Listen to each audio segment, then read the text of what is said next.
Welcome, ladies and gentlemen, to day number 3 for the Surf City El Salvador 2023 ISA World Longboard Championship, live from El Sunzal La Libertad, with a big south swell filling in at the incredible right-hand point break as we move into heats number 5, 6, 7, and 8 of the second round of the women's. We can see our reigning ISA gold medalist for the longboard, Alice Lemoyne, going for back-to-back golds.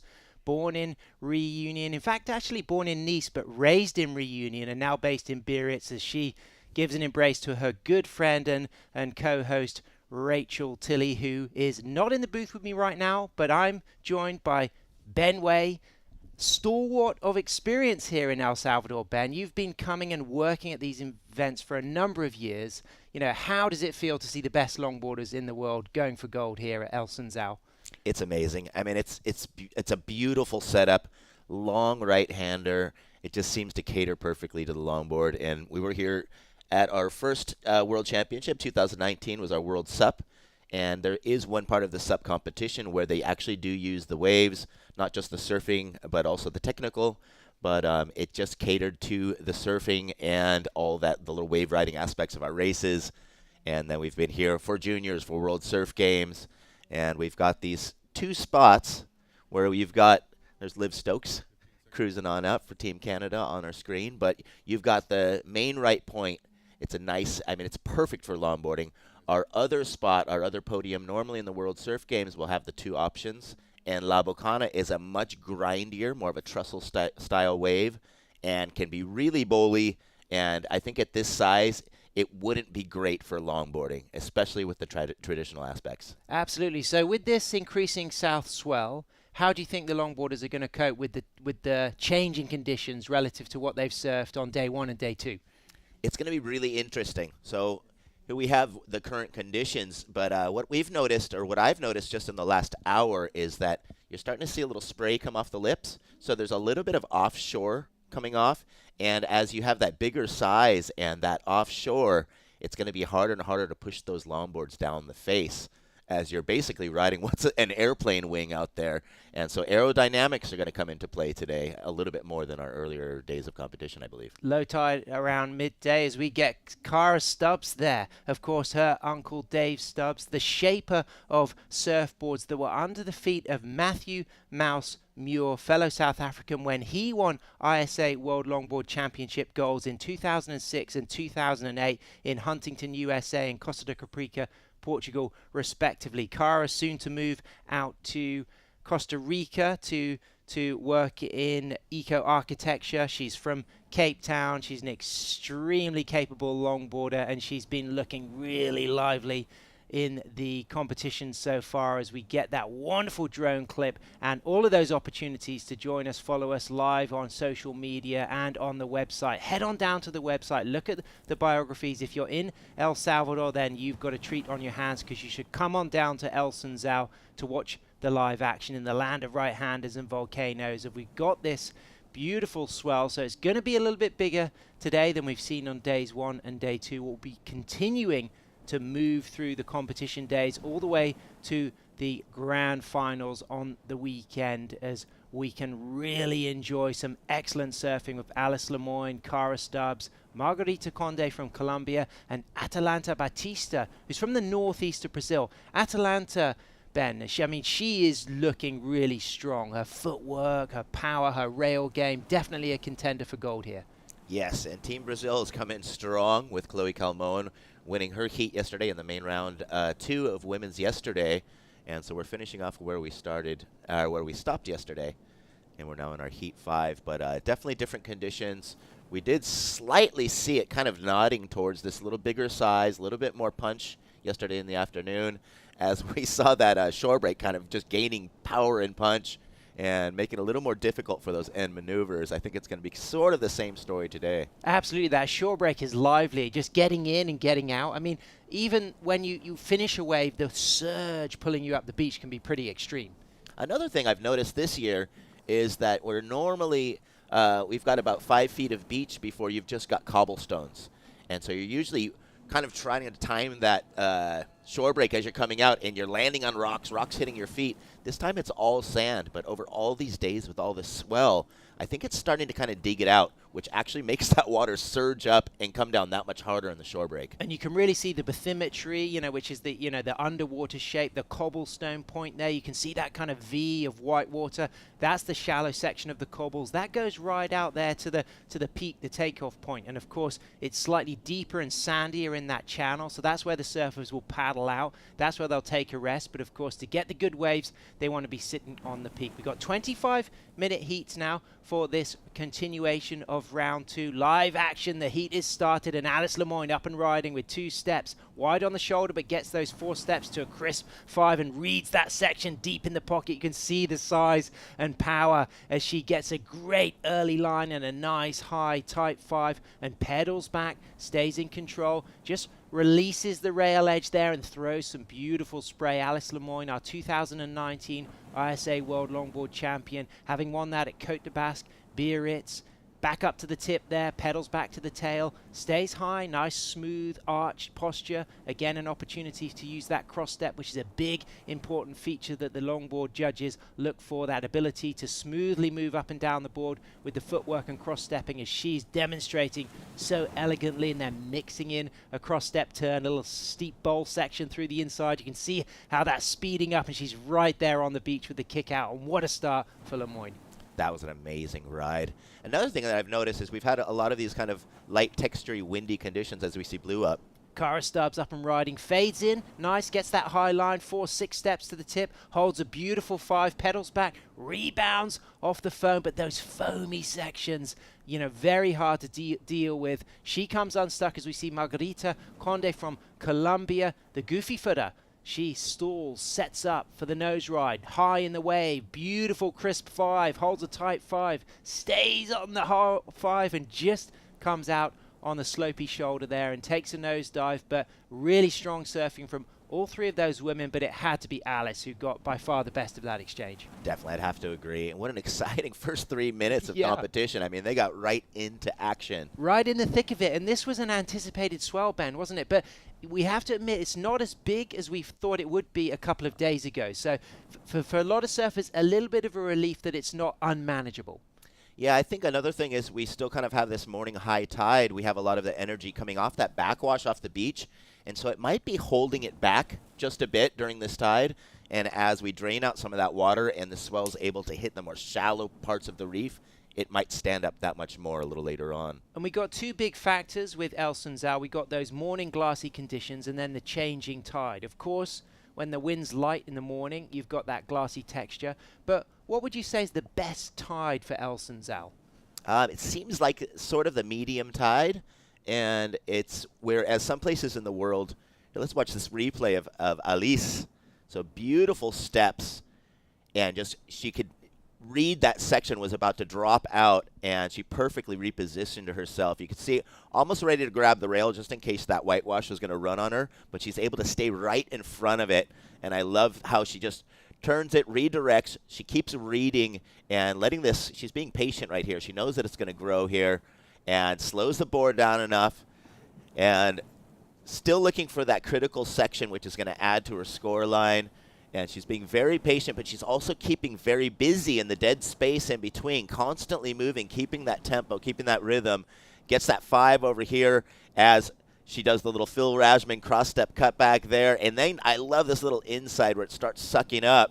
And you could see the nose rocker on her board cleared the flats by about 3 inches right there. So it looks like she's picked the right equipment for the conditions. And she drops a 5.17 as we see Goofy Footer from the northeast of Brazil, multiple Brazilian champion, Atalanta Batista. Big heavy section there, gets the 5, pedals back to the tail, readjusts, comes smooth off the bottom, back up for another stretching 5 on the shoulder, and then bowls back into the section, and you can really see the power, but the poise and the presence of the Brazilian woman just looking so graceful and elegant, but also strong. This is a woman who longboards with power and control, and her footwork so clean and crisp, and the way she's just elegantly setting again those high lines. I can hear her Brazilian teammates on the beach hooting and cheering as we see that big, heavy shore break section, and she steps off on the sand, and what a great start for Atalanta. Yeah, that was great that she was making sure to finish that with control. Cara Stubbs up and riding for her second ride. She's got a high line, a lot of trim speed here. Will she get onto the open face? There's a beautiful, nice carving section, and then she's setting herself up, thinking about that opportunity to stall and walk to the nose, but again staying deep in that pocket section, eyeing up that opportunity again with another smooth arcing cutback, kicking out. So that wave, a different run from the last wave that Atalanta had. Yeah, another thing that I was noticing is the approach of the goofy footers and the regular footers. And normally people think that you have an advantage being frontside on your toe edge, but the visibility as far as a long stretching wave, regular footers are going to be able to look way down the line. However, when you're on your backhand, you're actually able to watch the pocket a little bit more as you're drawing it back. And so it's an interesting advantage where you would think it might be a disadvantage being on your backhand. So there's the Brazilian team manager, Karina, a fantastic longboarder herself, represented her country around the world on multiple occasions, really stylish and strong, and really having a really positive impact on the Brazilian team. She's just been with Chloe Calmon when she won the Pan American Surfing Games in Santa Catalina, Panama, and coming off the back of another big South American event. What kind of momentum do you think that gives the Brazilian team to know that Chloe comes off the back of that gold, and now Atalanta and Chloe also now both fighting for gold here in El Salvador? Well, you got to be still kind of riding on that high of the win, and that just gives your feet so much more confidence. And not to mention just kind of staying with that surfing, because the judging criteria is very similar, and so you haven't had to change anything up for this World Championship. What about this, Ben, from Atalanta? So I love this. She gets a quick tap up on the top. She could see the bottom was going to drop out, navigates down to the bottom, slows the board down enough to try and get a few steps up to the tip. That time she really gets the toes locked over for just a moment. But I love how she's constantly keeping that rail work, staying close to the pocket, and not getting too loose. It looks like they're still really kind of feeling out the new swell. but she is ticking all the boxes, getting to the tip, using that rail work, constantly trying to stay anywhere she can close to that critical section. She knew if she kind of tried to go above that one, she would have probably ended up in a wipeout, and it's always nicer to finish cool and controlled. So it's good that she did draw down to the flats, I think. So waiting for scores to drop for Atalanta. This is the second ride for Cara Stubbs. Comes in at a 3, so she had a 207 and a 3. Slightly better than her first wave, but not as high as Alice Lemoyne's 517. Yeah, so not as much footwork on this one. She's kind of navigating, looking for a little bit more space to really slow the board down. And she could tell there's just not going to be too much critical section. And she, instead of costing that long paddle out, she decides to get back out there and also kind of give her a chance to get that higher priority position. So Cara Stubbs, 25 from Cape Town. Her favorite break is Musenberg. She rides the Dave Stubbs boards that I was talking about earlier. Dave Stubbs, of course, shaped boards for Matthew Muir when he won 2 gold medals in the ISA World Longboard Championship.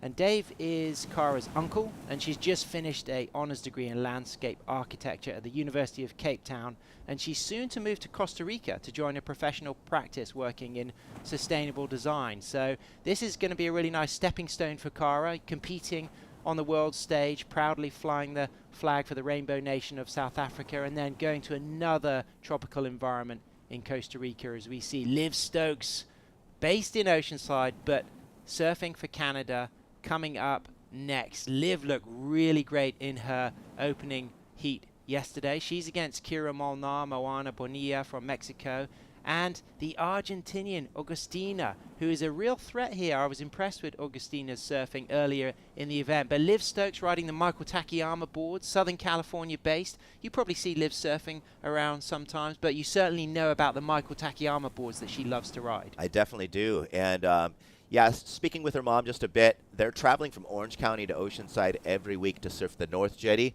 I was more of a pier guy, so I didn't see her too much out there. I'd be more on the north side and south side of the pier, but there is that beautiful Michael Takayama.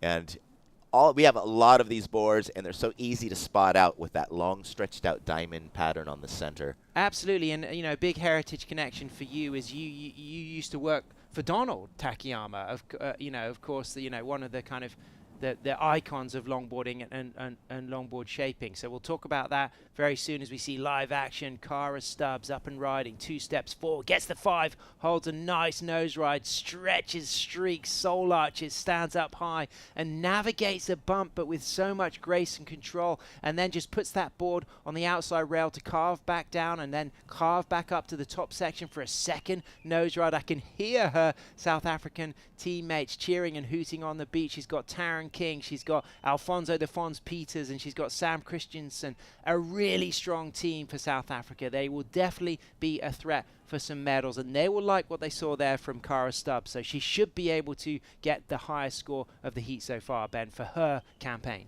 Yeah, so she got started a lot quicker on this wave. Made sure she got that 5, stayed locked in, kind of pushed the hips out, show her that she was really in control on the nose there. Draws it back, and I'm seeing these higher speeds today. So she's really trying to park it where she can slow down enough, get to the tip on the top of the wave before it accelerates down on the end to the bottom. Puts it on rail there, jams it, and just kind of keeping her eyes on what's going on. But there is that kind of side wash energy coming right there. You could see it kind of caught a rail, but she'd gotten the meat and potatoes done on the outside. Absolutely, and I referenced the mighty Donald Takayama, the late great Donald Takayama. What did you pick up from longboard design in the days when Donald was the undisputed king of longboard shaping? It was basically like if you rode a Donald Takayama, it didn't matter what your skill was, your surfing would look smoother, you'd look prettier. His rockers, his rails, his outlines were so perfectly tuned, and he was such an amazing surfer himself all the way to the end years. And yeah, I was the top salesman at Hobie Oceanside, which is now Surf Ride, which is one of the sponsor of a lot of these riders here, Oceanside and Solana Beach. But we were the main dealer of Donald Takayama in Oceanside, basically keeping people from just showing up to the shop while he's busy shaping. And so that turned into a life of my youth of doing the Oceanside Club contest, which is a classic contest there at the south side of the pier. And also had a chance to grow up with Joel Tudor, skateboarding with him a lot and taking trips over there and every time Joel would come up from Cardiff and pick up a new board, I'd be able to kind of hop in the car, take a lunch break from Hobie, go check out his new equipment. But my favorite model was the Guy Takayama model. And Nice. at the time, it was actually quite progressive, as the nose was about a 17 3/4 nose, when everything was a little bit more like a tongue depressor, kind of rounded nose. And with the narrower nose, you're actually able to get closer in on those critical spots. So in recent years, with this traditional, the criteria of doing the nose rides and doing those difficult maneuvers in the most critical vertical spot of the wave, that lets you get closer and stay in control a little bit more. And so it seems like the backs have gotten wider and the fronts have gotten narrower. And we're kind of going back to kind of like a Mickey Dora, kind of like the old Greg Knoll, the cat style outline, where the wide point's back, nose is pulled in, and then I think at the time, those wide tails, they weren't really as technical about how that locked into the waves and keeps that nose up. But that was just kind of like a template that was carried over from the years. Absolutely, and of course all of that design behind the fin has become so relevant as well. Some surfers and shapers opting to put, almost like the spoiler of the back of an F1 car behind the fin to allow drag and then create that lift. Others putting concave behind the fin, and it's really interesting how, that back section of the board is so relevant for the nose ride, and it's the science of the nose ride that is, one of the things that fascinates all of these competitors. And a great place to practice cross-stepping to set up for nose rides is on skateboards, on longboard skateboards, and and just even on the street, isn't it? Just that opportunity to balance on one foot and use that cross-step to move gracefully up and down an area. So you develop that ability to cross-step backwards as well as forwards. I think also in longboarding, you have a lot more use of your toes and the ball of your foot, and rolling from your heel to your toes than you do in shortboarding. And so those are also little finite muscles that you have to think about to just make those steps and that transfer one foot to the other that much cleaner.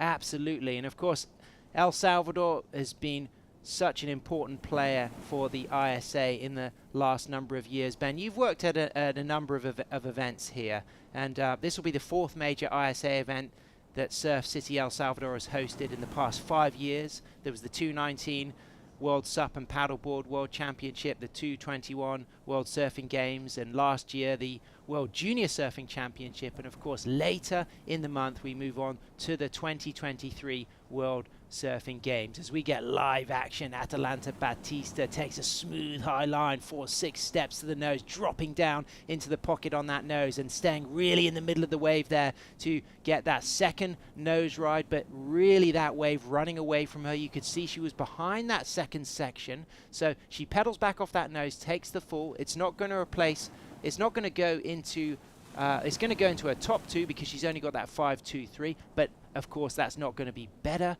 than the 5.23, but she's still got 9 minutes remaining, Ben. Yeah, one thing I noticed, she was really planted in the center of the board still when she should have been kind of on the back third. And we talk about the different parts of the longboard. The midsection and getting up to the nose accelerates the board. The back's more of the brake and the steering. And about halfway down that face, it would have helped if she would have been in the back, kind of lift that nose, slow the board down, but it kind of went racing out from under her. Beautiful fruity section here for Alice Lemoyne. 6 steps to the tip, gets that 5, a low line on that nose ride, but pedals back to the tail, and a beautiful sweeping S-turn. Nice, strong, controlled footwork. Pedaling back to the tail with another turn back into the pocket. The cutback, such a big feature of these rides in the bigger surf, and having variety in the cutback will be something that judges enjoy. They don't want to see that relentless same style of cutback. So that's something that a strategy will really become important when these elite surfers like Alice Lemoyne, who gets a beautiful nose ride through the inside, has to go into the excellent range to beat surfers who are on par with her. Having variety in the cutback could make a huge difference. Mixing up, for example, a drop knee, a cross step, and then really engaging that rail, as we see Cara Stubbs engaging that rail beautifully on a foamier wave and kicking out. Yeah, caught a little bit of bounce in the face, and as we saw at the end of Alisa's wave, she had cross-stepped and recovered over about 2 or 3 backwashes coming off the beach there while she was just bounding and stepping. And so I think that backwash is what's was sent out to the ocean and actually took out Kara at the end of that ride there. So Alice Lemoine, actually born in Nice, but she grew up in Reunion Surfing St. Lou. She rides Luffy boards. She's now based in Biarritz, and she actually works with the town council in Biarritz to raise awareness about environmental issues and doing a lot of work with local schools to help make positive change. She's 5 times European champion. She's 7 times French champion. And of course, it's just a reminder that there's so much more to all these athletes. A few of these athletes are full-time professionals. A lot of them have working jobs to facilitate the opportunity to come out here and compete, and that's one of the great assets of the longboard culture and community, is it does embrace a real rainbow spectrum of approaches. Unlike a elite shortboard event where you might get a high majority of full-time professionals, an elite longboard event will commonly have people who hold working jobs back home, as we see this replay of Alice Lemoine, Ben. Yeah, it just stays perfectly perched up. She could see this little change in the transition, puts it on rail, and not just a fade, but an actual rail cut back. And you can see as that toe edge really lifts up and out, it can show how much she has engaged that heel side rail. And throwing a lot of spray off of every redirection, just showing that power, that control, and keeping a beautiful flow. Now watch through the inside here as these backwashes at the end of this ride. She's basically bounding right there. Kind of Makaha style right there as she bounces into the air while still cross-stepping back as we see a different angle. Full Makaha style. And what I love about Alice's surfing is the poise. She really uses her arms and her open hands almost like the wings of a bird. And a really great technique to absorb is the fact that she never has those fists clenched. She really feels the balance through those open hands, and that's something you notice on a lot of good surfers, that they will have those hands open. She has her hands quite wide, her arms quite out. Some longboarders prefer to keep them lower, others sometimes go higher. Alice definitely uses the arms for balance, and I actually think it looks really beautiful. I've always loved the way Alice uses her arms in her longboarding. Yeah, when I've tried to kind of explain to people how to help them learn to cross step, I always tell them to use that swing where your arms are pulling you forward as you cross step forward, and as you're back paddling, having your arms lead you back, and that really helps with keeping your balance and your positioning over the board. So coming up next, we've got Team Mexico represented, we've got Team Australia represented. It's going to be really exciting as we see, based in Baja, the young Mexican surfer. Her and her sister, both fantastic surfers. And of course, the Baja community, an important place for surf culture. Yes, definitely. And it's quite funny because her dad, Pablo Bonilla, was in the Nationals in Mexico while I was cruising along with the Northern and Southern Baja team when he spotted their mother across the street from the hardware store we were at. And he was too afraid to go talk to her until I nudged him over. And so I'm the unofficial uncle of those girls. It's kind of cool. Brilliant. Based in the southern tip of Baja, and we move down into the last 4 minutes 30 seconds. Alice Lemoine drops a really good 6.83 to add to that 5.17. So she's got that heat combination of 12, those top 2 scores added together to make that heat combination. But it's our Colombian surfer up and riding on the backside there. She sets herself up on the rail. She's got a nice sweeping turn. You can see the spray flying off the tail and the rail as she sets herself up for the nose ride, but just seems to take the wrong line for that wave. Yeah, she's had a couple hiccups. She is the national shortboard and longboard champ in Colombia. Has a beautiful cross step, great balance. Here we have Alice. 6 steps to the tip. There's the trademark soul arch, and holding a long nose ride, Alice Lemoine. Beautiful setup there for the second opportunity to stall, and she gets those steps back up to the nose and gets a 5, holds a 10, walks back crisply. Look at those footsteps, walking all the way back to engage that tail, to put that board on rail, navigating the more foamy section with so much control. That Luffy board looking really lively and fruity, but also holding that trim speed and that line to allow her to be so critical and crisp on those nose rides, and then walking out of that shore break nose ride with just complete pizzazz.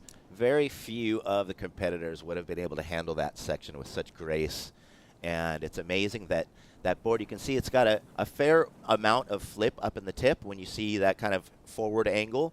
And it's not that easy to nose ride on a board that's got that much flip to it, but it looks like just a perfect, that is the classic Rabbit Kakai soul arch right there. There's a black and white shot of Rabbit Kakai yelling into the sky It's an iconic shot in longboarding, and that was the perfect positioning on that. I mean, how is this footwork as well, that 10? And what about this second section, Ben? She just navigates it with so much control and elegance. Yeah, really perfectly placing herself, not just kind of absorbing the bumps, but constantly moving and just feeling her way through this. I love how she's just constantly, any chance she has, tight 5 on that one. And she motored back so quickly to clear the flats out of that little tight transition on the inside. That was amazing. So Cara Stubbs in 3rd position. It's non-elimination. This is round 2. Surfers in 3rd and 4th will move into the repechage round 2. Surfers in 1st and 2nd will progress into the main event round 3. Cara Stubbs chasing a decent score of a 3.54. Gets a nice 5 again. Back up for the nose ride in the pocket. Bowly, smooth, clean section. Pedals back to the tail and just puts that board on rails, staying nice and composed. She's got more scoring opportunity on this wave as she sets herself up again, just turning, snaking, eyeing this wall ahead of her. It's going to get bouncy and bumpy. She's going to navigate it with control, and as I said, she's chasing that score of a 3.54. What do you think, Ben? I think she probably got it. I think that's her best ride of the heat. Looked much more under control as we have Atalanta up.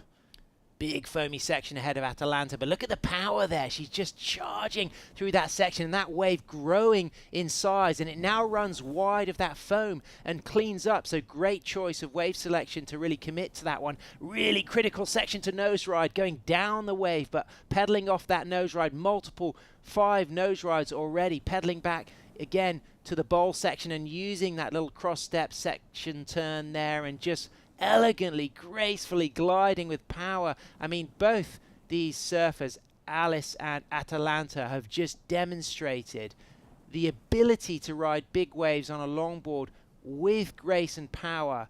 I mean, you know, you couldn't have started the day better. I mean, what an incredible showcase of power longboarding, but done with control. It's unbelievable. Wow, look at the shore breaks just getting punchy and punchier. Yeah, and another thing is we've just started the morning with a new swell, new conditions. It seems like the judges were very conservative in the beginning as they're starting to set the scale for the day, see what's possible. And so we're starting to see those scores kind of inch up. But from what we're seeing in the riding, it's just amazing as Atalanta's ticking off those boxes of doing the most difficult maneuvers in the most critical part of the wave, where they're going to get rewarded for making it look easy. And those were very risky sections that she was planted up on the nose. So moving into the last 10 seconds, Alice Lemoyne takes the win. Atalanta Batista waiting for a score to drop. Cara Stubbs is also waiting for a score to drop, needing a 3.54 to move up into 2nd position. Margarita is also waiting for a score to drop. Unlikely to change her situation. We have to hang in there for Cara. She could change the situation, but you imagine that Atalanta is going to better her score, so it's going to really reinforce the positioning of Atalanta. So last score comes in for Alice. She's in the lead. We'll find out what happens next. Stay with us, ladies and gentlemen. We'll be right back here live from Surf City, El Salvador.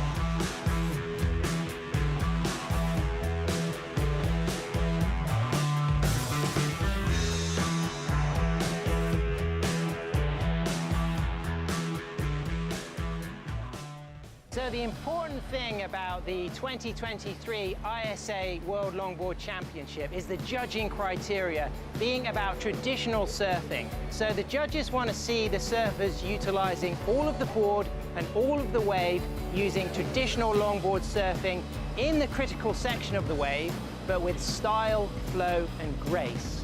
And that's about using the footwork to connect with critical nose rides in the hang 5 and the hang 10 in the pocket of the wave, but then from the tail of the board engaging the rail in carving, flowing surfing and connecting this together. So you utilize all of the board, all of the wave in this traditional style.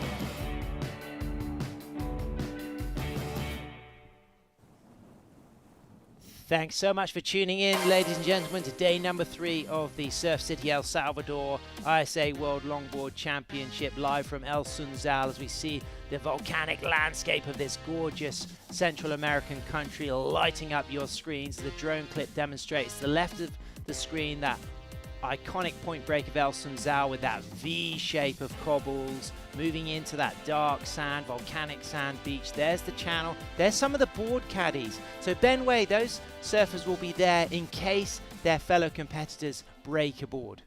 Yeah, and also we have a lot of competitors that have the traditional single fin log option, and they have the 2+1 sort of size down performance boards for just in case the size really comes up.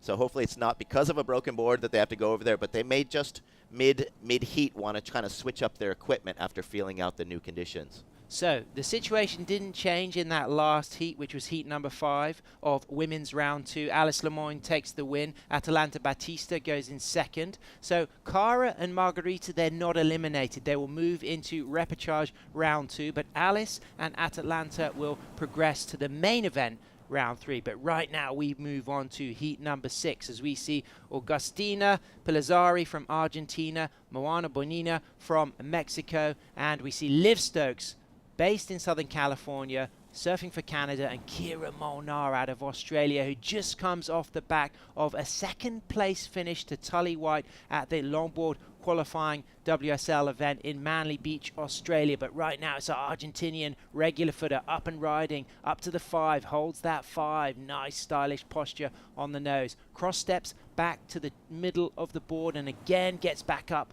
for a nose ride. So she will drop a score, and now we'll start to introduce the option for priority, with her coming into last priority as we wait for those other 3 surfers, Moana, Liv and Kira, to catch their first waves.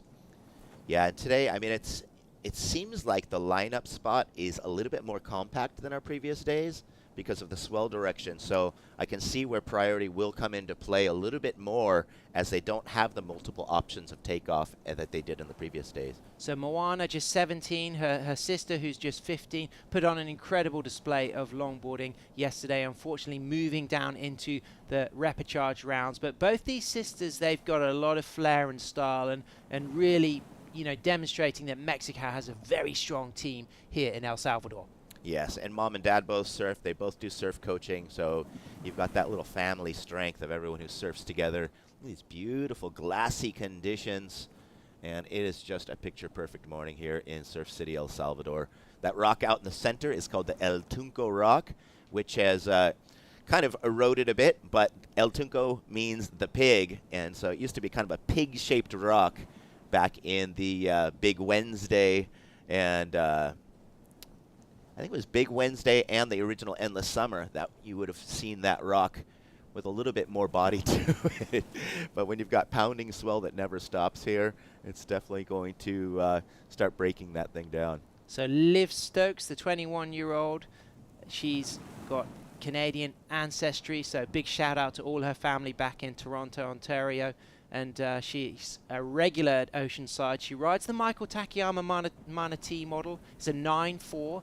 She's got a lighter and a heavier version. She's loving her heavier version. She says it moves through the sections much more elegantly as we see her straight up to the tip there. That wave won't be an important one for her campaign, but it will give an opportunity for Moana to have a look at this set. It's a big, fast, bowly wave, and she stands up tall and in control and sets her high line and cuts back into the section, just looking to generate that trim line to allow a possibility to see if there's a nose ride wall ahead.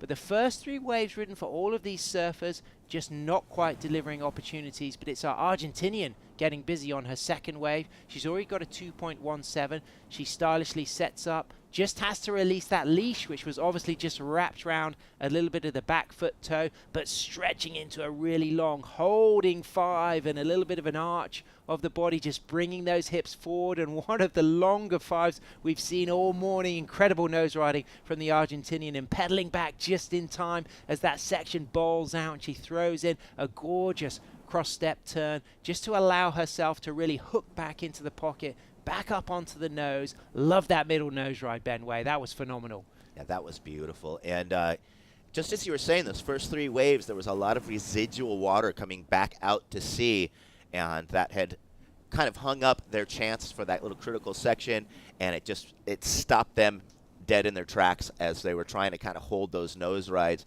The better option possibly would have been fading deeper and kind of holding off that nose ride until it stood up a little bit more on the inside, I would say. And with that, we're going to go down to the sand with the winner of our last heat, reigning gold medalist, Alice Lemoyne. Thank you, Sam. Here with reigning ISA gold medalist, Alice. Ça va? Très bien, et toi? Ça va bien, merci. Félicitations, premièrement. Congratulations, first of all. 12.9 heat total, quite well for the conditions out there this morning. What were your stoke levels like when you saw the waves this morning here in the Sunsal? For the free surf, the wave was like just pumping, so I was like pretty exciting for my heat. But at least like for my heat, I didn't catch a good one. But yes, it's good to surf and it's good to have some good wave for longboard. It's clean, it's perfect, and all the week is gonna be amazing. So when you knew Team France was the reigning gold medalist, you were the individual gold medalist on the women's side, winning at Biarritz in 2019, now coming to a right-hand point break like here at Sunsal, was there any kind of different training you were doing in preparation for this event? I don't think about that like too much because I want like to surf for me and to be happy about my surfing. I train a lot at home, and yeah, I know my surfing is there. I just like keep focus on my surfing and catch the good one. And yeah, we are with the French team and everything is good, so I'm sure it's gonna be good. So when you say calming down, after you got the initial 5 at the beginning of the heat, did that settle your nerves for the rest of the heat? Not that much because I know I didn't catch a good one, so I was like, oh mine, I didn't like lost the priority. So yes, I was a little bit nervous, but I say, okay, I have some time, so be focused and try to catch a good one. But I didn't catch a good one, but I'm first, so it's okay. Merci Alice and bonne chance. Thank you so much, guys. Fantastic surfing, Alice Lemoyne, our reigning gold medalist. From one great surfer to another, Kira Molnar from Noosa, Australia, sets herself up for a second nose ride. Travelled over here with Lucy Small, fellow teammate, and Kira's mum, Kim, as she really walks up and down that Peter White Classic Malibu board with style. Big shout out to Peter, one of the great shapers, and you know, I know Peter well. He's a fantastic guy, and he'll be so proud to see his equipment under the feet of team rider Kira Molnar as she gets her campaign on this heat off to a good start. She kicked off with a very small score of a 0.33. That won't matter, but this score could be the best of the heat so far as she gets that crisp, critical 5 through the inside and then just beautifully climbs out of that roller coaster onto the beach. Kira Molnar, Noosa, Australia, looking incredible. Yeah, that was a very, very nice ride. I actually had a Peter White, it was a EPS pop-out in Japan that I lucked across, and a very, very fun board, a little more on the performance side with 2+1s. Great reference there, Ben. So epoxy EPS versus polyurethane foam versus some of the other materials like carbon fiber. What do you think most of the women will be using in this heat? I think everyone is sticking with the standard polyurethane with polyester resin just because of the weight. It's going to help them make it down the face. Earlier we had that offshore, and if you have a board that's too light, especially when you have this big round nose compared to a short board, it's so much more aerodynamic and it catches the wind and can easily push you out of the wave. And so it seems like everyone's kind of, to keep that style nice and smooth and those steps controlled, the weight is going to help. Incredible nose ride for Moana. Great setup there, 4 steps to the nose and just holds a strong, long, fast 5 and then walks back cleanly. This is excellent surfing from our Mexican, and then stays true in that trim line and then puts that board on rail on the tail. A nice posture for a young woman surfing with so much control and maturity. I'm really liking what I'm seeing. This is going to be such a close heat. Nobody's ran away with the types of scores we saw off the bat from Alice Lemoyne in Heat 1 today, but all of the women demonstrating that they all deserve to go very far in the competition, and that was excellent from Moana. Yeah, and not to mention just that controlled kick out. We hear Wingnet usually say, you know, the kick out shows a lot about your control. It shows the judges that you've just kind of put the period on the end of the sentence there. And we have blue from our next heat, Ines Martins. Ines, she is great. Portugal. And you know, she's a former competitive trampolinist. So her gymnastic background is always been a very big feature of her longboarding. You know, extremely agile, very strong, and somebody who never backs out of big waves. I've seen her compete around the world for Portugal for a long time, and he's definitely you know, a threat to do well here for Portugal. That's going to help her out a lot through that inside with those trampoline backwash sections, that's for sure. Absolutely. As we see a lineup there, some sets on the horizon, and it's our Argentinian out in the lead, but it scores to drop. We're waiting for a last score for Kira Molnar, so it could change the situation. Augustina is in first. Moana is in second. Liv Stokes has dropped her 3.33 and a very small 0.5 that she'll be looking to replace as soon as possible. So when she does that, that will certainly change the situation. But it's going to be really interesting to see what Kira gets. It looks like Moana drops a 4.10 for her last wave, but have we just lost priority for our Argentinian, Ben? We sure have. It looks like Liv Stokes, because Red was holding the higher priority, she kind of dipped out of her way, and because of those big kind of high tide warbles, Red was unable to get into it. She had paddled that past the first priority to Liv, giving her the opportunity for this one. Liv Stokes up and riding on the Manatee 9.4 Michael Takayama board. Gets that nice snaking setup S-turn to find a nose ride wall. Cross steps cleanly up for a 5, cross steps cleanly back to again engage that rail, gets a second nose ride, pulls up for a tight 5, almost a close 10, and then stays in the front third of the board for a third long nose ride on a big wall, holding that 5 for a long time, lifting that back arm, pedaling back to the tail, and then beautifully readjusting and engaging that rail and staying high once again for another nose ride opportunity and a 5th nose ride and a standing island kick out with style for Canada. Liv Stokes, really strong surfing. Yeah, it looks like the beginning waves for Liv just didn't give her the opportunity to shine, and that one definitely did, as we see a bigger set here.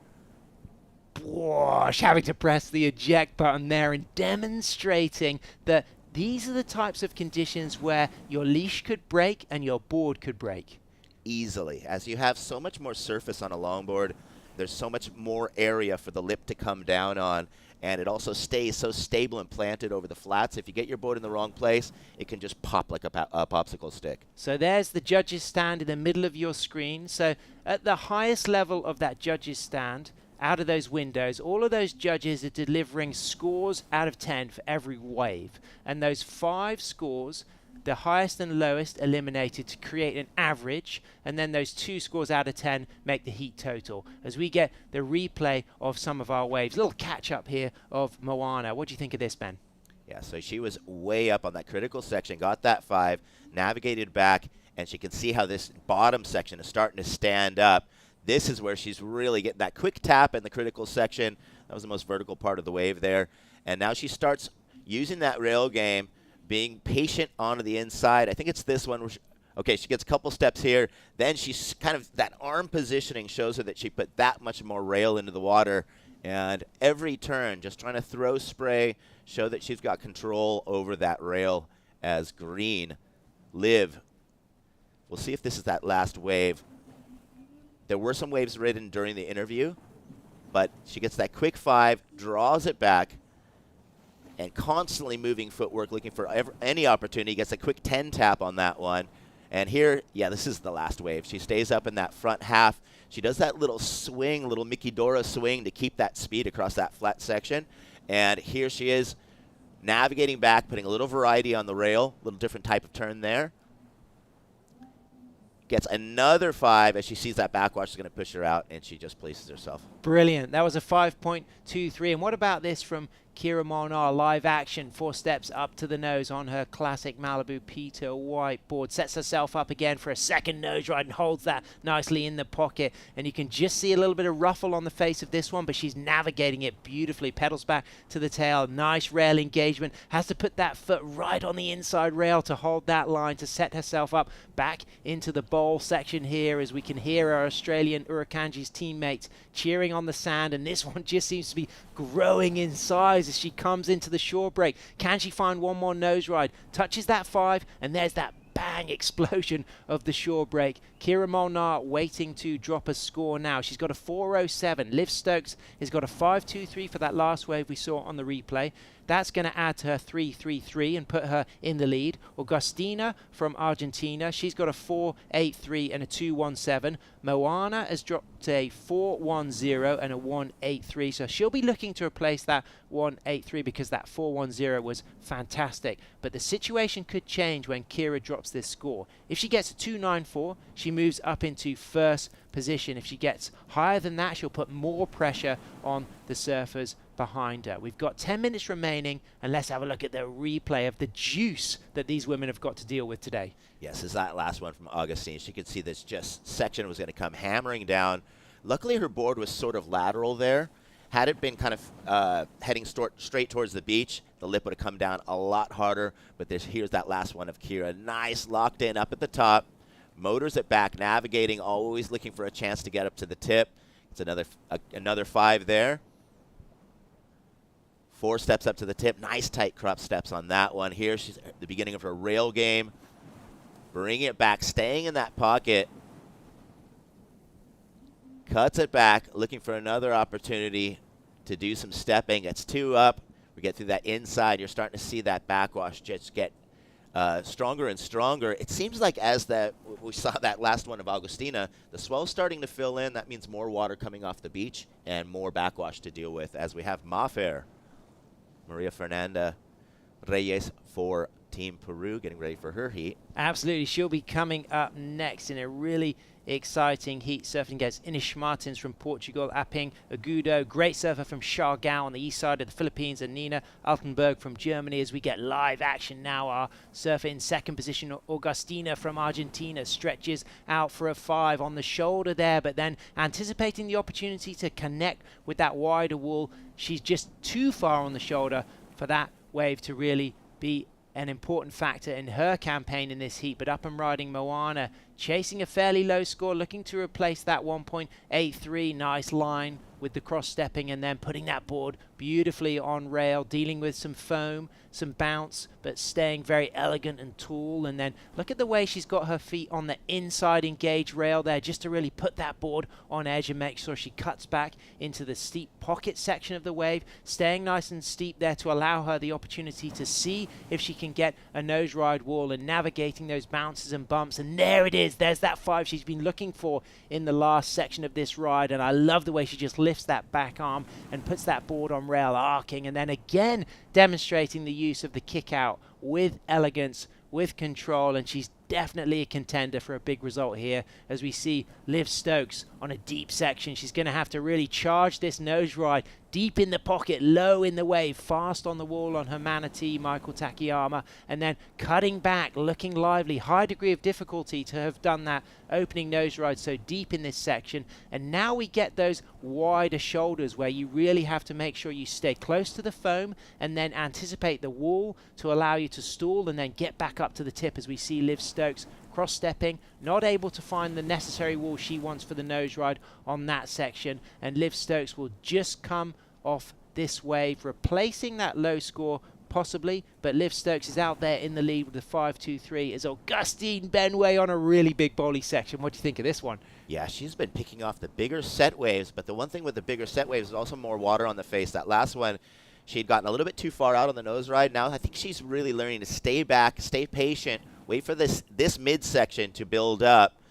But we're starting to see a lot more water on the shoulder, so I think we're going to see them fading back a lot more. And those nose rides, instead of being kind of down the line, trim line style nose rides, will be coming at us a little bit more to keep the wave connected. And she is so good on the nose. She just stays up there. And so that's one of her longer nose rides, I think, that we've seen. And the direction that she was heading on the wave was a little bit different than the earlier rides. So Augustina is looking to replace a 2.17. She's in second, Liv Stokes. We're still waiting for a score for Kirill Marnar, but Liv Stokes is in first with that 5.23 and a 3.33. We're waiting for a score for Liv Stokes. It might well replace that 3.33. So Liv doesn't yet get the score drop, but Moana drops a score. It comes in at a 3.87, so it moves her up into second position. So now Augustina needs a 3.14. So the judges will be analysing the video replay to drop that score. And we're waiting for a score of Liv Stokes that she's already in first position. So if she replaces her low score of a 3.33, it'll increase the requirement for the other women. But we're also waiting for a score for Kirill Molnar. She's got that 4.07. She's riding her classic Malibu 9.4 flip tail log shaped by Peter White. She works for Pro Movement Studio in Noosa, and she's the recent winner of Carla Zamora's queen of the point contest in the Philippines. She's president of the Noosa World Surfing Reserve, and she's an incredible surf coach and a real kind of icon of the Noosa longboard community. Yeah, it looks like a couple scores are starting to come in. So actually these requirements that we were seeing are going to constantly be adjusted as these scores come in. There's our little Surf City El Salvador little ramp. This is a treat for you, Ben. I want to hear some skate. The guy on the tie-dye shirt is the artist Armando Marquez that does all of this Surf City art. And I was able to finally meet him in person. Those T-shirts that we have, all of the cool kind of surfing style waves. He's even had his art on the airplanes coming in and out of Surf City. And well, he was, I think, doing a live paint. That's the guy on the phone right there, doing a live painting on a surfboard yesterday afternoon. He'll be around the zone, but he's basically controlled the image of this whole Surf City movement. That looks like such a fun mini ramp. And, you know, if you're in the area, definitely come on down, have a little skate, you know, and you love to skate, Ben. I mean, have you had to go on that ramp yet? I got a session at the end of the day yesterday, and boy, was I a sweaty mess. But it's always fun to have a bank and a coping side. So you've got in a small compact ramp, you've got a lot of options. And I heard that you did a no-comply, which was pretty fresh. Yeah, that's all I got. I'm an 80s dude.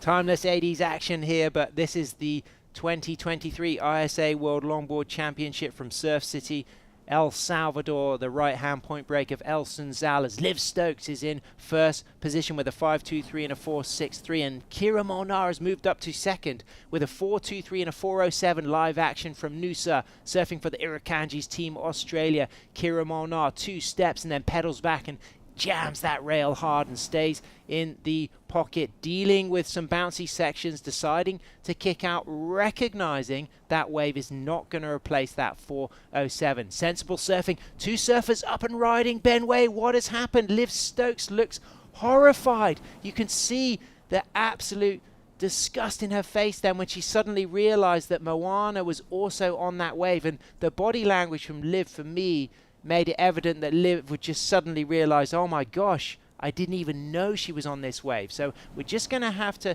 get our heads around what might have happened then. But live action as we see Moana, beautiful surfing, riding that wave all the way through to the middle section, back on the nose. And you get the feeling that Liv took that without realizing that Moana was behind her. As we see more live action, Augustina chasing a 3.47 from Argentina, still awaiting for a score to drop for her previous wave. So this is going to make life extremely busy for the judges. A lot of waves getting ridden. It's big, the rides are long, and the judges are doing an incredible job analyzing all this surfing and really separating these surfers with those scores. Yeah, and I think with the size, I mean, Liv was so eyes on the prize, looking way down at the shoulder, kind of trying to decide and navigate, predict what's going to happen on the wave, that she didn't even see Blue was on the wave with the higher priority behind her. And so when there is a priority interference, your second wave will get chopped in half, which makes things a lot tougher to push through, and she won't be in as a comfortable position. If that does get called, we haven't seen the interference call yet, and it didn't seem like she really had disturbed any scoring potential in the beginning, so they might take that into play. Live action, Liv Stokes answering back is a foamy section, but a great critical nose ride. Pedaling back to the tail on her 9.4 Manatee, Michael Takayama looking to replace a 4.63, which is a pretty high score, so she's going to have to do some critical surfing in this section to allow that to happen as this wave gets foamier and whiter, and she's still looking lively though, setting herself up nice and deep in the pocket, and there it is, pounces for the opportunity for the nose ride into the shore break and then just jumping off the front of the nose. So looking to drop that 4, but Augustina Pelazari from Argentina moves up into first position with a 4.83 and a 3.80. So now Kira Molnar is moved down to second with her 4.23 and a 4.07. Moana is got a 4.10 and a 3.87, and there it is. Liv Stokes unfortunately has an interference call on her, so she will lose that second wave score as we see Kira Molnar up and riding. Liv Stokes is probably going to have to now work through the repechage rounds, but she's just got silver at the Pan American Surfing Games behind Chloe Calmon in Santa Catalina, Panama, so she knows she can go far in the repechage, but that's going to be bitter for Liv to deal with. Yes, definitely. And yeah, just as you were saying, priority interference, I'm thinking non-priority interference, the second wave gets cut in half. She actually gets her second wave completely deleted, which makes things a lot tougher. So Liv Stokes only will have that one wave scored. Moana is in second, Kira is in first, Kira is in second. Augustina has moved up into first. What a great result for the Argentinian, leading this heat with 20 seconds remaining. Moana chasing a 4.21. She's going to scramble for this. She's quite high in the wave. It's going to be really hard to catch. She doesn't get that. So still 10 seconds remaining as it stands. Augustina, she's through. Kira, she's through. Moana and Liv will move into the repechage if things don't change. We're not waiting for any more scores to be tabulated. So there it is, ladies and gentlemen. That was a massive heat with that interference as Liv Stokes just didn't see Moana behind her. And then just look at the shock on her face when Liv walks off the nose, sees Moana, and you can just see the disappointment. It was a complete accident. She just did not see Moana. But let me tell you, Liv Stokes is an incredible surfer, and she'll have a great run through the repechage, as will Moana, who finished in third and will also move into the repechage. But so much more to come, surf fans. Stay tuned, because coming up, we've got Peruvian Maria Fernanda Reis, Portuguese surfer Ines Martins, Philippine surfer Aping Agudo, and German surfer Nina Altenberg as we move into heat number 7, round 2, live from Surf City, El Salvador.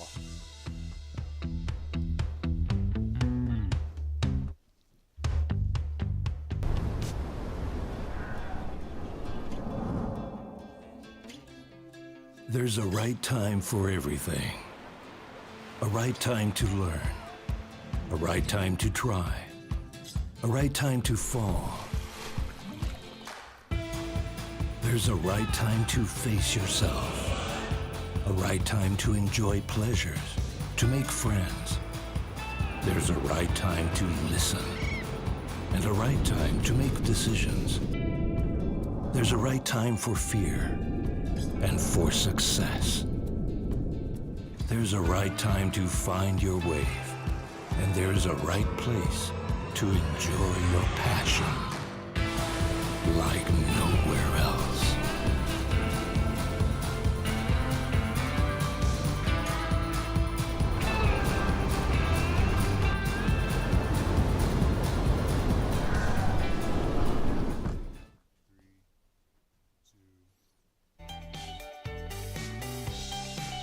Welcome back to heat number 7, round 2, here live from day 3 of the ISA World Longboard Championship, El Sunzal, Surf City, El Salvador. Thanks so much for tuning in. A pleasure to have your company. And what a great last heat we saw as Argentina takes the win. Australia, Team Huracanji's Kira Molnar from Noosa, she gets second. Moana from Mexico, great surfing. Liv Stokes had an interference call, and both of those surfers in third and fourth move into the repechage round, so they're not eliminated. But right now, we have got MAFA, Maria Fernanda Reis from Peru, Ines Martins from Portugal, based down there in the south in Faro, and then Aping Agudo from Siargao, who's here with her husband Ashley and her young daughter. And Aping, let me tell you, she's an extremely stylish longboarder. She won a big European WSL title in the Boardmasters event in 2018 in Newquay, Cornwall, Fistral, and her and her sister, you know, they've really been trendsetters of the logging movement in Siargao in the Philippines. But then also we have Nina Altenberg from Germany. So Peru, Portugal, Philippines, Germany, all surfing here for an opportunity to book a place in round number 3. But the surfers who finish in third and fourth, they're not eliminated. They'll stay in the repechage rounds. They'll move to repechage round 2. But it's important to emphasize that once you're in the repechage, it's your last chance saloon. You've got to slingshot every opportunity, because if you get third and fourth in a repechage heat, all you do is carry some points for your team, but you don't continue in the event. Yeah, and even if you get first and second, it's a longer road, but that's that many more sessions that you get at perfect El Sunzal Point with only 3 other people. And you've been surfing after these contests. you know that there's very, very little sessions with only 4 people in the water. Absolutely, of course. We've got the best longboarders in the world right here, all training for the event. We've got the local surfers. Big shout out to all the local community of El Salvador for hosting us and accepting us and welcoming the longboard community. And of course, you've also got visiting traveling surfers from all over the world having lessons, free surfing. So it's all happening here as we see Aping up and riding. Beautiful cross-stepping turns up to the tip of the nose there. Unfortunately, doesn't get that trim line to allow that board to just lock and allow that grace and flow on the nose. So she's just kind of probably washing off the nerves after that little experience. Doesn't feel great when you fall on your first wave, but it's better to do it early than late in the heat. Definitely, I'd have to agree. And then also, well, here's how to join us online, catch all the live action, get all the stats, all the information and the bios about the teams. And it's not just the live feed, it's just enjoying, like you said, Ben, the bios, but also the great photography, of course. There's so much to really study and celebrate. 118 surfers from 33 nations, and every single one of these athletes has a powerful story to have got here. We just had Cara Stubbs surfing earlier. I know she had a big GoFundMe campaign to get here. A lot of these women and a lot of these men, they're actually working hard to facilitate this travel opportunity by raising money. So the big shout out to all of the fans that have supported them to get here, and thanks for tuning in. And we want you to stay tuned in, because it's you, the audience back home, supporting this event that allows us to have this stepping stone to hopefully bring longboarding to the Los Angeles 2028 Olympics. Yeah, this is such exciting momentum as we have that on the table.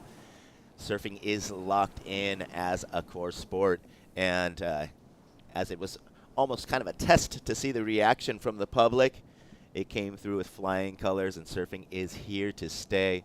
Next, coming up in Paris 2024's French Polynesia, Tahiti, at one of the heaviest waves in the world, Jehopu. Absolutely, that wouldn't be a good wave to have longboarding, but certainly Los Angeles will be a good wave to have longboarding, as we see El Sunzal live action, and we're kicking off this heat, looking for an opportunity for our first score on the board. It comes from a ping, a 0.50, but right now we can see one of our surfers setting up a nice, beautiful line. It's Inish Martins from Faro in the south of Portugal, 2 times winner of the University Championships for surfing in Portugal. Gets 2 strong nose rides, readjusts to the tail of the board, then cuts back and then gets herself in the pocket, and you can see her body language just setting herself up again for a nice climb and drop, and then dealing with that bounce very well, climbing and dropping once more and setting herself up for the opportunity for maybe a nose ride wall through the inside here,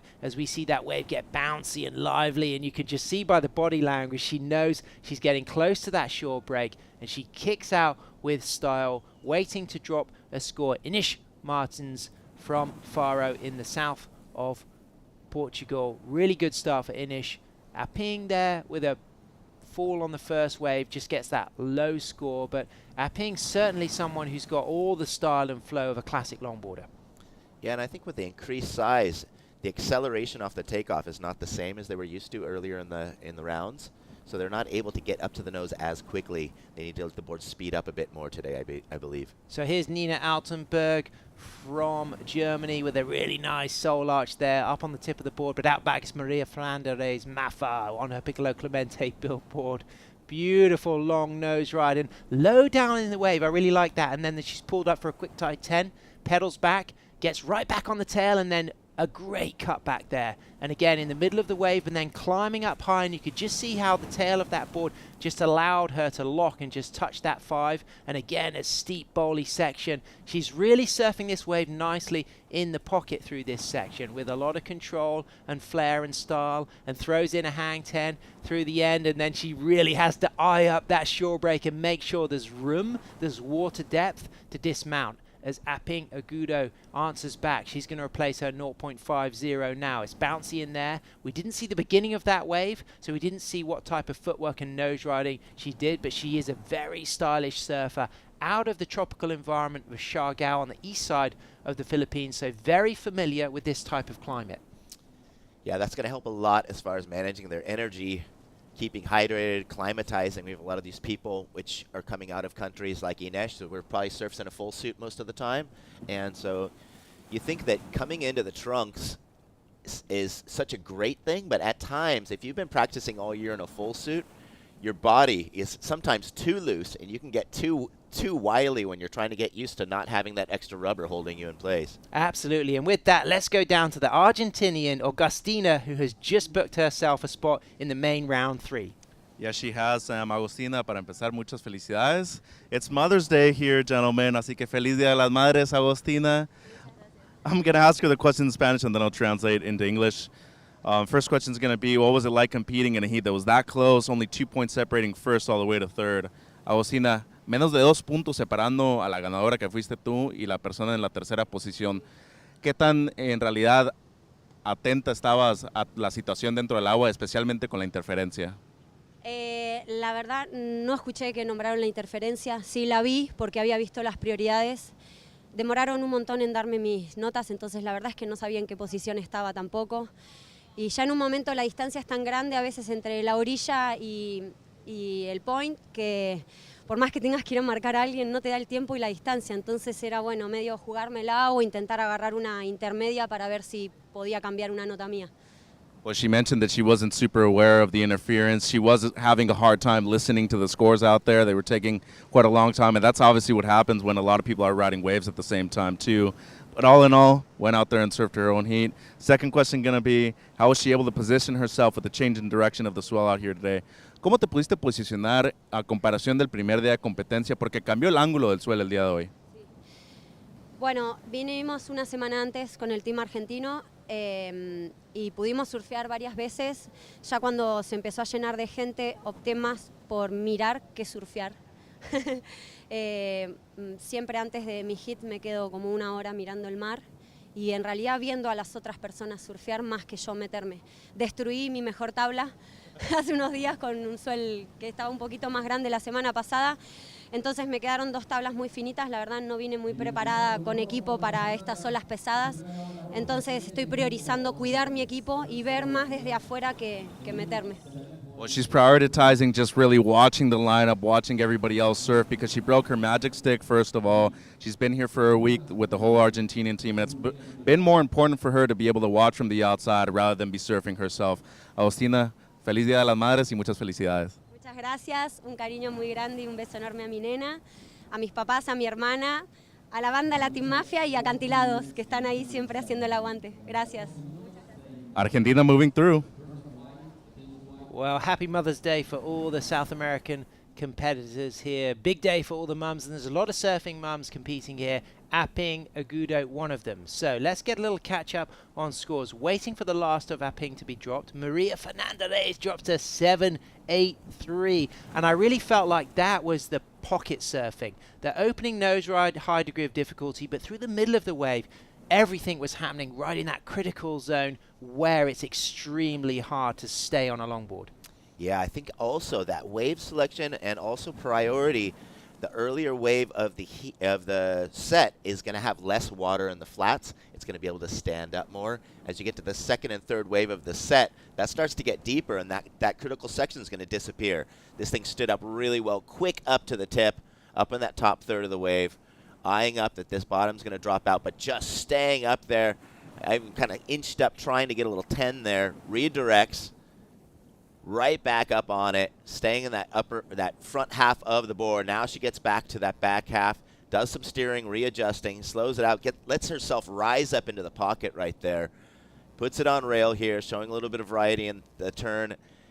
Any chance to get up there, there's a 10, and now she can see that inside coming, and you notice how much her board popped out there. She's riding an EPS. We'll get into that after. As blue, climbing it up, and you could see a lot deeper water on this one. Not as much steep face, but she is finding those critical sections, kind of navigating.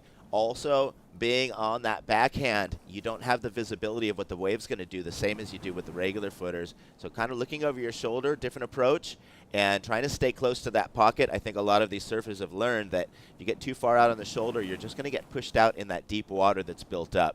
So everyone's fading a little bit deeper than the earlier heats, and I think they've learned from what they've seen in the previous waves.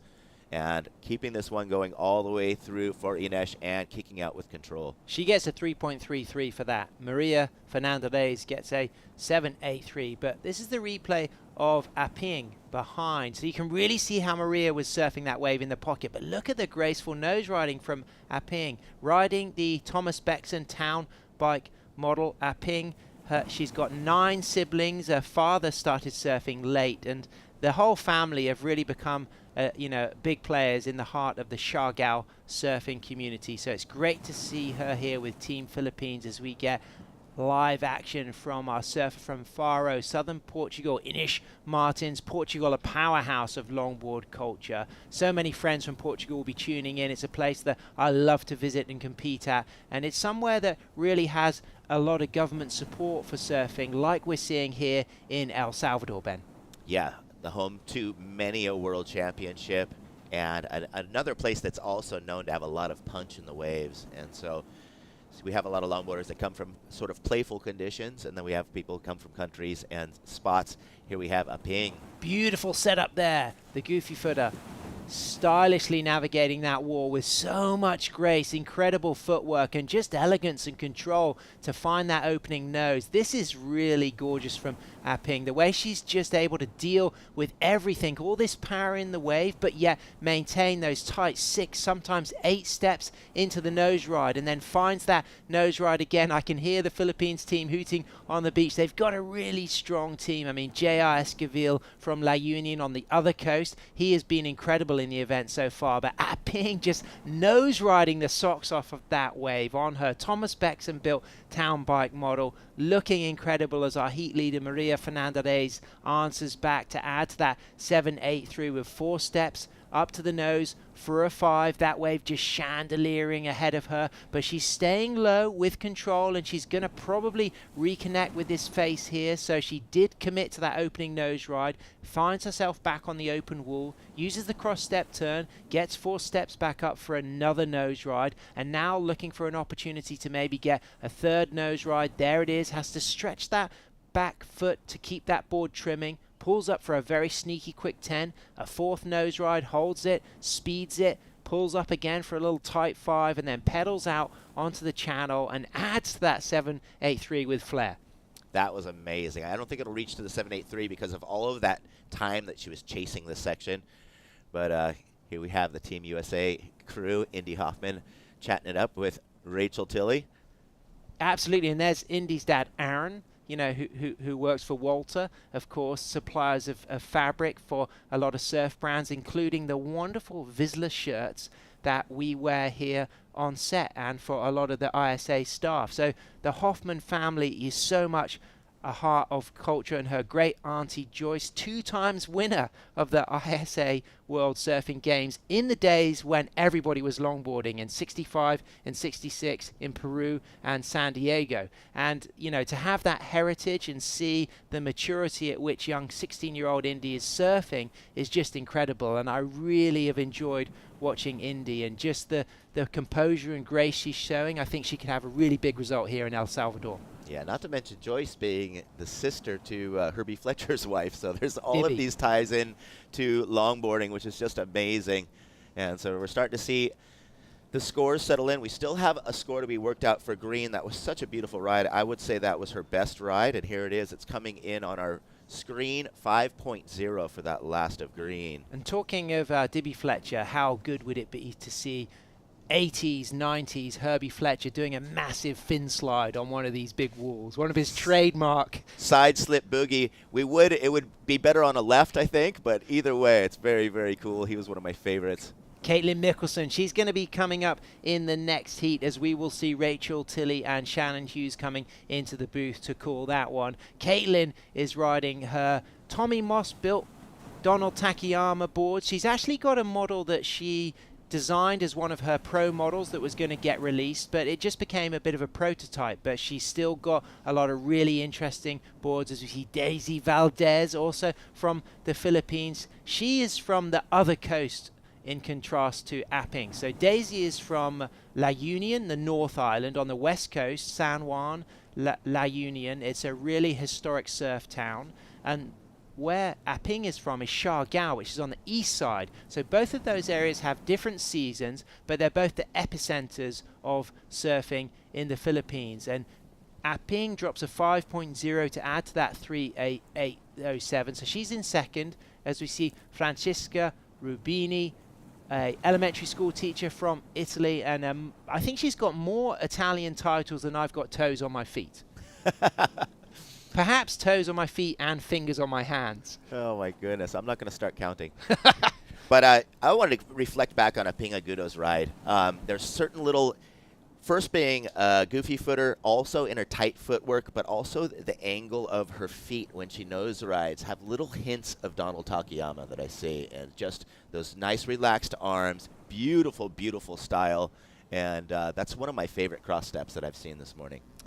Absolutely. Brilliant surfing and riding. Boards built out of Australia. The Thomas Becksons, of course, you know, under the feet of WSL reigning world champion Harrison Roach, rode Thomas Beckson to win the WSL World Longboard title in Malibu at the end of last year. And the town bike model, you'll see that under the feet of a lot of Thomas Beckson riders. It has a more pulled in tail. It's definitely the type of board that is lively with a faster wave, and the footwork we saw from Aping was incredible. But Maria Fernanda Rey's opening wave of a 7.83, I mean, she's going to be such a contender for gold here this week in El Sunzal. Yeah, I believe so. And we're starting to kind of see that shift in tide. And the good thing is, as that tide recedes, we will have that backwash disappear, and it will give a lot more options for little critical sections on the inside. Absolutely. I had a little conversation with Sam Christensen from Durban, South Africa. This morning when we arrived, he'd just come out of a free surf, and he was saying, you know, he's pretty happy that he's going to have a heat on the lower tide because he recognized that backwash was putting a little bit of Hong Kong Fooey into the face, and it was quite hard to handle. Yeah, we saw some definitely whoop-de-doo sections to the inside when we saw some of our earlier heats, and we've seen some of our riders go flying off that backwash to the inside. Luckily, all the equipment has stayed safe with this increase in size. Here's Nina Altenberg from Germany, the 27-year-old from Berlin, rising on this section here. She's going to look to connect with the trim speed here and accelerate down the line with some nice footwork. Opportunity there to strike for the nose, but walks back to the tail, readjusts those feet. Her favorite break is Ericeira and Vubuku in France. Ericeira, of course, in Portugal, as she gets up to the nose there. First strong nose ride of this ride, but she gets a beautiful 5 there and readjusts those feet back to the tail. She likes to ride long skates back home in Germany, and she studied sports science and sociology, and she kicks out of what will be her strongest wave. She's got a 1.5 and a 1.03, needing a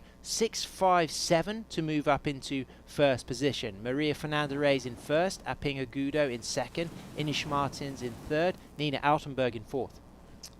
Yeah, so this has been a very exciting heat, although there's a little bit more space between the rides, which gives those judges a little more time to kind of relax and think about each ride, as there's not multiple rides going on. No interference in this heat, luckily, and they're actually able to catch their breath, which is great. With these long period swells, you will have these kind of long lulls, which will let you kind of reset, catch your breath, and let your body kind of charge up for your next ride. It also gives space for the beach announcers to get that information out to the ocean, as we had our Argentina surfer mentioning that sometimes you're so far out in the lineup that you can't receive that information. And of course, you want to know, you want to have that picture painted of where you sit in the heat, as well as how much time you've got left, etc. You do have those visible indicators of the priority screen and the clock, but as you get farther and farther out to sea, it can be pretty hard to see. So Nina, she learned to surf age 17 on the French Atlantic coast. So she's just 27, so she's not got, you know, more than a decade of surfing under her belt. So incredible to drop that score that she just did. Looked really good on that last nose ride section. But Maria Fernanda Reyes, of course, from the historic heartland of surfing in Peru, she's out there in the lead. She's got a 4.33 she's carrying, so she's got time perhaps to replace that. She's in second priority. Ping, of course, we really enjoyed watching the footwork. I know from speaking to her husband, who's actually from the UK, but they're based in Siargao, where they run a guest house, that she was a little bit anxious about the wave size. She does like to longboard in smaller waves, but she looked phenomenal on that 5.0. Oh, it's just amazing. And where she was placing those nose rides in the critical section, kind of risky parts of the ride, and also able to control that speed. We've seen some of these surfers just going racing past the section and kind of trying to pull the reins and slow the board down. She had perfectly placed it to where she kept that nice constant speed, enabling her to show that beautiful cross step. And she's with her daughter Bella here, so between heats she's also playing the mum, and it's Mother's Day in El Salvador as we see Inish Martins on a nice section there from the tail, setting herself up into the bowl section, coming low, coming high, cutting back, throwing some spray with Maria Fernanda Reyes, having a look at that wave out back, and it could well be a ride for Aping Agudo as well behind. It doesn't look like Aping caught that, so we'll stick with Inish Martins in third position, looking to drop a 4.38. If she can get some nose ride scoring opportunity in this, she might well threaten that score, but without the ability to really get a nose ride wall, she might not be able to get close to the 4.38 she needs. There's that 5, pedals back to the tail, and this is that moment where you have to recognize how powerful, shallow and juicy that inside section is, but composure, just goes prone, knows there's no more time for one wave, as we see Maria Fernanda Reyes running to the front, running to the back, bouncing, and then accelerating as she moves out onto the wide shoulder here, looking to replace a 4.33, just wiping the nose off her face there, staying nice and calm, gracefully walking back to the tail, a ping on a huge wave behind her. Maria Fernanda Reyes staying nice in the pocket, really good footwork, a ping needing to replace a 3.0. Maria looking so elegant. For me, Alice Lemoyne and Maria Fernanda Reyes have both demonstrated a real threat in this event as she gets multiple long hang 10s through the short break, and that last hang 10 just held that with so much composure, and it'd be interesting to see what a ping did on her wave. Yeah, and as you had pointed out, Maria Mafer did pull out. She was very conscious of a ping's first priority position, and definitely learning from that previous heat that we don't want any interferences. But one thing I was going to point out was in Mafer's last wave, that one went a lot flatter than the earlier ones, and she's riding an EPS core now, which is going to give her that extra buoyancy and make it across those flat sections a little bit easier. So it's interesting how those little constructions can benefit you in certain places of the wave. Incredible surfing. Maria Fernanda Reyes takes the win. Aping Agudo takes second. Inish Martins and Nina Altenberg will stay in the event, moving to the repechage. Stay with us. Coming into the booth next, we have Shannon Hughes and Rachel Tilley live from Surf City, El Salvador.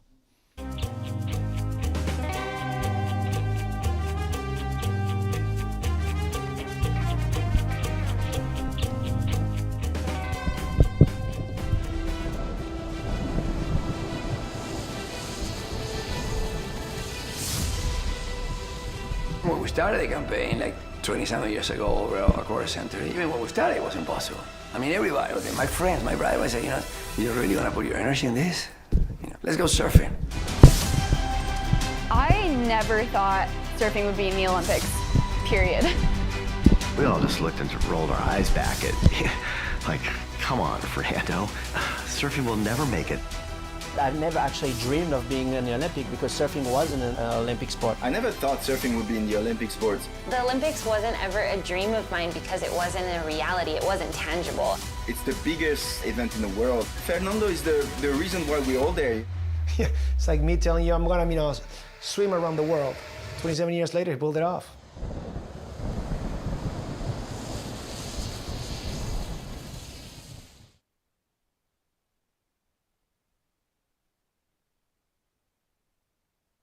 Here at the ISA World Longboard Championships, we have just seen Maria Fernanda Reyes, Mafa, more affectionately known, have an absolute smoker on her way in. Great heat from Mafa and from the rest of the women throughout this morning.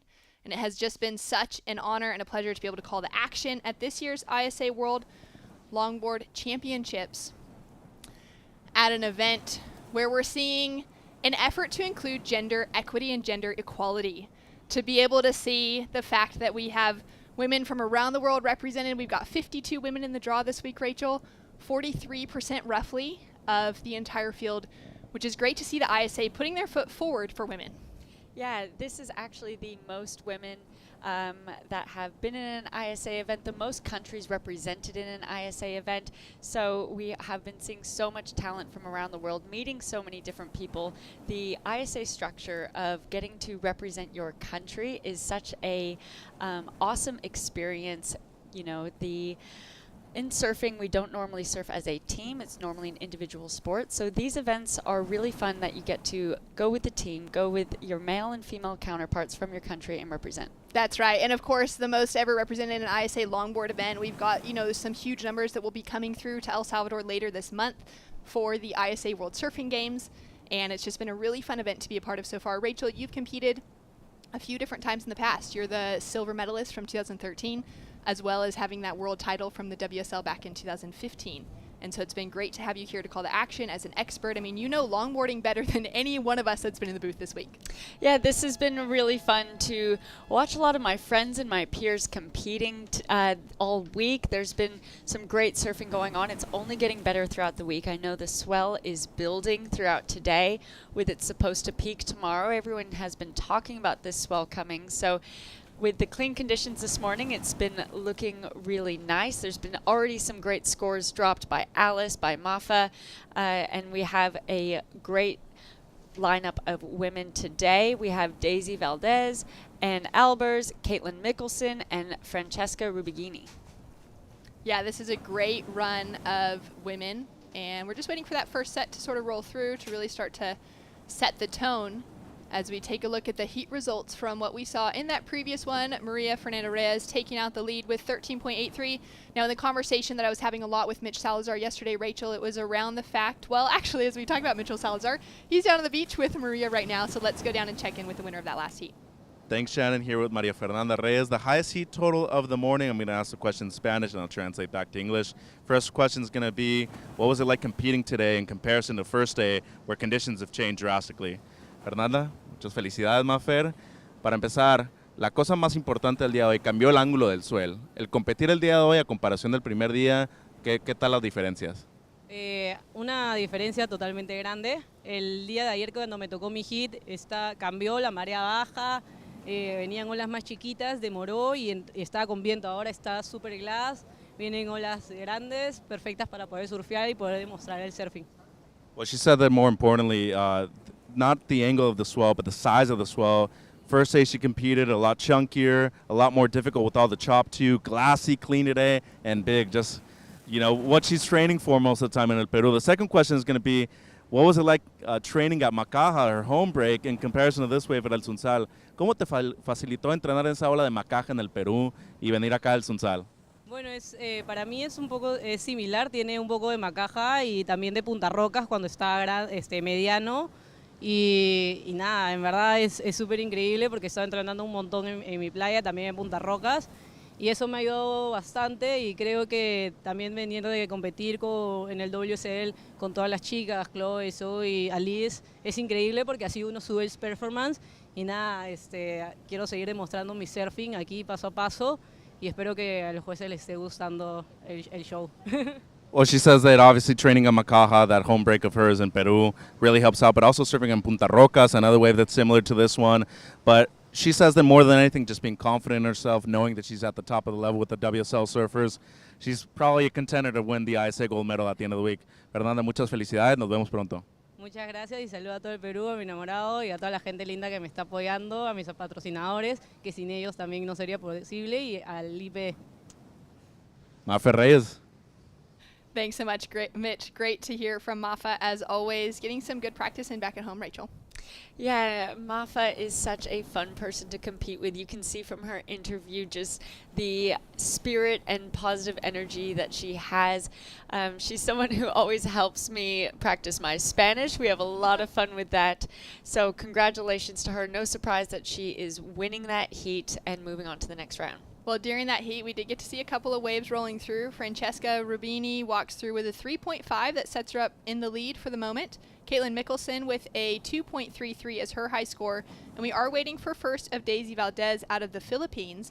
And Albers has yet to catch a wave, which sets her up in that first priority. She's got that 0.5 on the board now. So she's had a quick look as well. And coming into this main round, we are running with 25-minute heats, which has been a great change to the schedule. And just giving that extra increase, especially with the increase of swell that's going to be coming through. And we're already seeing the increase in swell size today, Rachel, that paddle back out's just a little bit longer. Yeah, and we actually started half an hour earlier today than we have been over the past few days. So the cleaner conditions are in the morning. And so with starting earlier, we get to run more heats in those nicer, cleaner conditions before that onshore wind picks up, as we've been seeing over the past few days. Let's take a look now at Anne having a strong paddle to get into this wave. Sets her line early. She's going to have to drive down to the bottom. Now starts to set that high line. Nice, great footwork up to the nose. Gets that quick hang 5. Stumbles a little bit on the pedal back as that board hits a little bit bump in the water. Beautiful, big, drawn out S-turn as she sets up now for a second hang 5. Out the back behind her, we can see Caitlin Mickelson getting a piece of the action during this set. Beautiful rail work coming through from Anne. And just keeping that composure, petting the kitty a little bit to make it through that section and giving that kind of tall stance sole arch for just a moment. Love those little style elements being thrown into the mix. Goes for that quick hang 5 in the shore break, which is always dangerous. Caitlin Mickelson now on the answer back, or the wave just behind. Beautiful couple of cross steps as she comes through to the shore break section. We'll see if she decides to charge for one more nose ride. Locks in for a long hang 5. Bails, and that board is in a dangerous position as she comes into the shore break next to Anne. That was a great exchange between those two. You can see them looking at each other, making sure that both of them are good, and wanted to make sure she didn't get in the way of Caitlin's wave at the end there. Caitlin is has the strongest competitive history, I'd say, in this heat out of the lineup of women. She's looking really relaxed, really calm and confident. She is a mother of Maddox. It is Mother's Day here in El Salvador. Another mother in this heat is Daisy Valdez. So happy Mother's Day to both of them. Oh, amazing to see those moms represented, to be able to show, thinking specifically of Caitlin Mickelson. Caitlin, she qualified for the World Tour, for the WSL World Tour, when she was just 18 years old, would have been the ASP back then. She's now 35, a mom out in the water, competing and representing for Team USA for the very first time. And to be able to see those moms that are coming in so strong, so fierce still as competitors, that having a child doesn't mean retirement for everybody, that there is that opportunity to return to the jersey, and Caitlin's doing it to the absolute best of her ability. Yeah, it's definitely an inspiration to us all. Caitlin, this is her first time representing Team USA at an ISA World Longboard Championships. I know it's something that she's had a goal of for a while. She's kind of pretty much ticked off everything else, competing on the WSL Tour for years on, getting second as her highest result on the World Tour, and having 3 North American Championships behind her. But as we look at this replay of Anne's wave, she got some nice opening nose rides. The judges really value those nose rides straight out the back. A little redirection there as she lines up to get into the critical section. Quick hang 5, but it was in the pocket, so that was really nice looking. And she's just kind of using her body to lean through, not really pushing through those legs, and that can be a way to kind of do a turn but safely go through it while they're navigating that bump. If you push too hard, sometimes that bump can then just fly you off. Of course, she went for that last hang 5 and got smashed by the shore break at the end. But Caitlin, this wave looking really nice, and she is such a powerful tail surfer, really confident on that, and has great footwork. So you can see her using a little bit more of her legs as compared to that wave that we just saw previously in her turns. A little bit of redirection from the tail so that she's in the steepest part of the wave when she's getting that nose ride. And here she's just hoping that the wave lines back up. She goes for this as it stands back up. She's waiting for the wave, looking for that opportunity, goes for it on the inside, and this wave picks up and she ejects out. I love that breakdown. Can you kind of explain to our audience what it means to be nose riding in that steep part of the wave? Like, what does that wave look like when we're looking at it as we see that replay? Well, it's kind of counterintuitive. When you're first learning how to nose ride, you think like doing it in the steepest part of the section is a harder place to do it. But really, when you understand how to position your board into the pocket, the board and the wave are supposed to do all the work for you. And it's the most critical part of the wave. It is the steepest. But when you're in the pocket there, the board gets levitated by the wave. The back of the wave can grab onto that tail and kind of, you're on this like teeter-totter kind of situation at that point. There's all that pressure being put on the tail, so that way you can stand confidently at the nose. That's when we see people being able to hold those hang tens for longer because they have all that pressure supporting them on the tail from the wave. Great explanation. And that is such a difference that we're seeing in, you know, a lot of these nose rides. And what the judges are really picking apart is something that might hit into that good to excellent range is those nose rides that you actually get length out of and you're really able to hold it and get that elevation, as opposed to those quick taps, which is good to get those taps if that's the only option. Be able to just get that nose ride in. We're really seeing that reflected in the scoreline over the last couple of days as well, Rachel, the emphasis on the criteria that we need to utilize the entire length of the board as well as the entire wave, but really going from the tip to the tail. So those turns are really great, but it also needs to be combined with those nose rides to get, say, above a 4-point ride. Sure. Yeah, you have to use a combination and variety of maneuvers to be getting above that 4. I'd agree with that. It's the criteria is traditional surfing, as the judges will say, and that means turns are still important. You're just using it instead of tail surfing, as Sam has been saying. Tail surfing, it's actually just more rail surfing. You're using that rail, engaging that, and as we see Francesca looking for this wave. The Italian now up and riding. Nice positioning. She held on to priority for a while waiting for this wave. She already got a 3.5. Starts out with a quick nose ride, just that quick tap that we were just talking about, and now sets herself up for a nice, slightly longer hang 5. Turns, just setting herself up here, looking for that next section, which is really important to figure out how to read this wave because of the way that it bends in across the reef. Now she had a little stumble there, but she's kind of found her footing again with that strength in her legs. And this is where that wave gets really bumpy coming through to the inside sections. Couple steps forward and back. I love that she's keeping those feet moving, although she's not able to get those nose rides connected together. She's able to keep that fluidity on top of the board. I think that's been a little bit of a challenge for the surfers in reading this wave and learning how to maximize the score potential. Is that wave can often shoulder off dramatically halfway through the bay and then in, and they're kind of having to redirect and get some footwork, try and make the space still useful and lively and add up those points for the judges to give them those higher scores, because if they just stood there and waited and waited and waited for something to happen, they're missing that potential opportunity to just kind of rack up those reasons for the judges to just up their scoring potential. Even if it's just by 0.5, but those little extra movements can really rack it up. I love the way that you phrased that. Coming up next, we will be heading into our repecharge rounds. Our women's repecharge round 2 will be heading out into the lineup.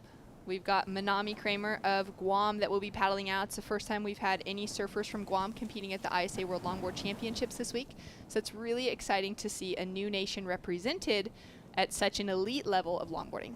And she's only 19 years old. I'm loving seeing all the young talent that we have been seeing in this event. There's Emily Curry from Great Britain on screen. She'll be in the red jersey, an experienced competitor as well. I'm excited to see what she'll do out there. Yeah, this is going to be a great heat coming up, and that's going to be those moments too where all the pressure is on. It's going to be the top 2 that advance through into the next repecharge round 3, and those bottom 2 surfers will be eliminated. So of course you want to keep your name in the mix because there's that coveted gold medal, and you can make it back into the finals round by battling through the repecharge. But also every heat you make it through, and even every placing 3rd instead of placing 4th or 2nd above 3rd, those add valuable points to that team conversation, which is so much part of what the ISA is all about, is having those teams represented. We've got 2 men and 2 women as the max allowed. Not every team has been able to fill out those positions, but I'm sure that in the coming years we're going to see so many more teams coming out with, you know, a full stack, a full full stack of 4 surfers. I can say that as a mouthful. And really see those teams competition growing stronger and stronger as the years go on. Yeah, and what I love, you can see Minami talking to Cole Robbins there from Team USA on screen. That's another huge benefit from these events, is all the camaraderie between teams, all the different people you get to meet. My first ISA back in 2013, I was 15 years old, and still all the surfers that I met there are great friends of mine now. Now, Daisy Valdez has been pretty patient. She has that 4.33, the mom, now up and riding on the nose from the Philippines.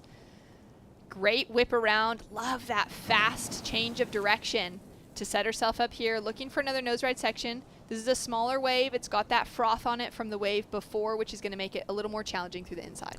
Yeah, she, I think, was looking for that maybe smaller sized wave because those can be a bit cleaner. Sometimes the sets come with a lot of chop and bump, but unfortunately with that smaller wave came all that froth and can make it harder to read all the intricacies of the bump that is on the wave because the froth can kind of cover it up and cover your eyes to it.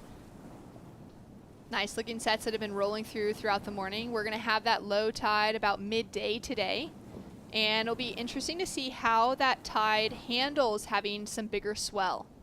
It is nice because it means that shore break should hopefully just dissipate a little bit in the power, and that backwash won't be such a factor through the middle of the day of competition. And I do feel like we've been pretty lucky with the way that these big, kind of king tides have been swinging in this week, that we've had that low tide through the middle of the day as opposed to the high tide, because on high tide the waves can get really tricky with so much backwash. Yeah, it gets a lot bumpier. We've been experiencing that, Shannon, paddling out after the event finishes. finishes. Yeah, our free surfs in the evenings. Yeah, after the event finishes, we've been just dying to get wet, but it's also been a great opportunity to have more perspective of what the competitors are dealing with out there. And we've got a paddle now from Caitlin Mickelson. So she's sitting in the lead. She's got that 4.33 and a 2.8. This could be the wave for her that really sets her apart within this heat. Looking to get an even better score as her high score. Beautiful big S turn to start. Gets up to that hang 5, holds it for a moment. Great footwork and composure. Board's looking nice and comfortable under her feet, especially selected for this wave. And she's been putting in a lot of practice back at home on the rights at Cardiff Reef, which have similar tendencies to what this wave has. This giving her maybe even a little bit more of a wall to work with than Cardiff on the rights. So great footwork so far. A little stumble there through that last turn, but throwing in a little bit of that drop knee into the equation and kicks out just underneath the lip. And you can see all that black sand that's churning up as well. It's been great this week to see that we've got all this sand that's filled in, because it's really made the point pretty unbelievable. Yeah, and look at this replay. She is opting for the bigger sets that are coming through, being patient for those. This is her 3rd ride, and I love that nose ride out the back, and you can just see the power through her turns. The spray coming off of that is an indicator of what she's putting into those turns with her legs, and she kind of redirects and stalls here quickly. I love that. So that way, look at that critical nose ride. That's in the pocket. We haven't been seeing that much yet today, and look at that spray coming off that turn. Nice S-turn, going to that traditional S-turn style of being on the tail, and then she ejects out here. That's such a dangerous thing for a longboarder's board. It's a huge opportunity to break a board, actually. As we see Anne Albers of the Netherlands, she's down into 4th now, chasing a 3.68, and that is a beautiful nose ride. Critical section, gets that length of ride, and you could tell that her toes were fully locked over the nose, and then things go wrong. Just maybe too much speed coming off of that turn back into the water. We'll get the replay in a moment for Rachel to break down. Daisy Valdez now on the nose.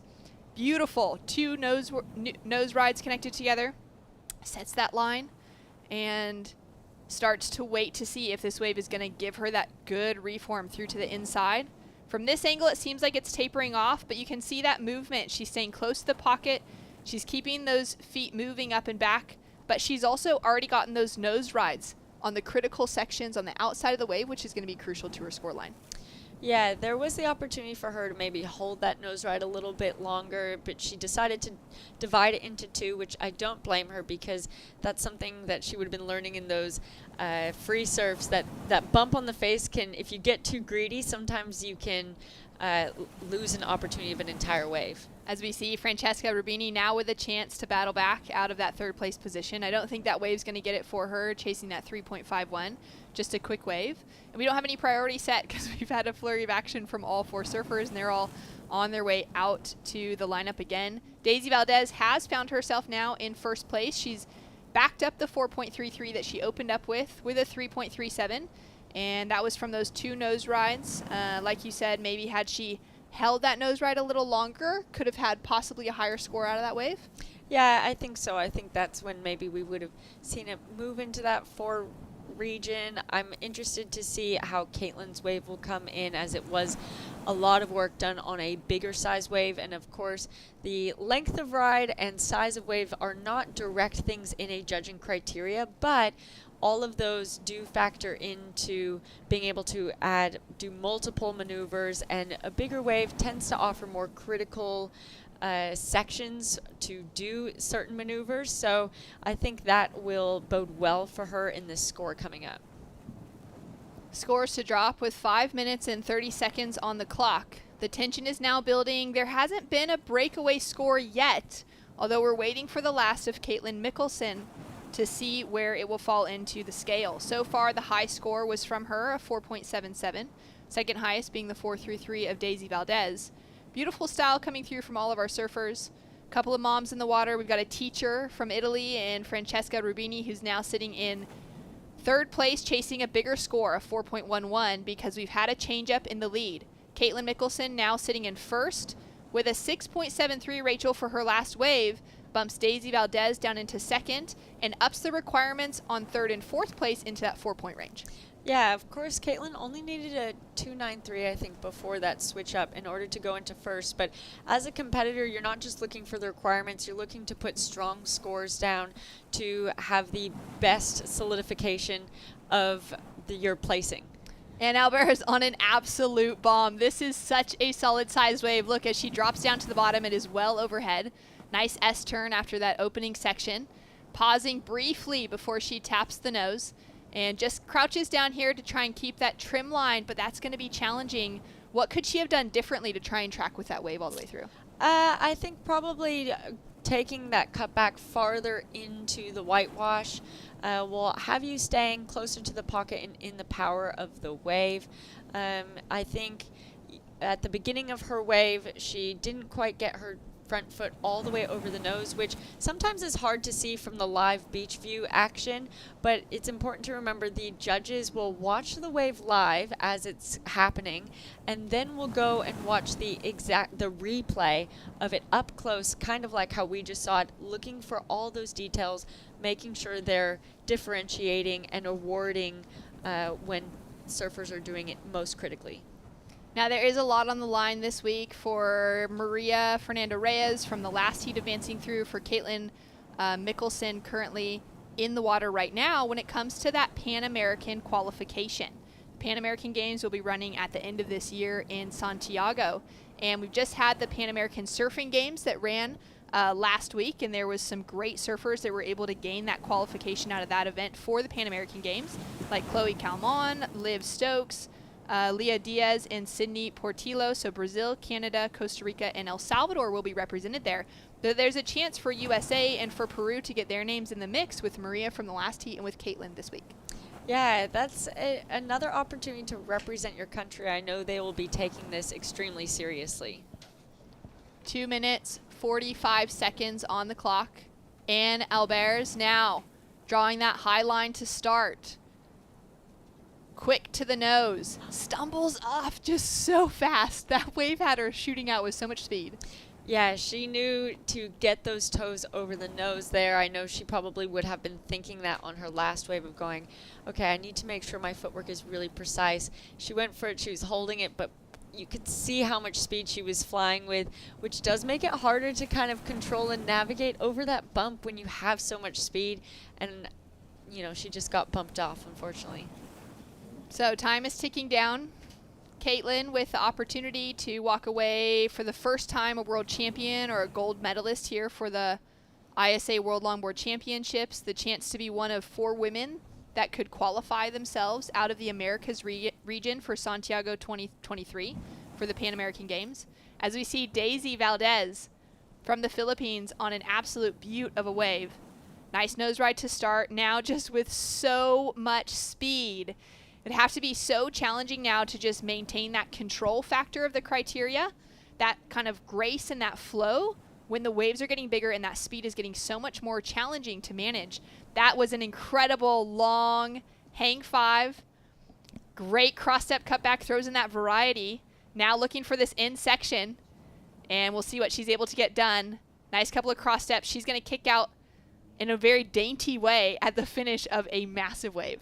Yeah, I'm really interested. That'll definitely be her best score of the heat. I'm interested to see how it drops. Obviously, she's looking for a 7.17 to go above Caitlin, but it will improve her situation, which will make it harder for Francesca and Anne to get into that second place position. You can see Caitlin waving her arms. She wants to know the priority situation. She wants to be hearing how much time is left. So she's not having to look into the beach to see those things.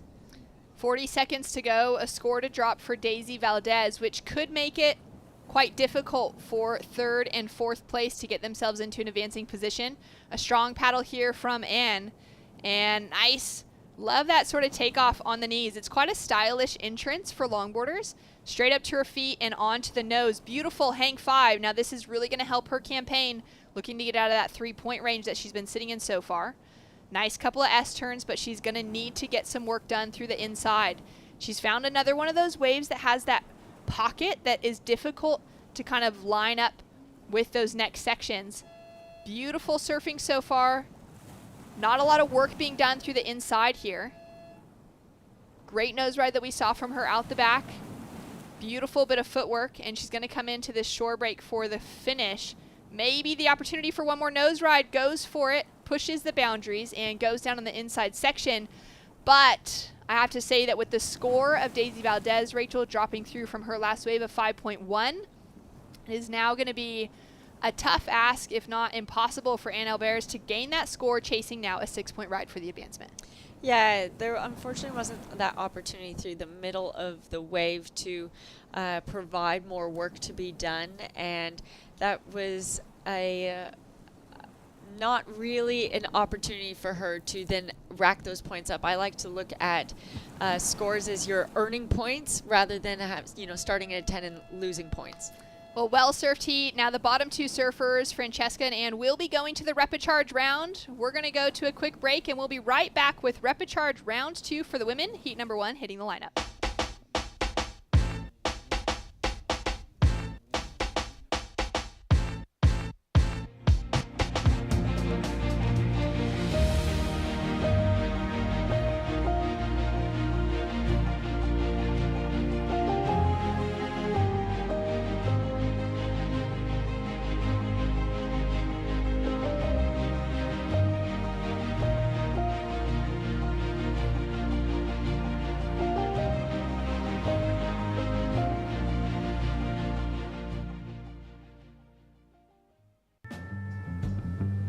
Cuando cae el sol, es la hora perfecta para desconectarte, para disfrutar de todo lo que te rodea.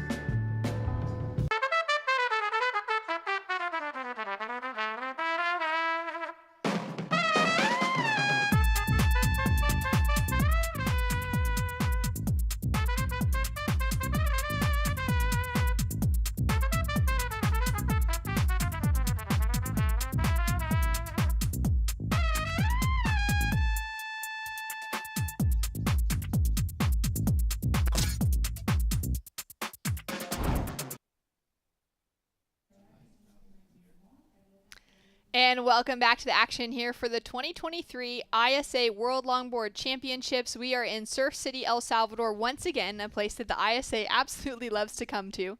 We have loved the local support and just the variety of waves in this wave-rich region of the world. It's been great to be able to see El Sunzal being surfed by the world's best longboarders, because we traditionally for the ISA have seen shortboarders out here, which can be a little bit more challenging, but it's really showing how good of a wave it is for a traditional longboard. Yeah, I love that little highlights package that we just saw before of some of the free surfing that the competitors have been doing and practicing in the lead up to this event. Just so much action happening. I know everyone is having a great time in and out of the event here in the local area.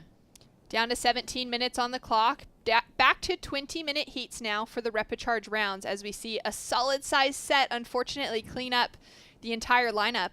Now we're into heat number 1 for repecharge round 2. We have Emily Curry from Great Britain, Ines Besso from Uruguay, Manami Kramer of Guatemala, and Nunca Dunmeyer from the Netherlands. As we see Emily with a quick kick in and out just to get her feet into the wax, maybe even to reposition Rachel to get out of that dead zone of where those waves are really breaking, that impact zone. Yeah, that set really took everyone by surprise. We do have a building set all day, so those are going to start becoming more and more frequent. Ines now straight to the nose. Beautiful, quick footwork. Gets that nose ride thrown in with a very critical, solid section breaking in front of her. She's now down in that crouch position trying to grab that outside rail, which can often help get around those kind of sections.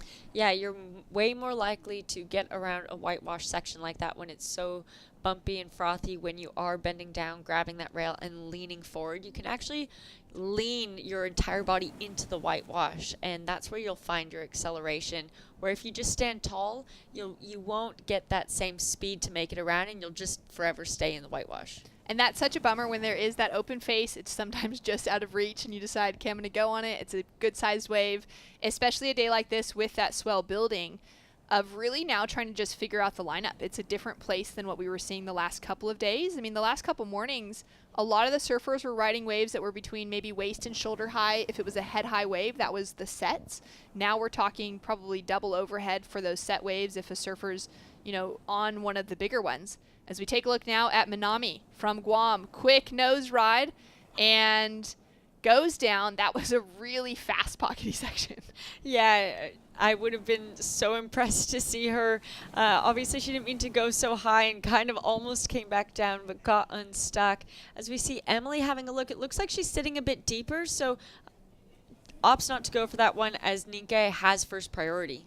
All right, Ninka up and riding. Quick steps, doesn't quite get those toes locked over on the nose, but gets close to it. Nice S-turn down to the bottom and sets that line again.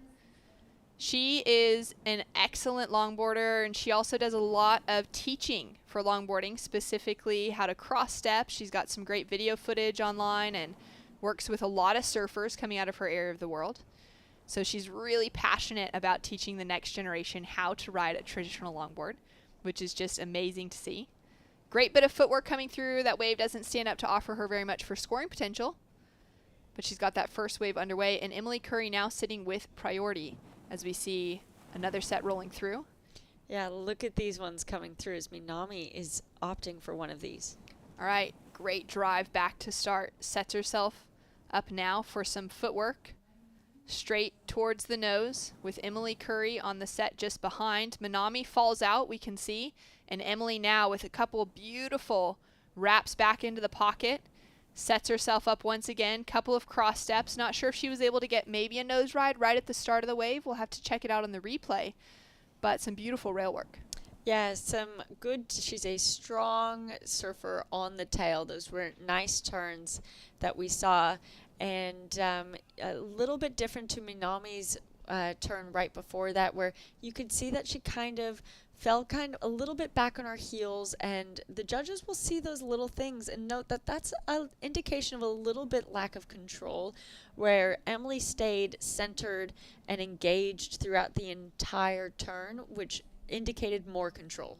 Yeah, that control is such an important part of the criteria. And it really does encompass, I feel like control is a good kind of overall explainer of trying to make the difficult look easy, because if you're in complete control, you're probably making the job look pretty simple. Yeah, and that's exactly what the job is of a longboarder, to make the difficult look easy. I think sometimes it's almost counterintuitive for people recognizing how hard it is what these surfers are doing, because they make these nose rides and turns on these bumpy, frothy waves just look effortless and easy, but really it's their talent and their experience that is allowing them to just make it look so nice. Paddle here from Ines. She's currently sitting with a 2.5 as the high score. Nice bit of footwork to get up to the nose. On that one, gets those toes fully wrapped over. And has a good looking line with that critical section. You can see that darker water starting to stand up, indicating that it's that critical section. Nice top to bottom, big swooping carve back into the foam. Now we'll see if she's going to be able to find herself back into that green face once again. Starting to crouch down a little bit lower, and it's going to open up for her. This could be a great decision. She'll kick out as that wave goes flat on the inside. So finding a little bit more momentum out in the water. Nunca with a 3.33 on the board. And spends her life teaching people how to make the difficult look easy in longboarding. She runs a business called Single Fin and spends her time living on the Atlantic coast in Europe. As we see some of those priorities starting to pop into play. Surfer in second priority, Manami, with a quick look at this one. Taking off really deep, and she'll go down. Yeah, I think she went to go grab that rail so she could do exactly what we were just talking about. And if you grab that rail and lean into the whitewash, you can try and push against it to make it back around. But it looked like she just missed that rail as she went to do it all simultaneously. She's from Barigata in Guam, loves surfing at Rick's Reef as her favorite spot. She was born in the island of Sapan and grew up on Guam, learned how to surf when she was just 4 years old. I mean, imagine that, growing up in a beautiful tropical location with a surfing family that gets you in the water so young. Kind of similar to yours, except that I think you had to be wearing a wetsuit most days when you were about 4 learning how to surf, Rach. Yeah, from Southern California. Our summers can warm up, but definitely not a seasonal all-around warm location. Well, that last heat, someone that comes from your area of the world, Caitlin Mickelson, took out a great win in the last heat, and we'll catch up with her now with Mitchell. All right, thanks, Shannon. Caitlin's just making me laugh over here. She's calling herself La Osa, the bear, T-Rex, everything. But impressive heat win, Caitlin, 11.5 heat total. But on your second best ride, the 477, you had one of the best drops we've seen out of the entire event. What was it like managing conditions today in comparison to your first heat out there? You know, I think it was a little trickier today. There's like a little bit of a rib on the face and then also some flat spots. But yeah, the drop definitely is a little more steep at the beginning. I kind of like getting that speed, but to wipe it off for a nose ride was a little difficult, but it was fun. So before your heat, I was talking to one of our judges, Mike Stidham, one of the best longboarders in the world himself. He was giving you such high praise. Getting that kind of praise, knowing that he's one of the best in the world from your peers, how does that affect you emotionally and mentally going into the rest of the event? You know, that makes me feel really good. Mike's somebody that I've always looked up to throughout life. I think when I was a young grom, I was even like, how are you nose riding so long? Like, what is the secret to nose riding? And, you know, to hear him say that just makes me feel really good about my surfing and like gives me more confidence going into the next round. So an extra thing, too, it's Mother's Day here in El Salvador. Happy Mother's Day to yourself, Caitlin. Anything you want to say to Niles and Maddox back home? Yeah, I miss you guys so much. Thank you for all the support. Thank you for just being along for the ride and letting me keep doing what I love to do. I have the best family ever, and I'm just so grateful. Dr. Caitlin Mickelson moving through. Thanks so much, and happy Mother's Day to Caitlin and all the other moms that are in the water this week. It's been great to see just the plethora of moms that are traveling, some of them with their kids this week, some of them without, as we see a really solid set, Rachel, just taking the crew out at a backline. Yeah, Niles and Maddox traveled to the Mexi Log Fest with Caitlin just before this event, which took place in La Saladita, Mexico. And it was so great to see them there. Niles is an awesome surfer himself, and their son is just so cute. So I know she'd be wishing that they were here as we see live action happening. Great carve back for Manami. Solid-sized wave. Sets herself up here, so drew that first line quite wide, keeping herself more in the pocket now as she comes through to the inside, getting a little bit of footwork done, really needing to get that touch to the nose though. And those are some of those moments where, you know, that wave is standing up with that opportunity, and it takes that extra commitment to go for it. Beautiful. Oh, that was a really, really dangerous section. She looks like she's okay. She's got a smile on her face. The 19-year-old coming up breathing, having a check back to probably her team that's standing on the shoreline. hardly able to speak right now. Oh my gosh, my reaction to that was involuntary. I just My heart is screamed so hard. into the microphone. That was crazy. You could see the fins flipped up underneath her, and she went around the lip with that. So it's funny how sometimes that happens as a surfer. You have these really bad falls, and you don't realize how bad they looked. And people will be asking, are you okay? That was crazy. And you're like, I'm fine. I'm going to keep paddling back out. And obviously she came up with a smile on her face, so she's all good. But that happening right on the beach in front of everyone I know would have been stressful for her team and family. Taking a look at this replay, so much opportunity with this wave. She didn't quite get her foot over the nose, but that's a nice turn, big S turn, wrapping all the way back around to that more critical part of the wave, the pocket of the wave, and she's waiting for this thing to kind of stand up. I like how deep she took that into the whitewash, because that will allow her to kind of stay into this speedy section of the wave. Navigating that bump really nice, make your way up to the nose, footwork not as concise, but getting up there at the end. And then this is, she could have just ejected a little bit more, but look at her come around. That fin was less than a foot away from her face as she came down that lip. Could have been major injury, but she has come up smiling, which is what we love to see. And I just feel like, you know, watching her surfing, she's got such a great style. She's got great composure.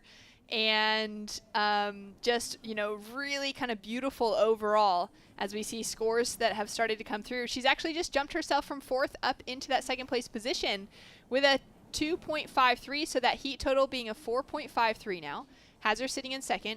Emily Curry currently sitting with just a 3.33 and a real throwaway score as her backup. She is sitting with first priority and has been holding on to that for a long time as we see this set starting to roll through. And I love that last wave of Manami because it showed that she's got that ability to charge. She's got that ability to put her board on rail. She's a great shortboarder and learning how to longboard and really developing those skills in the nose riding area. As we see Emily now setting that line. Beautiful poised footwork. Gets a stretched out hang 5 to start. Pedals back. You can see how bumpy it is and just how fast she's going. Even to see like her hair blowing back with the wind speaks to the speed as she's flying through these sections. Great footwork, great carves back, and now a nice section through to the inside. And this is where she's going to need to continue to capitalize.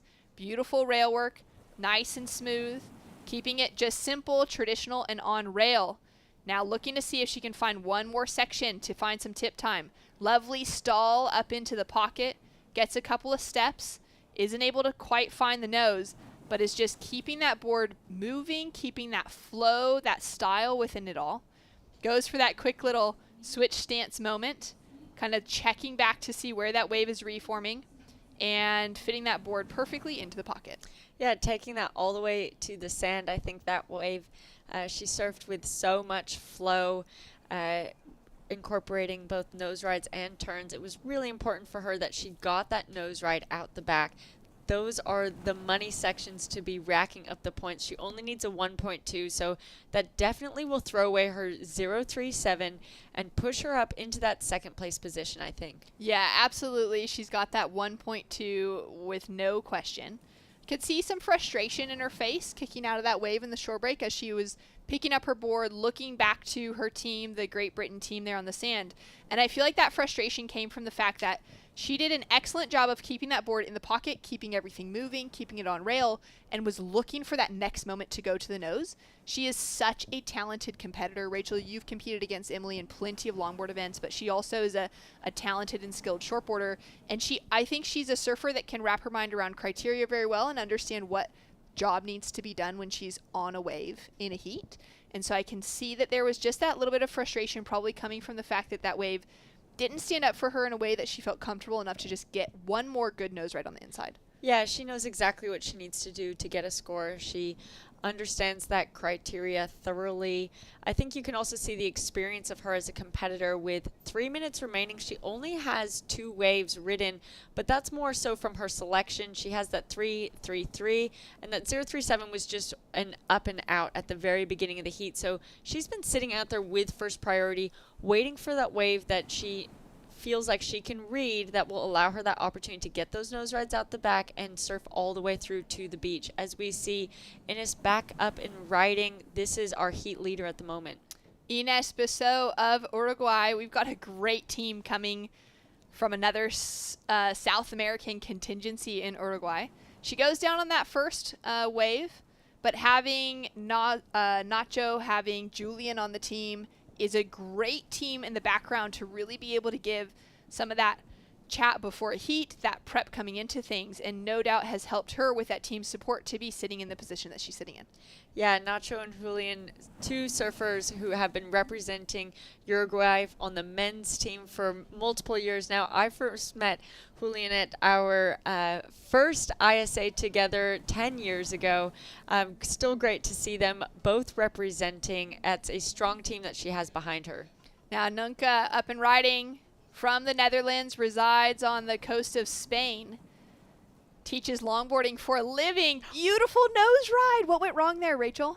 I think she maybe just got a little bit too high up, and when she set that board, so basically when you're on the tail and you're getting ready for that nose ride, you're on the tail setting up the line that you want the board to maintain while you're on the nose. So she set that line, and her board was kind of on that upward trajectory you could see as she was walking up to the nose, and then by the time she got to the nose, she was her board was still on that upward trajectory, taking her a little too high up into the lip.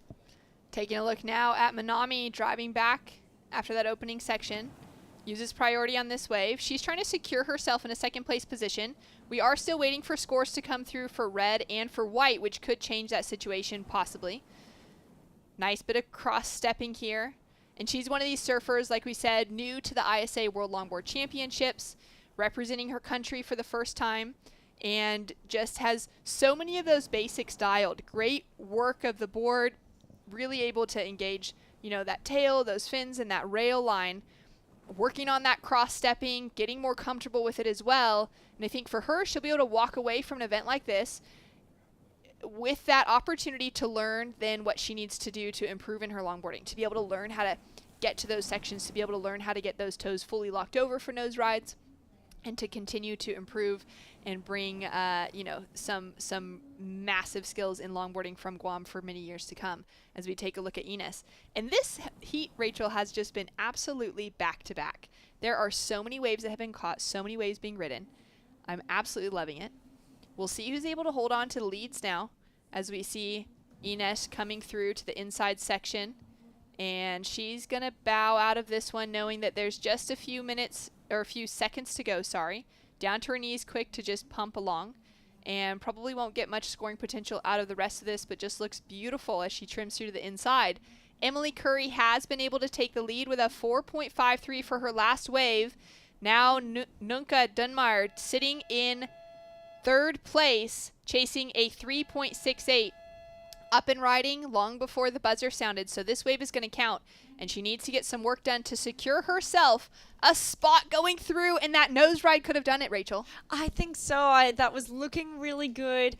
She had that nose ride out the back of and you can see her frustration there, that she knows she has the opportunity. It's frustrating as an athlete when that slips out from underneath you. She was doing the work that she knows the judges want to score, and those are nose rides. Wow, what a way to finish. The change up, the scores finally dropped. It took a while from the panel. So even with that, what's it like being a competitor out in the lineup when those scores are coming through, but you're waiting on them, but you kind of have to just go anyways?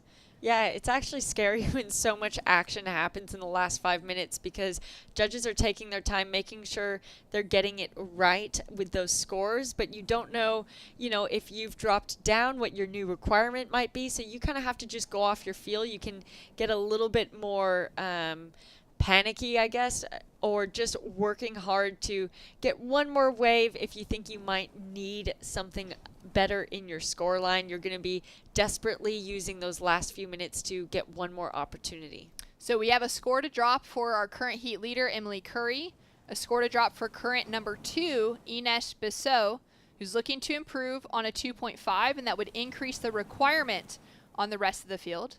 Manami Kramer looking to drop a score as well. She's currently sitting in third, and Nunca Dunmire chasing down a 3.78, and scores look to be locking in.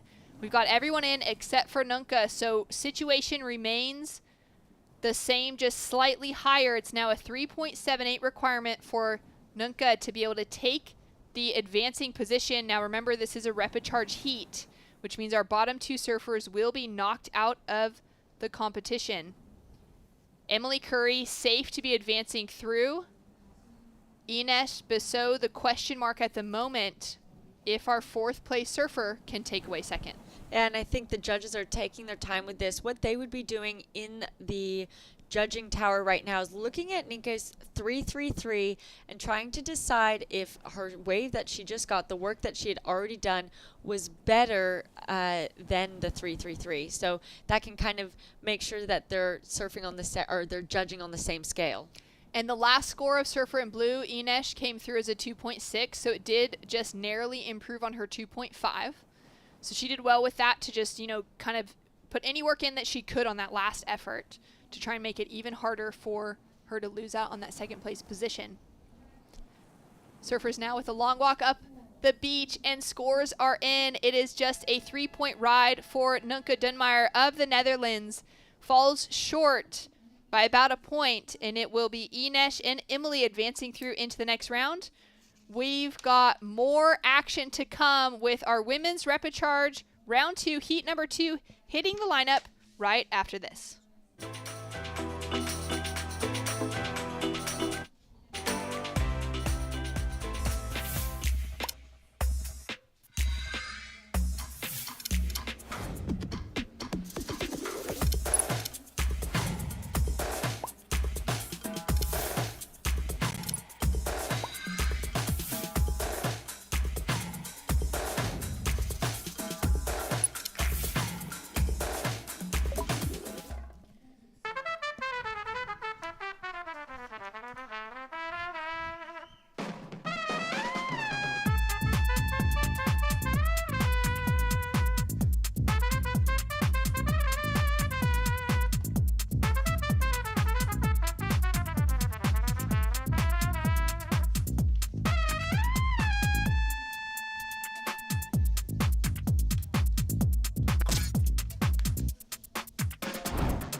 Welcome back to Surf City, El Salvador for the ISA World Longboard Championships.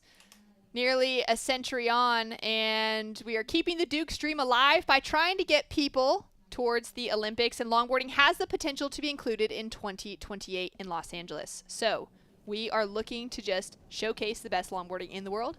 Taking a look at the heat draw for our women's repechage round 2, heat number 2, we have Siva Gerard from American Samoa, Carlota from Spain, Raquel from Portugal, and Bianca from Germany out in the lineup. With a chance to keep themselves in the mix, only the top 2 surfers, Rachel, will be advancing through into the next repechage round, the bottom 2 losing out. And once again, it is all important even to try and get yourself into that 3rd place position like we saw from Nunca Dunmeyer. That's more points than that 4th place knockout position is going to give towards that team, those team standings at the end of the week. Yeah, and the format looking different today. We started at 7:30 with the main event of the women's round 2. Those heats had 25 minutes. We're now into women's round 2 of the repechage, and these heats are only 20 minutes. So slightly shorter, but the same amount of time that they would have been competing in from yesterday before that main round 2. As we see a first paddle for our surfer in white, Bianca Dutzen. Just a quick kick in and out. She's got the feet in the wax. And she had a bit of a shocker of a heat that I'm sure she's debriefed with her team, debriefed with her family back home, where she didn't catch a wave in her opening round. It was really challenging conditions. So she's already got her feet in the wax and will be looking to reposition herself now. Quick second wave there from Siva with a 2.67 to open up with. We also already have a 3.07 on the board for Raquel of Portugal, our surfer in green that we missed during the commercial break. And so we've got that kind of, tones being set, and we've got that priority starting to get set out in the lineup with our surfer in blue sitting in first priority as this set starts to roll through, Rachel. Yeah, so much talent in this heat already in the repechage. However, there is a stream for them to make it back to the main event final. So much that they are working for here. So much that they have in front of them this week as we see a couple of quick steps from Carlota of Spain. Great footwork to start things off. Nice drive back. Love the look of that board under her feet. Nice couple of steps forward, engages that rail, now starts to set it up, looking for that nose ride, finds a locked-in hang 5, pedals back, good footwork, great cross-stepping. Love the way she's able to set that line, find another critical section for a nose ride. Once again, and a second hang 5 through to the shore break where she bails. These are some great eject buttons that these girls are doing at the end of the heat. Entertaining, but that was a great wave from Carlota to open up her account. Well, that last heat was taken out by Emily Curry of Great Britain, and she's with Sam Bleakley now. Well, reigning British champion Emily Curry, you've just booked yourself a spot in Repechage round 3. Tell us about the conditions out there and how you're feeling. Yeah, pretty stoked, thank you, Sam. The conditions are really fun out there. The waves are big, which I like it, a bit bigger. Powerful. I mean, surfing this point with just 3 others in, it doesn't get much better than that. And you've got a new board under your feet, the double scoop model Skin Dog surfboards. Tell us about that design and how it's working here in El Salvador. Yeah, so my before my favourite model was a quill, so a little bit piggy, pintail, and Ben also brought out a cherry picker, which has got like a wider tail. So this double scoop is like a little bit in between that. It's got a wider tail but still quite piggy, so make sure that you're like nose riding in the critical sections. I've only ridden it out here and once at home, but I absolutely love it. It holds the conditions really well. And how proud are you to surf for Great Britain and have this great team behind you and all the support back home in the UK? Yeah, an absolute honour. Representing your country is just like the best thing. The support at home has been incredible. Getting us out here and then all the messages that we've received, all the phone calls from everybody at home. Thank you so much. It really means a lot to all of us. And our team this year, it's great to be a part of with Beth, Evan and Ash. And fingers crossed we can keep going for a few more rounds and get a good result. And what's your vibes now for the rest of the day? What's your focus point and how do you feel about moving forward in this competition? Yeah, really excited. It will be good to get to another round. I'm not sure if we're on today or tomorrow yet, but just stoked to be out there, to be surfing in those waves. Well, you've got 20 national titles back home as a shortboarder and longboarder. We know you can go really far. We look forward to watching more of the event and your surfing, Emily. Lastly, just a message for your family back home. Thanks, Sam. Yeah, hi to everyone at home. Thank you very much for all your support. Like I said, it means the world. So yeah, keep it coming. Thank you. Always great to hear from Emily Curry. Just a few titles that she's racked up in her days, Rach. Yeah, that's what we were talking about with that competitive experience. I was talking about that with her wave selection and the way she used her time throughout that heat. 20 national titles across her longboarding and shortboarding shows how much heat surfing she has done. As we take a look at some replays here, talk us through this one of Siva. That was a beautiful opening nose ride. She got down and low to maintain her speed on that. Unfortunately, hitting the eject button, it could have been a good score if it opened up. This is a nice opening ride for Raquel. I like those nose rides straight out the back, and she has someone who has nice control over her tail. She won her heat yesterday afternoon, so she would be feeling good, that energy going straight into the morning, into some nice, easy, cleaner conditions, incorporating that drop knee. We saw that a lot yesterday. I really like that, and I think the judges would like that too. It's just a nod towards that traditional criteria they're looking for and adds a bit of variety to turns that she's doing. Yeah, I'm loving that drop knee, especially for the goofy foots that are able to pull it through. And look at that nose ride to finish. Looks like she didn't quite make the landing on the end. And then we saw this one from Carlota. She's currently sitting in the lead and scored a 4-point ride. Yes, she took off going straight towards the beach there and got almost to the nose, but backpedaled. That was a good decision from her because a nose ride like that, where she's going down the line, is much more critical. The judges really like that. So putting her time, energy, and focus into getting nose rides like that, she had her back leg really bent, trying to take that pressure off of her front foot as she is going over a bit of bump and making sure she's not burying that nose, as we see this wave from Bianca. All right, back to some live action. Bianca Dutzen from Santa Cruz, California, representing Germany by heritage and doing the country proud. She's a great, stylish, classic California surfer. Beautiful rail work so far. Looking to find a section where she can engage more of that footwork in the mix. Wave just goes soft for her, which is a bummer. I'd love to see Bianca get herself into a wave that has a really nice shape to it and really be able to show the kind of performance that she can string together. Siva now up and riding, representing the American Samoa Islands, and great bit of footwork to start things off. Has spent some time in Oceanside, California, and the west coast of Oahu as well. Great negotiation of this wave along the way. Couple of turns being thrown into the mix, makes it through that frothy section back out onto the clean face, making it look a little bit like Makaha out here. And just digs the rail as she starts to set up for this next section into the shore break. Great footwork, finds a locked in hang 5 for the finish of this wave. Maybe one more opportunity and she'll duck out just before the sand. That was the strongest wave I think we've seen of this heat so far. She got so much work done. That Michael Takayama under her feet navigated that bump really smoothly. You can tell that Michael Takayama because of the logo of the spear that goes down the stringer. A lot of surfers are riding his boards. He's a great shaper, and she had a beautiful ride. Coming up next, Coral Bonilla of Mexico. Nice looking Stewart that she's going to be paddling out with. And getting some focus in before she hits the water. Those Michael Takayama boards they kind of took over the competitive longboard scene for a couple of years. Had their kind of moment to shine. Now have sort of, some shapers have started to adopt similar kind of shapes within their boards, similar tail designs, specifically Rachel. And we've seen those boards still making some pretty strong appearances. Yeah, you know, I think it's pretty natural in surfing for surfers to be on shapes ridden by local shapers from their home countries. But Michael Takayama, his shapes are someone who has superseded that. People from all over the world were flying to California to get his shapes. That wider tail trademark that started to become so popular. You've now seen that shape be adapted by other shapers around the world, and it is a great nod to that traditional style of board and that traditional style of surfing that the judges are looking for, that those shapes are starting to become more popular.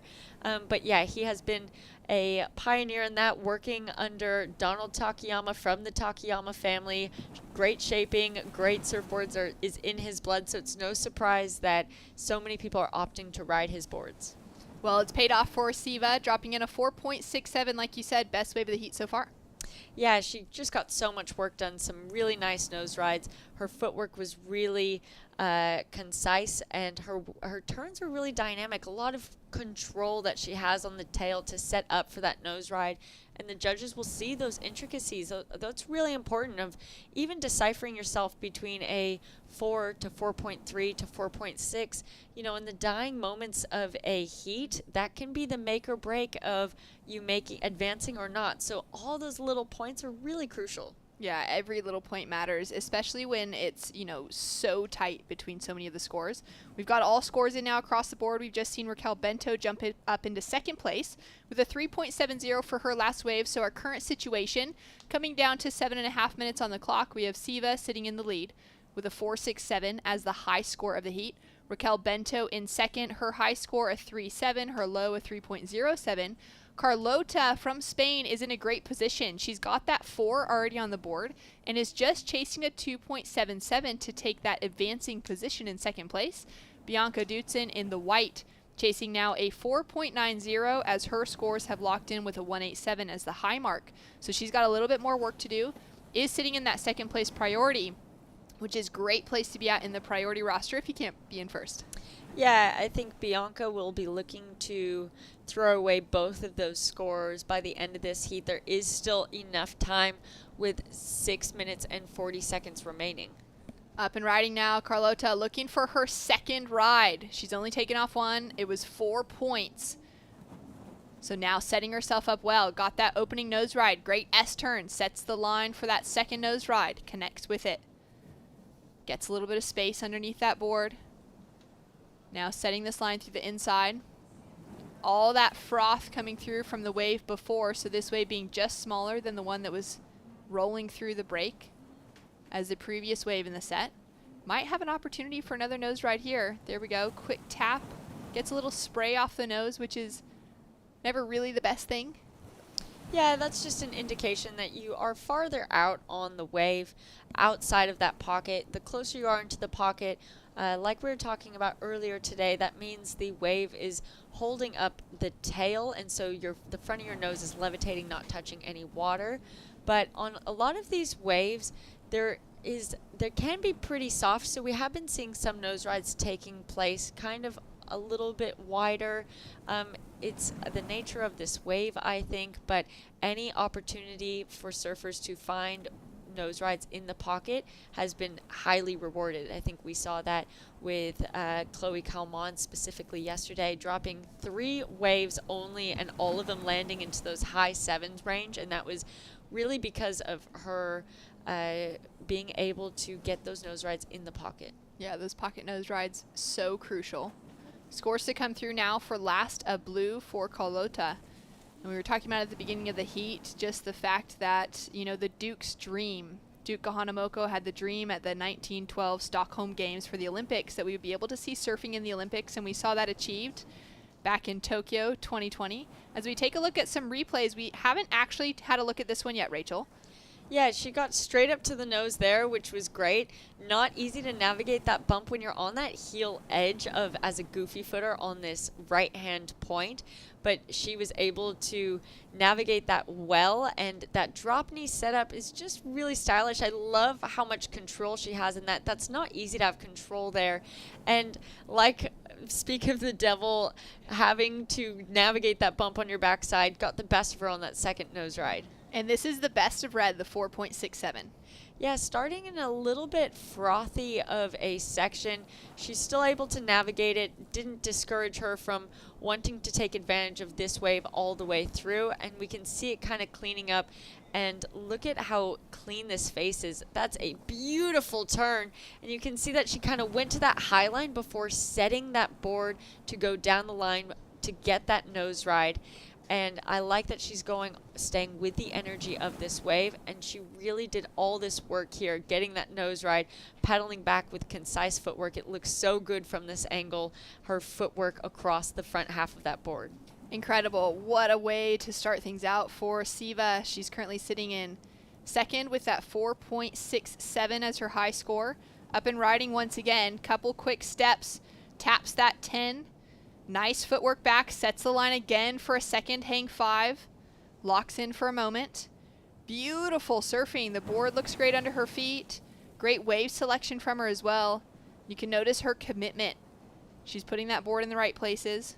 Nice rail work. Goes for that drop knee, gets a little bit caught on it for just a moment, but continues that trim line as she comes now through to the inside section. She's put together a great heat so far, looking to now just ditch a low score as her backup score, really bumpy through the inside.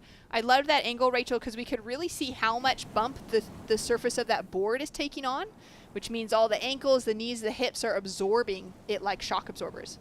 Yeah, you're trying to make the difficult look easy, and that's what she was doing. Taking a look at this from another angle, straight up to the nose. Look at how clean that is. She goes for that quick tap of the 10, was more of a tight 5 there. And look at that high line. She's trying to hold to make that a critical nose ride and have that levitation of her nose above the wave. And then she just does some nice tail work, getting a little bit caught up there, but I like her upper body movement throwing into the turn with her. That's showing power and control. She knows exactly how to navigate this board. Look at all that bump, but her upper body, you can't tell that she's navigating so much bump. She's keeping it calm and collected. That will be her, I think, second best ride that will definitely throw away her 2.67. It could even replace her or go above her 4.67 with those opening nose rides. Yeah, her surfing is just so impressive. As we take a look at some live action now, Raquel is going to likely be chasing a bigger score than a 3.67 when the next of Sive drops in. As we take a look at Raquel now driving down the line on the striped board, kicks that leash free. One of the challenging things about this break is the need to wear a leash, just because there's the likelihood that you have a huge swim in front of you, or possibly your board washes in, hits the rocks, and gets majorly damaged. And so all the surfers dealing with that. Great wave from Raquel so far, but really needs to get some work done on those outside sections, more footwork included in order to get some of those bigger scores. We are waiting for that score to drop in for last of Sive. Beautiful, quick steps up to the nose, but just sinks down as that wave dissipates. And we're down to 52 seconds on the clock. Carlota with a strong heat, a couple of 4s on the board. She's only caught 2 waves, and she capitalized on both of them. Bianca now with a chance, chasing currently a 5.47. Quick steps, finds the nose.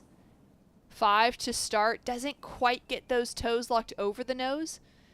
Nice S turn to set her line once again as we track with the drone. Finds that 5, pedals back. Now starts to set herself up on the inside where this wave starts to hit that corner. It's a great opportunity to go to the rail. Couple of turns here as she sets up for another nose ride through to the inside section. And looks to see if she can capitalize on this shore break for one more opportunity. Quick steps, gets to that nose once again. And that'll be her best wave without a doubt. Now the question will be, Carlota's up before the buzzer, so this will be a counting wave as well. Can she increase her lead? And will Siva, with her last score that has still to drop, another shore break section for Carlota on the inside, will she be able to absolutely seal the door closed on that second place position, if not take away the lead? Yeah, I think Bianca, unfortunately, it was just lack for time there. That will definitely throw away or be better than both of her score line at the moment. But that is one that she would have rathered have earlier in the heat, so that way she could build upon and get that second score to create a stronger overall score line. Let's talk through some of these replays. We saw White's wave, but let's take a first look at the outside for Carlota. Wow, look at her straight up to the nose, looking calm and composed too.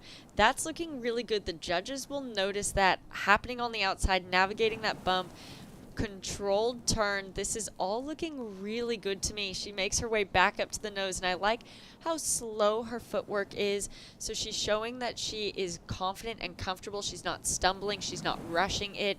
Those are all really important aspects. Making her way back up to the nose here. Does she see how slow she took that? Reading the wave, taking her time, making everything look calm and composed, and then cutting out with that. Now scores have dropped. Last of Sive Gerard of American Samoa, a 6.33, one of the highest waves of the round that we've seen so far, takes her into the lead.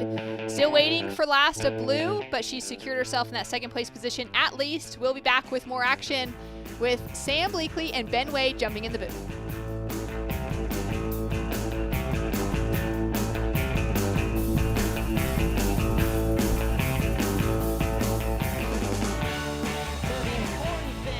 The 2023 ISA World Longboard Championship is the judging criteria being about traditional surfing. So the judges want to see the surfers utilizing all of the board and all of the wave using traditional longboard surfing in the critical section of the wave, but with style, flow, and grace.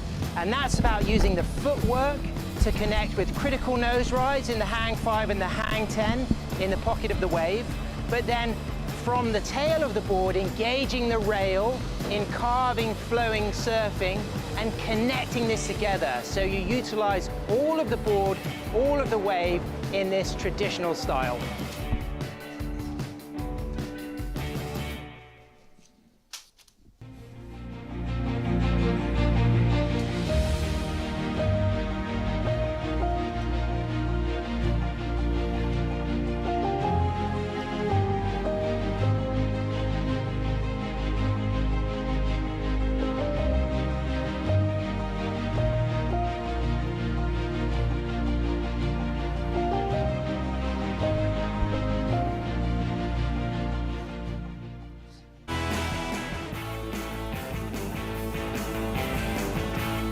Welcome back to the action here live from El Sunzal, Surf City, El Salvador for the 2023 ISA World Longboard Championship. The waves are absolutely smoking. The tide is dropping. We're getting into that prime tidal position for this right-hand point to really come alive, to really show its teeth. Showing his teeth, Ben Way in the booth with me, Sam Bleakley. Ben, what do you think of the conditions? I think it's going to be beautiful. We've actually, the wind is, I'm not going to jinx it, but it's been really, really nice and clean texture. We've got that perfect tide to where it's actually standing up and stretching out. We saw some of those earlier heats in that deeper water, and now we're actually able to see some more critical nose riding sections. Up and riding, Coral Bonilla from Southern Baja, representing Mexico with a nice wave there. She decides to press the eject button, recognizing that that one was just bending back onto the cobbles and not allowing that line, that wall, as we see Claire Parsons from Canada, from Dartmouth, Nova Scotia, up and riding, dealing with that bounce and getting bounced off. So 2 scores to drop.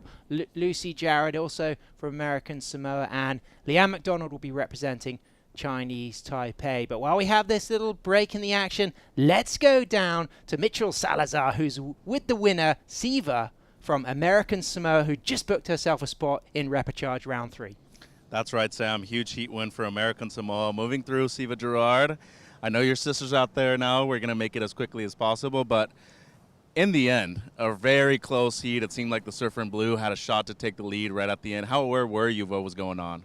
I was getting pretty nervous because all the girls are super good out there, but I was super satisfied with the wave I did catch, so I was pretty stoked on that.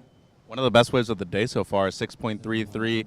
Family affair for you here at this event. I know you compete both in the shortboard as well. Will we be seeing you at the ISA World Surfing Games later this month? Yes, I'm super excited. My family and I are like so happy and excited and pretty blessed too. Yeah. So your brother's here, your sister's in the water, but your mom and dad are also here for this event too. What's it like just having them in the environment?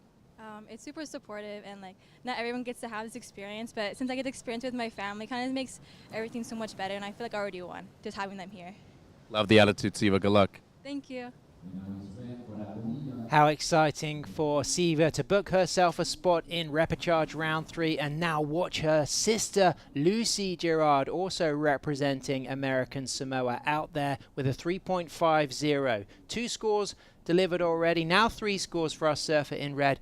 Coral Bonilla from Southern Baja, Mexico. She's got a 0.43, a 0.83, and a 1.33, so she'll be looking to improve on all of those scores.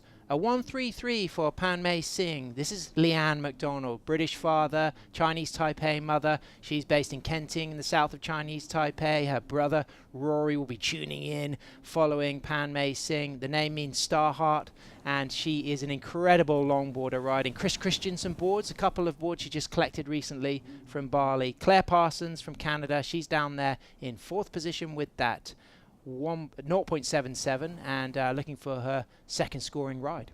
Yeah, so we saw Coral kind of keeping busy on the inside. Basically, looks like she's just trying to get the first and second priority riders to get their waves, give her a chance to get out there, and just kind of keeping busy with that freedom of not holding a priority position and just kind of feel out the new conditions. Absolutely, and those conditions, they're pretty heavy. There's some power, there's some pace, but there's lulls. It's a long period swell peaking at 18 seconds, so you have that big gap between some sets sometimes. Gives the riders the opportunity to take a breather, but this water is hot, so it's hard to stay cool under pressure in these conditions. Very true. And just as we were saying, with the outgoing tide, we'd get rid of some of that backwash from all of that deep water on the inside, but we also have that tide receding so quickly that we did see a lot of bounce on the end of that last one from Claire Parsons. Panmei Singh, she kicks off with a 4.07, puts herself in first position, adding to that 1.33. You'll hear me talking about the name Leanne McDonald. That's her English name that she commonly uses with her international surf friends around the world. She is an incredible longboarder, demonstrating that she can deliver on the world stage with a 4.07 and looking to replace that 1.33. She's in 3rd priority, but in 1st priority from Canada, Claire Parsons paddling for this wave. The 34-year-old from Dartmouth, Nova Scotia, who loves to ride Lawrencetown Beach, up and riding. Big, nice drop, sweeps into the section there. She's got some open wall ahead of her. She can really deliver on this wave. Cuts back stylishly, just stalling it a little bit there, looking for the opportunity to get that smooth section. The wave staying nice and glassy and open. This is great wave selection from Claire Parsons from Canada. Stalling again, climbing and dropping. Couple of cross steps there. Again, looking to eye up this inside section to see if it's going to deliver the opportunity for one more strike of the nose. Cross steps to the middle of the board. Cross steps back to the tail, which is the foot position that allows you to just steer that board and keep it in the pocket as we get to see all the cobbles of the point break behind us as she moves right through to the inside. And answering back, it's Lucy Gerard from American Samoa, based in Oceanside, looking to add to that 3.5. Just seen her sister Saver take the win on the last exchange, and that's got to be great to have the whole family here, knowing that also these surfers are going to be representing American Samoa in the World Surfing Games coming up in late May and June, which, Ben, where you'll be working at, and I bet you're looking forward to that.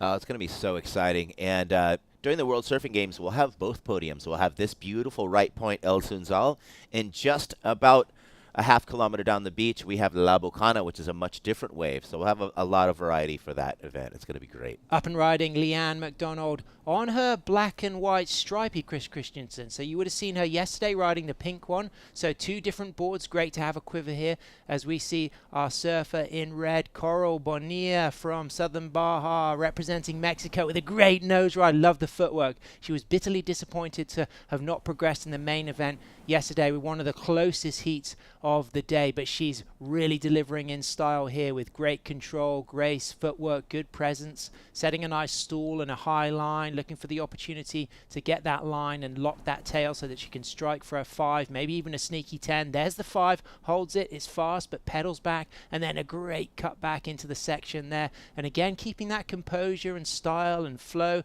and moving to the last section of the wave with another beautiful crisp hang 5 and cutting back as we see these conditions absolutely spectacular. It's staying clean, and these women are absolutely loving the chance to showcase world-class longboarding. Yeah, and very cool and classic style among that family.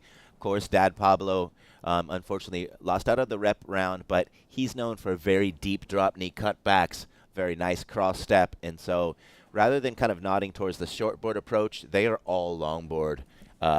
They do compete in shortboard, but when they go to the log, it's all log style. And of course, they've also got Zoe Poe in Team Mexico, classic stylist, surfboard shaper, restorer of classic cars, real icon of Mexican surfing. Yes, and they reside down in Pescadero, which is the Pacific side just above Cabo San Lucas, about 45 minutes up. And their home point is called Pescadero, and that is also a rock reef. So they're used to kind of dealing with these tidal changes over a rock reef. Of course, here we have 2 or 3 sort of uneven spots in the reef where the wave will pick up and stand up as it hits a shallow spot. And so we see some kind of critical spots being activated as that tide goes out. Absolutely. Leanne McDonald is in first position because she's got a 177 and a 407. Waiting now for scores to drop for our surfer from Canada, Claire Parsons. She's going to add to that 0.77. If she gets a 274, she moves up into first position. Lucy Gerard's got a 350, representing American Samoa, based in Oceanside. She needs a score of a 2.35 to move up into first. She's currently in second. And Coral waiting for her last score. She's got those low 0.43s and 0.83s, but she's going to add to that 1.33, and she might well get one of the strongest scores of the heat so far when the judges study that video replay. Yeah, I have found out that the whole Gerard family, they've moved back to Hawaii, and so spending a lot of time in Oceanside. But the great thing is they're coming out of surfing in bathing suits and trunks right to the warm water instead of the chilly California winter that we've had with tons of rains, a lot of river mouths spewing out that cold mountain water as we have Coral Bonilla for Mexico. Nice tight steps, quick tap of the 5 there. You can see how she brings that foot over to the opposite side of the string and to really engage that rail on that turn. And now we have some open space here, and just trying to keep the board moving, keep that activity of the feet, and sort of these it's not a dead zone of the wave, but you're basically being patient, waiting for another opportunity to get up to the tip, and showing some nice variety here. You can see her putting on the brakes to park her up here, gets another 5 there, bringing it back, a little variety of the turn on that one, and yeah, she wants to get back up there, gets the toes over a little bit more on that one. Beautiful surfing from Coral. Such a composed upper body. Absolutely, and just at the age of 15, surfing with such maturity. That was a really incredible bit of beautiful cross-stepping, got 3 nose rides in there, engaging that rail. Great composure as we see live action now. Lucy Gerard, now based in Hawaii, representing American Samoa. Just seen her sister take a great result, booking herself a spot in repechage round 3. How interesting it would be if both of those sisters got to meet together in this event, as she gets a nice wall ahead of her with a beautiful crisp 5 locked in the pocket, charging on that nose and pedaling back as we really see the quality of the waves here at El Sunzal as she sets up for this inside section, moving super fast. And now this is the lively part of the wave where you've got to make that decision. Do you charge the nose into the shore break or do you kick out? She touches the nose, but then bang, explodes on the inside that wave. She'll paddle out for more, and this is going to be such an evenly matched heat with all of the women probably exchanging that first and second position as we move into these last 8 minutes. Yes, and definitely with these improving conditions, much more dynamic surfing going on. There we have Evelyn Gontier for Argentina. She will be out in the next heat, and she's on that new advance. I believe that's a new advance board. Great heat that's going to be with Lucy Small riding Kia International surfboards, Marcelo Gonzalez and Ruby Knox. So, Lucy Gerard in the lead with a 4.40 and a 3.93. Pan Mei Singh, also known as Leanne McDonald, she is in second position. She needs to drop that 177. Now, what will be going through Leanne's mind right now, knowing she's carrying that low score of a 177, Ben?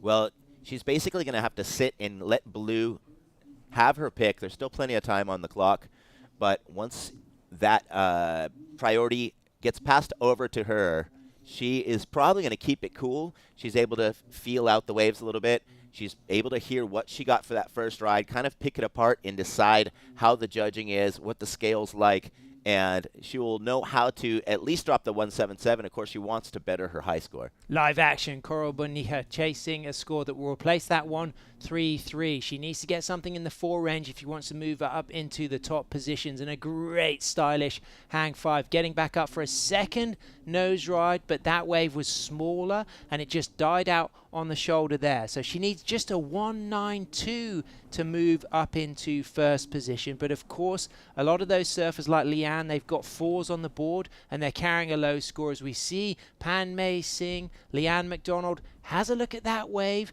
but the priority situation doesn't change because Coral and Lucy are still on their way back out, not in the priority lineup zone. So Claire Parsons has first priority, Pan Mei Singh has second priority, up and riding on an incredible wave. Claire Parsons almost lost it on the takeoff there, but then just engages that fin, engages that rail, and cross steps to the middle of the board. And you can really see, Ben, the shape of this point break here at El Sunzal from these drone clips, where they've just got that V shape of whitewater. That's where those shallow cobbles are.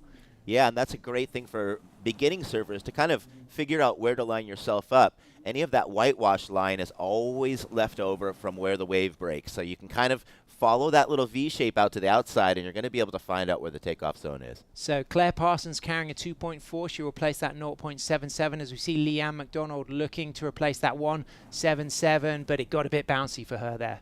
Yeah, and we also see that Coral Bonilla did get the 2.50 under priority, so it was a very smart move to spin around on the inside, shorter wave, but it was also a small requirement to make, and that popped her up in the second spot. Lucy Small will be coming up in the next heat, representing Team Australia, the Urakanji. She's got a 9.6 Kyo International under her feet from Denmark, in the deep south of Western Australia, now based in Sydney, where she works for the Green Party in politics, but also competes regularly on the international stage. And she has a master's degree in peace and conflict studies. So she's really been interested in women's empowerment through conflict areas, but also through surfing. Her equal Pay for Equal Play campaign is really about raising awareness for equal opportunities throughout all sport for women around the world, and it's game changing, and she really is a big ambassador for women's sport globally, as we see Leanne McDonald up and riding on a fruity overhead section there, taking that high line,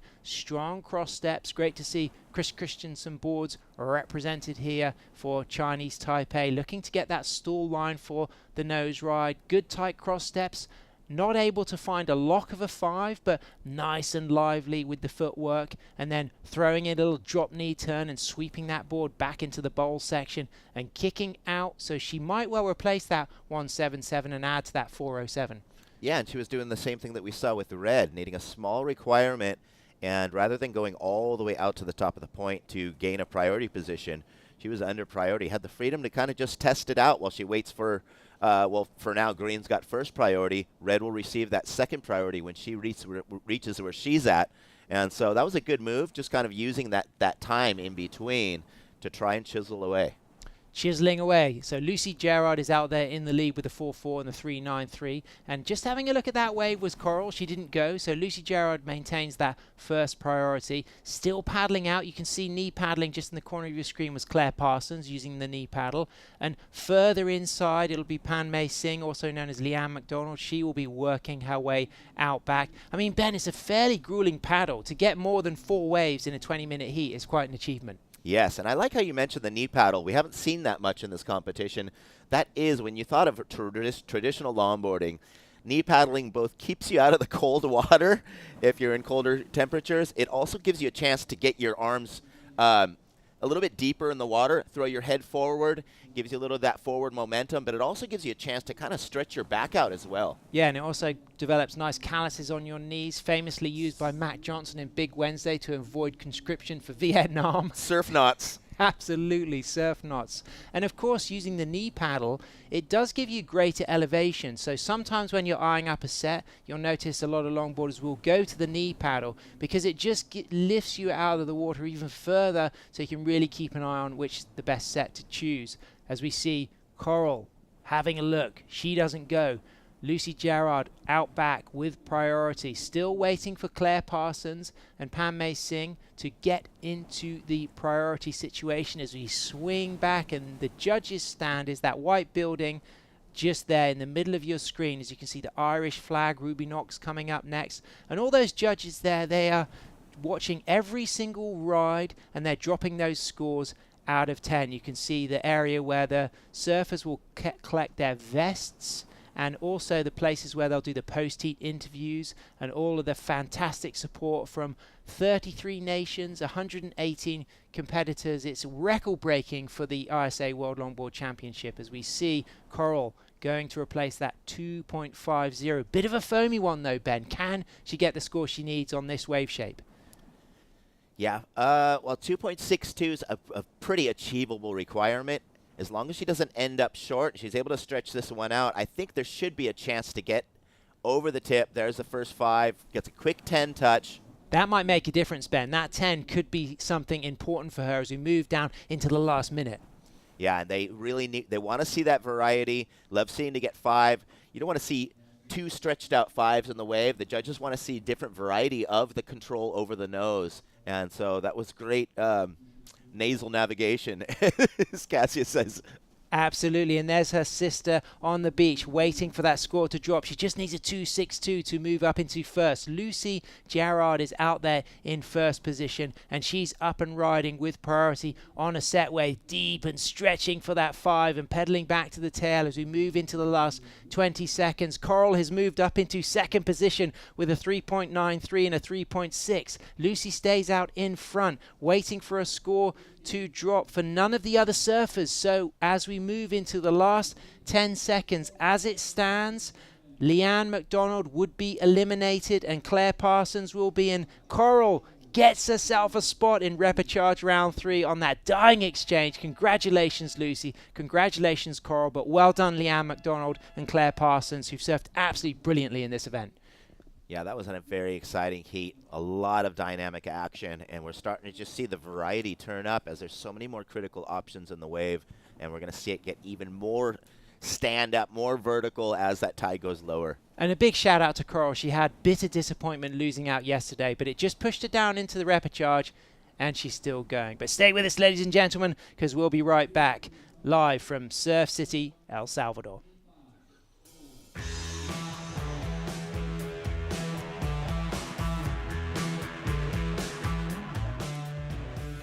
So the important thing about the 2023 ISA World Longboard Championship is the judging criteria being about traditional surfing. So the judges want to see the surfers utilizing all of the board and all of the wave using traditional longboard surfing in the critical section of the wave, but with style, flow, and grace.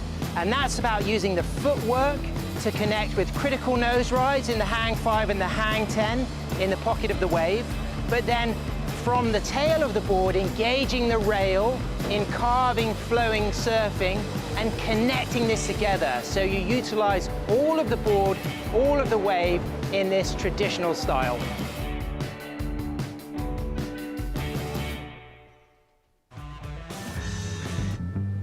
Cuando cae el sol, es la hora perfecta para desconectarte, para disfrutar de todo lo que te rodea.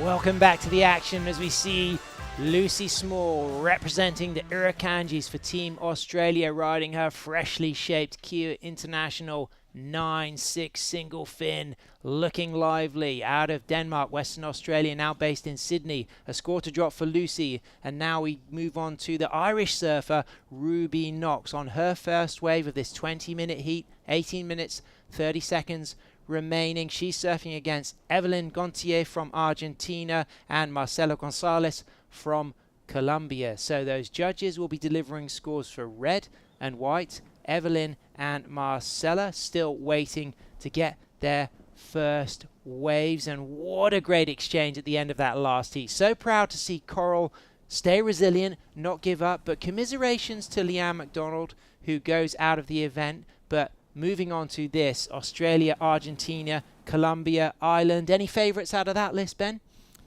Still no favorites. They're all my favorites. I mean, everyone's got something to bring to the table, and there's such a cool variety of styles. We do have that criteria, which was so well explained. I love that edit, Sam. That was such a great explanation for the people who are less familiar with longboard surfing. As we had Evelyn Gontier, she's the Argentinian champ. She is riding the new advanced boards. Well, it's important to really, talk as well about degree of difficulty and critical section. And of course, the rail work is so fundamental to world-class longboarding, and you will see some powerful, incredible engaged rails, the down carve, the bottom turn, the cutback. They are absolutely fundamental building blocks in the development of the scores that go into the excellent range. And we should never get too hung up on that single adjective traditional, because it doesn't mean to say that these longboarders can't take riding 9+ boards to a new place. It's about incorporating all of those elements so that you can really stay in the pocket and do things with a high degree of difficulty.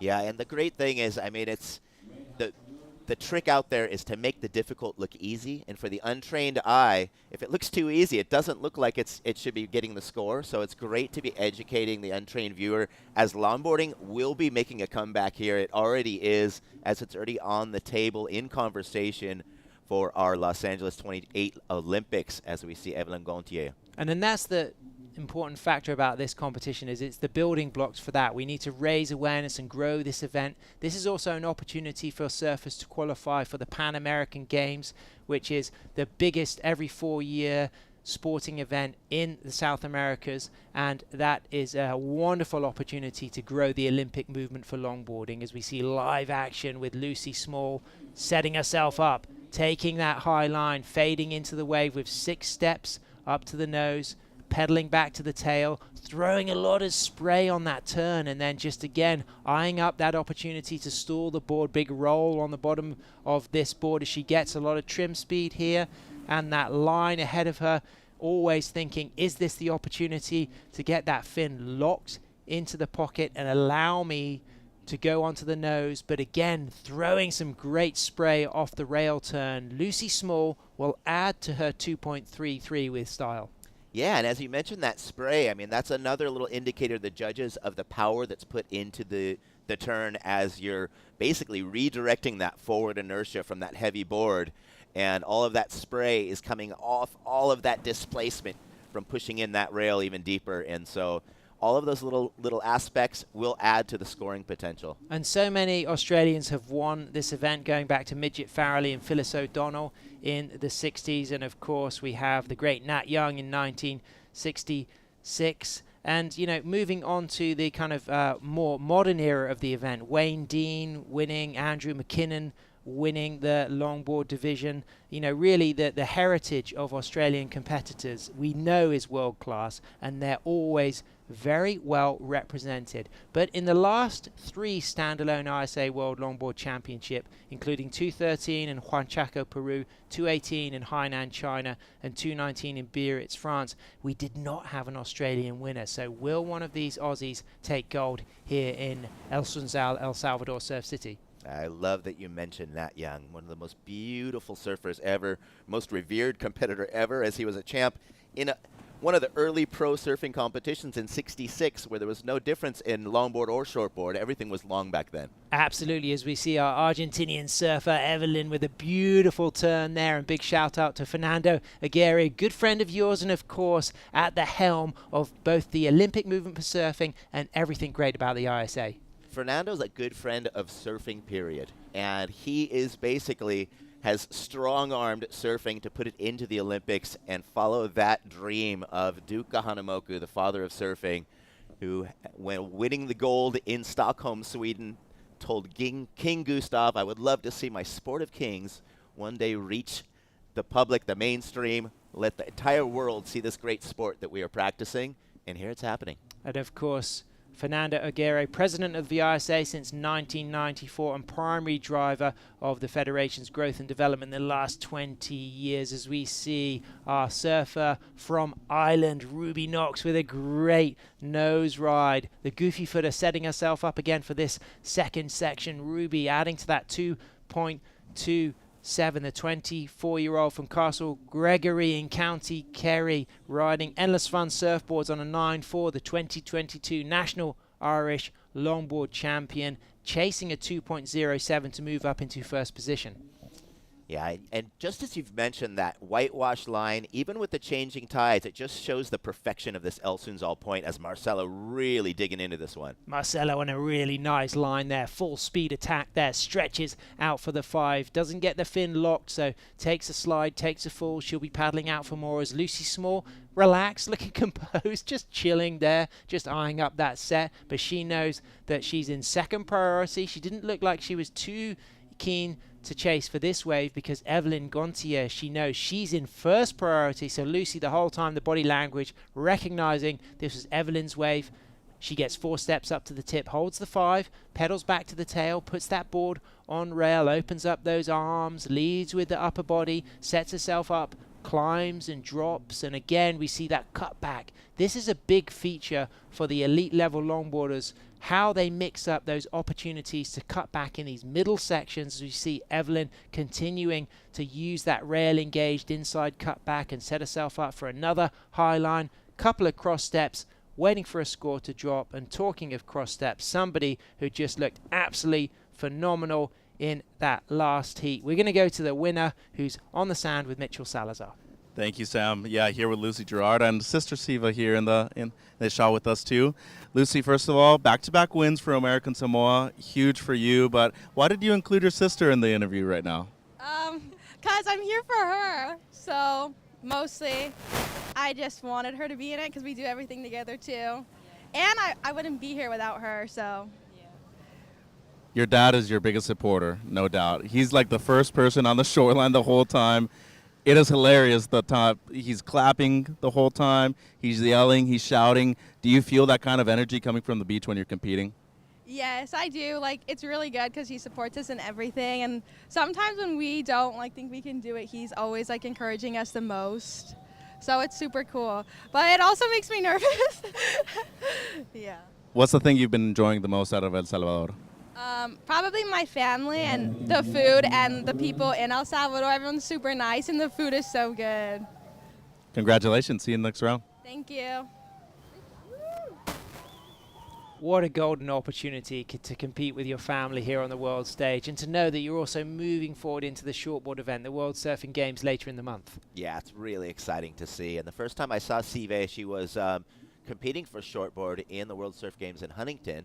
And I mean, I'm on the Huntington Junior Championship. And here we have green, Marcella up again. 4 steps to the tip, holds a really strong, nice 5. Fantastic start to this ride, and great footwork working back to the tail there. Gets low, nice use of the drop knee. You could even see the knee actually touching the board. Again, another drop knee turn. Again, a triple whammy of drop knees, but she got so tangled up in the drop knee, she takes a fall. Yeah, I'm a huge fan of the drop knee, and I think it's very functional on the longboard, where you're actually taking your toes and the ball of your foot from your toe edge and bringing it back and putting pressure against the heel edge. And rather than a jam where you're really digging into both heels, you're able to keep that body, that posture and your torso heading forward. And so you have a lot more control over the pressure that you put on that back rail. Lucy Small out there with priority. You can really see the set. So this is interesting. When you have that surfer sitting alone in priority, where do they go for the takeoff spot, Ben? Well, while we still have these semi-achievable requirements, second being 2.91, she's not as much worried as third and fourth, but they're really, really manageable requirements, so they don't really need to do that huge paddle all the way out the back, as a simple little mix of variety of nose riding and a couple turns should be able to achieve those scores. So a lot of these people, they might not go all the way out for priority, they might just spin it around on the midsection. So this is Ruby Knox. We haven't actually seen this one. What do you think of this from our surfer from Ireland? I like how she swoops in and really locked up on the tip, and she actually steers on the nose. That's one of my favorite things to watch. And here she is, setting that tail again and trying to decide if this is going to pop up or not. She could tell that the shoulder was a little bit flat. She fades it back, gives the wave a chance to stand up again, which gives her the opportunity to get that 5 over again. She's really staying close to that pocket, and I love how she controls that kick out, especially backside. It's not as easy. Live action, Lucy Small with a really crisp, clean nose ride and walks back to the tail, goes to put that board on rail, but she takes a fall. So she's got a 3.30 and a 2.33. She's moved down into second position because Evelyn from Argentina, she has dropped a score, but now the situation has changed once again because our Colombian Marcela has dropped a 2.9, so adding to that 3.5, we're now waiting for a score from our surfer from Castle Gregory, County Kerry, Ireland, Ruby Knox, needing a 3.31 to move up into first as Lucy decides to go for this wave more through the middle section. Again, a lovely high line there. Pedals back to the tail after a beautiful setup with 4 cross steps and just kicks out of that one. She just needs to reposition herself with 7 minutes remaining as Evelyn Gontier kicks off with a stretching 5 and then a big shoulder turn, looking to stroke the wave low there just to get back down into the face. But that one just kind of mushed out on her, so it didn't give much scoring potential. Yeah, petting the kitty, and she kind of went a little too far out on the shoulder. Had she have initiated that turn a little earlier, she would have been able to connect the wave, as she would have been back to the juicier part of the wave. So our Colombian is out there in the lead from Puerto Colombia. Her favorite break is Prado Mar. She's a psychologist and works as a yoga and meditation teacher. If you read her bio on the ISA website, she says that she has a dog called Luna and she's a nature lover, and she's very proud, of course, to be representing Colombia. And she's out there in the lead. An extremely tough heat. You might have called Lucy Small the favorite for this heat. Lucy, a world-class longboarder, but it's the Colombian who's out there in the lead with 6 minutes remaining. Yeah, she mentioned in an interview with me yesterday about how the yoga and meditation really helps to be conscious of her breaths, how the use of oxygen, as well as just keeping calm and keeping centered mentally. And looks like it, because she's just basically stayed patient. She's having an excellent choice of waves. Nice low line here, staying compact and compressed and using that drop knee turn to just cut back into the steeper part of the wave. You really get to see the flavor of this wave. It's one of those ones that just bowling and bending back onto the cobbles, so it won't allow an open-faced wall for a nose ride trimming across the beach, but what it will allow is a lot of opportunity. for cutback. So our heat leader looking to replace a 2.90. Do you think that could come close, Ben? Yeah, she may have gotten it already, but she is definitely making sure that she kind of stomps out, that she's under control. Any other chance, that inside's going to start kind of disappearing, and I think they'll stop going for the nose right in the shore break. But here we have blue taking off. On a much different shape wave as well. This is one of the biggest sets. We could just see some of our surfers have to deal with that heavy white water. So this one will run much wider, but Marcela really made the most of the wave she did have. But what can Evelyn, currently in second position, make of this? Of course, Evelyn, the 24-year-old Argentinian champion, who is also an excellent shortboarder, looking to replace a 2.50, meaning that Lucy Small and Ruby Knox waiting for scores to drop for Ruby Knox, who needs a 3.31. So currently it's Colombia first, Argentina second, Australia third, Ireland fourth. At this situation, if things do not change, our surfers from Ireland and Australia would be eliminated, but Ruby Knox answering back, still waiting for a score to drop, looking for a 3.31. Yeah, and I'm just loving how a lot of these surfers, although they have a very strong rail jam, they can really jam it out, do a hard carving cutback, but we're seeing a lot of that beautiful traditional flair with that drop knee cutback. And I know we mentioned it a lot, but I just love that style and the positioning that it gives them. Big moment for Lucy Small. She needs to find that nose rise. She touches the 5. She puts that board on rail. She's chasing a fairly attainable score of a 2.74. She looks in great control, but it's a big section, so she's really got to hang on here, and she gets knocked off. So she's chasing that score, very attainable score of a 2.74. So we'll have to wait to see what the judges think of that. And we're moving into the last 3 minutes 30 seconds. So a lot of pressure on our surfer from Ireland and our surfer from Australia. This would be a huge disappointment for the team Urukanjis to lose Lucy Small so early in the event. Somebody you would expect to go pretty far in the event, and of course that would affect the team standings. As soon as a surfer's out, you carry some points, but that surfer can't gain any more points. And that team trophy defended by France, that is something that the Urukanjis will also be going for. Definitely, as a lot of teams have mentioned that. And I was mentioning that with Team Japan, as they've had a few of their main round surfers winning their heats.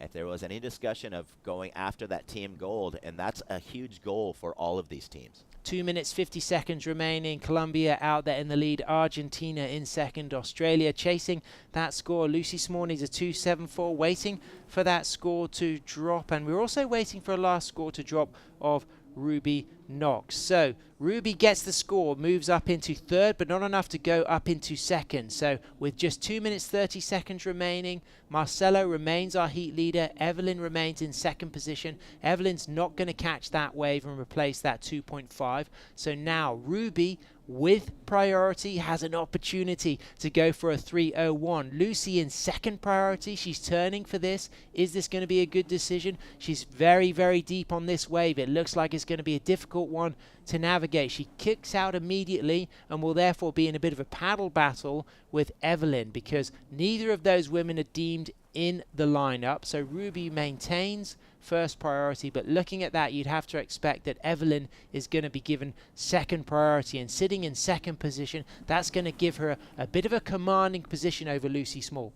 Yeah, and what we saw with blue and white, they were taking off in that midsection, which at this tide, that is an area where you have to kind of be carrying that speed from the outside to make it through there, and the wave doesn't stand up quite enough to just make that your takeoff spot. So this is so exciting, Ben, because Ruby, she's chasing attainable score, just a 3.01. She's in first priority. She's got 1 minute 20 seconds remaining. You can see her paddling in. She's obviously recognizing that with this set coming, she doesn't want to miss it because she doesn't have enough time left to be too patient. So she just needs to get that chance. And Evelyn now shadowing Lucy Small. So Evelyn is in second priority. Lucy Small is in third priority, and Lucy's making a real go for this wave. And if she can get away from Evelyn, which she's done, she does stand a chance of catching this wave. It's a smaller wave, but it's got a clean face. It's going to be very difficult to get. She's got it. She's up and riding. Lucy Small Can she get those 6 steps up to the tip? She can. She's got that nose ride, but the leash just wrapped around her toes, but she manages to get that leash unwrapped from her toes and walks back to the tail. She's chasing an attainable score. The roll on the bottom of that 9.6 Kyo International really coming into play here as she sets herself up, needing that 5. There's that crisp nose ride, and she walks back stylishly. This could well make a difference for Lucy Small, chasing a 2.74 with just 20 seconds remaining. And what a brilliant bit of competitive surfing from Lucy to even find that wave, Ben. That was unbelievably well played, because Blue could have easily blocked her, but she was kind of out of reach from Blue and just replaced, although Blue was kind of staying in a more obtainable position for the next wave after. White, still holding first priority out the back, was unable to get a last wave. So Ruby eliminated, so that will stay in third. Blue's wave wasn't a strong wave, so it won't change the situation. So it's all about the score for Lucy Small, chasing a 2.74. As it stands, Marcela Gonzalez is in first, Evelyn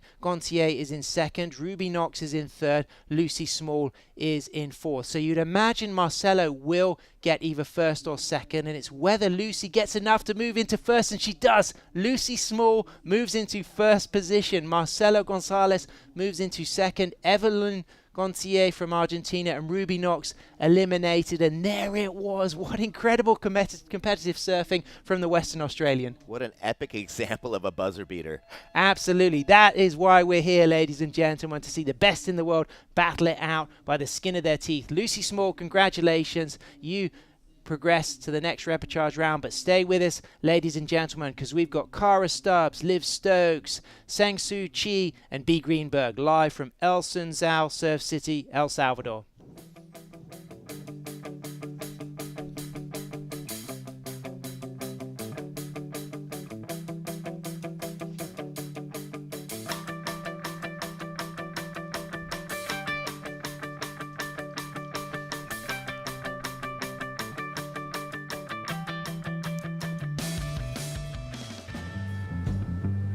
Cuando cae el sol, es la hora perfecta para desconectarte, para disfrutar de todo lo que te rodea.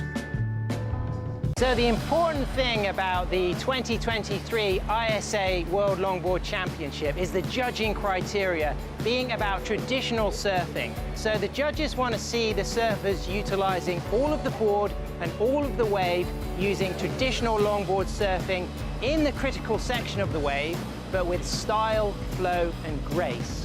And that's about using the footwork to connect with critical nose rides in the hang 5 and the hang 10 in the pocket of the wave, but then from the tail of the board engaging the rail in carving, flowing surfing and connecting this together. So you utilize all of the board, all of the wave in this traditional style.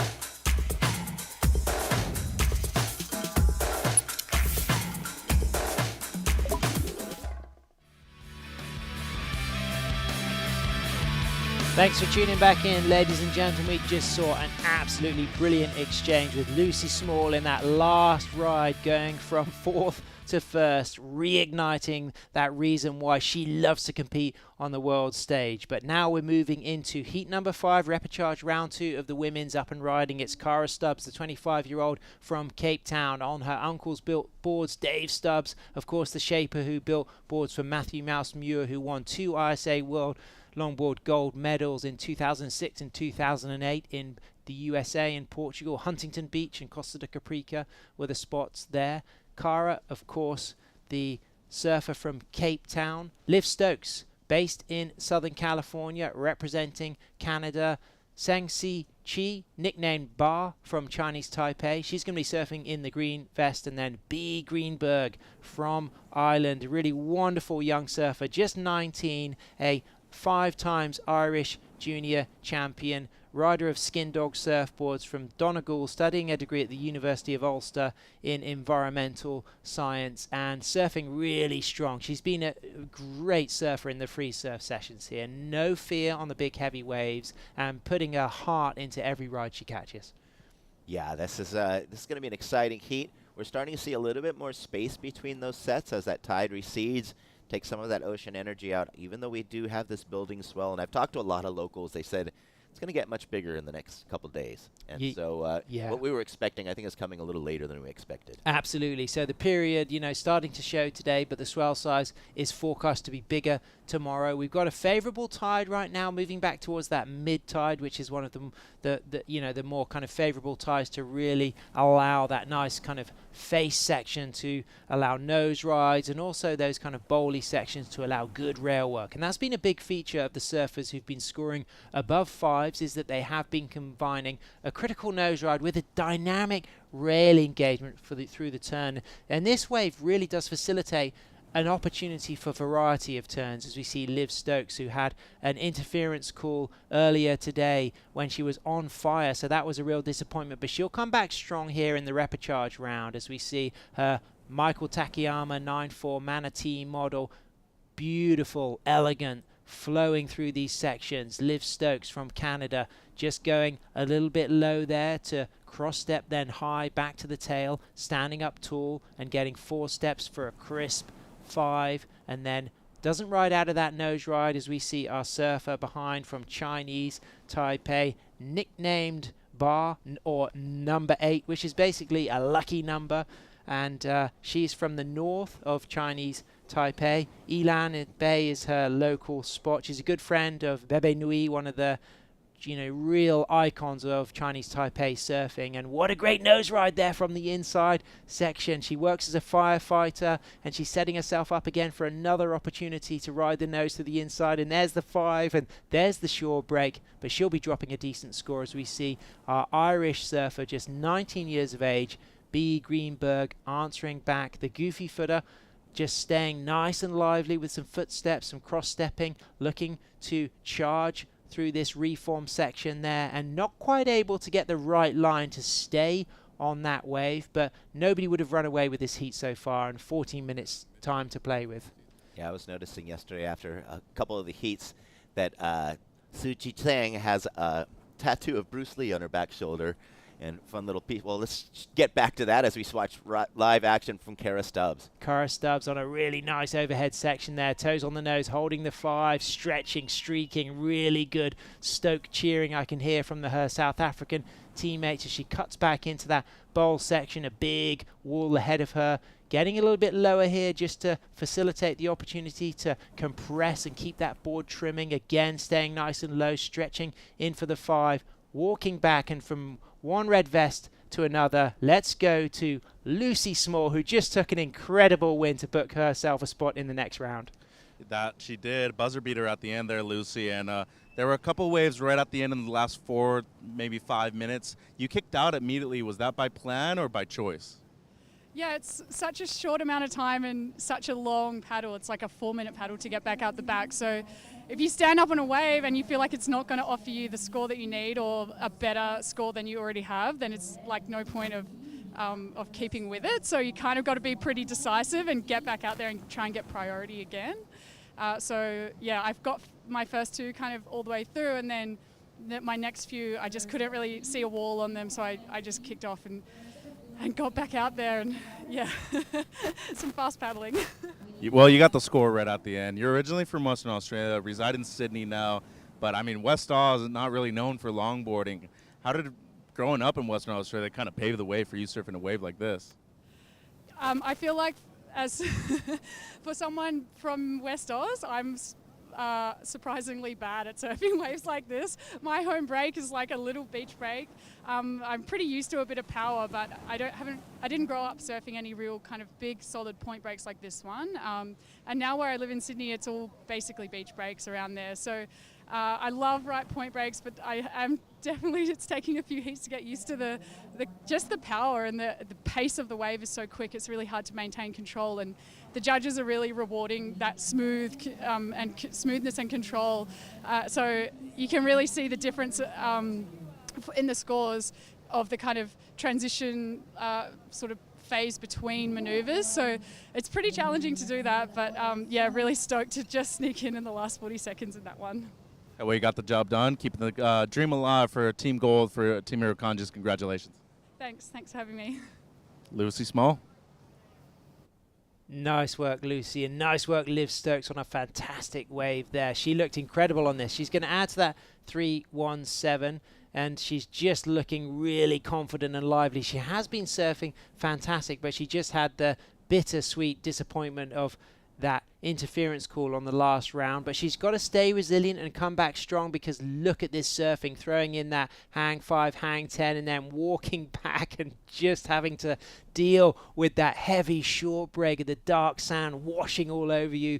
And that's pretty intense going into that shore break, Ben. It sure is, but we saw her with some great footwork. She had snuck in a little 10 in the shore break before that and was able to backpedal and complete the maneuver. So that's going to be a fun one to pick apart.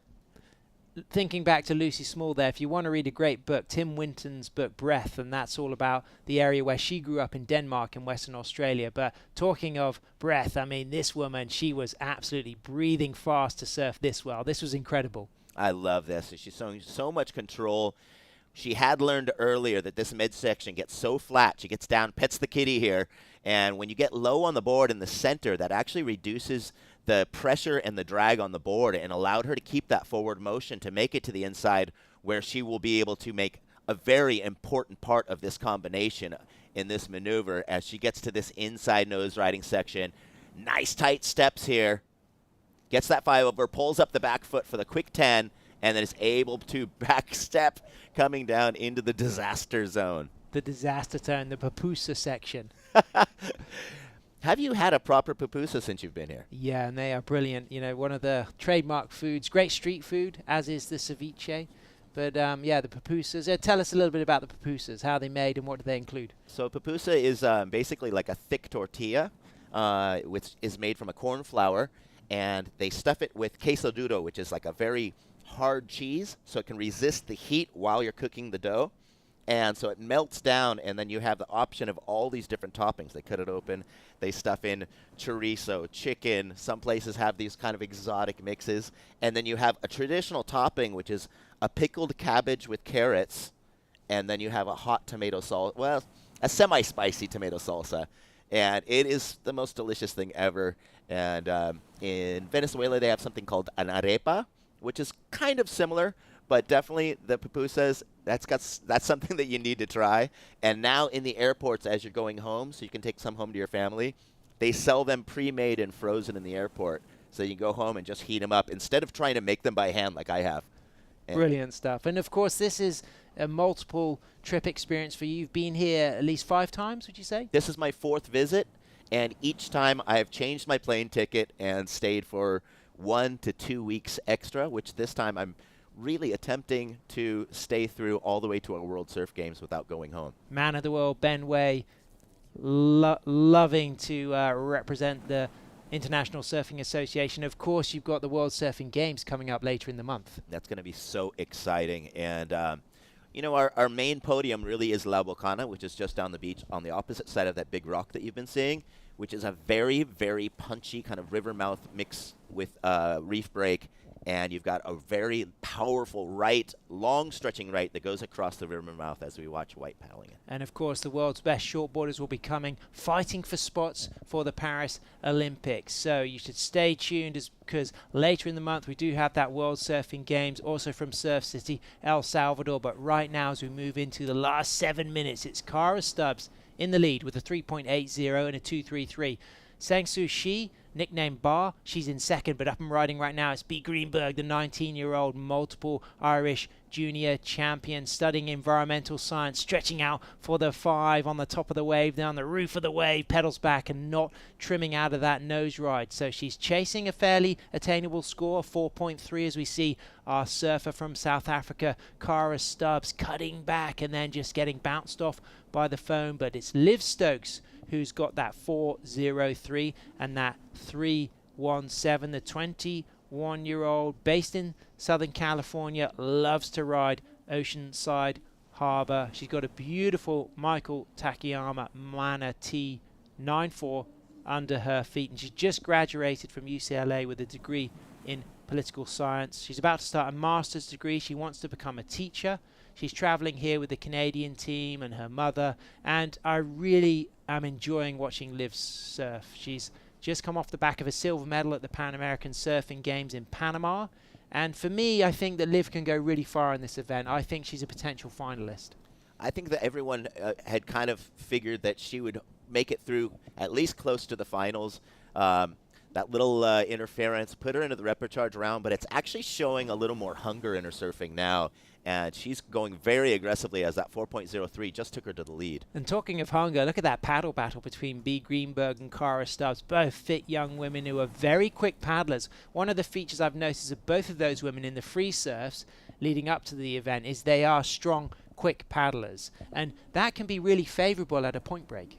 Definitely. And for people who aren't so familiar with the competition, the reason that they were doing that little swim race is whoever gets out to that outside point is going to get the higher priority and get the choice over the other competitor. So here's our other side, La Bocana, the bowly right-hander. We got the left-hander of El Tunco a little bit further. There's the little river mouth. And Ben, what a great setup this is for world-class surfing. Yes, that white building that we're about to see in the lower right corner, that will be the podium. Right next to that will be the podium for our World Surf Games. And as you can see the lineup there, it's quite a different wave. Similar bottom, although it's much sharper. It stands up. And, of course, now that we have all of these new progressive criteria with aerials and barrels, we need a steeper, punchier wave. Not as much as the long and smooth wave that we have over here in El And Susad. just further to the east, you can see Punta Roca, the next point break down. But La Bocana, I mean, what an incredible wave that is. And of course, you know, that open face bowly right-hander, great for your air game. Yeah, and way off in the horizon up in the north west, that will be the border of Guatemala. So we're right in between Honduras and Guatemala, sticking out into the Pacific Ocean, just a catcher's mitt for all this southern activity. Actually the smallest country in Central America, but as far as investment in surfing, by far the trendsetter for supporting surf tourism, international surf events, and giving a platform for the local talent, because El Salvador has long had a very high standard of local surfing, and we're really starting to see those opportunities now for those El Salvadorian surfers to get into the Olympics and potentially win gold medals at the Olympics. Yeah, as we're watching this right stretch out, I'm remembering our last World Surf Games where we had Canoa Igarashi getting some great scores on that right, Frederico Moraes for Portugal, Vasco Ribeiro also got some great scoring waves on that same right that just disappeared on the bottom of our screen. But this place is making competition history. This is great drone work. I mean, that was a long drone flight from the setup here at El Sunzal. So massive shout out to the production crew and all the brilliant team here bringing you the live broadcast as we get the replay of our surfer from Chinese Taipei Bar just setting up herself a nose ride there, pedaling back to the tail, and she is chasing a score of a 3.88, so she's in third position, and this could well be a contender for that score, Ben. This is a beautiful wave. You can see that nice clean face. A lot more predictable through this fat section here. She does need to stick with that energy, as we have a lot of our surfers have been stuck behind. There she gets that low stance, just like Liv made that connection. She got nice and low, the little mini pet the kitty there, and now she's going to try and get to that inside for another chance for a nose ride. As far as her speed goes, it looks like she could make that connection, although she may end up in the shore break at any moment here. She's right there.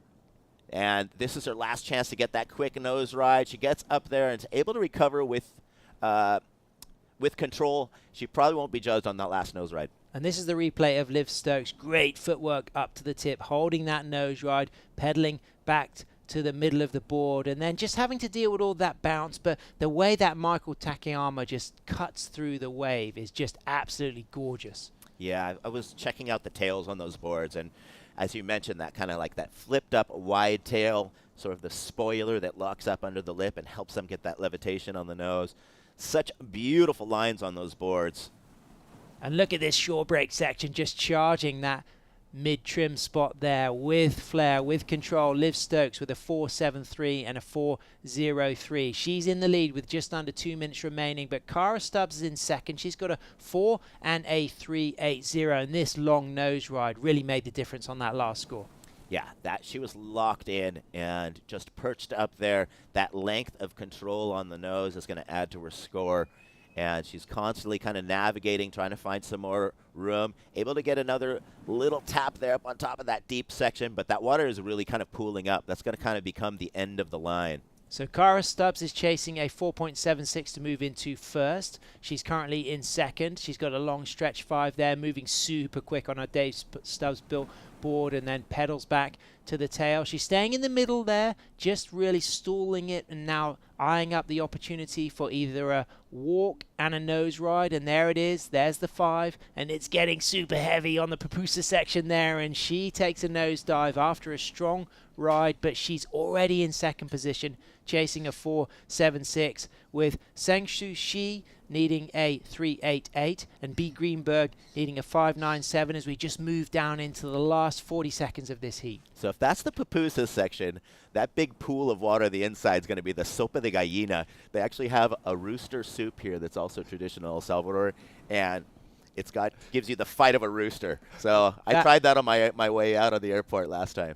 That rooster soup is going to be heavy as the swell builds in tomorrow. So we're looking forward to seeing how the surfers navigate the rooster soup here in El Sunsal as we move into the last 20 seconds. And very impressed with the cool, calm, collective composure of Liv Stokes, based in Southern California from Canada. She's got herself a spot in round 3 of the repechage, and Cara Stubbs has done the same and booked herself a spot. So commiserations to Ba Seng Shu Shi from Chinese Taipei. She will be eliminated along with B. Greenberg from Ireland, the multiple Irish junior champion studying environmental science. But both of those women have flown the flag high, and congratulations to them for representing their countries. Stay with us, ladies and gentlemen. We've got Rachel Tilley and Shannon Hughes back in the booth.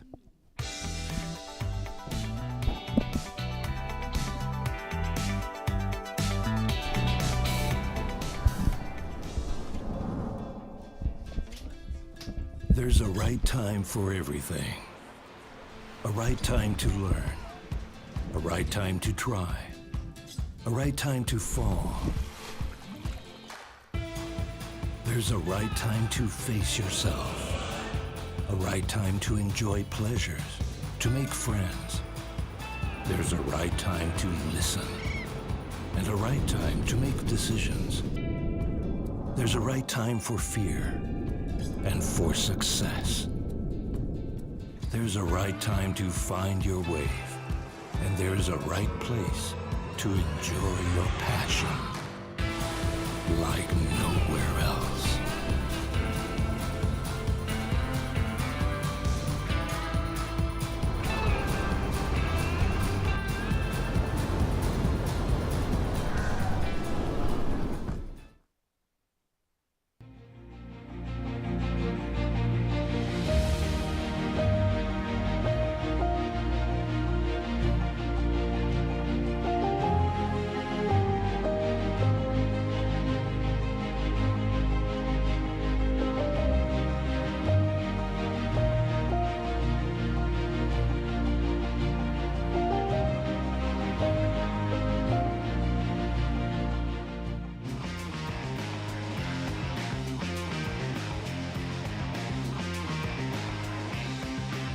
Here at the ISA World Longboard Championships. It has been an incredible week of surfing so far, and we've got even more to come. Shannon Hughes in the booth alongside Rachel Tilley, the 2013 ISA silver medalist, 2015 WSL World Longboard Champion, and it's been a pleasure to call the action with you, Rach, as we've seen so much good longboarding this morning.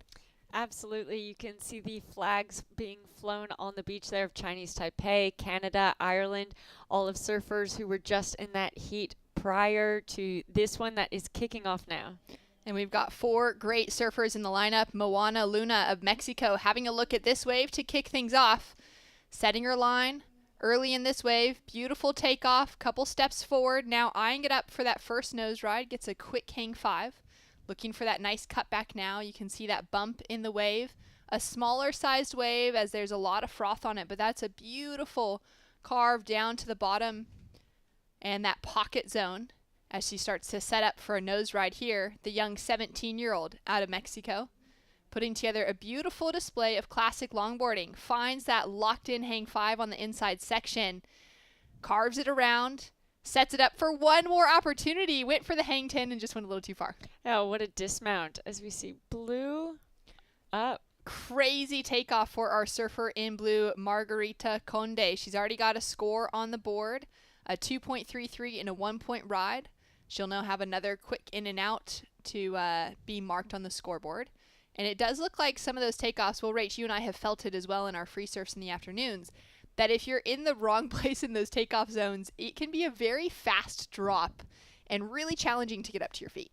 Yeah, and to do anything with control in the critical parts of the wave, you kind of the longboarders are having to try and wipe off some of that speed that they are just naturally getting from the wave and that takeoff. So a lot of times you'll see longboarders as they take off, they'll do a little check turn to try and wipe off that speed so that they're getting nose rides in the critical part of the wave. Yeah, and that's the most important part of that criteria is really demonstrating all of those maneuvers, whether it's a great bit of rail surfing or it's those critical nose rides, hang 5s or hang 10s, but making sure they're in the critical section of the wave.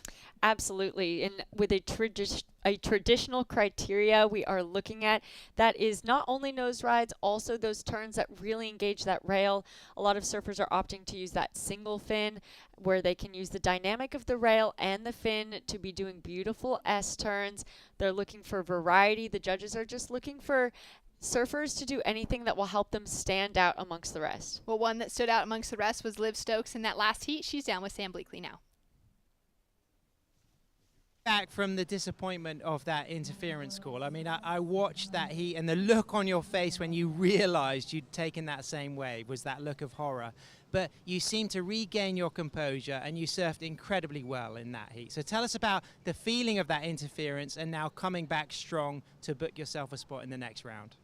Yeah, I was pretty pissed. I went back to my hotel and I watched it, and you could see the disgust on her face, and I could say that's how I felt. I was like, that was the worst thing I could have done. Like, I didn't need that wave to win the heat. But, I mean, all I see this as is an excuse to, like, surf the waves more, because if you're going to be in the final, you need to practice in these waves. So I'm looking at this as, like, an opportunity for me.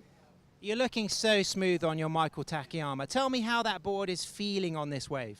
Yeah, that board's feeling super smooth. I feel like in this heat especially, the bumps, it was really bumpy, I found. I don't know how everyone else is feeling. But I was able to hold on through some of the bumpier sections that maybe a lighter board would have thrown me off of. So I'm feeling good on my equipment, which is good moving into these next rounds. And you just come off the back of a silver medal at the Pan American Surfing Games. How important is that to have that momentum, having just competed in South America, now coming here to El Salvador, still on the world stage? Oh, it was awesome. It was so much fun. I haven't really had a contest in a while. Like, the season kind of dropped off for me, so it felt really good to come back into competing and get a silver medal, especially with all my friends on the Team Canada. That was just the best feeling in the entire world to make them proud. So it really gave me some motivation going into this event, because I've done the Americas, time for the world. So that's fun. You're looking really good, Liv. Some messages for all your fans back home in Canada? Hi guys, John, thank you for driving me to Tofino. Thank you to my family, and thank you to my friends and family back at home. Thanks for watching. Thanks to my sponsors. Looking really good. We look forward to watching more of you, Liv. Let's get back to some live action. Thanks so much, Sam. Great work from Liv, making that recovery after, a shocker of an interference call. What's it like, Rachel, when you're in a heat like that and that happens and then you've got that opportunity to battle back? Well, that's super frustrating. She would just be so upset at herself winning that heat and then getting that interference. So an interference call where you're the one who gets penalized, that means you dropped in on a surfer that had the priority and it was their wave. So, yeah, as she said, she didn't need that wave to win. So it would have been maybe a little bit of panic and quick thinking that caused her to turn around and go on it and then not even see that a surfer was already up and riding on it. But of course, with our Reprecharge stream here in the ISA format, she has that opportunity to battle her way all the way back up to the final. And as she was saying as well, that's a great mindset that you need to surf lots of heats, be comfortable out there if you want to do well in the finals. So she's taking it with the right mindset. Great mindset and some great surfing that she showcased at the Pan American Surfing Games just a couple weeks ago. Got herself that silver medal behind Chloe Calmon from Brazil, who took away the gold. We saw Leah Diaz of Costa Rica in that final and Cindy Portillo of El Salvador as well, with some beautiful, beautiful surfing. And they've all got that Pan American Games qualification for Santiago later this year. And there are more women like all of those from the Americas, Northern, Central, and South America with that opportunity. Margarita Conde of Colombia being one of those this week to book themselves a spot into the Pan American Games. Great footwork, gets up to the nose, but can't find that projection to come out of that nose ride. Yeah, it just looked like she didn't have that speed out of that turn. She had nice clean wave in front of her, and she kind of used her body weight to redirect her for a few turns. But I think what she needed to get was some speed out of that bottom turn so that she was going faster than the speed of the wave. So that way she could fly across the wave on the nose ride and not go out the back. Ale Zaid of Guatemala. We haven't spoken of her yet in this heat. Out on a solid looking wave. Now she is from Guatemala, has spent so many of her years living in different places around the world, including Indonesia and El Salvador, and she now bounces back and forth between Guatemala and El Salvador. So she surfs here at Sunzal all the time, feels really comfortable in the water. And there we go with some footwork, finds that quick tap to the hang five and really fast footwork off the nose ride to regain that control for the kick out. Yeah, sometimes the surfers are trying to get back fast. They can resort to shuffling if they're not super confident on their footwork. But she maintained those cross steps, going all the way back really quickly, which is concise and controlled. That should be a good opener for her. 10 minutes, 45 seconds on the clock. A small spread across the board. Margarita currently sitting in the lead with a couple of twos. We've got a 3.67 for Moana Luna, who's currently sitting in third. She's sitting on the highest score of the heat so far, chasing a 0.30 to take that advancing position out of this Reprecharge heat. And Amelie Wink of New Zealand, we haven't seen her up and riding on a wave yet. So we'll see if she is out in the lineup and able to get herself into something as we take a look now at Moana. Great looking footwork. Nice nose ride to start on that outside section, which is ever important as we've been seeing reflected in the score lines. Great use of the rail. Beautiful style. Love the positioning of her foot as well on either side of the stringer, depending on what rail is in the water at the moment. Nice hang five once again, and starts to line it up for that inside section. The wave will run away from her, but she'll be looking for a great backup score to that 3.67. You know, and her teammate Coral made it through her heat just a couple of heats ago, and the conditions are changing so rapidly. We have a swell building all day, so I'm sure Coral gave Moana a good indication of what's going on out in the lineup. That was great wave selection from her. That'll be a good backup to her 367. Now, unfortunately, I've just received the information that Amelie Wick is sick, so the Kiwi will not be in the water. She decided not to paddle out for her heat. And that's one of those struggles, paddling, yes, while you're sick, but also just traveling far away from home to a country that's new, foreign. You know, there's any variety of things that you could kind of pick up along the way. So we really hope that Amelie is feeling better quickly, and we're so sorry that she was not able to enter into the water. But it does change the scenario for the three surfers that are out there, meaning that just one gets eliminated, so the odds are better in your favor to be advancing through. Yeah, and the score lines are so close right now. Moana only needing that 0.3. Obviously, we know that last wave is going to blow well past a 0.30 and probably take her into the lead, I would imagine, as she has the highest score of the heat so far. Can you see that little black dot right in front of Ale Zaid is a sea turtle out in the lineup? We've been seeing them in our free surfs. Cool to have that part of nature. And just that pull to the environment and to the ocean that we have as surfers. I've noticed it, Rachel. I'm sure that you have as well, just in reading through the bios of so many of these athletes this week. And in longboarding, often competitive longboarders, professional longboarders need to have a degree, a career, something going on behind the scenes because it's so hard to make a living out of longboarding. And so for many of these surfers, the vast majority of them, they're career men and women coming from, different areas of life to be competing this week. As we see Margarita draw far out onto that face of that wave, and she just won't be able to get that projection back into the pocket. But one of the, I think, the more familiar things that I keep seeing over and over again, it's like nearly every heat has someone that is qualified, that has done their training, gotten their certification in environmental science, in geography, in something that allows them that connection with the ocean and marine biology. And I think as surfers, it's such an amazing part of our life to be able to connect it with the water, to connect with the environment, and try and preserve the planet with what we have. Yeah, many surfers opt to or have that inherent passion within inside them through surfing, and so look to find ways to experience that work in that outside of just surfing. As we take a look at some live action with Moana, so she set herself up in the lead. Her last score, a 3.9, has put her up into first. Great surfing, right in the pocket once again, but needs to get to that nose. There we go. Finds that locked in hang 5, just really quick, but finds it in a great critical section of the wave. Setting herself up once again here on the inside, a longer hang 5. You can see all that concentration on her face. Throws in a cross step cutback, adds in that variety for the key elements of the judging criteria. Yeah, she's getting more and more confident with each wave. Ale now up and riding on her backhand. Nice spicy turn back into the pocket. Starts to take those steps as that board's on that upward projection and goes down. I'd love to see a replay of Moana's wave, as I think there's some interesting intricacies that we can pull out from her wave there of what the judges are looking for. She had some nice footwork. She had that little hesitation when she was right in the pocket that if she was on the nose there, the judges would have loved that. She hesitated a little bit, waited for it to stand up, did get the nose ride, so she'll still get awarded for that. But that was interesting to watch. It'll be interesting to see where the judges go with that. Margarita Conde now up and riding. Got a little bit of work done out the back. Looking for those cross steps. And again, just gets caught in that dead zone of where that wave is breaking or where it stops breaking. She is currently sitting in that second place position.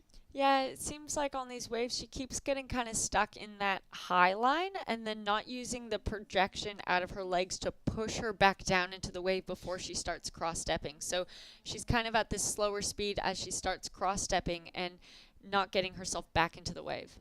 Here we go, up and riding again now on the inside. So the paddle back out, she's decided to maybe just get straight into that next wave that's coming through. And the inside section has had some nice scoring potential to it, Rachel. There's been that kind of more stand-up, a little bit easier to find those critical pockets to nose ride. Yeah, it's a huge opportunity to gain more points through that inside. So really the highest scores that we're seeing throughout the day are surfers taking off out the back, getting plenty of action, ideally a long hang 5 or a 10 right out the back, working through that dead section with some nice turns, and then making sure that they make it into that inside section for another nose ride opportunity. That's kind of the equation that we're seeing surfers use to get those higher scores. Down to 4 minutes, 25 seconds on the clock. Moana has dropped a 5-point ride for her last wave, so that sets her up with a significant lead over the rest of the field in that first place position. Small scores required for Ale to be able to get herself into that second place position. Again, Amelie Wick is not in the water, so we've just got the 3 surfers that will be out there vying for a position to advance into repechage round 3. And Margarita, who is currently sitting in that second place position, she is here because she would love to be in the running to qualify for the Olympics. And now we know that longboarding has not officially been announced as an Olympic sport or part of the disciplines underneath surfing, but we know that it's on the table. The ISA loves longboarding and has put that as a sport to be included, a discipline to be included under surfing after we saw the success of surfing in the Tokyo 2020 Olympics. So that's really exciting. We probably won't have an answer on it until December of 2024, but I think it's a huge draw card now for more surfers, more longboarders around the world to want to get themselves into those qualifying opportunities through their nations and to get themselves to the World Championships, where they could be qualifying over the next few years for the Olympics. It's a huge opportunity for longboarders, one that I never thought I'd maybe see in my career, one that I always hope to, try and advocate for. It's so awesome to be seeing that. And this event is really crucial in the IOC trying to decide when it goes to that deciding panel. They're going to see from this event that there are the record number of countries participating in it, showing that it is a worldwide sport, that there is lots of participation between both men and women. That will be crucial to their deciding factor. There's so much going on here. There's plenty of good waves coming through for the surfers to be showcasing world-class surfing. So hopefully this is all boding well for that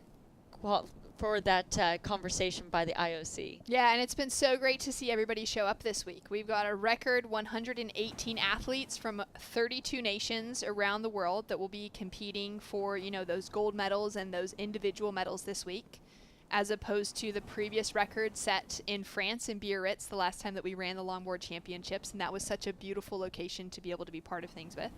We've got 46% of the competitors that are women, which is a record number of 52 women for the Longboard World Championships.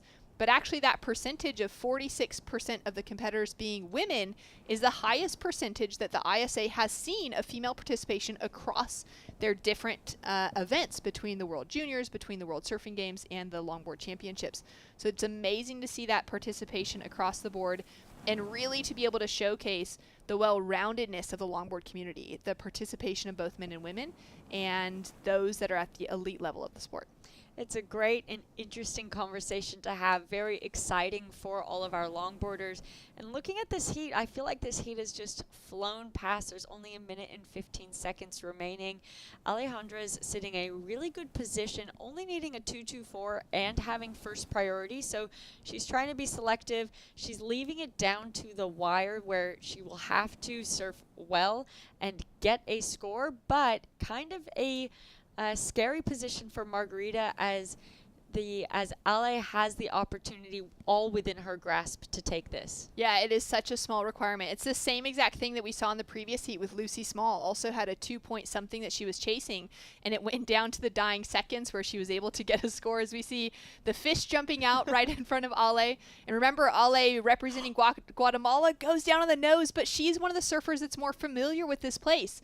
She spends her time traveling and living between El Salvador and Guatemala, and has spent so much time surfing here that you can sense that frustration in her, knowing that she's one of the ones that knows this wave well and just unable to perform. Yeah, you can see it in her body language. She is disappointed with that. There's 12 seconds remaining. Can she get on this little one? She's working for it, trying to take advantage. I don't know if there's going to be enough time. And the paddle, but the buzzer has sounded, so Ale unable to get into it. Moana with a victory lap. This wave won't count in her score, so that fall is okay. And she goes down. But Team Mexico victorious. Great for Moana to find that 5-point ride to walk through into the next round with some confidence. And it has been a great day of surfing so far here in El Salvador in Surf City as we go into our next heat for the repecharge round. And we're going to go to a quick break. We'll be right back with more action right after this.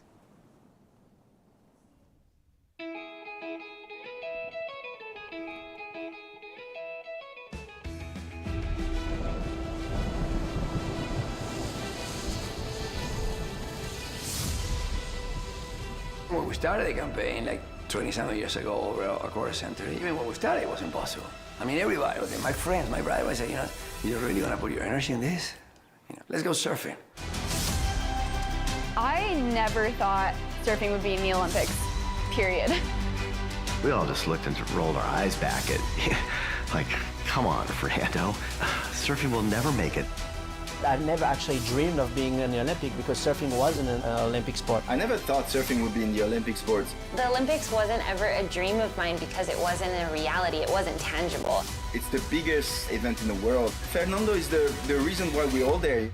Yeah, it's like me telling you I'm gonna, swim around the world. 27 years later, he pulled it off.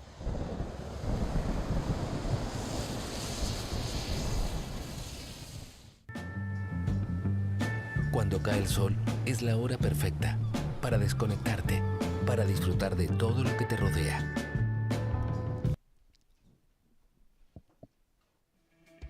Welcome back to the action here at the 2023 ISA World Longboard Championships. We've had a great few days of action so far, and in Surf City it is again providing the surf. There's no question about that, and we've got a huge forecast, Rachel, on the way. Yeah, the swell has been building all day. We're starting to see those sets come in wider into the bay. It's looking so fun, so rippable, and I think we're only going to be seeing better and better surfing as we go through the day. Well, we are now into women's repecharge round 2, heat number 7, with Ines Martins of Portugal, Anne Albers of the Netherlands, Akiko Kitamura of Japan, and Laura D'Amico of Uruguay are hitting the water. The top 2 surfers will advance through to meet up with the bottom surfers of main round 3 in the repecharge round 3, which won't be running today. Once we finish out our women's repecharge round 2, we've got 8 heats in that, so 1 more to go after this. Then we're going to be rolling through into our next round of the men's repecharge round 2, which will be running through the rest of the afternoon. Yeah, the heat starting a little bit quiet with already 3 minutes down, 17 minutes remaining. And you can see the positioning of all the surfers out there.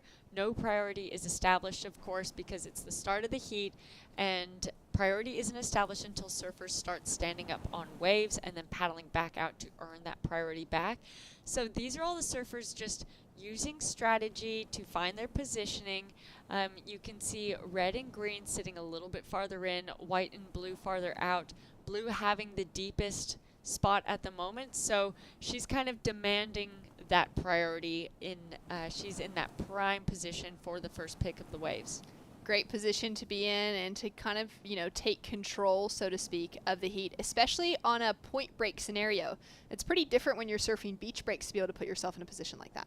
Sure, with beach breaks, obviously rights and lefts are more of option. So we see 2 different strategies happening with red and green sitting farther in. They will be looking at wider and different waves than actually Anne or Laura will be even considering. So if you don't feel like you have that, if you're not in that farthest out spot, I actually don't mind where red and green are choosing to sit, because they're kind of taking on a different strategy, and instead of going all the way out there and really trying to get aggressive with it, they're going to play their own game, a smart way to start a heat instead of kind of getting into the drama of competition.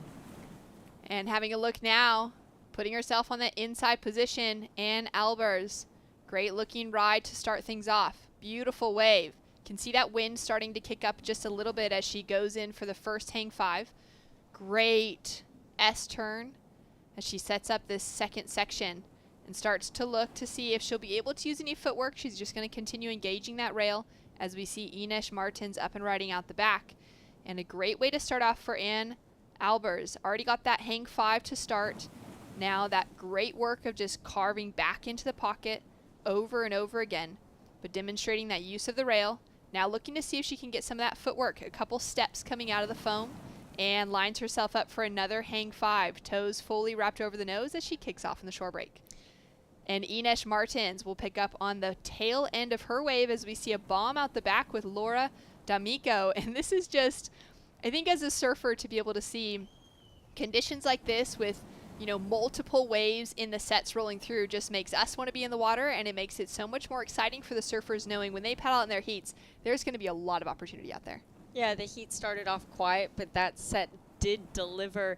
I really liked that dichotomy of being able to see Inesh's wave behind Anne's, who was sitting deepest, and those deeper waves are kind of staying a little bit farther into the bay, not going out as wide, as big, so you could see the size of her wave is a little bit smaller. There it is, a 383, and it'll be interesting to see what Inesh's wave comes in, a 283. So although it was bigger, although it was wider, she didn't have as much footwork or nose ride opportunity, and so the judges are really communicating what they are prioritizing and wanting to see from the surfers. Now, Rachel, in that last heat we were discussing just the the drive, the kind of pull that our heartstrings have to the ocean as surfers, and the desire to kind of pour so much of our life into protecting the oceans. Anne Albers of the Netherlands is one of those surfers. She grew up in a tiny coastal village in the Netherlands, and that gave her from an early age the passion to pursue surfing. She's able to just be in the ocean and be kind of allow that fascination of the ocean to take over, and that marine life, which has led her into a life of sustainability and ocean awareness and protection around that. She spends a lot of her time back at home advocating for protection of the environment, standing up for the things that she believes are going wrong in her local area. And it's been great to have her as a representative for the sport out here this week, knowing all the great work that she is doing towards sustainability for the environment back at home. And in that last heat, we saw some great surfing all around, and it was our Mexican competitor, Moana, who took away the win. She's down with Mitchell now. Yeah, Moana Bonilla Bishop moving through into repechage round 3 for the ladies. Moana, big heat win for you, obviously, and especially as a team. I think Zowie was asking me a few seconds ago whether or not this is the best result as a team for Team Mexico. It might be. What do you think about adding your performance to that legacy? I think that would be super great to get Mexico atop, like a higher rank, and do better than last year's. It'd be super awesome. You're from Los Cabos, a place that isn't really known as a surf spot, maybe a destination for a lot of Americans that come down to Mexico, but not necessarily within Mexico. What do you think you need to do to promote it a lot more and get Los Cabos on the map as a Mexican surfing destination? Well, just definitely keep improving, hopefully to be a role model for the other girls that want to get into longboarding. And yeah, it'd be amazing to get some more women or any surfers down in Cabo to have in the water. Anything you want to say in Spanish? Saludos a todos en casa. Estoy muy agradecida de pasar mi heat y viva México. Viva Mexico. Great work from Moana. Got that 5 towards the end of her heat and set her up with the lead. Yeah, she had a slower start, was just kind of like building that house, that foundation, and that 5, I think, solidified that first place for her, and she'd be feeling good with that, knowing, okay, the judges are liking my surfing, knowing what the judges are looking for, and she can go back and analyze that wave and saying, okay, what can I do more with that? Well, we're close to the halfway mark in this heat, 11 minutes on the clock. Laura D'Amico looking for an opportunity here. She is 49 years old and only began surfing at age 40, Rachel. Yeah, that's the one thing out of these ISA events, meeting so many people from around the world. You get to hear so many stories of these surfers. Laura only starting surfing at 40. She just entered a local surf comp this summer down in Uruguay, and it ended up being the qualifier for their ISA team. And so therefore she took the spot, and reading in her bio, she was saying, I don't feel like I'm at world level surfing, so I wasn't sure if I was going to take the spot, but at 49 years old, what an opportunity. She felt like she couldn't miss this, and her community really got behind her, helped her raise the money in order to come here. It's just such a great story, and hopefully, you know, the country of Uruguay is just seeing them, it would be proud seeing their country represented on the world stage. Incredible, as we see her paddling into a beautiful size set. Great takeoff and posture so far. Uses her priority in that one, and then just that footwork gets away from her and goes too fast off the nose. Yeah, unfortunately coming unstuck with that one. That was looking good, but she is out in the lineup practically, so 9 minutes remaining, still plenty of time to up that scoreline. Akiko Kitamura, who is currently in the water as well, has yet to get her opening ride, our surfer in green. She is sitting in a great position now on the inside. She's got that first priority. She's 43 years old from Japan, and is surfing alongside with Hiroka, who is the other female team member for Team Japan, and they've just got such a stacked nation, so it's great to see Akiko in the mix this year as we see her on a beautiful looking ride. Nice couple of carves to start things off, setting her up on an inside, so it's a smaller sized wave, but it's got a nice bit of shape to it as it's coming through, hugging the reef, hugging these little shallow sections, and she's doing a great job to position herself, you know, using that tail to get a few turns thrown in the mix. Bit of cross stepping through the middle as well, finds that quick hang 5 on that inside section, And she's going to be able to shake off some of the nerves after she kicks out, but this wave has even more to offer her as she comes through to the inside section and gets one remaining nose ride. Yeah, she really milks that wave, which I think is important with only 8.5 minutes remaining. She needs a score in her score line now. That's the first wave of her heat. She's been patient. But if she had kicked out, she would have missed that opportunity to kind of have something decent in her scoreline. Now she can go look for that second wave, where if she had cut out halfway, she's paddling back out still needing 2 scores. So at least she has 1 under her belt now. Getting ready for the next heat, we'll be paddling out the last heat for the women's Repecharge round 2 in the red jersey. That is Francesca Rubini from Italy. Rachel, you and I have been competing with Francesca for a number of years. Yeah, she has been a resident in the professional longboarding space for quite a while, representing Italy. She works as a teacher back in Italy when she's not competing. And you can see on that board that she's riding, she's opting for that 2+1. That's kind of the equipment that she has ridden throughout her career. Single fin starting to become more popular in competition again, with that traditional criteria becoming more popular from the judges or being rewritten to favor traditional surfing. However, I'm a huge proponent in saying ride the board that makes you surf your best and most comfortable.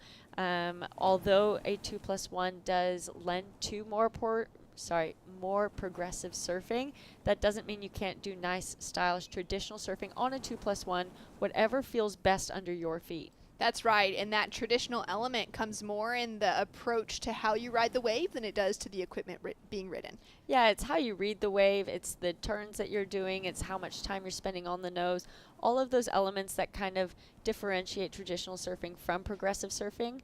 Now, a lot of surfers are opting to take that single fin because that type of board helps a surfer surf to that criteria a little bit more naturally. You don't have to think about it as much, I think, because a single fin really only allows you to do that traditional surfing.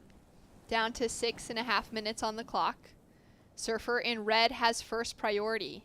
We haven't seen much from Ines Martins so far within this heat. Coming out of Portugal, the 28-year-old. She's a medical doctor at home, so she surfs when she can, but she's busy working in the medical world, and that's a missed opportunity, Rachel. Yeah, she had a quick look, and you know, she has first priority, but all these surfers are sitting farther out than her. So even if one of these surfers stands up, she can still turn around and take off. It looks like she's going to have another look at this, having an actual paddle, so using that priority. All right, using that priority, sets herself up with a nice looking wave in front of her. The section's going to start to crumble. She'll make it around, drives out of that first turn, starts to set that line as this wave unfolds.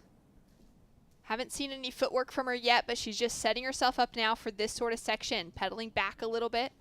Great bit of tail work. Now we need to see some of that footwork through to that front end of the board, and that speed. You can see how fast that wave gets to the inside section. Yeah, the judges are going to communicate through their scores, absolutely, that she did not get on the nose, just that tail work. Although it was nice, they're looking for a variety of maneuvers on a wave, and she only needs a 0.04, so that does put her up there. Look, she got a 2.67 for that, so not that high score. Obviously the judges are saying if you want to get into the 4, 5, 6s, which obviously later throughout this event are going to be the crucial types of scores, and above that to be winning heats, that still was enough for her to get into the lead into this heat now. 4 minutes, 30 seconds on the clock. Ines started surfing when she was 12 years old and became just passionate about it from the get-go. Started out as a shortboarder, but had one of her coaches that loved longboarding, and he got her into it. Started riding longboards a little bit more as she was growing up and started competing. But there weren't that many women surfing or competing at that stage, or young girls, and so she had to compete with a bunch of the boys when she was young. Which is just, I think, a similar story that probably a lot of women around the world have, of not having, you know, the enough women or enough girls at contests to start filling out divisions, which is definitely changing now as we're getting a little bit older in our age, to see the upcoming or the next generations, you know, the 5 to 12-year-olds. there's so many young girls like that are surfing now that their divisions are being fully packed out. Yeah, and we're seeing that pack out more around the world too. Dominant countries so far have been U.S., America,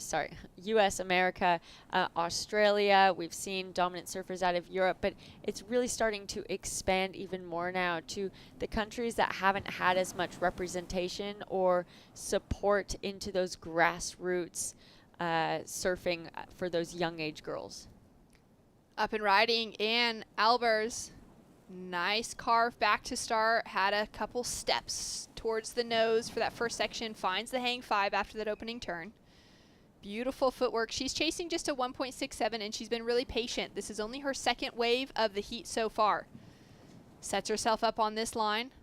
And out riding behind her, Laura Domingo of Uruguay, taking off on her next wave. Nice looking section in front of Ann. We'll see if she's able to find herself up to the nose once again.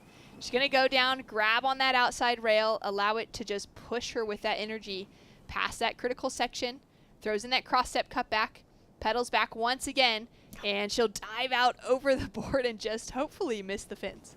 I need to stop gasping into the microphone. It just takes me by surprise. That was a nice wave through. She's talking to her team.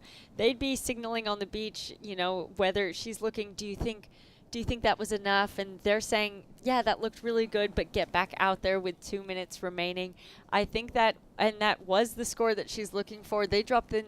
The judges gave that a 4.5, the best wave of the heat, communicating. Look at that nose riding that she got, really favoring her traditional style of surfing. Perfect. As we see Akiko with one more opportunity, chasing a 3.17 to get that advancing position over Ines. And we've already seen some great nose riding from her. There's another one, but cannot hang on to it. Rachel, what went wrong on that wave?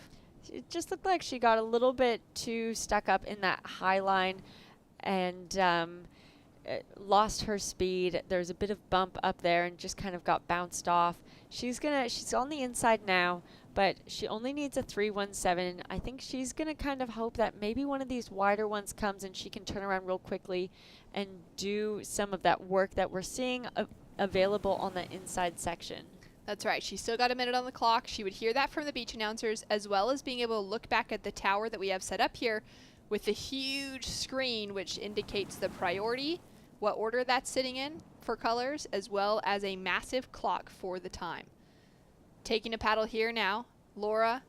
She got absolutely slammed by that last set. She was at that place, and we have all felt it so many times where you're just paddling over, and a longboard you can't really duck dive, so you just kind of have to paddle over and hope that you can break through the lip of that wave and make it past, and sometimes you get sucked over the falls behind, which is exactly what happened. But she's recovered from that, and she is now up and riding on her final wave. 30 seconds on the clock. Nice carve back. She's moved down into 4th position, chasing a 3.50. As we see some footwork here from Laura, the 49-year-old who just qualified over the summer, not even expecting to be having an opportunity to compete on a world stage ever in her life, and decided to take that call up. So it's been great to have her in the contest, sharing the shakas and that love that we have for surfing. I love that. You can see the smile on her face. I don't think that will be the 3.5, but she's just so happy to be out there to have this opportunity. And I'm really stoked that she had that support from her community to come and compete in this. She did her country proud, just sharing the stoke with everyone on the beach. And I mean, what an incredible ambassador for the sport of surfing to bring that back home to her home country of Uruguay. And we do have another score to roll through for her here. The rest of the scores are in, and it's the Dutch woman, Ann Albers, who walks away with the win. Ines Martins walks away with that 2nd place position to advance through. Unfortunately, our other 2 competitors out of competition, but they will be down there flying the flags and supporting their teams and being in the mix with surfers from around the country. We've got more action to come. It is our final heat in the women's repecharge round 2. Francesca Rabini, Beth Leafield hitting the lineup right after this.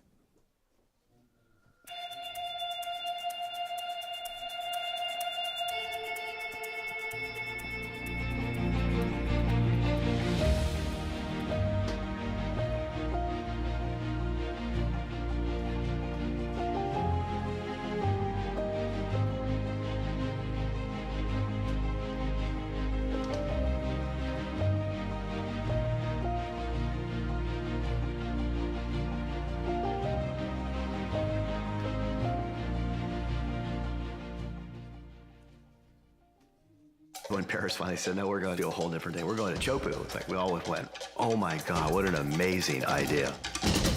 Chopu is one of the most incredible waves, probably a wonder of the world. And it's just sort of like a whole nother world out there. It's godlike, it's quiet, serene, beautiful. Then you have this glorious wave that comes off a reef, and it's so powerful and so beautiful.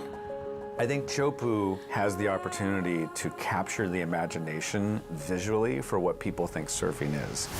The wave at Teahupo is super scary and beautiful at the same time. I have to give them a lot of props for the courage of making a commitment to Tahiti. I think it'll be a really exciting way to showcase all the athletes and their talent. I think it's gonna be very good.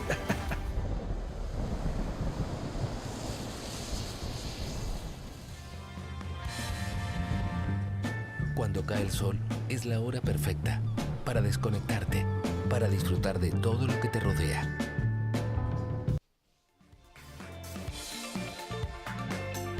And welcome back to beautiful Surf City, El Salvador. We are competing here at El Sunzal. It's just turned out to be the most glorious longboard wave here in El Salvador, and it's been such a fun week for the ISA World Longboard Championships. Shannon Hughes in the booth alongside Rachel Tilley, and we are into our final heat for our women's repechage round 2 with 4 great competitors. Italy, Germany, Venezuela, and Great Britain represented with Francesca Rubini, Nina Altenberg, Betsy Salcedo, and Beth Leafield in the water.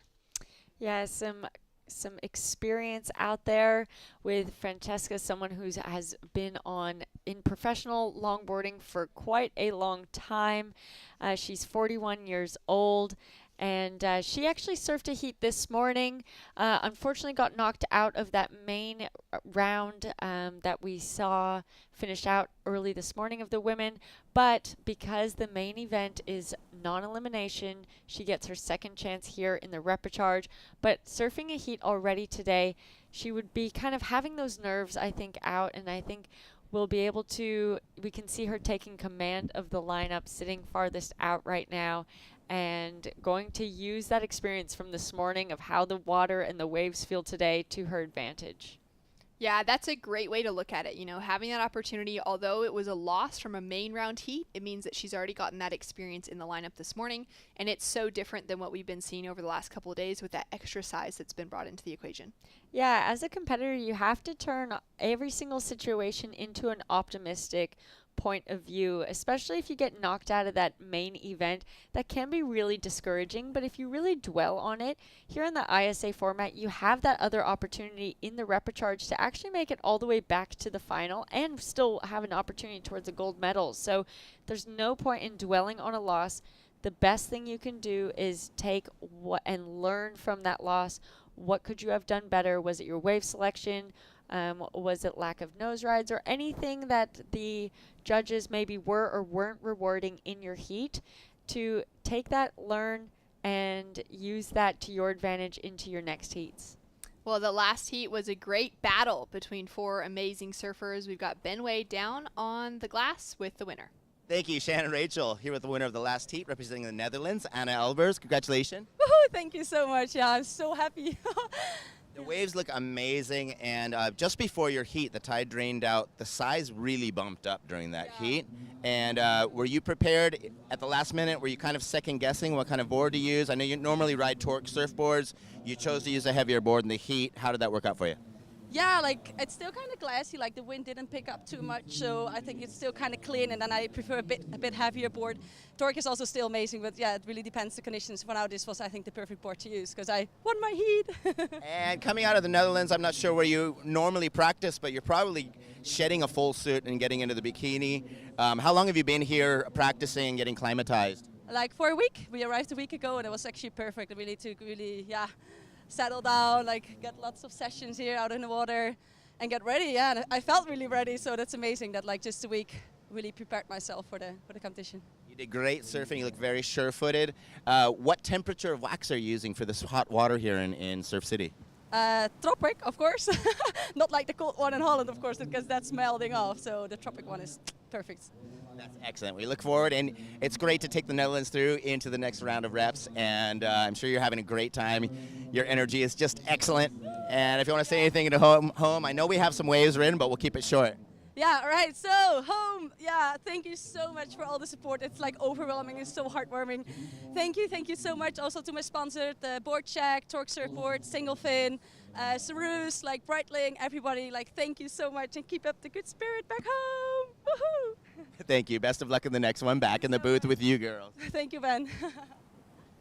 Oh, love that. What great energy coming through from Anna, and an incredible result for her taking away that win.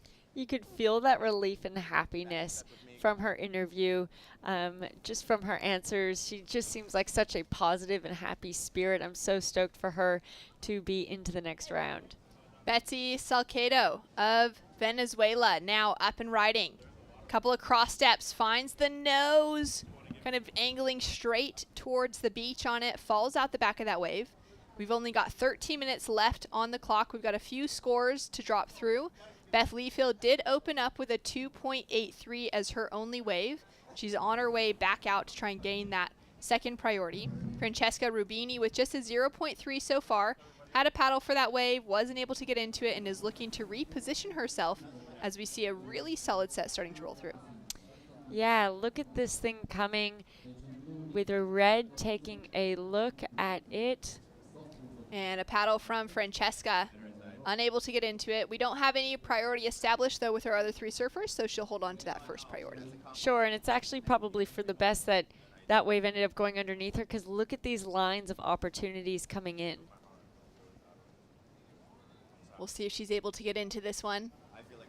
You can tell already that she's maybe in a more critical spot, but it does seem really challenging to get yourself into a wave right in the right position, as we see Francesca repositioning herself a few times.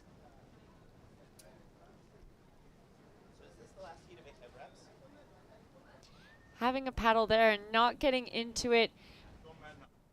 Other priority has not been awarded, so she still will maintain onto that. Oh, it looks like she's just lost her priority. They are both paddling back out to the lineup. This is what we call in surfing a paddle battle. The first person out to the lineup will be awarded priority, and it actually just went to Betsy. All right, so Betsy deemed first priority. Francesca still paddling hard. They would just be starting to hear that information given out, and they can finally take a breather. Of course, there is that priority board up on the tower, but when you're in a paddle battle, there's no way that you're looking back at that thing because you'll lose your momentum paddling. Sure, and that's a frustrating way, I think, for Francesca to start her heat. Having that first priority, being patient, not getting any waves under her belt yet, except for that 0.3, which would have just been an up, in and out. And she had those 3 set opportunities, but was just sitting too far out for them and could not scratch into them.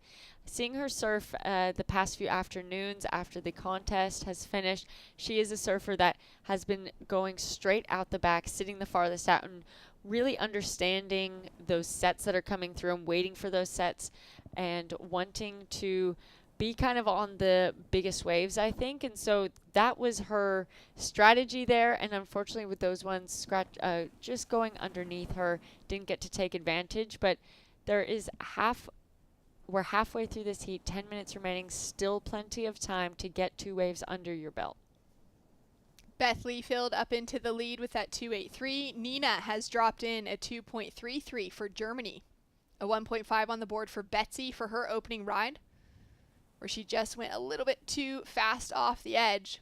And we'll have a spin around here. Now Betsy using that priority, and Francesca knows it, and that's an unfortunate moment for Francesca because this is a position where she's going to be able to get into this wave. But for Betsy, an opportunity. Couple quick steps, as you can see that wind really coming into play.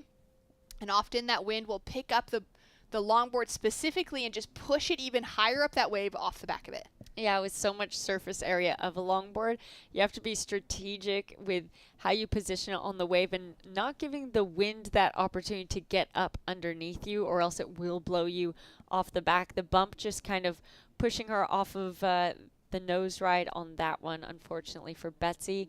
Francesca now sitting in first priority. She is going to, as she's up and riding now. And gets herself into a great looking ride. So a few paddle attempts. Now she's got to shake that off and focus on this present moment. Great bit of tail work.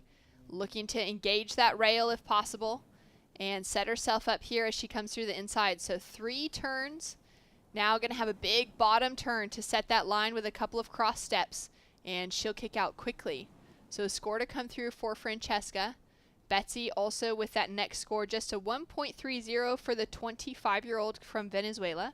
She is from Caracas, and she is a freelance digital marketing and works for freelance in digital marketing and is a journalist, which is great that she can do that freelance because that probably means she's got that opportunity to travel and to surf in other places more often.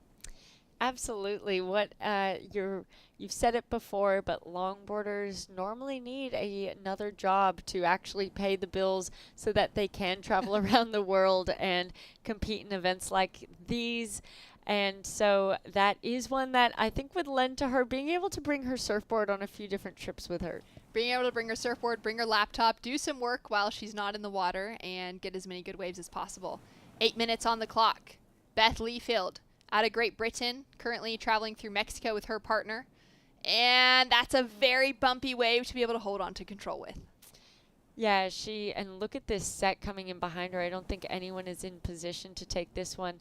These sets are definitely bumpier, so harder to navigate. You can see that kind of got the best of her. And look at that buoy that normally has been sitting so wide in the channel, but very much in the face of that wave as these sets are really going wide. That's right. As we see an in and out there from Nina on that wide set, wouldn't have made that section anyways, but that's a great call out for that buoy because that's where our surfers that have opted to have a caddy, the caddies have been sitting out by those buoys. And now the waves are breaking straight through them, and the purpose of the caddy sitting out by them is because they're so far away from the breaking point of the wave that they could never get in that mix in any way, put any kind of ruffles on the face of the wave or anything. So there's going to have to be some changes, I'm sure.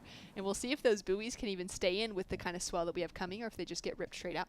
Well, it's building throughout today. So I know the jet ski, the water team will be trying to move those without interfering into any of the surfers' way and trying to reposition them. You can see the line of that white water where the waves just broke. That's right in the line of the surfers of the waves where they could have been on the face of the wave. So they're sitting in the way at the moment. They'll try and scooch those out throughout the day. The swell is building. It's going to peak tomorrow, so we can expect it to get bigger and bigger as we approach this afternoon. And that line from the whitewater and where that last wave broke is a great indicator of where the surfers should be on their paddle back out, because if they do take that inside section or they're, paddling in through this green, frothy, light-colored water at all, there's the chance that if another big set hits, they're going to get wiped straight out with it. And on a longboard, it's so challenging, especially when the whitewater is, more than head high to be able to get those boards through them. So you got a little bit of a line there to paddle straight out. And coming up in our next heat, we are going to be back into our men's main round number 2, with Cole Robbins paddling out without a leg rope, Rachel. Yeah, that is a decision that Cole often opts to do, a very gutsy one, as most surfers are opting to wear that leash, that leg rope, because the beach is very rocky. The sets are really big, and and you can see that on his nose. He has that little pressure ding there, maybe from losing his board or maybe from the airplane over. You never know with those situations. But, most surfers, with it being so big and washy out there, it's really easy to lose your board, not even just from falling on a wave, but even paddling out, getting caught by sets like that. So interesting decision from Cole. He is such a talented surfer that often or always just has such control over his board, so I'm sure he will be fine. But you never know when you're nervous in competition.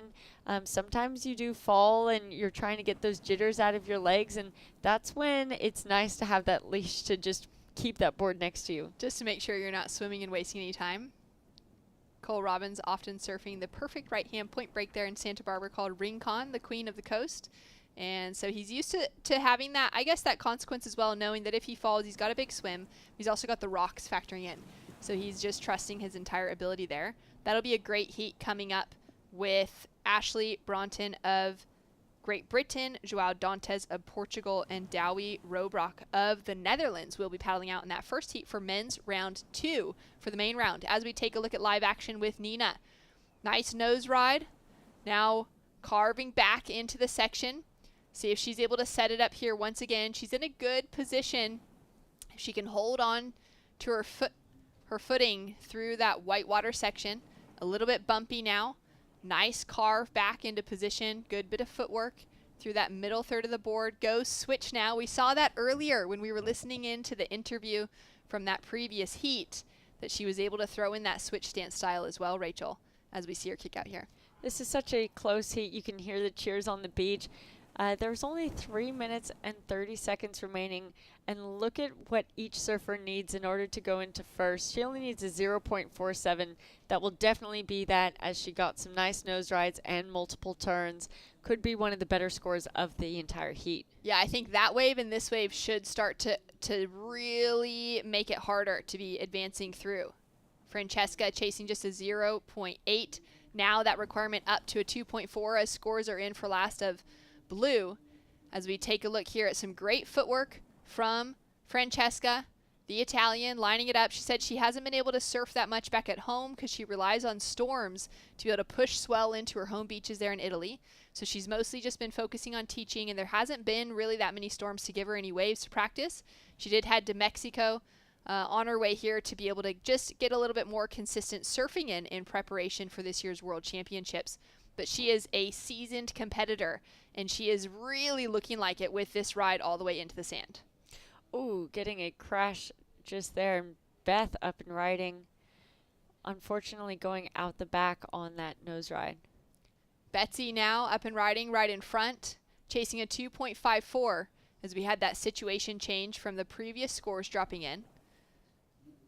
Nice little wave rolling through to the inside. Quick steps up to the nose. Pedals back off of it, really utilizing that back arm and kind of giving her body the direction for where she wants to be heading. Back up to a quick touch close to the nose and hits that bump right on the shore break. And those are the sorts of moments that we could see those boards snapped. And that's probably one of the more dangerous things of, maybe the only dangerous thing of having a leash is the fact that it can put more pressure on a longboard and cause them to snap if they get caught in a wave and your body's pulling against that leash. You can see the tails of those boards snap off, but it looks like her equipment is okay. Yeah, all good in that scenario, thank goodness. And we have some scores to drop in. That one of Francesca comes in at a 3, so that pushes her into advancing position, but we still have scores to come in for Betsy and Beth. This is a lot of action happening in the last minute of the heat, which is stressful for those two advancing surfers right now. That's right. We're certainly feeling the stress in the booth. We've got 60 seconds on the clock. Beth Leafield with a score to drop. She now needs a 2.18 to get the advancing position. Francesca up into second, and Nina into the lead with that 3.83 for her last wave. So that was a great effort from the German. She's been putting together a great campaign so far, as we see our surfers trying to get themselves maybe that priority, even just into a position where they're able to catch a wave that stands up on that reef before the buzzer will sound. And we're still waiting for those scores, Rachel, for last of green and last of white. Yeah, the judges watching the replay, taking their time. This is a very, what we'd say, a low-scoring heat with nothing getting into above that 3 range. And so it's the judges are really trying to pick apart and give those small points where they can, and staying true to their criteria at the same time. So true. Beth Leafield celebrated her birthday yesterday here with the team in El Salvador. We're still waiting for her score to come through as the timer has sounded, and we know that Nina is going to be safe. Betsy, her last score dropped in as a 2.53, so she does not get the score she requires to move out of that 4th place position, unfortunately, but has just such a beautiful style, and I can't wait to see more of her surfing in the future. Waiting for that last of Beth Leafield, chasing a 2.18. Judges taking their time. She gets a 4.77. Beth Leafield of Great Britain jumps into the lead. Nina Altenberg of Germany into second. And Francesca Rubini of Italy knocked out of competition. We will be right back with more action. The men's main round 2 will be hitting the water, and Sam Bleakley and Mitch Salazar will be hitting the booth.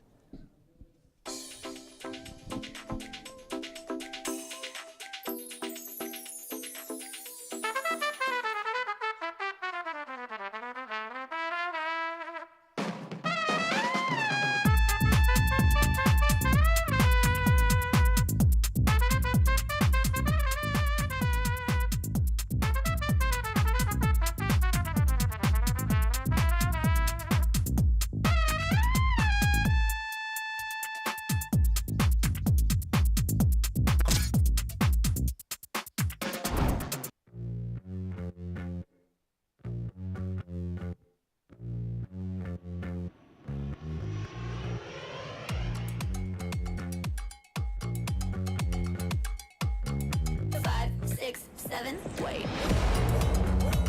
I like it. I like it. I like it.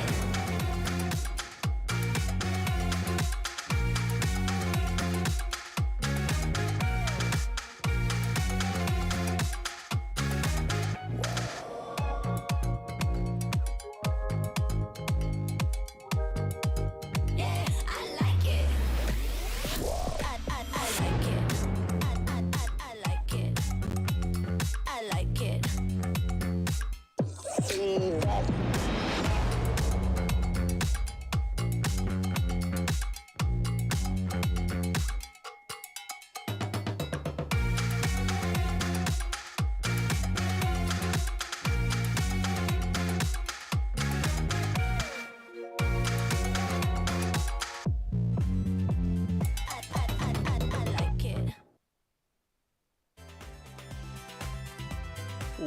Welcome back to beautiful Surf City, El Salvador for the 2023 ISA World Longboard Surfing Championships. Mitch and Sam here in the booth now. And we have our opening heat of men's round 2 in the water. This is our surfer in the white jersey, Douwe Robrok from the Netherlands. And Dr. Sam Bleakley, you've been obviously an experienced competitor yourself, and as a big fan of longboarding, as we're looking at the surfer in green from Portugal, João Dantas, 25-year-old. He's from Ericeira, some incredible waves in that area, heavy surf as well, and we see him do quite well here at El Sunsal, currently in main round 2. And Sam, this overview, just incredible waves so far. We do have Cole Robbins out there in the red jersey from Team USA up and riding. The local from Rincon in Santa Barbara, very used to a long right-hand point break. Beautiful 10 right there. Held it for a small amount of time. Lovely wrap back into the white water. And we can already see these gentlemen out there just utilize these long right-hand point break waves at El Sunsal to their advantage, especially Cole. Guy's been competing for such a long time in his early 30s. Also a real estate agent himself.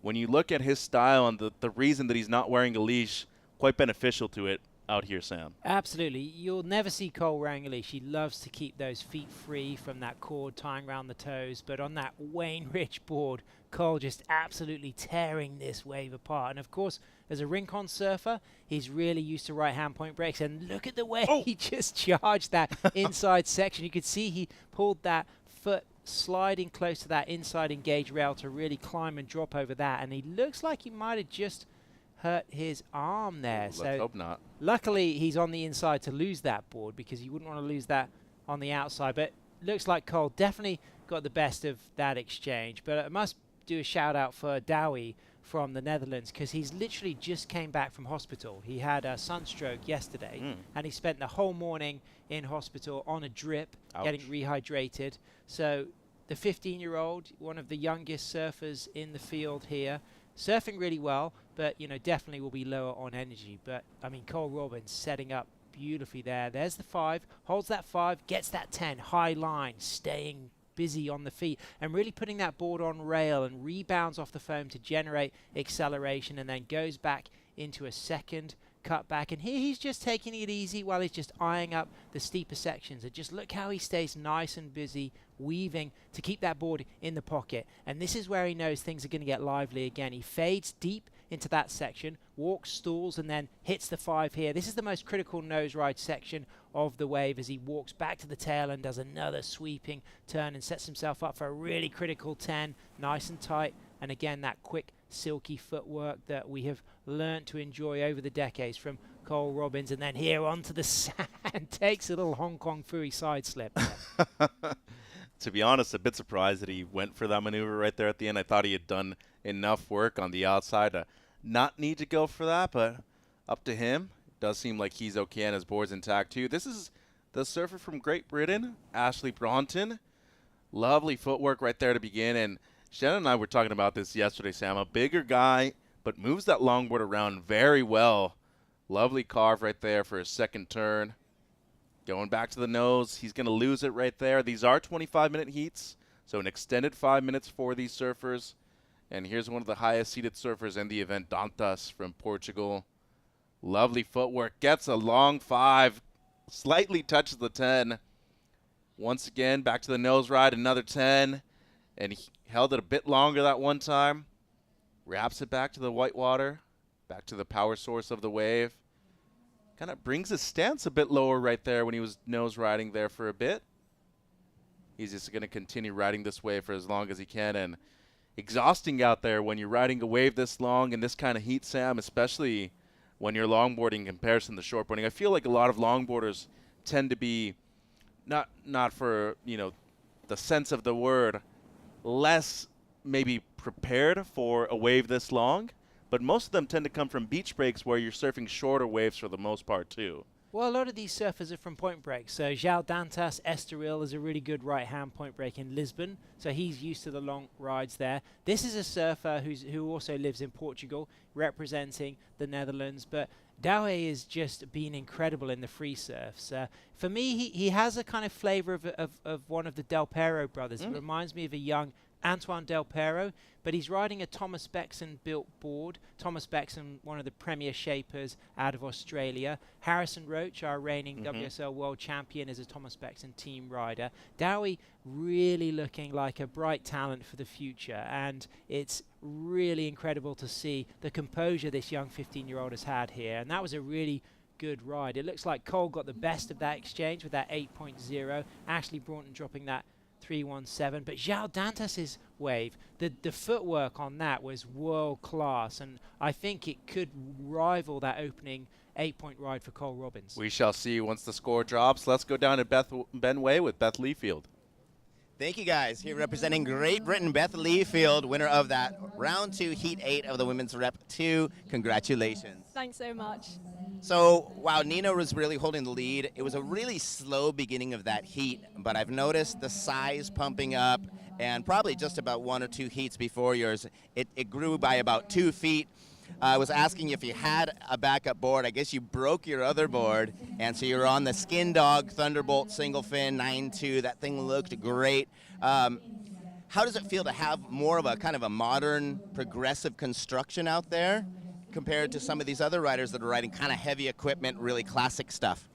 Well, it's especially good where it's Thunderbolt. They're super strong and durable. So when it's pretty big today. Well, I think it's huge, and you kind of got that peace of mind that the board's not going to break.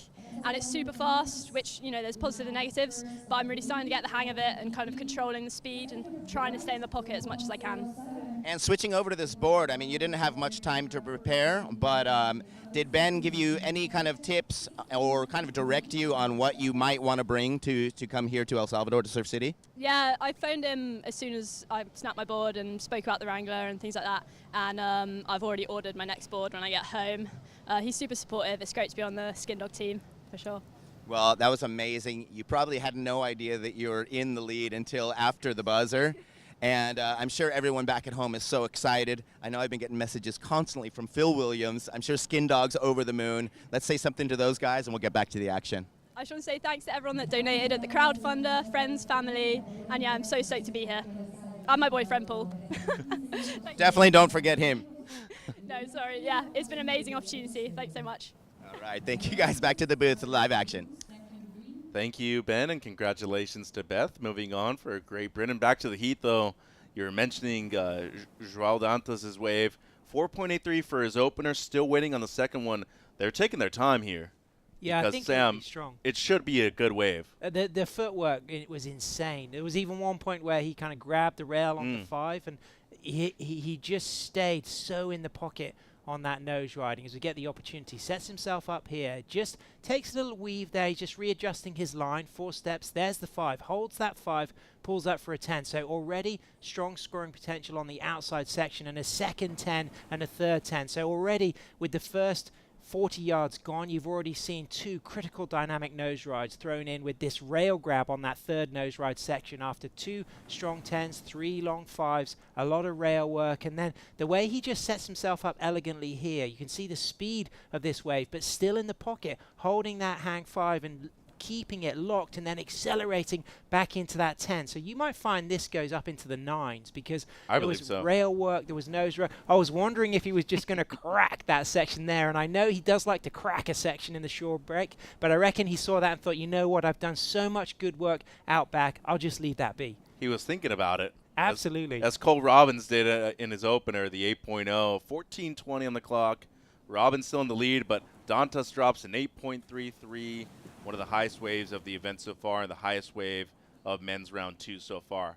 Here's Ashley Bronton, a surfer from Great Britain. Lovely style, and as I mentioned to you before, Sam knows how to throw the board around here, a 9-foot plus, a surfer that's been enjoying his time here in El Salvador with the rest of the team of Great Britain. Emily Curry already moved through from a repechage heat, but this would be a massive win for Team Great Britain if they're able to move through with Ashley Bronton as well on the men's side. So kind of had to pet the kitty a little bit right there, more of a pump rather than actual footwork. Gets a little bit of a 5. And we'll be wrapping it back on the inside here. So what I'm noticing on this wave, Sam, and correct me if I'm wrong, it seems like once he committed to actually taking the wave, the smartest thing was to ride it all the way through.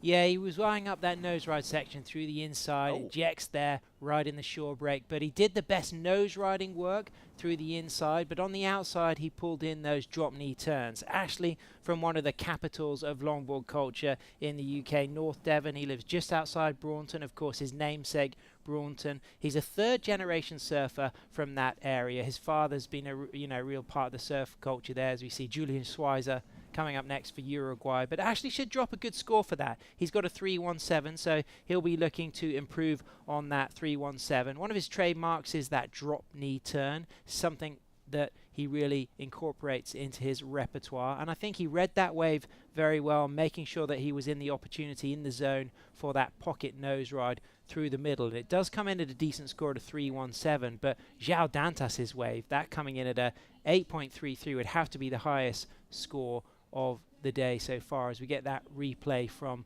Cole. And this was that 8, so it's quite interesting to think now we've dropped an 8.33 from João Dantas. The difference was the nose riding opportunities that João had. This wave for Cole, it had more of a slopey shoulder, so he had to mix in a lot more cutbacks. What we saw from João was much more of a face and a wall that allowed him to get more time in trim on the nose. But this second nose ride through the inside here is the money nose ride. He sets itself up just here, gets nice and deep, and then 1, 2, 3, 4, bang, there's the tight 5, pulls it back, and then this is the section where he goes to crack the lip hard off the top, and you can just see his foot adjust and then bangs it and goes, uh-oh, that's going to be a tricky one.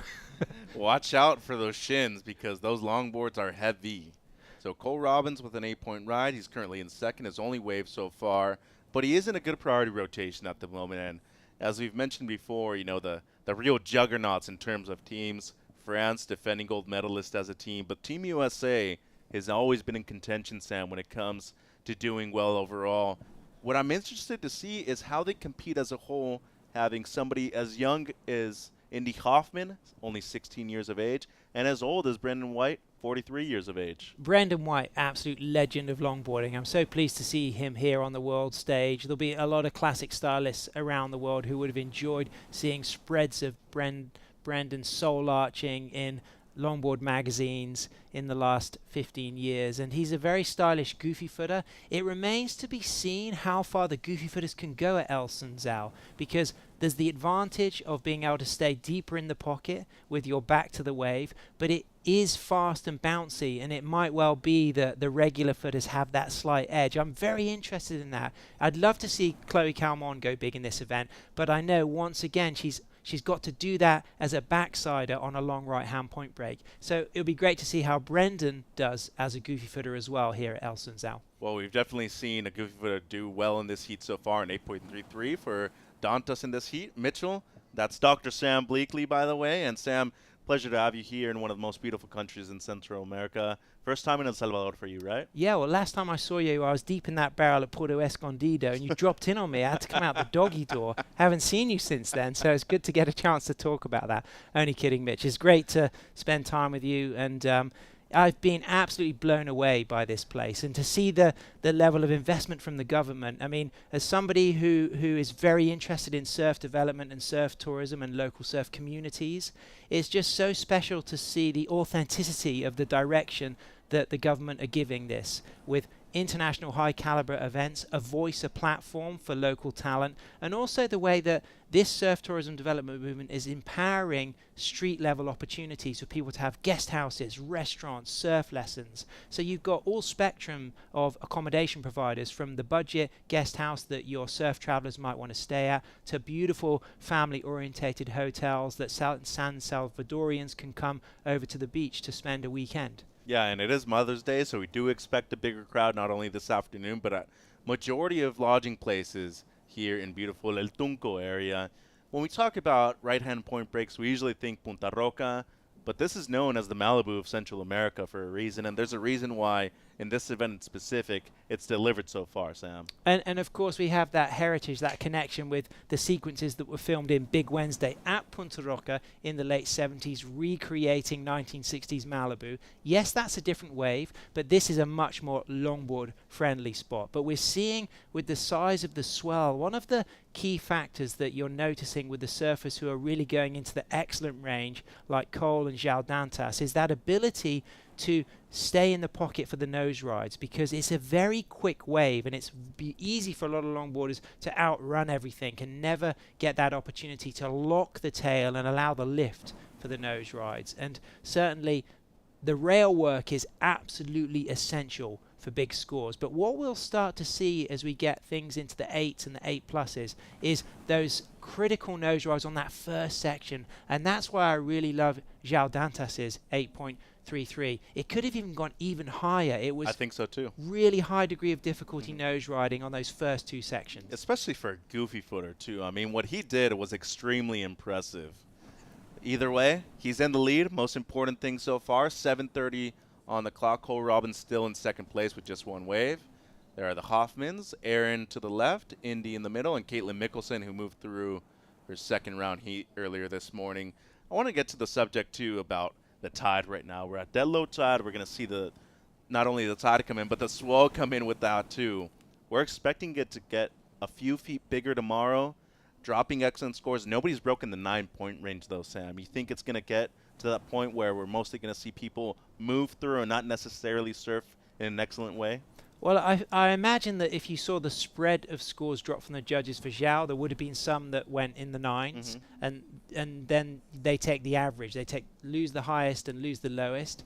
So I think we will start to see 9-point rise, because now the judges have seen all of the competitors. We've gone through the complete opening rounds of both the men's and women's, so they're really now aware of the variety of approaches, the level, and I think we're seeing the likes of Alice Lemoyne, Maria Fernanda Reyes, Caitlin Mickelson, Chloe Calmon on the women's side at the excellent range, and we're now seeing Cole Robbins, João Dantas kicking off this men's round 2 straight in there with excellent range surfing. So you know, it puts your hair on end when you finally get that first 9, and it would be great to see a perfect 10. You know, that's Absolutely. what we're always aiming for, and the feeling for one of these surfers to get a perfect 10 out here is going to be incredible. It will, and it could be this gentleman coming up in the next heat, Mattia Mallorca from Italy. He's a really good surfer. I had a free surf yesterday afternoon when we finished, and he did the coolest rail grab cutback in front of me. He got low, he put that single fin on edge, and he grabbed the rail, he threw some spray, and as I paddled back out to speak to him after the ride, I said, that Matteo was just red hot. And he surfs at a really good right-hand point break, Capomano in northern Sardinia. And when the Mistral swells come alive in the Mediterranean, it's actually a really good wave. Okay. So I'm going to have to check it out eventually then. 5:25 on the clock. Green still in first. That's João Dantas from Portugal. Cole Robbins with an 8.0 in second at the moment. The surfer from Great Britain in third. Just needing a 3.74, considering that Robbins doesn't have a backup score. That's probably going to have to change. And Douwe Robrok from the Netherlands needing a 3.94 at the moment, but same applies to him. Now, when you look at the lineup right now, it's changing. It's gotten way bigger, first of all, but the swell angle has changed a lot too, Sam. More straightforward. Positioning has changed a lot for these surfers. Yeah, and what's interesting is on the lower tide, you've definitely got that wall, and on the higher tide, you've got more of that bowl. But even at any stage of tide, there's a difference between the sets that shift off wide and the sets that peak up and run closer to the cobblestone. So wave selection is really important, and what you're really seeing from the best surfers is just that level of patience of just really kind of picking and choosing the open face waves. Here goes the surfer in white. He needs a score. You got to be thinking at least something in the good range. Nice opening 5 right there for Robrok from the Netherlands. As Sam mentioned, the kid was in the hospital all last night up until this morning. So just big props to him to even show up for his heat.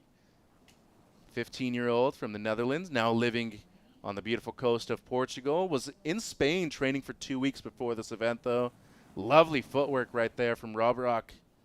And I mean, we're talking about a kid that's only 15. He's coming up in the rankings, but he's also going up against 2 of the best longboarders in the world at the moment. So for him to be holding his ground, quite impressive, Sam. Absolutely. This will be such a great experience, and you can see the talent in this 15-year-old, and he's mentored and coached by Ninka Doonmeyer, who's actually eliminated now from the competition, but Ninka, incredible, as Cole Robbins adds that 8.0 with style. Well, wrapping it back right there, too, and this morning, when I interviewed Caitlin Mickelson, he's like, hey, jokingly, should I do a leash or no leash? And I'm like, no, you should paddle out with the leash.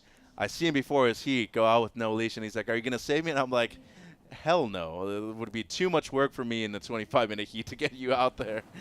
Here's Ashley Bronton, though. That was an incredible drop knee from Ashley. That's his trademark turn. Ooh. You can really see it's his signature maneuver. But the way he did that on that big open wall, the judges are really going to appreciate that. We tend to see a lot of knee injuries from longboarders because of that specific maneuver, too.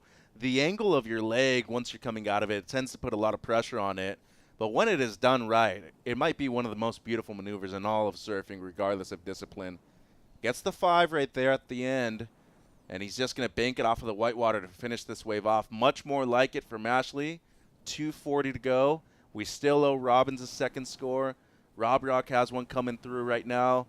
Let's see if anybody can make it out in time to potentially get another score too, Sam. Ashley riding the Luke Hart-built 4th surfboards. Ashley, age 30, had 5 years out of the water. He suffered from a lot of mental depression at that period of time, and he made a great comeback and then started competing on the British Longboard Union National Tour and the national titles and getting a lot of finals and good success. And it's a really wonderful celebration of the, the transformative benefits of getting back into surfing. He'd always been a strong, successful surfer, and it's great to see him here at the world stage as we see Xiao on his next 3rd wave looking to drop that 4.83. Incredible story from Bronton, but this gentleman way out in front at the moment, looking to better a 4.83.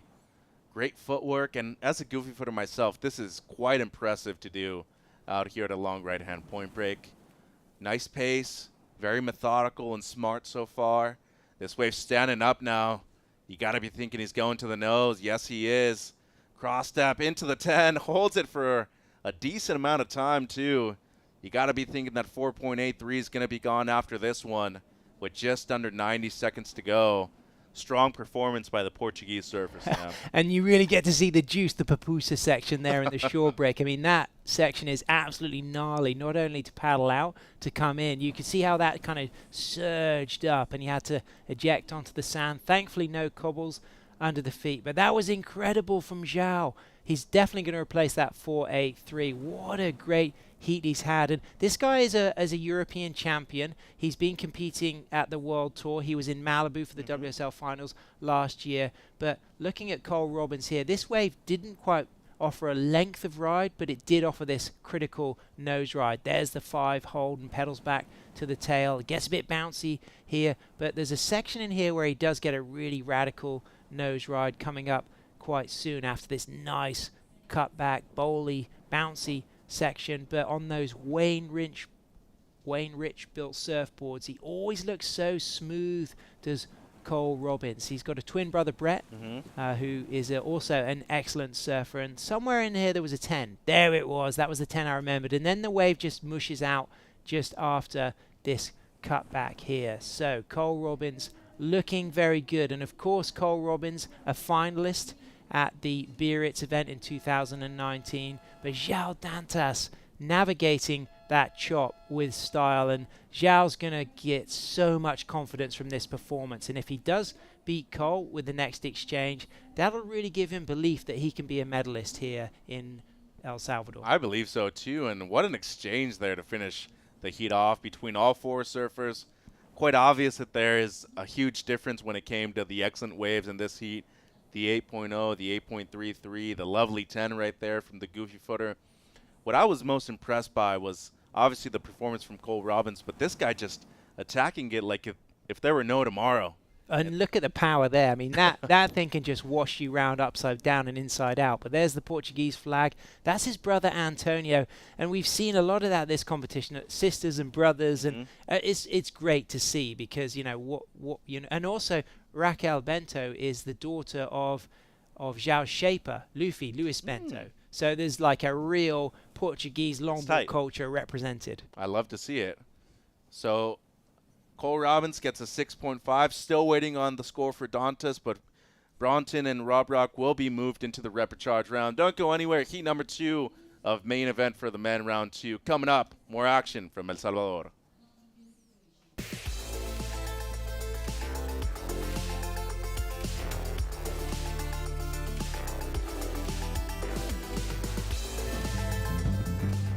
Cuando cae el sol, es la hora perfecta para desconectarte, para disfrutar de todo lo que te rodea.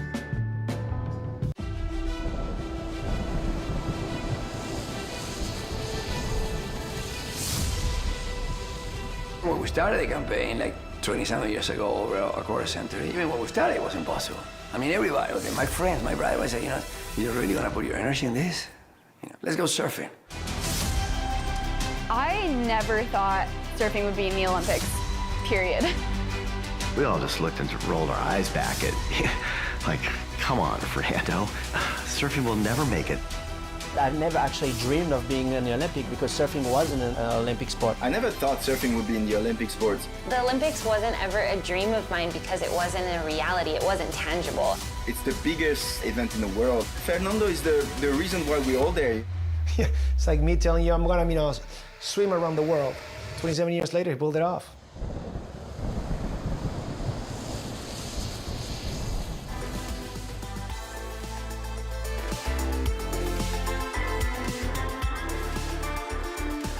Back in Surf City, El Salvador for the 2023 ISA World Longboard Surfing Championships.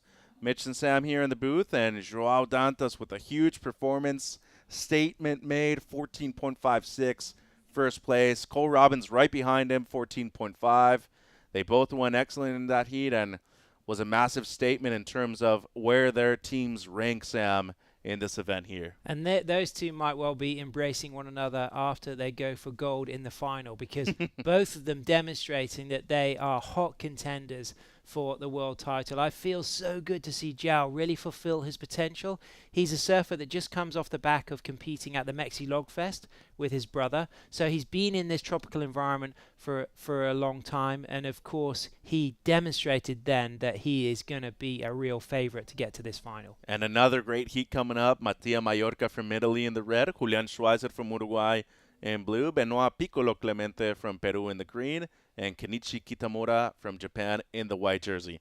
Former world champ in the green jersey. Young up-and-comer from Italy in the red. Julian Schweizer, we all know what he's capable of, coming off of a great event at the Paso Surfing Games in Panama just a few weeks ago.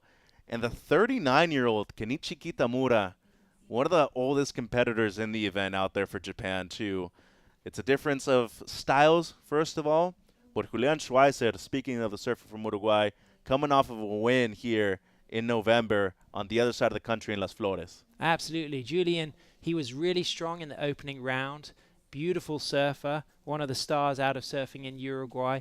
But Benoit Piccolo Clemente, our reigning world champion, having won in Biarritz, Côte de Basque 219. And of course, the 40-year-old Benoit, we must have a shout out to his late great wife. Suffered a huge tragedy recently with the loss of his wife. And, you know, it's incredible that Piccolo has come back to the world stage to go for this gold medal again. And he's also won 2 WSL World Longboard titles. So the silverware, the golds in the trophy cabinet of Piccolo is just incredible.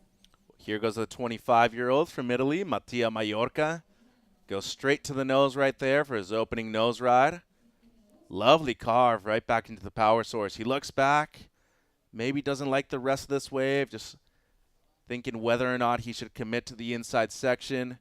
Seems like as of right now, he's really just cruising and waiting for this wave to stand up. Just kind of moving that board around, generating some speed, touches the 5 right there, and now gets to the inside. And these tricky sections, these first waves of the set especially, Sam, they tend to not get that double up as well as they'd like to on the inside. Here's Piccolo, though, in the green jersey. Love the way he just moves that board around with such easiness. Gets the 5 right there. Defending ISA gold medalist from Team Peru. And, man, they have some incredible waves down there south. Another 5 for Benoit. Lovely wrap. Great style for this 40-year-old surfer out of Lima. And behind him, Schweizer, who, as I mentioned to you, has been victorious here in El Salvador before. Won an event, a Nalas event, in November at a different wave over at Las Flores. Quality wave too, but this wave of El Sunsal just fits his style so well. Great finish to that one. Good opening exchange, Sam. That was brilliant, but Benoit Piccolo Clemente, when we get the replay, he did some incredible hang tens on the opening section. Kenichi Kitamura straight to the nose right there. The 39-year-old from Japan. Him and his wife competing in this event together, which is awesome to see. Another 5 for Kitamura. A bit out of the pocket, but doing well so far in this one. And going up against some of the strongest competitors in the event might be a hard pill to swallow this early on. You'd have to face him eventually, though. Nice long 5 for him. Wave kind of fizzling out. Does well to recover. And all of a sudden, this is where you're dealing with the pupusa, as you call it, the shore break section. And he's just going to kick out. 19:20 on the clock. Everybody has a wave on the board. That was a really great ride from Kenichi. That's some of the best surfing I've ever seen him do at this level. I know he's a big legend back home, but he really just was calm and composed nose riding through those sections. But if we get to see this from Piccolo, I could see in the background that 5 and then that 10, and that's a long, locked 10, the hood ornament stance, and then he pedals back to the tail, and you can just see the sweep and the flow and the flare and the spray coming off that self-shaped board, because Piccolo is a surfboard shaper, and then looking nice and lively and juicy, throwing in the drop knee turn. So already we've seen the 10, and then we've seen variety of rail work, and just really lively off the tail on that board. Gets a nice high line for a 5 and pedals back to the tail. No problem with the leash for him. He seemed to keep that out of his footwork the whole way, but that opening 10 locked in with all of this other rail work, using all of the board and all of the wave, makes me feel like this could also go well into the excellent range. I agree. And then Schweizer with the answer back on the outside. So Schweizer riding the Michael Takayama boards. So these boards have really allowed Julian to open out his surfing, to accentuate everything, so that he gets that hold on the nose, that carve off the rail, and sometimes a little bit more board slows surfers down and allows them to really fit this criteria. And it's about that opportunity to really hold on the nose, as we do see him just get that beautiful tight 5-10 little soul arch. And Schweizer is really looking nice and lively, and I know his teammate Nacho Pinatero, the other Uruguayan, will be on the beach cheering for Julian. I know his mum is here with him as well, so she'll be absolutely over the moon. And it was great to see how he just rode through that shore break. Didn't go for the float, just pedaled down, rode out smooth. I think Piccolo will have the best of that exchange, but I'm really impressed with what I saw from Julian and from Kenichi. Drops 5.67, but Mattia had the worst wave of that exchange. It just didn't give him the scoring potential. It was smaller, it was more slopey, so the patience of those other surfers paid off. Let's go see what João Dantas has to say with Ben Way.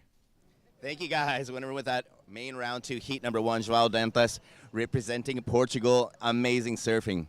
Thank you, bro. So that first wave, that 8.33, I mean, you surfed almost to the Tunco Rock. Amazing, like, steep section, perfect long nose ride. What I wanted to ask is, now that we have the increased size, does it matter the first, second, or third wave of the set? Does it gradually lose that steep nose riding section with the later waves? Because the first wave of the set's going to have less water. How did you feel out there? Yeah, the waves are great. It looks like my home break, so I feel very comfortable on them. For this seat, I tried to choose not the first wave of the sets because, in my opinion, they are always a bit bumpy. So I go for the second one or even the third. I think also they break on different parts of the point. I choose a part where I think the wave goes better, and yeah, it went well. And I could see you after one of those early rides. The paddle out is so much longer. I could see you splashing water on your face, probably feeling kind of hot outside after the paddle. I mean, coming from Portugal, it's got to feel really, really hot. You've been here getting used to the water, but did you feel the heat affecting your energy? Yeah, definitely. Like, I'm used to surfing much colder waters, so when you finish the paddle battle, like you can chill a bit and you get a bit colder, and that feels good actually. And here you don't get cold, so you always warm, and I feel much more tired from that. We saw a jump up in size today, and were you kind of thinking if you were going to use a different board? You're on your bare Luffy shapes out there. Are you sticking with the same board all the way through? Yeah, I'm using my Luffy single fin. I have that sponsor from Bear also. We work together to make great boards, and yeah, Luffy is an awesome shaper. I still use the single fin on these conditions. I have a 2+1 ready if it gets bigger, and I think it works better, but for now I will stick to the single fin. Great, muito parabéns, and good luck in the next round. Thank you. Back to the booth. Muito obrigado, Ben Way, as we're looking at Julian Schweitzer. Dropped a 7.83 on his opener and 8.67 as we were expecting from the defending gold medalist Benoit Clemente from Peru, Kitamura, the surfer from Japan, and White, a 5.67, and Mattia Mallorca from Italy in the red jersey, a 3.83. There was one thing that I noticed the most during this last wave of Schweitzer. You saw Mallorca look back and see what Julian was doing. You did not see Benoit Clemente turn his head back and see what Julian was doing. Yeah, well, Mattia knows that it's going to be a real battle for second, but Julian had some insane nose rides on his Michael Takayama Annihilator on that wave. You know, real deep in the pocket, and so deep that you could see when he pedaled back, he airdropped back down to the face. But looking at the spread of scores for Benoit Piccolo Clemente, some judges dropping a 9 for that opening ride. So Benoit demonstrating that he's going to be going for back-to-back golds. Maybe the longest 10 we've seen out of the event on that first wave. Would you agree? I would agree, Mitch. Yeah, for sure it was the longest 10, and it was on that first section, which is high degree of difficulty. So that's putting it all on the line at the beginning of the ride, when the whole ride can fall apart if you fall or slip at that moment. Real commitment to a wave and to that one section, too, the critical section on the outside. 13:25 on the clock. We're mentioning the diversity of nations here within this event. And obviously, as a worldwide staple, Peru has been a nation that's done well in shortboarding, it's done well in longboarding, and now it just seems like they're having a lot of young up-and-comers look up to somebody like Piccolo in the green jersey. As Schweitzer drops a 6.93, basically another 7. He has a great heat total in the first 12 minutes, almost rivaling a 15-point heat total. That was brilliant because it wasn't the biggest or best shaped wave, but he made more of that through those critical nose rides, and he also put in an incredible drop knee turn. It was one of those foamier waves that's harder to ride, but he got himself so positioned nicely in the pocket that he maximized all of the scoring potential and more. So Julian is going to be feeling really good about that, but you'll see with Piccolo Clemente, he's one cool, calm, collected dude. I've surfed heats with him, and he never gets flustered. He just sits there meditating, and the sets always seem to come to him at the right time. He's not a very tall guy either. You look at him, he's well structured. He's strong, but he's not a super intimidating guy when you look at his size. What I'm most impressed about him is the fact that he can move a board around that is maybe twice as long as him, but equally as heavy. And he surfs it like a shortboard. He surfs it that well. He's got incredible nose riding, and he is a real master of technique. And, irrespective of your weight or your size, great word. When you develop the right technique, you can maneuver even the heaviest longboards. And it's about using the angles of the wave and the dynamics of the rails and the fins and the bottom shape to work as one. And then you can get some pretty radical surfing even on the heaviest boards. But Piccolo is a real master, and really displaying a masterclass on that opening ride. That's where being a shaper really has its advantages. Here goes Piccolo once again using priority, gets to the 5 real quick. Will be fading back once again. And then all of a sudden that chop on the first wave of the set, as Joao Dantas was saying, he tried not to go on the first wave of the set if possible. Clemente just wanted to get a second wave under his belt right there with priority, 11 minutes to go. It seems like Mallorca on the outside might have a shot at this one. He's going to let it go, but Kitamura, a 39-year-old from Chiba, says, I'll take it. He's paddling, and he is up and running. Look at this clean wall of El Sunsal. It's just firing out there this afternoon. We have an incoming tide as we see Kitamura slightly get to the 5 right there. He's going to have to wrap it back. Nice drop knee carve. And all of a sudden, it's a battle for this section to stand up or not. Is he going to commit to the rest of the wave? Yes, he is. Kind of has to pet the kitty right there a little bit.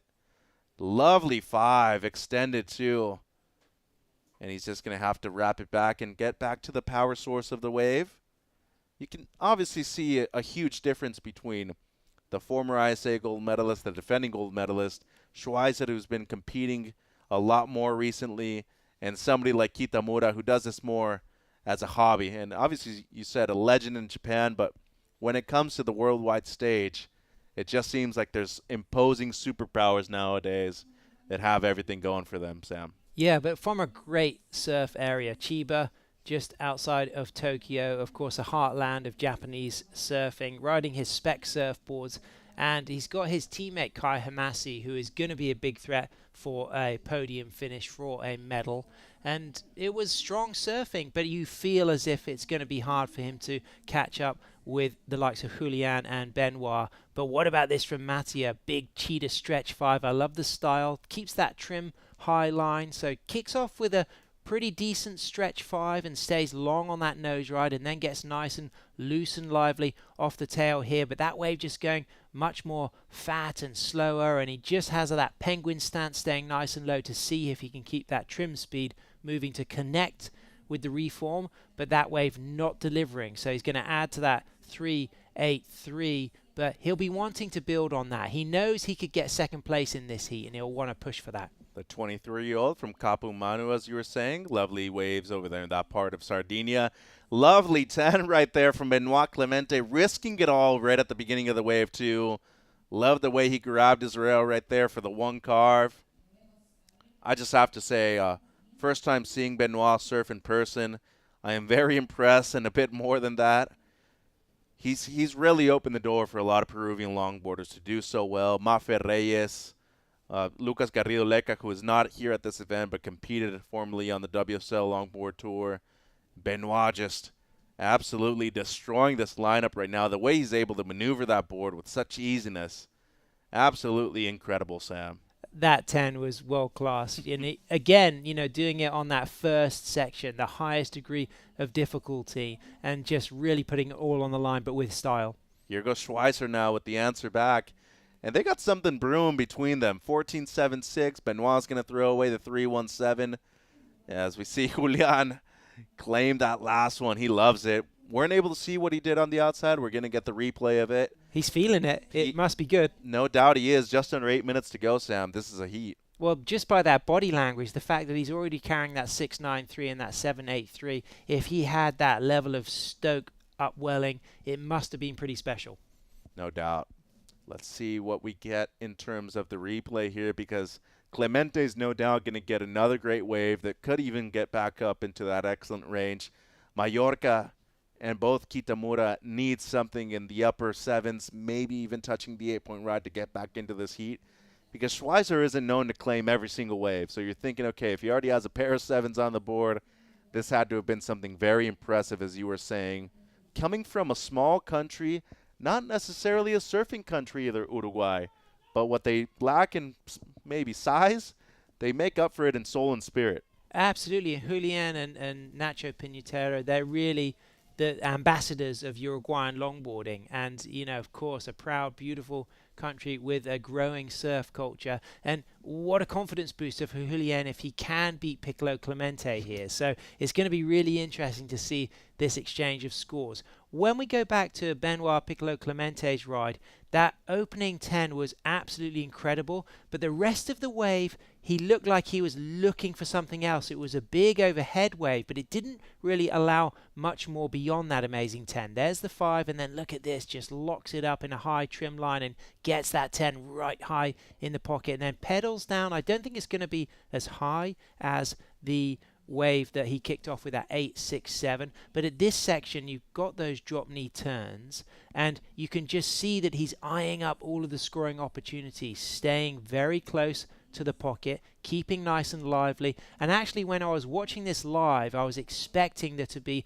a really radical nose ride wall through this inside, but the wave just ended up shifting back over to that slightly deeper section, and he didn't really get a massive amount of scoring potential on the last part of the ride. So I don't think it's going to rival his 8.67.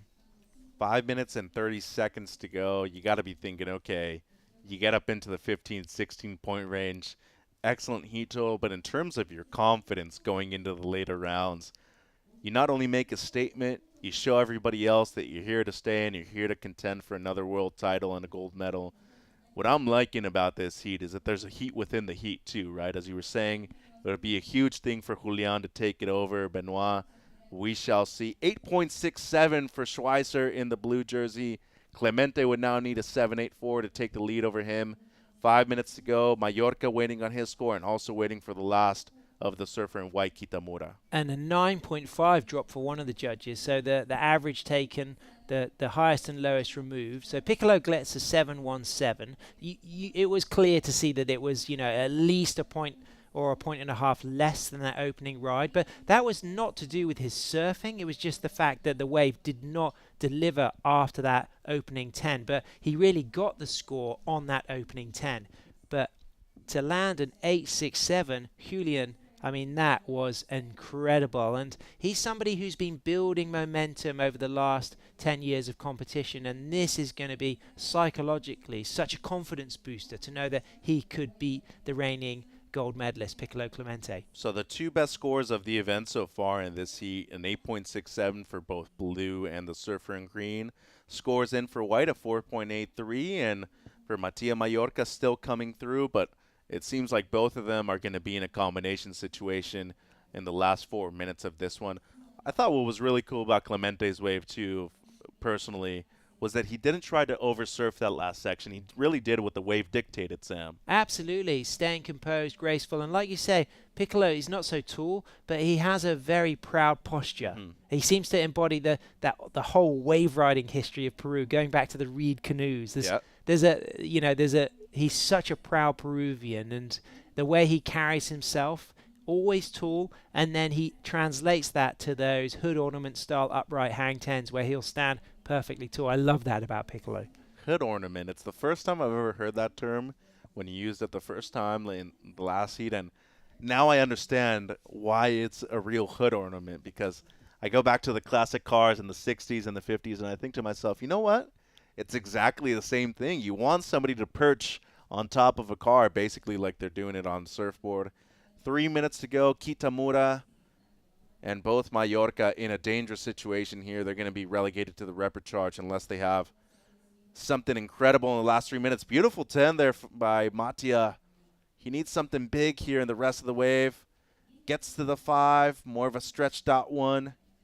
You can see the speed at which he's going, Mitch. And incredible with the drone clip there, you could really see how when you get to the nose, that you have to run off that nose so quickly in order to keep that board moving. The momentum going. Yeah, absolutely. And there are times when you're going to get a wall and the board will engage and allow lift. But a lot of these nose rides here on those peakier waves, once you lock that 10, if you stay on that 10, you'll nosedive, and you have to pedal back so quickly to avoid the nosedive. And I really felt like that drone clip really showed the degree of difficulty and the need for the very fast footwork. It's a great point, especially because this whitewater is just pushing you forward the whole time, too.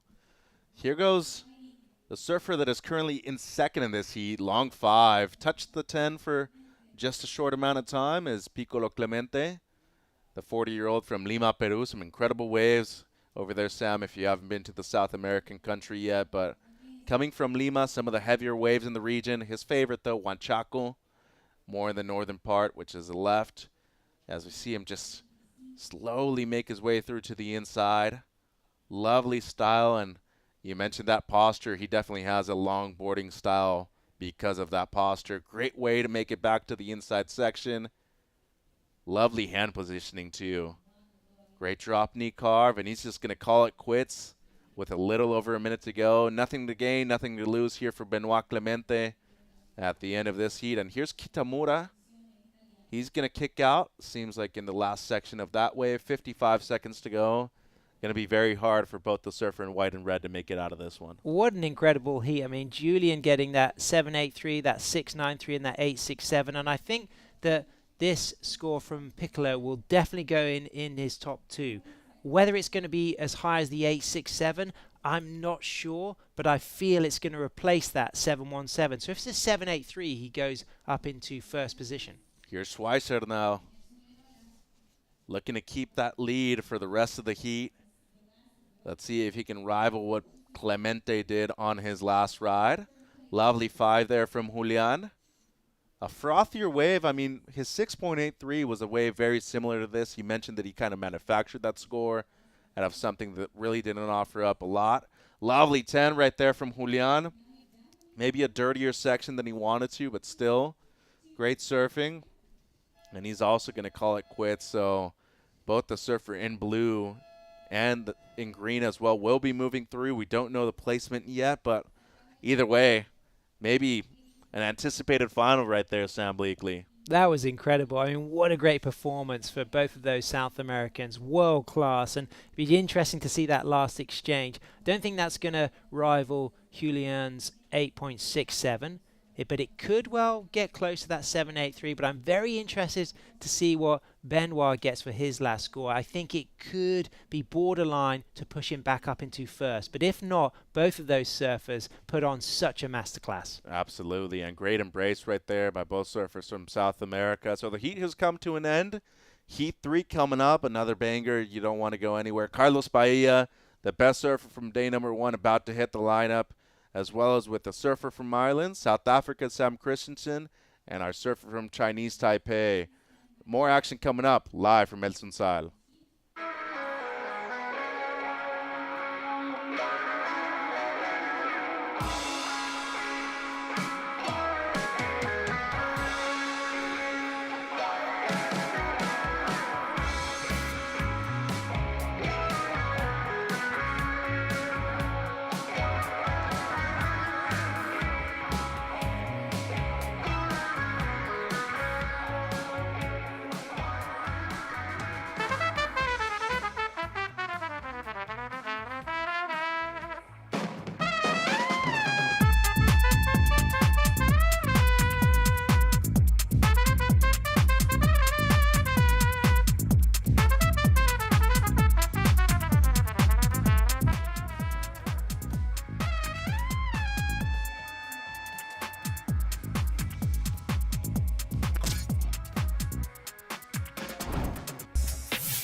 Cuando cae el sol es la hora perfecta para desconectarte, para disfrutar de todo lo que te rodea.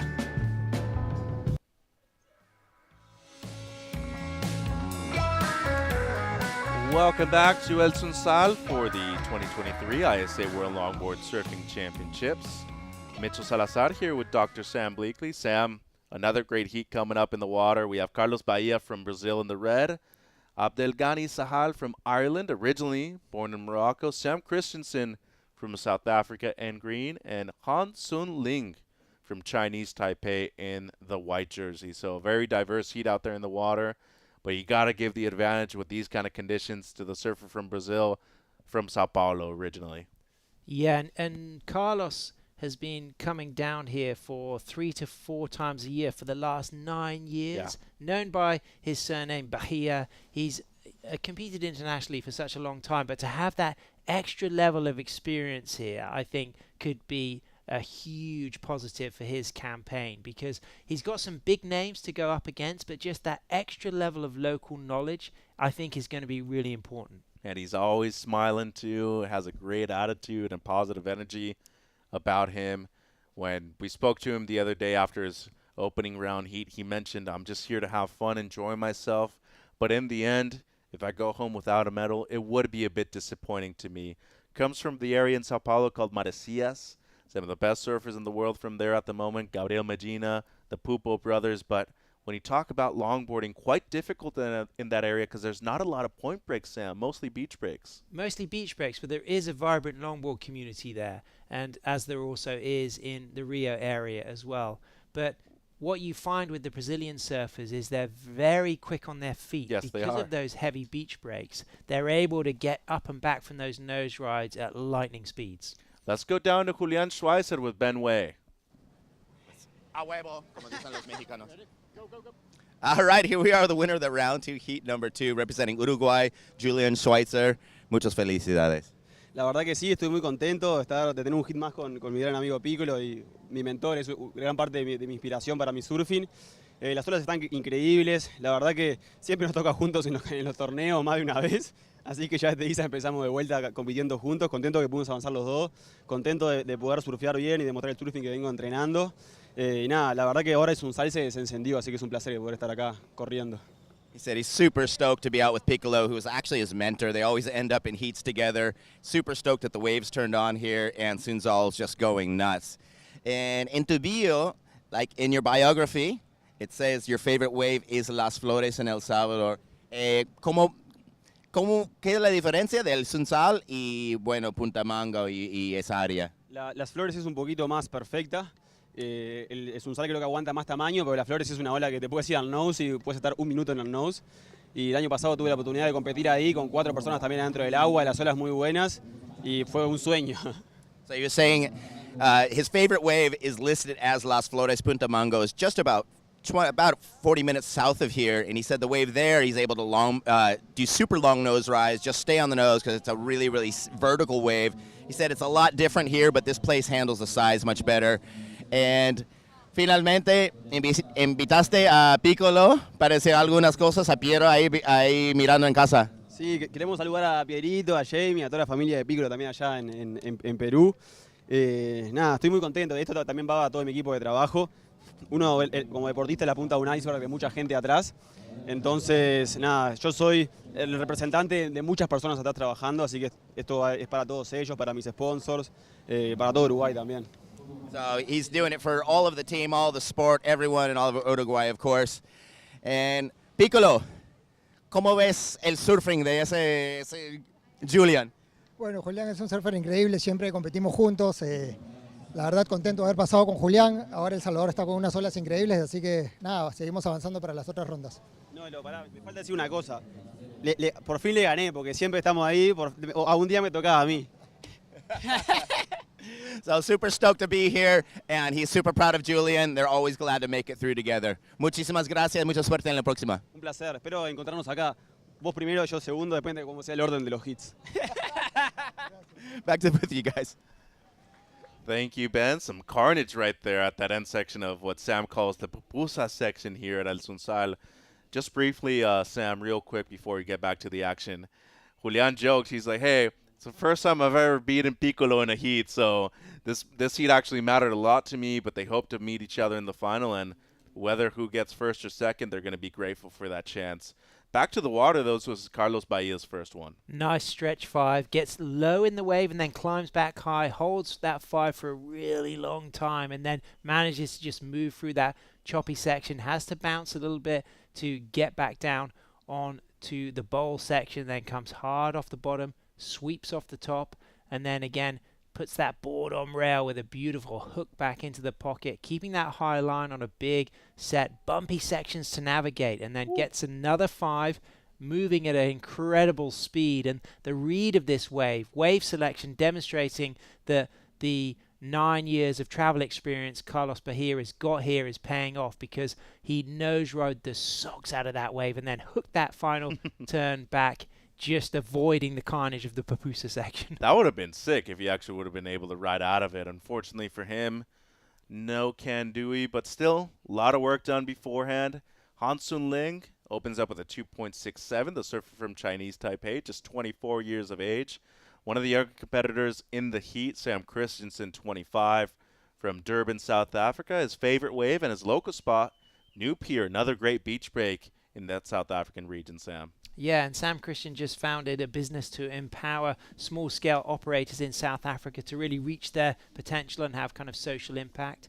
A very smart guy from a really vibrant area of South African surf culture. Of course, Durban, homeland of Geordie Smith, and many a great surfers, including the mighty, legendary Sean Thompson, pioneer of tube riding. And it's just, I love seeing the South African surfers, and they continue to be a massive threat on the world stage. I think they're underrepresented, to be honest. I had the chance to compete and travel with quite a few South Africans, Dale Staples, Sean Jobert. I was mentioning to Sam that I had a chance to surf with somebody, JJ Harris from Durban too, but I get to work with Travis Logie all the time, and I always ask him, where are all the South Africans at? It tends to be very difficult for them to travel far away because they're at the most furthest away spot worldwide when it comes to going to the global event, Sam. Absolutely, but they've got a great longboard culture. Matthew Muir, known by the nickname of Mouse, he won the ISA World Longboard Championship in 2006 in Huntington Beach, USA, and 2008 in Costa da Caparica, Portugal. And he actually rides Dave Stubbs surfboards, and Cara, Dave Stubbs is her uncle. So it's really cool. I love that connection between the Stubbs legacy and, you got Cara and then the boards under the feet of the former world champion Matthew Muir. So I know Sam Christensen is, wanting a big result here. He's a very stylish longboarder, and that heavy section on the inside that he just had to navigate, that was pretty hairy. Yeah, and it was a triple up, not a double up right there either. 15:40 on the clock. Still waiting on 2 scores, the surfer in red and the surfer in green's opener. Abdelghani Sahaldo, the surfer from Ireland, originally from Morocco. Born in Sligo, that's where he resides, but his favorite surf break is Strand Hill Beach. He's a surf coach there at Sligo Surf Club. Loves to be able to be at these long right-hand point breaks, as we see a few of the members of the Brazilian team supporting Carlos out there. You know what's interesting to me is that I see a lot of people travel from different parts of the world. I love that most of them are embracing the heat by now, Sam. It's day number 3. They don't care. You either go to the hospital or you're way hydrated, but you all have to be at the beach all day supporting your teammates too. And I think that's one of my favorite things about ISA events, whether longboard, shortboard, sup, is that it brings the community a lot more together. Absolutely, and it takes stamina. You're going to be there on the 100%. beach watching your teammates. You've got to stay hydrated. You've got to stay shaded. You've got to really kind of keep that level of nutrition going through the day, because you can really exhaust yourself just following your teammates. So you've got to strike that balance. You don't want to burn out, but of course it's a team event, and it's that national pride that really brings the best out of surfers at any ISA event. No doubt, and that's a great point you bring up. It's a 5.83 for Christensen and Green, still waiting on the opener of red, and they're probably comparing this wave to the last heat, the 2 best waves in there, the 8.67. We had a couple of 7s too. You got to be thinking it's got to be touching at least the good range, maybe even excellent. But with 14 minutes to go, Bahia's just got to surf his own heat at this point. Yeah, it was an interesting ride because it was one of the bigger waves and he covered a lot of ground. He didn't really get a critical 10, but he spent a lot of time on the 5. So you would think not quite excellent range, but very close. 7.6, so you're right on point right there. As we see Dorian Torres from Costa Rica. Knows this wave of El Sunsal quite well. He was actually at the event that Schweizer won last year at Las Flores. Local boy here from Central America, loves the longboard too. Brilliant break dancer. Have you ever seen him dancing in a disco? I tell you, he is good. A lot of Costa Ricans are, let me tell you, but they love this area of Central America, mostly in Costa Rica. Besides Pavones, a lot of beach breaks. So when they come and get to surf a point break, it brings out the best in their surfing. Absolutely, and Pavones will be lighting up on this south swell. No doubt. Here's the replay of Bahia, 7-6 on this one, Sam. So it was a fast wave, and you could really see the ground that he covered. He held that 5. It just got slightly scrappy here, and that's why the judges probably didn't want to go into the excellent range. They recognized the degree of difficulty in that opening nose ride, but they also recognized that the footwork flow to link up these sections was not so strong. But then he redeemed himself with that radical rail work and then getting a high line here for that nose ride, which was equally fast, and then just reading this section beautifully. So it comes in at a 7.60, and the difference really compared to Piccolo and Julian's waves was that they just glued everything together a little bit more seamlessly. There was a couple of rough edges for Carlos Bahia, but where he gained points was the size and the length of the ride, and I think if you saw that from the judge's perspective, you would have noticed an exceptional amount of speed. He would have covered a lot of ground, particularly on that first section, to get such a big set and a wide running set. Right, because the 3 elements of surfing still qualify for longboard judging too, right? Speed, power, and flow. Those are 3 elements that you bring into the criteria here. Absolutely, but style, flow, and grace tend to be more important factors. So, of course, speed, power, flow, extremely important, but generally, style, flow, and grace are things that they're looking for. So when it comes to style, flow, and grace, you can really equate that with the word control.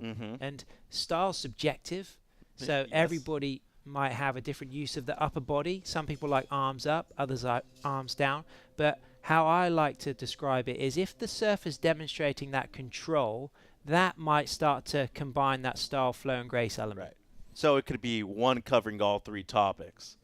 Absolutely. And what we saw from Bahia, we saw an incredible opening 5, but then he just got a little bit ruffled and lacked control walking out of that 5 and then reconnecting with that turn. If he had control out of that first 5 into that turn, I think that could have gone into the 9s. But that's just where it kept that score below the excellent range.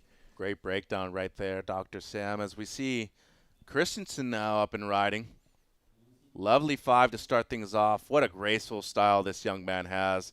Oh, and just as I say that, loses control right there. So kind of a misfire for Christensen. He still has plenty of time, around 11 minutes to go. But a missed opportunity right there, Sam. Yeah, he really had a nice lock on the nose ride. You could see it was a slightly smaller bowly but it had a nice bowly section. And once he engaged in that 10, you could see the board lifting. And that's a feeling that longboarders love. For longboarders, that feeling of having all 10 toes over the tip and then knowing that the tail is locking that fin and that rail edge in the tail and lifting the board is something that you could equate to flying. It really is great. You got the tube ride where time stands still, and the nose ride, time also feels like it's standing still. So sometimes you do a 10 and then you see it on the video replay and it felt like it lasted for seconds, but it might have just been a split second because it stimulates that same sensation you get in the tube where your awareness is so heightened that it does feel like time is stretched out. That's a great breakdown. I mean, I know time does stand still within a barrel, but it almost seems like you're Superman when you get to the nose of a board rather than like it being just a moment in time that wants to stay there forever. I always felt like nose riding to me was something just as critical as doing an incredible layer for shortboarders. It's that difficult. Absolutely, and it's all about being in the critical section of the wave. You won't do a critical 10 on the slopey shoulder. It's not possible. Occasionally you might have certain board designs that could facilitate that by pushing water and allowing the board just to get a quick 10. But if you want to get a long 10 where you either come behind a section or nose ride through a section, board design and trusting that board and being in the pocket is absolutely key. Here's Christensen once again, the 25-year-old from Durban, South Africa. Great 5 right there. He's been surfing since age 11. Holds it for a decent amount of time, too. And one thing that the ocean has taught him is to be patient in the water, and he tries to apply that on land. Patient approach on this one as we look at Han Sung Ling from Chinese Taipei on the outside, too. We're going to stick with Christensen, though. Just staying with the whitewater, looking to see if this wave will double up on the inside. Already has a 5.83. It's the second best wave of the heat. Holds the 5 right there for a little bit. Lovely style as he just kind of arches back real quick. And that'll be it for Christensen as this wave is just going to finish off in the shorey. So a nice backup score right there for Sam. He's back in the heat. That was great. I saw flashes of a Nat Young in that. Wide point backboard, more of a piggy outline. But this guy, Han from Chinese Taipei, he's a really good shortboarder, but also he's been a real standout in a lot of the free surfing happening before the event. So Han will be looking to have a big result here because he's definitely a contender to go quite far in this event. He could, especially from that shortboarding background too, approaching the bigger waves. 24-year-old from Taiwan. His friends call him Dasu. Here's Sahal from Ireland now. First wave of the heat with about 18 minutes having gone by already. So the goofy footer from Ireland, he's looking to do some damage on this one and get back in the heat. Beautiful 5 right there. Lovely footwork. Wraps it back. Was able to hang out with his friend Tom Breen quite a bit this morning before he paddled out for the surf. And all of a sudden he finds himself in heat number 3 of round 2 up against some of the best longboarders in the world. Great comparison to, I guess, a lot of the last waves of the goofy footers in the first 2 heats will be this one, because you look at different styles, as you were mentioning, and that goes into the criteria when surfing is already subjective. Now you add even another layer of subjectivity to it too. And that adds a lot of valuable points to these surfers. Abdul is a great guy. You know, I remember competing with him at surf events in Morocco. He's now based in Sligo. Sligo, a real epicenter of Irish surfing. I know that all his Irish fans will be tuning in back home in Ireland. But Abdul's a really, really cool guy, and he, you know, real lover of longboard culture, and he's enjoying meeting a lot of people here. And thinking of Han, who had that good wave. You mentioned his nickname Darsu, which means big potato. Oh. I wonder why they call him that. That's his nickname. He doesn't like it, though. Oh. He prefers to be called Han. Okay. But all the Chinese Taipei crew do call him Darsu, which means big potato. Han, you got to write that in your bio too, man. You can't just be saying that everybody calls you Dasu without giving us a heads up. The big potato. 6 minutes to go. Bahia drops a small score of a throwaway, 0.67, waiting on the third wave of Christensen. And this is really where it's going to define whether or not these two surfers are advancing into the next round. You got to be thinking an important wave right here from the judges, whether or not he takes the lead by a commanding mark. But Bahia, though, he's had a couple of miscues right here in the last few minutes, had the throwaway score, now he's outside with priority. And it seems like a set's incoming, Sam. I think Christensen's going to get a really strong score on that last ride. It was interesting because it wasn't necessarily the biggest wave, but the degree of difficulty, the variety, the nose riding was extremely critical. I think while the judges are analysing that video replay, they'll see a lot of positives, and I think it could be close to excellent range. Well, 6.5 for Han, not bad. That momentarily moves him up into first. Still waiting on the last of green when we're down to 5 minutes to go. And here's Bahia having a look at this one. This could be interesting. A lot of pressure on Bahia because he would have seen himself as a favourite for this heat. But he's now sitting in second, waiting for that score to drop for Christensen with not much time left. It seems like he's in desperation mode right now, too. Had a look at that one. Broke very far inside. He is way up the point at the moment, by the way. So if a set does roll through, he might be out of position. He's just looking to get that backup, though. 4 minutes and 30 seconds to go. He's going to be up and riding on this one. Fades the takeoff. Kind of a frothier section where he stands up. Lovely 5 right there from Carlos. He's going to wrap it back right here, closer to the power source. And it's imperative for him to do well here in this midsection where it really stands up. Some nice rail work. But this wave not offering up a lot of scoring potential so far on the inside.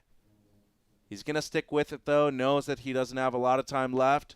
Makes it to the nose, gets a quick 10 right there. And this wave might be doubling up on the inside. It looks favorable for him. Once again to the nose, nice drop knee carve.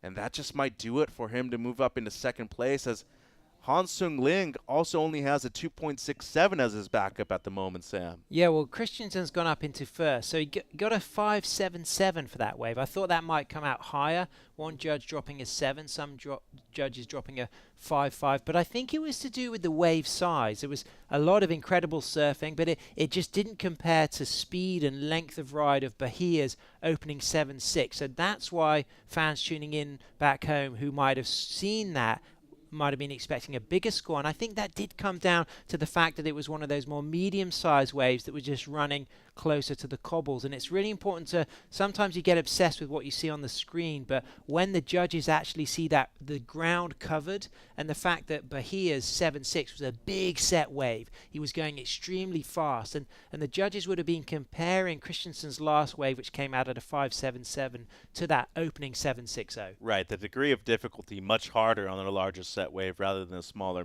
or medium-sized wave like Christensen had. Either way, he's in the top 2 right now. That's what's mattering for him, advancing through into round number 3. The real question, though, how high does his last wave of Bahia go?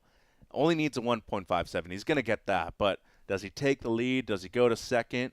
This is going to be a huge moment for the surfer from Chinese Taipei.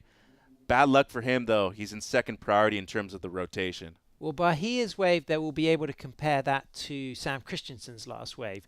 Bahia had a lot of the good work done also on the inside. That opening section, he had the 5, it was very foamy, but he really gained momentum through that inside. And it comes in at a 7, so, he had to scramble for that. And, it was a risk to take that foamy wave, but it paid off for Bahia. It definitely did. He's way out in front now, as Christensen just barely makes it back into the wave right there. More of a defensive move. Han Sung-ling was interested in this wave right here, almost loses control after that one top turn right there. One of the few we've seen out of the day so far as well. Drop knee carve, he looks back. This wave a bit disappointing for Christensen so far. Great footwork through the middle part of the wave though.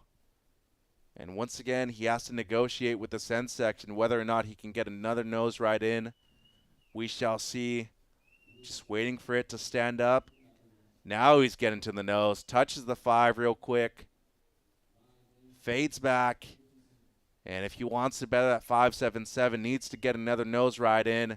He does. Can he ride out of it? Yes, he can. So huge moment right there for Sam with just over a minute to go. Well, that could better his 5.77, and that would increase the requirement for Han. So Han with priority will certainly be chasing at least a 5.10, but it might be even more than that. We shall see with 45 seconds to go. Now or never for Han Sung-ling. Before the last wave of Christensen was needing a 5.1. Got a 10 to start things off. Now he's going to wrap it back. Lovely use of the rail carve right there. Even grabbing the rail for a little bit too. Drop knee carve, and this wave just disappointing through this last section, Sam. It just fades out and won't really give him anything on the inside. I think it was a great start. I just think the wave shape faded out too much through the middle. I think everything was perfect at the beginning, chasing that 5, unless Sam betters his score, which Sam doesn't, so he's still chasing a 5.10. I just don't think the wave allowed the scoring potential for him to get that. I think it'll be close, and he gave it everything, but if the wave had more of a wall through the middle, he definitely could have got way closer or above the score. So when you compare it to the 4.73 of Green, the last wave, is it just slightly better than that? And that's a real question right there, because you look at the risk that he took on the outside section, the degree of difficulty of that first nose ride in comparison to Christensen. Most of his nose riding was done on the inside. Yeah, but Christensen had a bit of a wobble at the start. There was a real lack of control, and that's why that score came in real low. Christensen's wave shape and size had much more scoring potential. I think it could have had excellent range scoring potential, but I don't think he's going to get the score, and he'll be in third. It's a 4.4, so not enough, and just a huge win for South Africa right here as they move through in second place. And once again, Carlos Bahia from Brazil moving through with another big victory for Team Brazil. Don't go anywhere. Shannon Hughes and Rachel Tilley about to hit the booth as we go into Heat 4 for men's round 2.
El Sunzal here in El Salvador for the ISA World Longboard Championships. Up and riding Joe Murray from the Philippines. Already out on his first nose ride. Big carve, swoop off the bottom.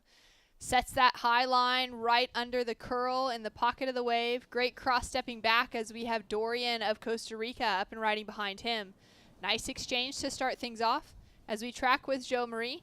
And beautiful bit of style coming through in his surfing so far. There has been so many waves caught in the last few heats as this swell continues to build and push in on the low tide this afternoon. Great 5 and great footwork all the way through. Beautiful posture, the upper body looking so poised as Joe Marie continues through the inside, finds that soul arch, hang 10, bites the nose, doesn't, come out of that clean, but he'll go complete on it as he kicks out of the finish. And we'll have some more action to track with in real time. Antoine Del Perro from France in the green, now up and riding, perched on the nose. 5, swooping off the bottom, the winningest surfer in ISA World Longboard Championship history, with multiple gold medals and other medals that he's accumulated through the years. Making an appearance once again for Team France. Great swooping carve after another nose ride. Throws in that drop knee, the nod to tradition as he bounces off the foam, carves off the bottom, sets up that stall for another great quick tap to the nose.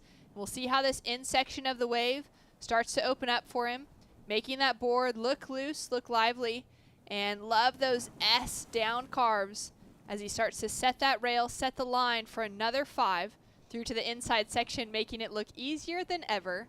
Shannon Hughes in the booth alongside Rachel Tilley. And Rachel, there's so much action that I'm going to continue to call through the live with Zen Wallace now up and riding. Quick 5 to start, drives off the bottom. Love that bottom to top turn combination. Looking very classic on that great looking log under his feet. The Kiwi from Christchurch in New Zealand on the South Island just mistimes that last turn and can't set up the nose ride well. Wow, what an exchange to kick things off. Yeah, these 25-minute heats, that all happened within the first 4 minutes, so I can't wait to see what the rest of the heat brings. Such great surfing. I think Antoine probably got the best of that exchange, just from a gut feeling of what we saw, and it's just, we are in for such a treat. The past few heats have been very high scoring. The swell is building. It's really clean. It's pushing through the bay. We're seeing these wide, really long sets for surfers to get so many maneuvers, high degree of difficulty, turns, and nose rides in, and the judges are loving it. And we are just loving the action. Being in the main round right now, we're seeing so many of those top-seeded surfers coming into the event from the beginning. They've made it through with the advancement in those top 2 positions out of their main round 1 heats. Now they're competing again in this main round. So we haven't seen any losers in the draw just yet, so to speak. And that level of talent, that level of expertise for traditional longboarding will definitely be showcased within this. And we have just had the highest wave of the event drop through with Antoine Del Perro. No surprises that it goes to him with a 9.5.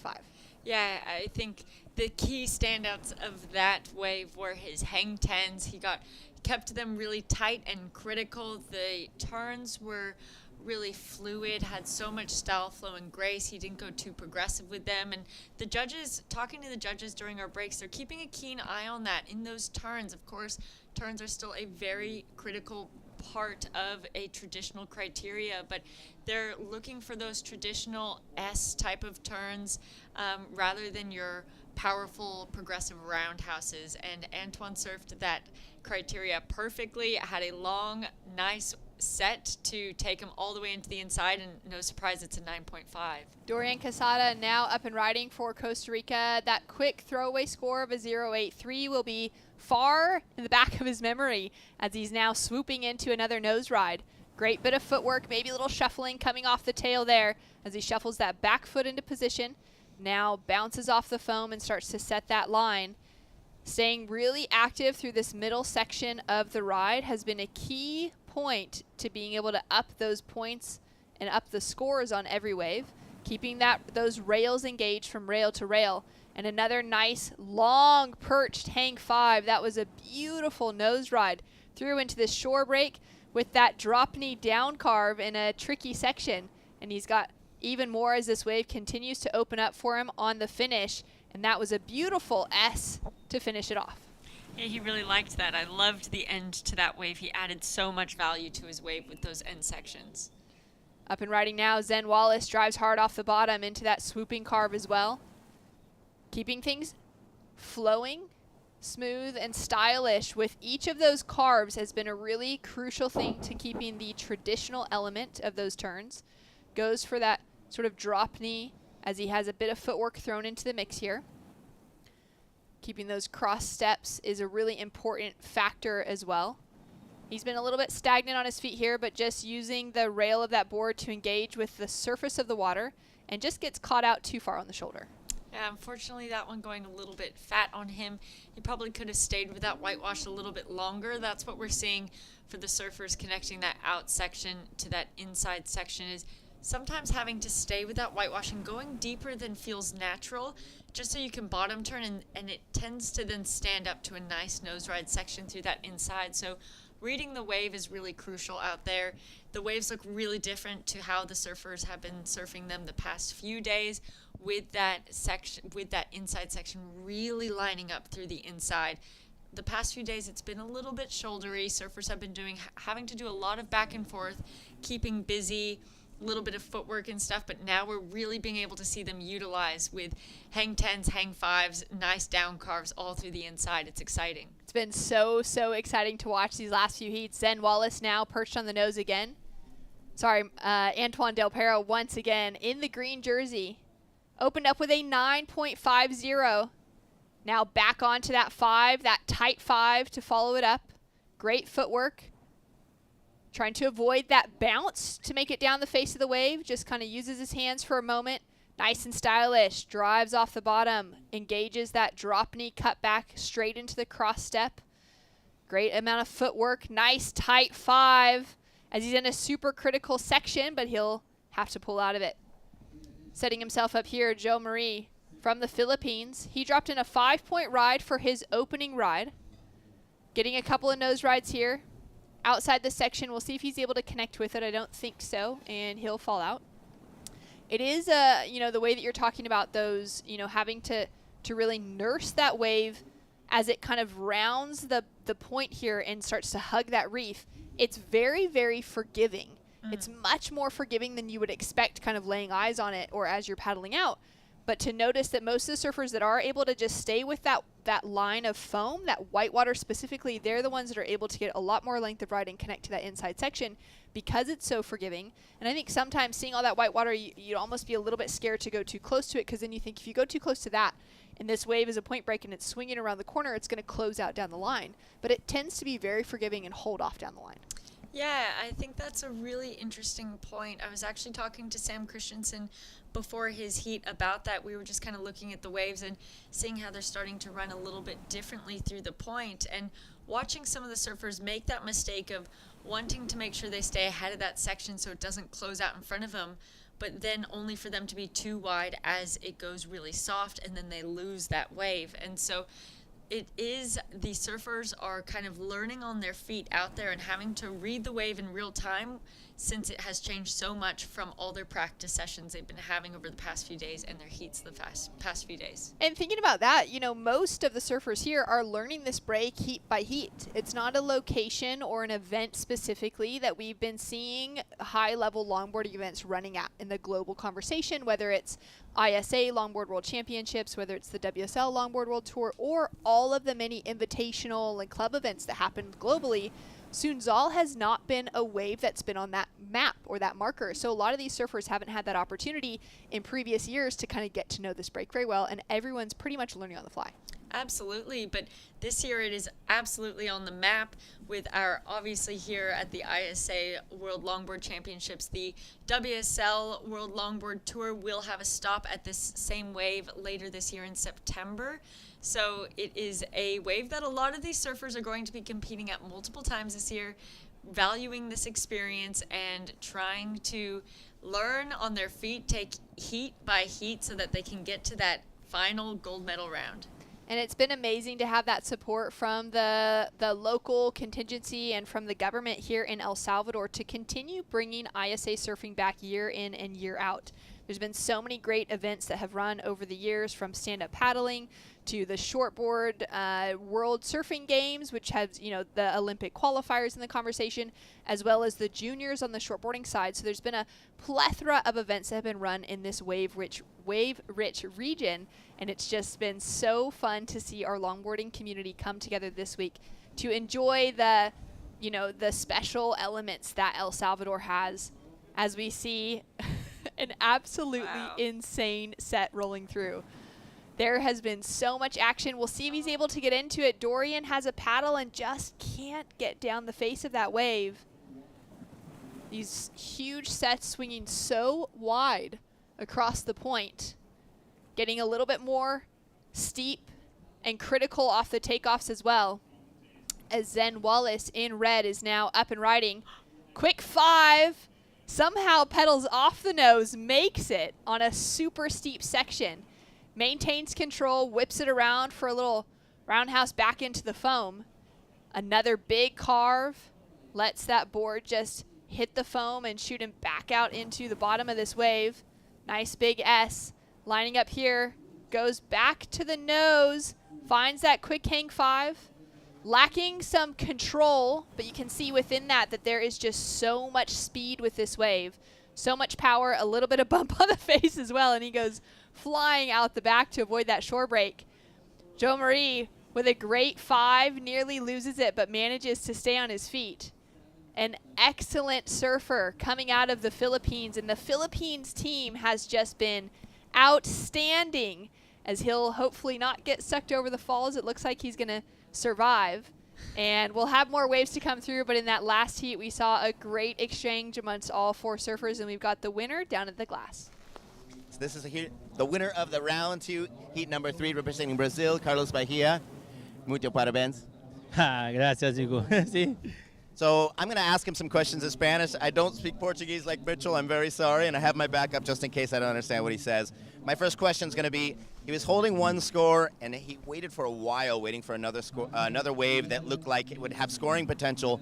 Then he went way off a position over on the shoulder, and that's where he grabbed a 7.0. Just want to kind of ask what his thinking was on that kind of relocation.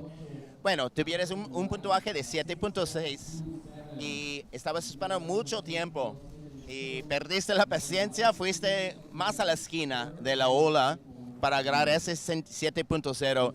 ¿Qué eran tus pensamientos o tu estrategia en relocarse? Primeiramente quero dar os parabéns a todos os salvadorenhos daqui, mais uma vez abrir as portas para cá, me sinto em casa. E a minha estratégia nesse mar foi sempre buscar a série, sempre a segunda ou a terceira onda, que lava um pouco, a onda vem mais lisa, tem um pouco de vento. E depois vi que estava passando como de torno de 15 minutos, falei, nossa, eu tenho que ter um backup e corri um pouco para baixo. So second, third wave, they didn't quite work out. He could tell that time was sort of running out, and so he moved on over onto the other side, and that worked out. I'm going to make sure that I got the translation correctly by my friends. Yeah. First, he said thanks to all the Salvadoreños here. Yes, he is waiting for the sets. The plan is catch the second or the third wave of the set. So he waits a little bit for this set, and he repositioned after a time to get this 7-point wave. Y luego, I'm going to ask him about his board because he really wanted to bring it up to the interview. He gave it a kiss as he sat it down, so he must love that board. Tiene su tabla Luffy, parece una tabla magia, está conectado como un parte de tu cuerpo. Y lo diste beso así bajándola que no podías traerla en la entrevista. ¿Tienes mucho tiempo con él? Sim, já faço trabalho há bom tempo com o Luffy. Primeiramente, obrigado, Luffy, a retornar à sua casa. Obrigado por abrir a porta novamente, acreditar no meu potencial. E eu tenho minha princesa ali, e é isso. Queria trazer ela aqui para mostrar a vocês, mas vocês estão acompanhando por aí. Obrigado. He say thanks to Luffy. He do work with Luffy for a long time, so he wants to be with the board here. I know that he sometimes sleep with the board, so he wants to bring his princess to show everybody. Well, that princess took him through. Muito parabéns e muita suerte en la próxima. Obrigado, valeu família, obrigado todo o Brasil e tamo junto. Vamos lá mandar aquela vibe para todo o time brasileiro. Valeu. Muito obrigado a los dos. Great to hear from Carlos. Another solid victory, and Team Brazil with a great support system behind the scenes. Yeah, that's Karina Abras, who is their team manager here, was a former competitor on the women's side. As we see this replay of Antoine Del Perro's wave, I really like the style that he had on the nose. Look at the speed in which he went through that cutback. I think the difference between a progressive cutback and that cutback he just did had a lot of nice flow. He didn't focus on banking off the whitewash. That one he did bank off the whitewash, a little bit more progressive style with there, but adding in that drop knee. He's already gotten plenty of nose ride work done out the back. That stall, making sure he has that board in the pocket as he goes up to the nose, and just does so much work here. I really, really liked this wave from him, adding in that drop knee, getting that back up to the nose. I mean, so much opportunity, and finishing it off really cleanly. I mean, when a surfer falls at the end of the wave, and look at that soul arch. So this is the 6.77, his second wave. That first replay was the 9.5. Yeah, I really liked that soul arch out the back. He's just showing his confidence out there and why he has 2 gold medals already for the ISA. Working his way back in, he read this wave really well, staying at the high line, and now the face of the wave is clean, so he goes down for that deep bottom turn. Just maneuvering the board really smoothly. I think he's surfing with such style, grace, and flow, and that's why the judges are really rewarding this. Couple of great waves from Antoine Del Perro has him sitting up in the lead as we track back to our live action. And quiet moment here, but Antoine, 6 minutes, 40 seconds on the clock, has banked himself a heat total of a 16.27. Joe Marie from the Philippines has a 6.27 and a 5.83 as his high score. He will need a perfect 10 to get himself into that leading position. Zen Wallace of New Zealand sitting with a 5.8 and a 4.9. He's chasing a 6.30 to get himself into that second place position. And Dorian Casada of Costa Rica chasing down a 5.60. He's got just that 6.5 and has been really quiet aside from that, Rachel. Hasn't been able to get himself into another wave besides that opener of that 0.83. Yeah, well, obviously Antoine has really run away with the lead of this one, but very close between second, third, and fourth. They all have a decent score, high score in their score line, with Joe Marie having that 6.27, Zen having that 5.8, and Dorian having that 6.5. They're all really close and looking to improve upon that with a second backup score. There's 5.5 minutes remaining. I hope we see another flurry of sets and see all this action happen at the end of the heat, because who knows how it could switch up. I'm so excited. I'm sure you can hear it in my voice. This is just so much fun to watch. Yeah, this is what we live for, is seeing really good longboarding. Now, Dorian Casada, he is sitting in that first priority position in the blue jersey, so he's got pick of any wave that he wants to in the next set that rolls through before the buzzer sounds. He's chasing down that 5.6. He's a great competitor coming out of Costa Rica. He works as a coach as well. He's taken out the Central American Championships as a longboarder, and he's so passionate about longboarding that he kind of is considered to be one of those that's the founder of longboarding within Costa Rica, and he really wants to showcase what good longboarding is. He wants to bring that back in and train up the next generation of longboarders coming out of Costa Rica to really become those threats on the global stage.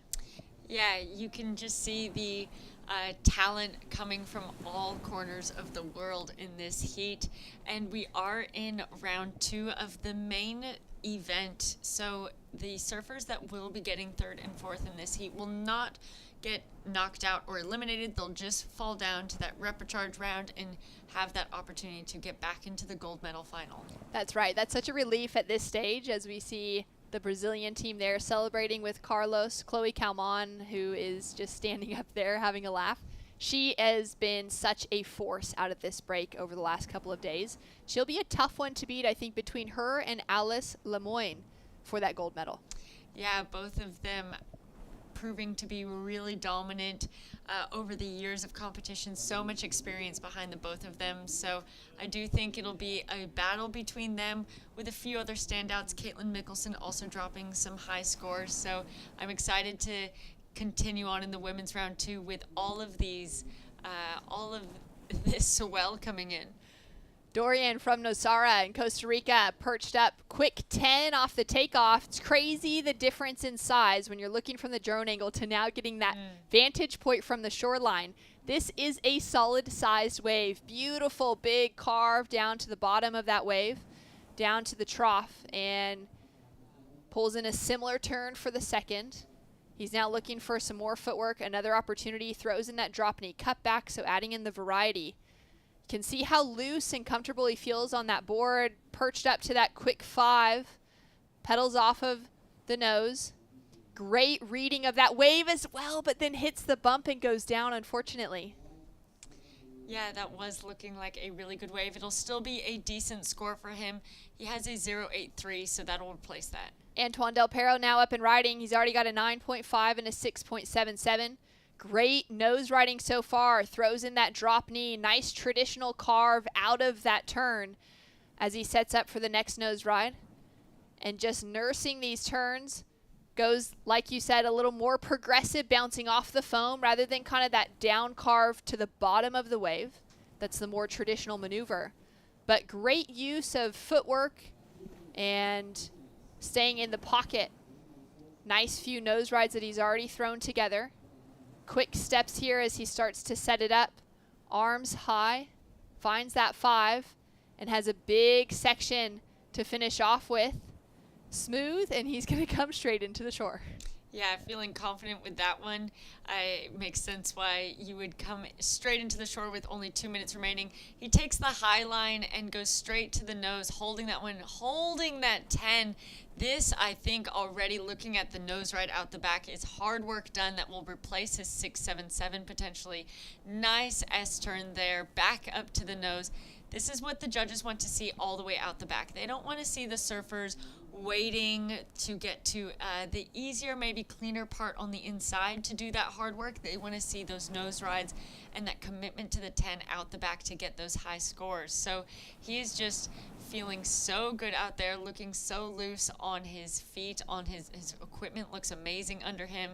And he finds the opportunity to go back up to the nose here before straightening back out at the end of this section and navigating that well. As you can see, that stand up so quick and smash onto the shore. One more opportunity for Joe Marie for Team Philippines to get himself into the conversation for that top round. Nice nose rides, goes for that perched hang 10. Outside, farther away from maybe the pocket of where that wave is at, but getting a really long nose ride from the 5 to the 10 back to the 5.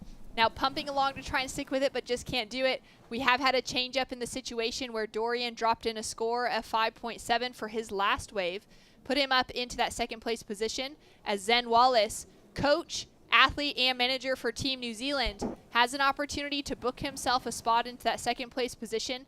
Now with 5 seconds on the clock, Zen's chasing a 6.41. Some beautiful work already done. We'll see if it's enough for him to be able to take away the advancing second place position and avoid the dreaded repecharge round. Nice bit of footwork here. Starts to set himself up well for the inside section. Is he going to get one more touch to the nose? He's certainly setting himself up for it. Gets that hang 5 in the shore break, but doesn't ride out complete. Hopefully that board is intact. Ouch. I like the commitment all the way to the shore break. I think it will be a tough ask for the 641. I didn't really get to see it all the way from the outside, but I don't know if he got enough nose work done on that wave. There was a lot of proficient tail work done, showing that he's really loose and confident, but I'm not sure if he got enough footwork done on that to get him up there, although I can't quite recall what happened all the way out the back. Let's take one more look at it here. There we go. Look, so that is some critical nose riding done out the back. So the judges will like that, and that is an S turn. This is all panning out really beautifully. Okay, so I do like what he's put forward so far, and then this is where he kind of goes to milk this wave all the way in. He doesn't get much more nose riding footwork opportunity. However, that nose ride out the back was really nice looking. And you can see he's just kind of waiting. He considers it here. If he shoved his board in the pocket a little bit more, would have maybe gotten a tap, but nothing, this wave never really stood up more for that opportunity, except for when he goes for it here in this dreaded shore break and then goes down on the sand. It'll be interesting to see where the judges go with that one.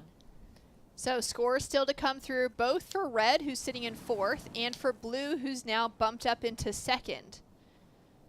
Surfer in blue, Dorian, chased down a 6.5 and a 5.7 to move him up into that second place position. Would have been in a combination situation to be able to take the lead away from Antoine Del Perro, because Antoine, for his last wave, there in green, dropped in an 8.77. So Antoine's walked away with a 9.5 and an 8.77 for the highest heat total of the event so far on that 18.27. Waiting for scores to come through still for last of Zen Wallace to see if he can change the situation. We'll find out when we return with more action right after this.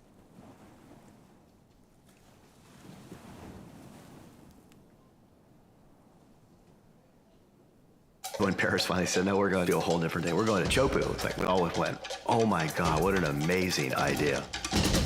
Chopu is one of the most incredible waves, probably a wonder of the world. And it's just sort of like a whole nother world out there. It's godlike, it's quiet, serene, beautiful. Then you have this glorious wave that comes off a reef, and it's so powerful and so beautiful. I think Chopu has the opportunity to capture the imagination visually for what people think surfing is. The wave at Teahupo is super scary and beautiful at the same time. I have to give them a lot of props for the courage of making a commitment to Tahiti. I think it'll be a really exciting way to showcase all the athletes and their talent. I think it's gonna be very good.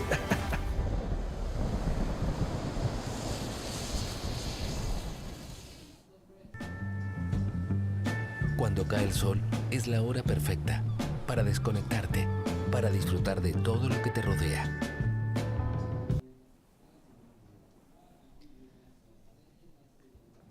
And welcome back to the action here at the ISA World Longboard Championships. It looks like scores are in, and it's just shy for Zen Wallace. He will not be able to take the advancing position. But look at the spread at the bottom of the screen between 2nd, 3rd, and 4th.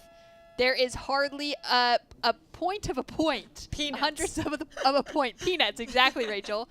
For Dorian Casada of Costa Rica to be flying the flag and making it through in that second place position. Unfortunately for Joe Marie and for Zen, they have been bumped into the repechage round, but they have another opportunity and they put together great heats. Now, the one that put together the best heat of all, though, is none other than Antoine Del Perro, the two-time gold medalist and the winningest ISA surfer in the Longboard Championships ever. He's down on the beach with Sam Bleakley. Thanks so much, Shannon. Antoine, you just got a 9.5. What a great start. Describe the feeling of that 9.5. Well, the waves are pretty good because it's a lot more power than the last couple of days. It's lining a lot into the channel, so you have a lot of wall in front of you. So perfect for longboarding. I mean, you can do long nose rides. If you're looking for that cleanup waves, it's just so nice for it. Not easy, but just so nice. So yeah, it felt really good. And I had a couple good turns between two. I choose my 2+1 because there's a little bit more power in the swell. So for turning, it's definitely more adapted, I think.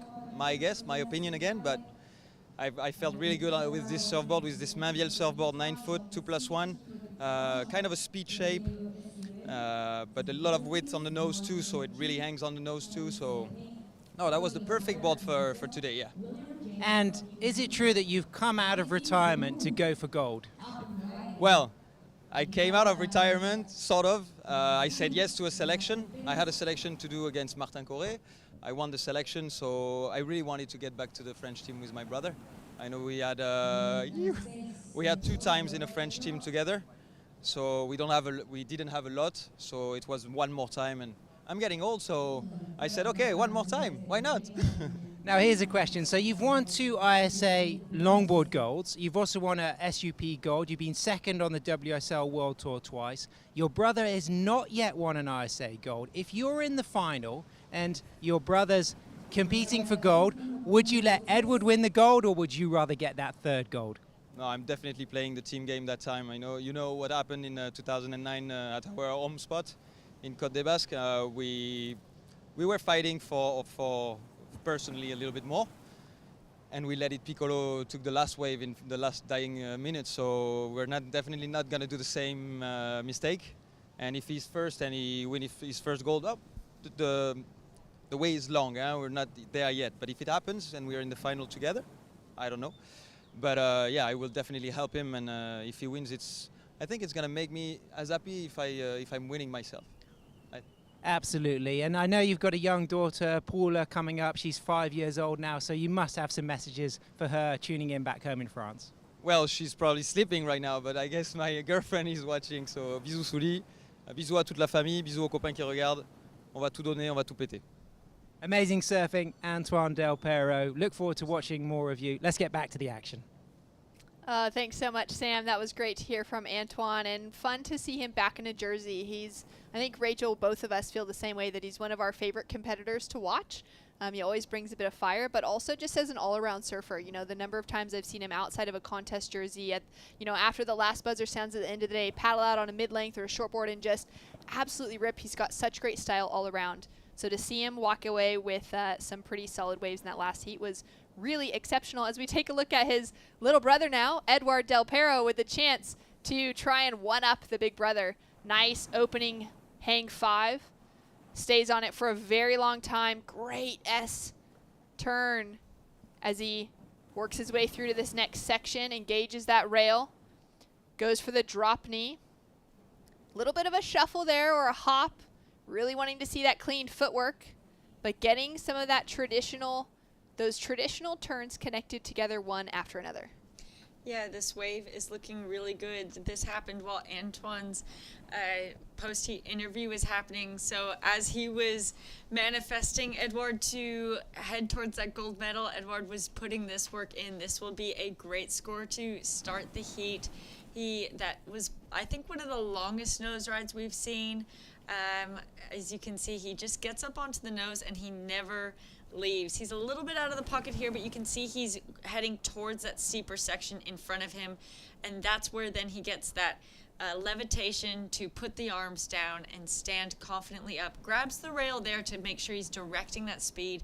There is so much speed on these waves, and so the surfers are having to be really particular with wiping some of the speed off, and so that they are using it functionally. And as you can see, he goes back deep into the whitewash so that way he can get onto the nose ride closer to the pocket here, and just milks this one continuously all the way through.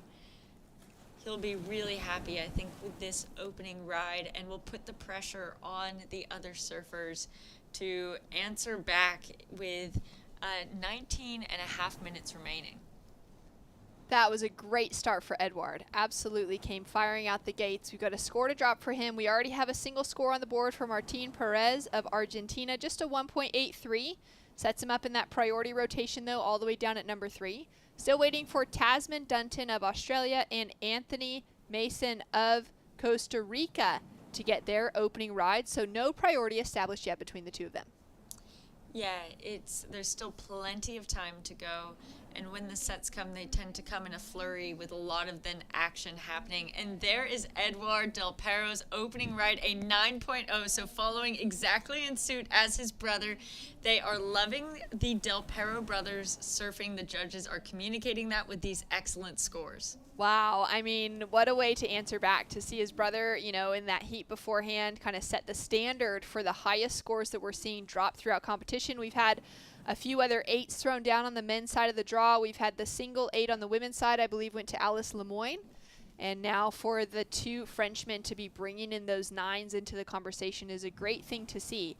That was very well surfed. I love those traditional down carves to then bottom turn off the bottom, just, you know, bottom turn really hard and set themselves up for those next nose rides. As we see, Tasman Dunton there has a paddle, is not able to get into it. Now, talking about brother duos, we've got a brother duo on the Australia team as well, with Sam and Taz both competing for Australia.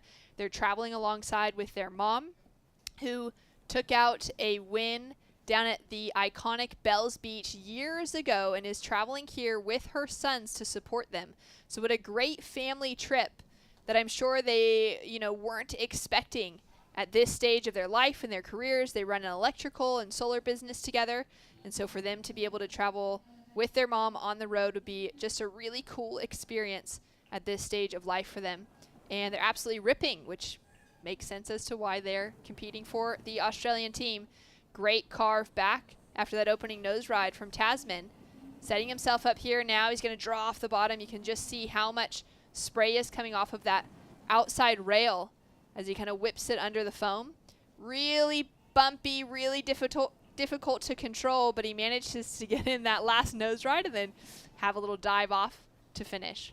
Martín Pérez now up and riding in blue for Argentina. Gets that quick tap to the nose to start. Frothy section, second or third wave in the set. He's now having to deal with the fact that it's not going to be the cleanest of waves, but it's still offering him some of those critical sections that he needs. Nice footwork, cross steps forward, stretched out 5 to get those extra points in. Little shuffle coming off the nose there, and then kicks that board out to try and save it. Yeah, that was Tasman's wave. He got some good work done on that. Definitely more on the progressive side. You can see how light his board is underneath him and how narrow that board is. He was doing great surfing, but sometimes the judges might look at that and say, well, those turns were a little bit more progressive. He won't get knocked points, of course, but maybe won't acquire as many points as a more traditional down carve could have. But talking to Tasman and his brother, they were not expecting to come here, like you were saying, representing Australia and the team. And they were just saying, you know what, they're going to go and do the surfing that they know how to do and have fun while they're doing it. So they aren't too concerned about, you know, what the judges are throwing at them. They're just going to go out there and do their best surfing and feel as comfortable as they can and see what scores it can drop for them. Edouard now up and riding in live action. Great 5 to start. Holds it. Has not left the nose since he got there. He's got that lift coming out of it. Super bumpy, but he's able to just stay so composed with his upper body as well. Really long hang 5 to start things off. Now turns back into the section. Drives hard off the bottom. Grabs that outside rail as well. And I like the way that he's just nursing those turns, not to bounce off the foam, but to keep that traditional carve within it. Straight back to that tight 5, pedals off, wide stance, and now he disappears into the foam with just so much speed as he gives a soul arch bottom turn to set himself up for this next section. And he is absolutely flying down the line. Now, I think that I saw when he kicked out of his first wave that he was maybe riding a single fin. I'll be curious to see what the fin setup is in that board, which could lend to the reason why he's been kind of taking those turns a little bit easy and really setting them up with that traditional style. As we see Anthony now for Costa Rica on a huge wave, great 5 as he comes through to the inside, the cross step after a shuffle off the nose, redirects that board, gets that quick turn in, and he'll kick out with, I'm sure, a furious paddle to try and get higher in the priority rotation. So many scores we're waiting to drop. Obviously, we only have 2 dropped at the moment, that 9 from Edouard and that little 183 that Martin opened up with. Scores for every surfer to drop. I'm excited to see how this will affect the situation. Edouard, I think, again, the best of that exchange that will solidify his lead. JR Rogelio from the Philippines getting ready to paddle out for his heat, having a little chat before hitting the lineup. Great looking Kai Salas surfboard under his feet. Kai Salas has had some pretty good results here at the ISAs in the past and still competing on the world stage, but also has become an excellent shaper. Yeah, winning the gold medal in China back in 2018. Kai solidified his name as a longboard world champion in that way. Looking at this replay of Edouard, straight up to the nose with no hesitation and then just held it. You can see how fast that board is going, kind of racing out of the pocket a little bit, but just down the line and just nursing that turnaround with really smooth style and control, grabbing that rail for added control and making sure he's directing that speed in a functional way. Straight back up to the nose, trying to keep that upper body calm. This was a bold choice to go all the way back into the whitewash. I think it was also to avoid Martin as he was paddling back out, you could see there.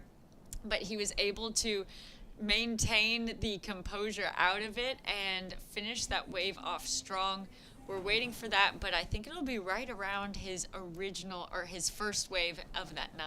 I've got that same feeling. I thought that wave was just so well surfed, and talking about those traditional elements, the footwork, but those critical nose rides, holding them through those sections, not wavering within it, but also the way that he's been driving through those turns hasn't had those flares of progressiveness that we were seeing in some of Antoine's turns.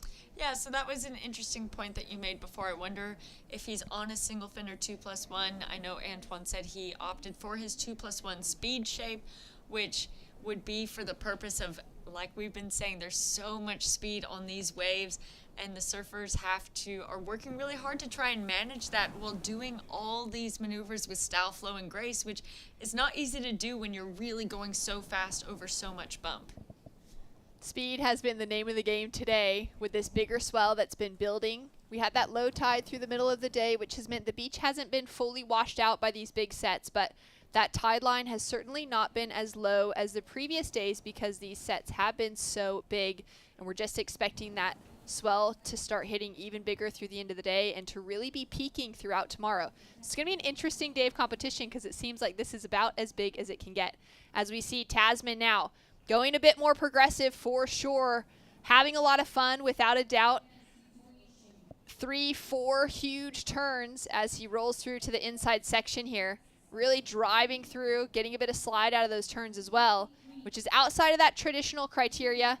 I think he's probably really enjoying himself on this wave, though. When you get a wave like that, sometimes you just got to do what you want to do, and we'll see where the judges will go with the scores.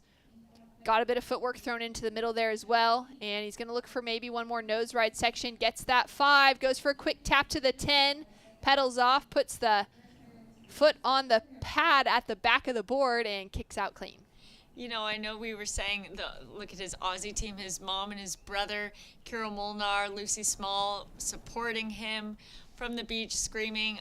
I know we've been saying that was more progressive surfing, which it was, but you can't deny that he surfed the wave really beautifully. He was really clean in all his maneuvers. There was no stumbling. He got those nose rides at the end, and although the turns were more progressive and maybe the judges won't reward it as high because it's not to the criteria he's surfing to, the surfing that he just wanted to surf, he did it really clean and well. Exactly. That's the feeling that I was getting throughout that entire wave. Really incredible surfing, a little bit different than the criterion. That reflects in the scoreline, Rachel. Yeah, 5.33 coming in. I think if he had gotten a nose right out the back, we would have been seeing that go up into that 7-8 range because he's just surfing with so much speed, power, and control. But we're still waiting for that score to drop of Edward Del Perro. Now remember, the judging panel, they've got 4 cameras up there, a camera dedicated to each surfer that's in the lineup, which means nothing is missed, and also gives the judges that opportunity to take a look at the replays for as long as they need to on each individual ride. So still waiting for last of Edward as we see Martin with another nose ride on a solid sized wave. Doing a great job with this one so far for Argentina. Originally from the capital city, didn't grow up near the ocean, and then took to surfing a little bit later on. He's doing a great job with this wave as he sets this line and looks for another nose ride section. Finds that locked in hang 5, getting some distance out of it as well. Nice footwork pedaling off of the nose ride. Sets himself up with that S turn to another 5. Back to the nose once again. So he's certainly hitting that criteria of nose rides on this wave, Rachel. Yeah, the start was a little bit slow, but he really found his groove through that back half of the wave. After that long hang 5 that he held, it seemed like he got into a nice rhythm of the wave. So it definitely will replace that 1.83. We'll see if it goes above that 5.1 that he already has in his scoreline. Scores dropping through. It's a 9.60 for last of Edward Del Perro. Reaches higher than his opening ride, reaches higher than his brother's 9.5 in the heat before, sets him up with an 18.60 heat total, and he's the sure win for this heat, Rachel. Yeah, as we see this wave coming in, it looks like he's not going to have a look at it. But I've said this before, we were talking just about the Del Perro brothers and how they push each other and promote each other to get high scores. There was a heat that I watched them both surf at Boardmasters in England years ago, and it is the heat that I've seen the most 9s dropped ever. Just them back and forth, dropping 9.2, 9.3, 9.4, and continuing to climb up that ladder and push themselves. So, of course, that healthy rivalry and competition, you can see they're still really supportive of each other from Antoine's post-heat interview and the sentiment that he expressed throughout that. But basically, Antoine set the challenge of that excellent heat total, and Edward has now smashed out of the park with that 18.6, the highest heat total that we've seen so far of this event. Edward Del Perro now up and riding once again, already on a 9.6 and a 9-point ride from his first 2 waves. Another long, long nose ride. He certainly knows how to hang around up there. 5 to 10 combos as he grabs that rail and now bounces off the foam. Engages with that drop knee cut back. A little shuffle there as he just looks to put some more weight in that front third of the board to be able to carry that trim line. Nice, graceful steps up to the nose after that last turn. And again here he's going to drive off the bottom, set himself up with a really nice drop knee cut back. This wave continuing to stand up as he comes closer and closer into the shoreline. And he's just going to ride out straight. 6 minutes left on the clock. 3 waves ridden, and he's on the single fin. Thank you for that close-up shot.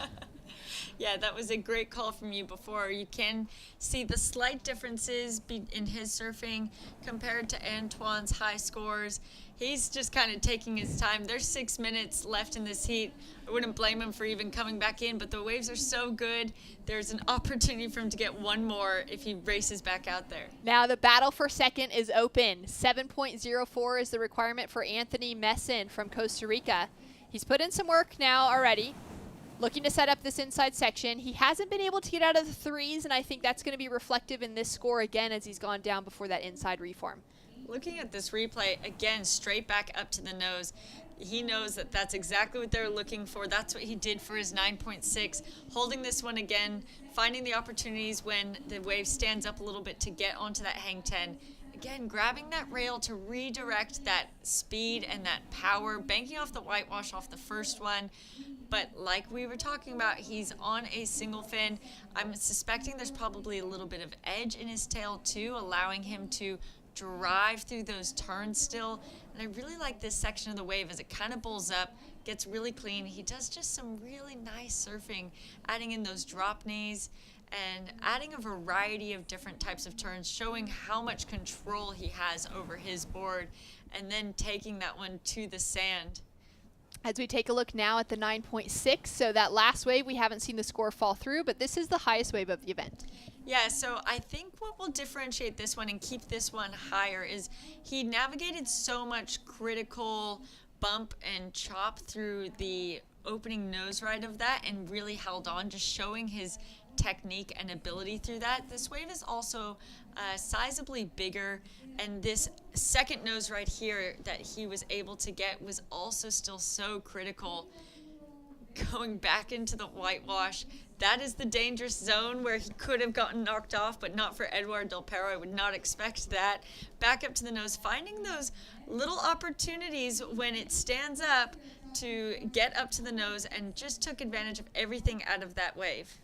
Wow, what a way to surf, and he's just dropped in a 9.33 for his last wave, which increases his heat total up to an 18.93. And we don't see him in the lineup right now. Could be because it's such a long paddle to get back out, but also, does he really need to paddle back out? Yeah, I'm looking behind me, and I think it looks like he might be paddling back out, but I can't wipe the smile off of my face. This is surfing that I love to watch. I'm just such a fan of surfing. We are both, and he is putting on a show for us. You know, the judges, talking to the judges, they want to give good scores. They want to be able to throw out those high scores, and we've been waiting for the waves and the surfers to just start getting comfortable enough to really be putting on this show. And I know everyone on the beach is loving it, but it makes the work more fun for us and for the judges when stuff like this is happening, surfing like this is being put on. It's such a show. It's such a show. It's extremely engaging. And I just love seeing, you know, that consistency coming out of Eduard. As Sam mentioned it in that interview with Antoine, the fact that Eduard has been, you know, the surfer of the brothers that hasn't walked away with one of those really significant victories. He's won some massive events within his career, but he's walked away as runner-up to the world titles on the WSL side without being able to clinch that world title. He's walked away in the past with that bronze medal. It was back in Biarritz in their home back in 2019 that Eduard walked away with the bronze. It was Piccolo Clemente who was able to walk away with the gold during that heat that Antoine kind of, you know, visualized for us. And so to be able to see him with a gold medal this week for Eduard would be really special and well-deserved. As we take a look at this wave from Anthony Messin, a 7.04 required. His last score just a 3.4 matched what one he already had. This wave is looking really good so far. Nice couple of nose rides to start out with. You can see that that board is really wide as well, Rachel. He shapes his own boards. He's got a board company called Magic Mushroom, and he had some great influence in his life from a young age, from some surfing and from a surfing family out of the U.S. that just poured into him and gave him some more opportunities to be able to travel and to be able to kind of hone in his craft. And now we're getting to see that displayed here in El Salvador this week on his hand shape as he takes a look at this last nose ride. And that would have been a really solid wave, a great way for him to finish off on the inside. It is. I think it's such a treat to watch surfers surf the boards that they have hand-shaped themselves. The relationship that they have to their equipment is just, it's a special thing, you know, to be a part of the shaping process at all. And so for him to be able to ride his own equipment, I'm sure is really special out there, but would also just make him really confident when he's trying to go through those decision-making processes of what board to ride out there. Up and riding now, Martin Perez. He's been holding down that second place position, which is almost a point that we've forgotten to talk about because there has been so much other excitement within this. But Martin has done an extremely good job so far to secure that second. If he can up one of the fives that he already has on the board, he could be well putting himself into that spot to stay in the main rounds. Great surfing so far. Use of the entire board. You're seeing great nose rides. You're seeing some good rail work as well, as the goofy foot continues down the line here at El Sunzal. And we'll now take a look at Tasman Dunton. He's got a requirement of a 5.64 and won't be able to make the section. Yeah, I was hoping he would make it around that section because I actually have been really enjoying watching his surfing, just so clean and crisp. So it looks like Martin then will be able to keep that second position as we see Edouard made it about halfway out and just taking this little joyride into the beach. Yeah, another joyride, another victory lap, straight to that 5 to 10, just making it look so comfortable. I've really been appreciating the surfing he's been bringing into the conversation over the last couple of seasons. I think he's always been right there at the top, but it's been really great to see him implement that traditional style to be able to showcase just how talented and how well-rounded he is as a longboarder. Thankfully, that fin missed his body, I think, as he was just coming off the section, but what a way to finish it out. 3 9s on the board, 4 9s between the Del Tepero brothers in the last 30 minutes. Yeah, the top 2 heat totals of the entire event so far just dropped by these 2 brothers, back to back. An incredible performance. Now we do have scores to lock in for Martin Perez, but everything else is in already across the board, which means that Martin Perez will walk through in that second place position, staying in the main round, and we'll see Tasman and Anthony going through to the repecharge round. We're going to go to a quick break, and we'll be back with more action as we see Edouard Del Pero getting to take a break for the rest of the day. We'll be right back with more after this.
Cuando cae el sol, es la hora perfecta para desconectarte, para disfrutar de todo lo que te rodea.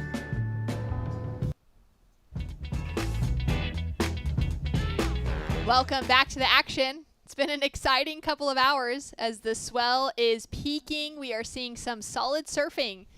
And Rogelio from the Philippines is now up and riding. Great couple of nose rides already. On to another one. Quick tap to the 10. Looking super comfortable out here on the right point. Now driving off the bottom with that beautiful S turn. Back to that hang 5. Making this look like a pretty easy day in the life of a professional surfer.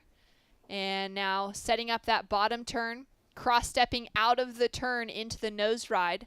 Seamless effort. Finding that lift out of the nose ride as well. And tracking with so much speed and so much distance into this inside shore break section. Getting a lot of great work done. Throws in the soul arch. And that is what we call style, flow, and grace. Great opening ride. He's on his single fin Kai Salas, a shaper and surfer, a previous gold medal winner Kai Salas. Creating his equipment, so you know he has great equipment under his feet, and he surfed that wave so well that will definitely be up there in the, I'm predicting 7/8-ish range. Yeah, I loved the look of that wave, and what a way to start things off for him. I mean, right off the buzzer, still, 23 minutes pretty much on the clock.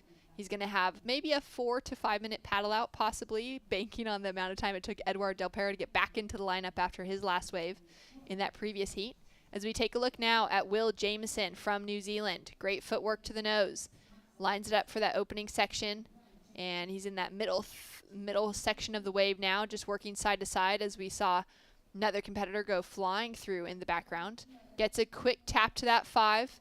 Just graces his hand against the water. Nice S-turn in that top section of the wave. Starts driving off the bottom, getting a little bit bumpy here, but trying to maintain control. Great footwork, perch to the 10. That was a committed section to go for it on. My gosh, we never quite see it either when we're so zoomed in it coming up. It always takes us by surprise. Rodrigo's Fair, one of the names to really pay attention to within this event. He has been a top competitor and surfs with a beautiful style, has really adapted from that high performance into the traditional style over the last couple of years and has taken out some massive event wins amongst the world's best. Doing a great job at the start of this wave.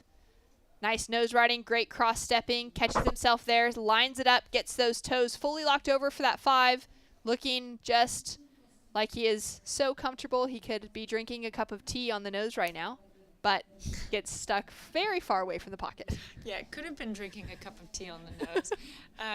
Yeah, unfortunately, just taking that all the way out into the shoulder and then lost that support on the tail of his board in order to stay upright on the nose. Now in the last heat, we saw Eduard Del Perro drop 3 9s. He's down with Sam Bleakley. Actually, I let Sam walk off. He did Antoine, so I'll do Edward. But here we are with Edward, representing Team France. Highest heat score total. Just bumped it up from your brother. Congratulations. Félicitations. Thank you, Ben. Yeah, super stoked to get some good waves. Definitely some amazing waves out there today, so stoked. It's always cool. We've seen a couple times through this competition where the brothers went out one after another. You have someone coming fresh in. You're kind of up on how the tide is, how the positioning is. And did he give you any kind of tips as you're going out there, or did you just kind of just go on your own? No, we kind of go on our own. We just talked before he went in the water, and just have a look at each other maybe. But he actually took a wave at the last minute, so I didn't see him before my hits. But he definitely put on a good motivation for me, putting good scores, and I was down to surf good waves. It's also quite a far trip to the outside to prepare yourself anyways. I guess you wouldn't have any communication. No, yeah, it's quite far. It's a long paddle. It's probably like 4 minutes paddle and 1 minute ride. So basically you can max take 4 waves in the heat if you wait a little and you're in a good rhythm. So stoked to have 3 good waves and I had fun, so I'm happy. I liked how you conserved your energy. You had a 9.0. All the way to the 10-minute mark. Halfway through, you just kind of held on to one score, let the rest of the field surf, and then you came in waiting for that score of the 9.6. You actually bumped it up in the last 6 minutes. It looks like you came in, took a break on the beach, caught your breath, and then paddled again when maybe you didn't even need it to paddle out anymore. Yeah, well, no, you need to paddle out because you need to just even enjoy the place, like 4 in the water, El Sunzal pumping waves, you need to at least go out and try to push your performance further and even like get training. It's like even more experience out there, so it's important to go out there and catch a couple of waves. You showed exactly what the judges wanted to see with those long 10s all the way through that beautiful section. But my favorite part were your rail grab carves that were so beautiful. And what I wanted to ask is, 10 years ago, we would have seen you guys on a 2+1 with the side fins kind of helping the turn. You're on a big single fin. Does having your arm on the rail kind of do the work of what the side fins would have done before? Actually, it's more because of the size of the wave, and I need to handle it better. And it's like also a variety of maneuvers because you can just change, not do only the same carve every time. Drop knee and kind of like shifted it. So it's cool. No. I'm surfing a single fin, in fact, but my board, I confess, work exactly the same with a single fin or 2+1. So I'm happy I found a good shape, and that works really good as single, and it really allows me to do big nose ride out there. So I'm happy. Looks like a beautiful balance, really pulled in tail. Do you want to say anything to your shapers? Yeah, it's actually like a new model we commercialized with my shaper Mainviel. We did with Torque surfboards. So it's actually the Performer one, but like a little bit wider, thicker. Custom for me, obviously, on those waves, this one. But yeah, that's thanks for my shapers to work on that because it's a model I really carry along my competitions. And for me, I know Torque is a lot of the very composite constructions with the EPS and the epoxy. This looks like more of a traditional construction. Is this also available? No, it's the same actually, but it's glassed super good to make it like really weight. It's like a little bit more than 7 kilos, so probably more than 50 pounds, I guess, or something like this. So no, it's kind of working like, I don't know, just enjoying the board as it is, sorry. Looks wonderful, and I'll let you send a message to your friends at home and all of your students from the Del Perro Surf Experience. Yeah, we actually, merci. Voilà, on a pris 10 jours off avec Antoine, on est au Salvador. Merci de nous suivre à tous, les copains, la famille, les élèves aussi. Merci, et on espère aller plus loin. Felicitación. Merci. Back to you guys. Great to hear from Edouard, victorious, and they've got that great surf school back at home, him and his brother, so raising up the next generation of French surfers. Yeah, and of course his girlfriend watching at home, Lindsay Steinreity, she's a 2011 World Longboard champion, so there's just so much talent in around them. Yeah, really great to hear from him. And a great bit of equipment. I loved that breakdown and getting to understand, because it's quite a different board than what we've traditionally seen Edouard paddling out in for longboard events. And it's really just, I feel like his surfing is coming alive so much on that kind of equipment. I love the style of it. And, I mean, it's paid off. The judges are loving it as well. Walked away with 3 9s. That's ridiculous. Yeah, I thought it was an interesting point where he said that, you know, he feels like his single fin, although it's a single fin, it works exactly the same as his 2+1 if he wants it to. That really hones into the ideas. It's not necessarily about the equipment that you're on. It's not only about having one fin in your board. It's the style of surfing and how you choose to, the maneuvers you choose to use, and how you choose to use surf the wave. So really interesting insight from him there, creating that high performance single fin, and looking at the conditions that we have coming in this afternoon. 4 to 6 feet. It's looking like it's even building throughout the afternoon. That's right. First time we've seen that 6-foot mark within the conditions update. That swell from that south-southwest direction. Wind has been up a little bit. It would have been nice if that wind had really stayed just low and quiet, but that 7 miles an hour is actually starting to feel a lot of that chop. That low tide was earlier this afternoon, and that high tide will be this evening just before sunset, which means we might have the opportunity, the 3 of us, Sam Bleakley just walked in the booth, to get a few waves of our own this afternoon and get into the action. But it has been such a fun day of watching some of the best surfers in the world compete at a really incredible wave for longboarding. And we've got some scores that have rolled through from those first exchanges. We've got our surfer in blue, Yuan Cheng Chi, also known as Lucas, who is just sitting in that 4th place position. As we take a look at our heat leader, Rogelio JR, up and riding on the nose, 5 to 10 combination, sitting on a 783 from his first wave. Great combo of maneuvers for that opening section. Back into a 5 to a tight 10, pedaling off the nose, setting himself up off the foam here, and he's going to go for that nice bottom turn. Cross steps through, grabs that rail for a moment, back into that hang 5, pedals off really well, great footwork being engaged, and perches it back to that hang 5. The variety that he's throwing in, the back and forth between the nose rides and the turns, I'm really appreciating within his surfing right now. Reading this wave really well, staying really active, and able to get those nose rides that are really locked in and committed.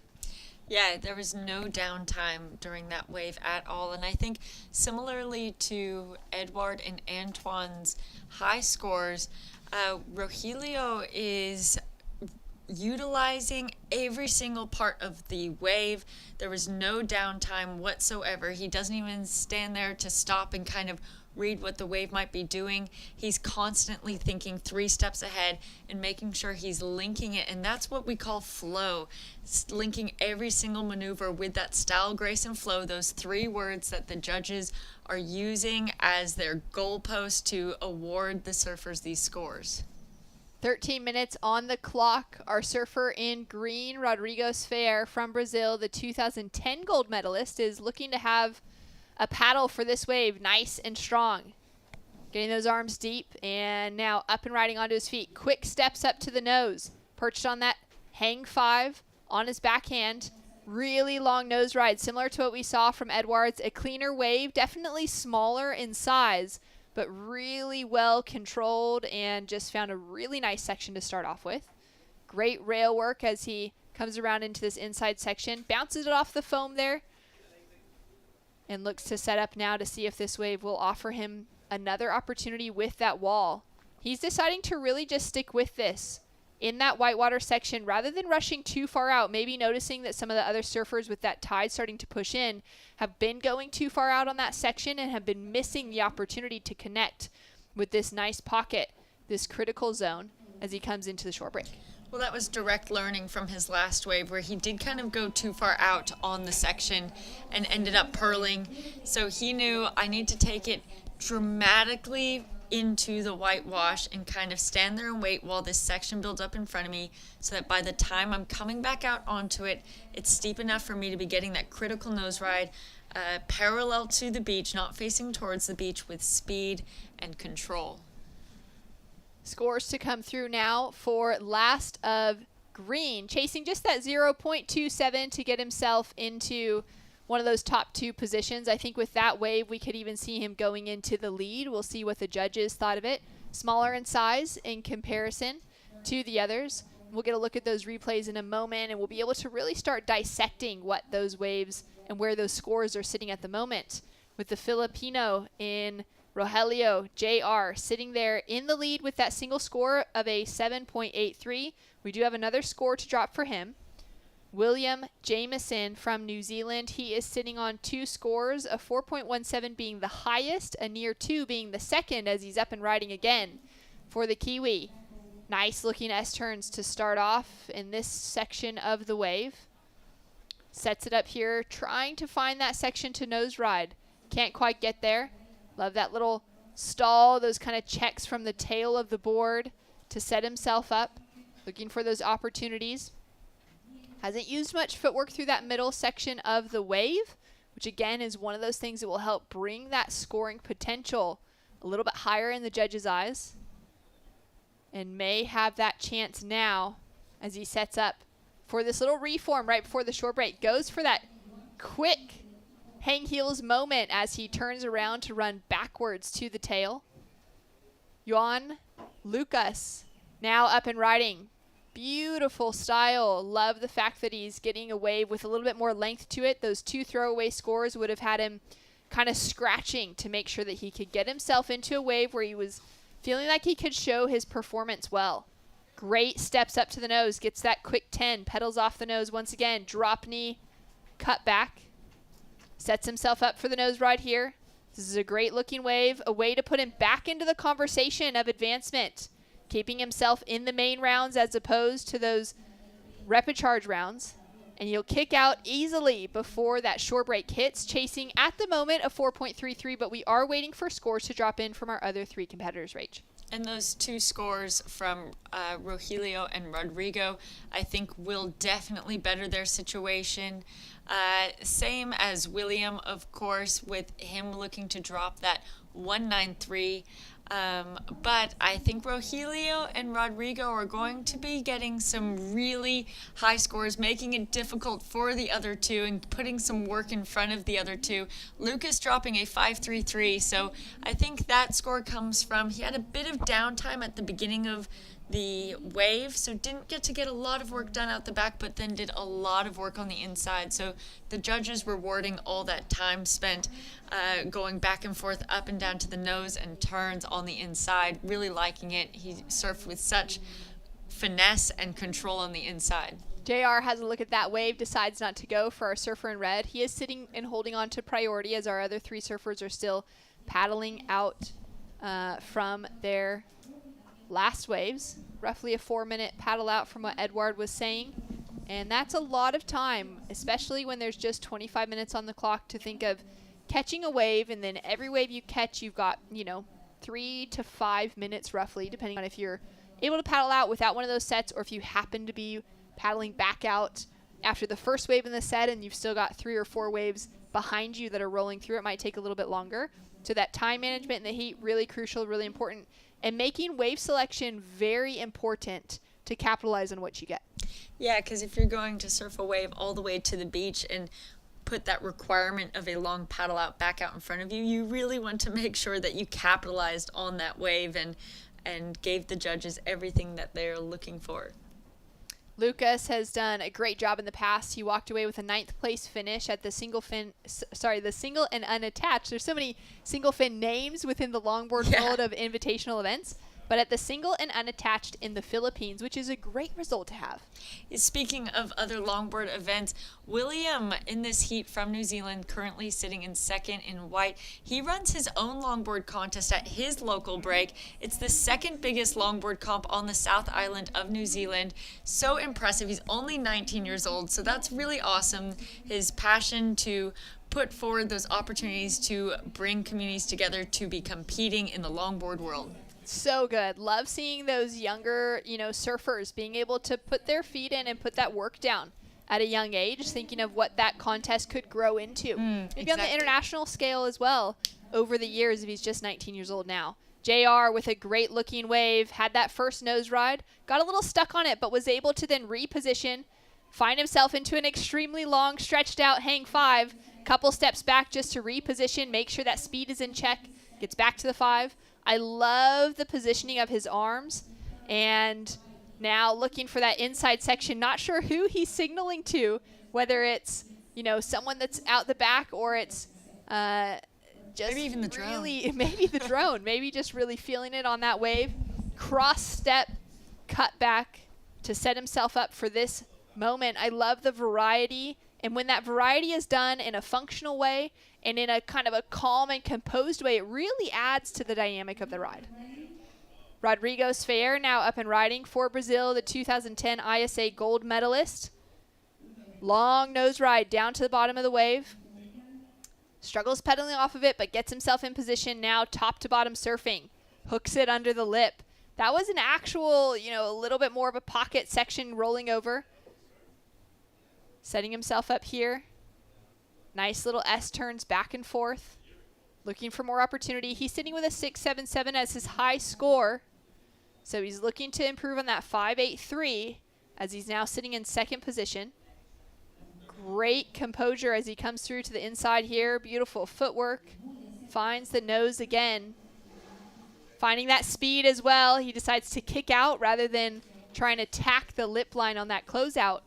And we've got another 7 on the board for Rogelio. Yeah, that second wave came in at a 7.23, just under his 7.83, and I think this next wave coming in will be right in that range as well. I think the only thing separating him from going into that excellent range is maybe some more hang 10s out the back. That's kind of what we were seeing from the Del Perro brothers, trying to plant that hang 10, because his hang 5s are being held really long and beautiful, and I think that is then what is separating him just slightly from Rodrigo underneath him, dropping those 5s and 6s with another score to come from that last one, is that Rodrigo hasn't been able to put on as much of a traditional longboard surfing as the judges are looking. I think Rogelio JR has been able to put on a show of what traditional longboarding is looking like out there and making it look really smooth. So there's kind of this direct comparison.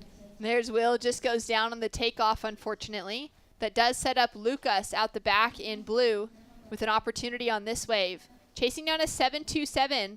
He got such nice work done on the inside, so if he can capitalize on an outside section, he could easily be looking for that score. Right now, that was a steep takeoff.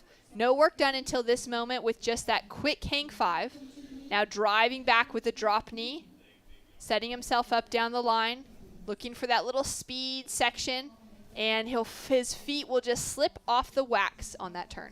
And during that wave, Rogelio's wave came in as an 8.23, his highest wave of the heat so far, with 3 minutes remaining.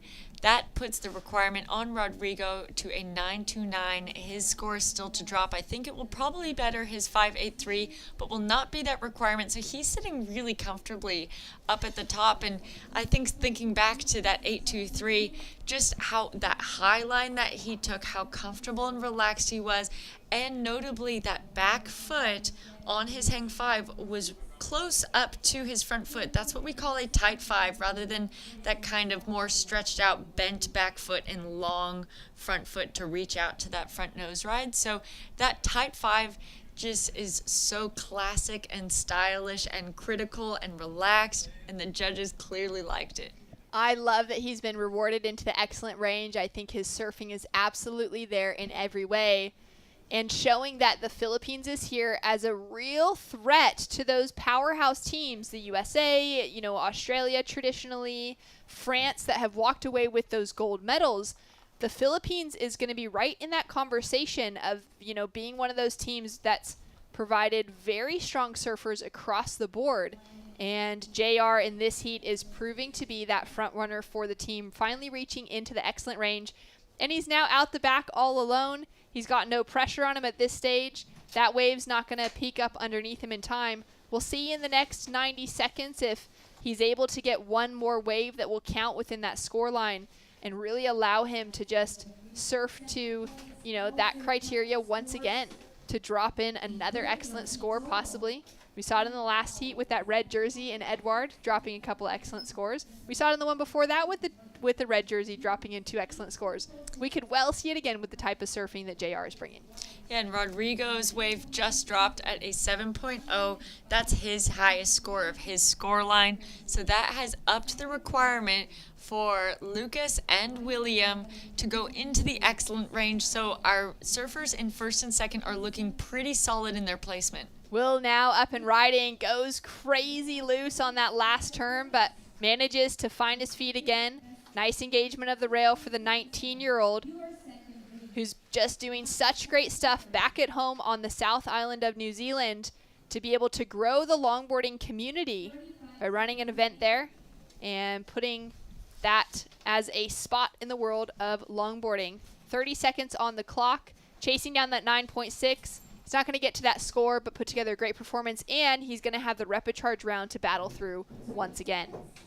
And Edward mentioning in that heat before, although he was sitting so confidently, he knew with 5 minutes remaining, he still had to paddle out just to enjoy the end of this wave. And that's what Rogelio is doing right now. Look at that hang 10 with the confidence of such a high heat total so far. That's exactly it. It's that confidence that allows him the opportunity to just perch there, knowing that he's already taken out the win. He has a chance to get another great score on the board, and that was extremely critical from that outside section, from the 5s, the 10s, back to the 5 here on the inside. Perfect footwork and bounces off the foam, looking for that finishing maneuver just to tie a nice bow on it, complete the picture, and gets 2, 3, 4 more nose rides, and you'll kick out clean with a great finish here on the inside. I actually think that could be replacing his 7.83. That hang 10 out the back was exactly what we were just talking about. That was maybe hindering him from going farther up, and he just stood on that so confidently, surfing free and loose. So critical on that outside section. That was an absolutely excellent performance. We don't know what that score is yet. We're going to have to wait to find out, but Sam and Mitch will be back in the booth to give you the update. I can tell you for sure that Rogelio from the Philippines has taken the win, and we will be back after we take a look at this replay, Rachel. Yeah, looking at this, he goes straight up to the nose, taking that high line, navigating that bump really beautifully, and then back up to the nose here. It gets that tap of the 10.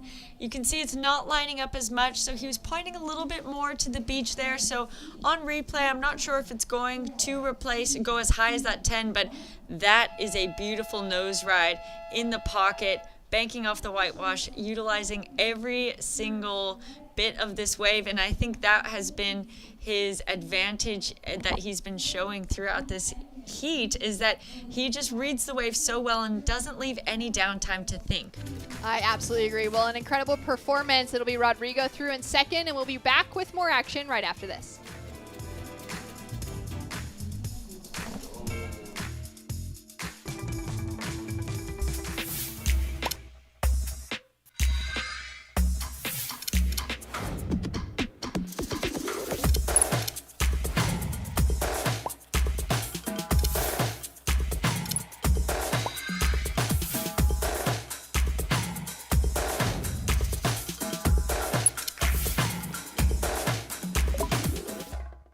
So the important thing about the 2023 ISA World Longboard Championship is the judging criteria being about traditional surfing. So the judges want to see the surfers utilizing all of the board and all of the wave using traditional longboard surfing in the critical section of the wave, but with style, flow, and grace. And that's about using the footwork to connect with critical nose rides in the hang 5 and the hang 10 in the pocket of the wave, but then from the tail of the board, engaging the rail in carving, flowing surfing, and connecting this together. So you utilize all of the board, all of the wave in this traditional style.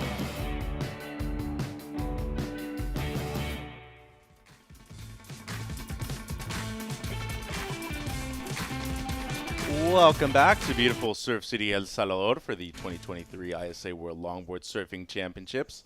Mitch and Sam now here in the booth for you, and we do have our second to last heat of the day in the water. Sebastián Cárdenas from Peru, Antonio Dantas from Portugal, José Bosa from Chile, and Ignacio Nacho Pignataro from Uruguay. 3 Latin Americans and 1 surfer from Europe in the water, Sam.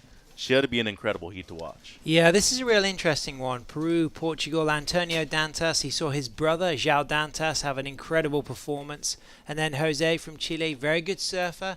Maybe the favorite might well be Ignacio Nacho Pignataro. He's a really good goofy footer. He's just been competing at the Pan American Surfing Games. And he's been looking extremely dynamic on the free surfs out here. So I'm looking forward to seeing Nacho fulfill his potential and have a big result at an ISA World Longboard Championship. And here goes the youngster Cárdenas from Lima, Peru. Great surfer.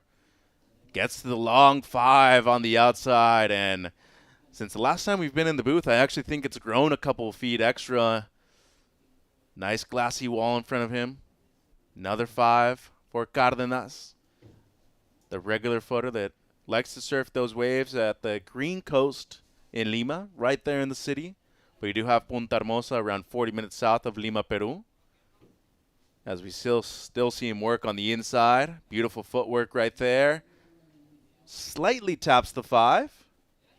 And this inside section right here, which has been dubbed La Pupusa by my friend Sam. Lovely 5, and he's going to kick out before that closeout section. Outside, Dantas from Portugal. A beautiful, stylish 5 to start things off for the 20-year-old from Ericeira.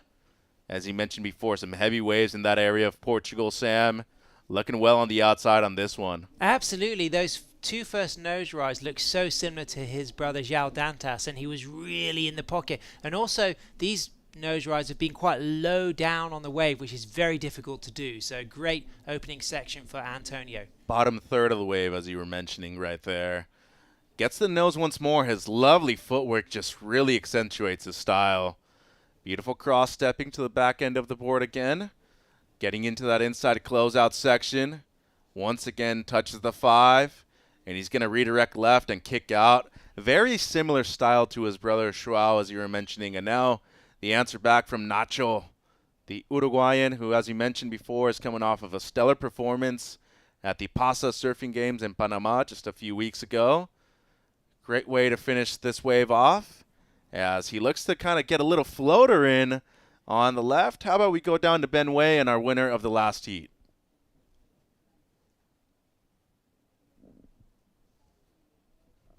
Amazing surfing out there. First of all, congratulations. Thank you so much. The size came up so much, and I noticed in the early rides you were taking the wave all the way to the shore break, putting a nice little soul arch through the very dangerous spot there. Some of the riders were actually kicking out early just to kind of protect their equipment. I saw you coming through that shore break, kicking the board high in the air, trying to keep it into safety, but it does look like we had some board damage. Yeah, I was like trying to ride until the shore, but when I kick out when I saw my board, it's already broken. I think the board hit some stone under the water, so it's shit. Well, you managed the heat very well. You held one score, 7.83. It's a very long paddle out. Takes a lot of energy. And were you kind of waiting to see what the other riders would score before you plan to move on to the next wave? No, I'm thinking that I need to get the really good one first and get a quick backup so I can wait for some good ones on the third wave. So yeah, happy I did it.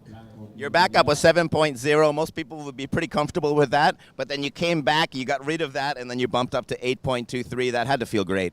Yeah, when I got 2.7, I feel confident That's why I put everything on the third one to extend my score. And I'm happy that I got 8 point something on the third one. So, yeah. It looked amazing. So far, Daisy's been doing great. Aping's also doing very good. We have defending Team France here for the gold team medal. And have you guys been discussing on where you're going to start sitting with the Philippines? You guys are starting to put some pressure. We saw them like they are really ripping and they get big scores. So we just like surf and focus on our own hits and try to put some big scores. And yeah, let's see what's gonna happen on the next rounds. And let's just keep moving. Well, I wish you the best of luck. I really enjoy your surfing. If you'd like to say something to the people at home and tag along. Maraming salamat sa lahat ng sumusuporta sa amin, especially sa Philippine Sports Commission, sa UPSA, para sa Next Gen, and syempre sa lahat ng nagpupuyat sa Pilipinas. Maraming salamat sa inyo. And yun, tuloy-tuloy lang tayo and advance tayo sa next round. Salamat ng marami sa pagpupuyat. Thank you so much. Thank you. Back to the booth with you guys. Thank you, Ben, and congratulations to Rogelio Esquivel Jr. from the Philippines, 16.06. Impressive performance by him. During the interview, a lot of waves ridden. Sebastian Cardenas once again up and riding. His opening ride, a 6.83. Great start for him, for the youngster from Lima, Peru. Beautiful drop knee carve right there, just redirecting through this inside section. Lovely footwork, makes it to the nose. And this wave about to close out. He's got to make a decision whether or not he's going to commit to that last section. He decides to kick out. Just under 17 minutes to go, Sam. It's been an entertaining heat so far. Absolutely. Sebastian's been absolutely shredding, adding to that 6.83. And we have to remember that there's a really great Peruvian surfer who isn't here, Lucas Leca, a fantastic goofy footer. And the reason he isn't here is because Sebastian was able to beat him in the national competition. So normally we would see Piccolo and Lucas representing Peru, but Sebastian's demonstrating that he's currently standing second in the national ratings, and he's proving that he deserves to be here on the world stage. That'll be a good score dropping next, because he's already got that 6.83, and I've really been impressed with his ability to translate that more classic style of footwork and nose riding into these bigger, faster waves. 100%, especially as a regular footer here compared to the goofy footer, as you mentioned. Lucas Garrido Leca, current competitor on the WSL Championship Tour on the longboard side. He likes to surf this wave called Macaja on the Green Coast in Lima. A similar right-hander, and then you have another wave called Punta Rocas right there in that area of Lima. But out of all the Peruvian waves that they tend to surf and that's right there in Punta Hermosa, nobody said that this wave looks like Caballeros. I don't know if you've been to Caballeros before right there in Punta Hermosa. It's a long right-hand point break, but very similar to here to El Sunsal. As we see Brendan Wright coming up for the next heat for Team USA, riding a Michael Takayama board. Quite a lot of surfers on the Michael Takayamas. Liv Stokes, for example. We've got Julian Schweizer on the Michael Takayamas. So you've got different models like the Manatee, the Annihilator. You've got David Aganda, the Veedster from California, who's one of the kind of proponents of the Michael Takayamas. Of course, Michael's son, Kayamana Takayama, is an exceptional surfer, and they've just been in Mexico at the Mexi Log Fest, and it's great to see Michael Takayama's boards represented here in El Salvador. And he still actually competes in the Mexi Log Fest too. And when you talk about one of, I think, the biggest proponents of surfing just in general, Michael Takayama, obviously his late relative Donald, also a big influence in terms of longboarding, but Kaimana is really coming into his own as of late too, Sam. And he's actually won one of the prestigious events they have in the Philippines, single and unattached, at the point where JR lives. So the right-hander that JR surfs at home, Mona Lisa Point in Luzon, La Union, is quite similar to this wave when they get good swell in the northeast monsoon season. So that, for me, is helping JR to look really comfortable on this wave. It seems like we have a paddle here from Dantas. He's going to let that wave go by. Real question right now, was Nacho Pinataro in white outside already, and did they consider that a paddle? So White raising his hands, obviously trying to get the situation from the beach announcer, but they are looking at scores. We're still waiting at a few waves, one from green, one from red, and the opener of white. When you're in this point of the heat, almost halfway through, Sam, composing yourself when you know that there's been a lot of waves ridden, you don't understand where you're at in the lineup, and within your score line, how do you bring yourself to a sense of calm out there? Well, I think Nacho was quite confused there because he felt like he was already in the lineup, but obviously the priority judge deemed that the reason priority didn't switch is because Nacho wasn't quite far enough out to be in the lineup. So Antonio kept priorities. We see Team USA, Indy Hoffman, Caitlin Mickelson, Cole Robbins on the left, and coming up next we got Brendan White, who is an incredible goofy footer, one of the best nose riders in the world. Really looking forward to seeing his footwork and nose riding on these fast right-handers. Of course, there is always the opportunity to get that sneaky left, but we were looking at the left earlier. I know you're a goofy footer, and really the length of ride on the lefts is, and also you just running yourself dry on the cobbles. It's a dangerous section to surf. And you're also risking the fact that you might not even be seen that well either. It's quite far away. We're going to take a look at the opening ride of Sebastián Cárdenas. This was a 6.83, Sam. So he gets a really nice hold on that nose ride there. Fast, committed, pedals back to the tail, and then just puts that board on rail and sets himself again. You see how he uses the high part of the wave to find those nose rides. So these two nose rides, they've been nice, but they haven't had a high degree of difficulty because they've been a good 2 meters away from the pocket. So the judges will recognize that the degree of difficulty on those nose rides wasn't extremely high, but they're still rewarding the fact that he has then reconnected and demonstrated variety to get further footwork, nose rides and rail turns all the way through to this inside section. So had he perhaps surfed deeper on those opening nose rides, you might have seen that score into the excellent range. But this from Antonio, this is the best surfing I've ever seen from Antonio. He's a very good surfer, younger than his brother Zhao, who's a former European champion. But see how deep he is on that nose ride. Not only is he right in the pocket, he's also not only at the top of the wave, he's right down in the middle of the wave, and that's extremely hard to do. So the judges recognizing the degree of difficulty, and it got a little bit awkward here with some of the turns, but most of the scores have now happened on those opening 3 nose rides, and that's why this one went up into the 707 range and backs it up with that nose ride through here. And you can just see the composure and control. São Pedro in Estoril in Lisbon, which is the point break that he lives at, when they get good Atlantic swells, it can be very similar to this wave. So I'm really starting to see a lot of the surfers who live at point breaks starting to feel very comfortable on this similar peeling right-hander. Right, they're coming into their own, it seems, as we see Nacho dropped a 6.37 on his opener. A good start for him, too. You got to be thinking with the 6.83 and the 7.07, he's got to be breaking into that 7-point range or better. Some good footwork. Touch the nose right there. And he's looking to cross-step all his way back to the nose once again. He's going to have to settle for this one right here, just redirecting back to the whitewater. This is one of these waves that just breaks a bit further into the channel, Sam. He's never really had those critical sections up until this point. Gets the 1.5. Going back and forth between the nose and the center of the board. Even going left a little bit now. And we shall see whether or not they really deem that last nose ride complete as the wave did die out. 10 minutes to go. Cárdenas drops a 6.57, so he extends his lead.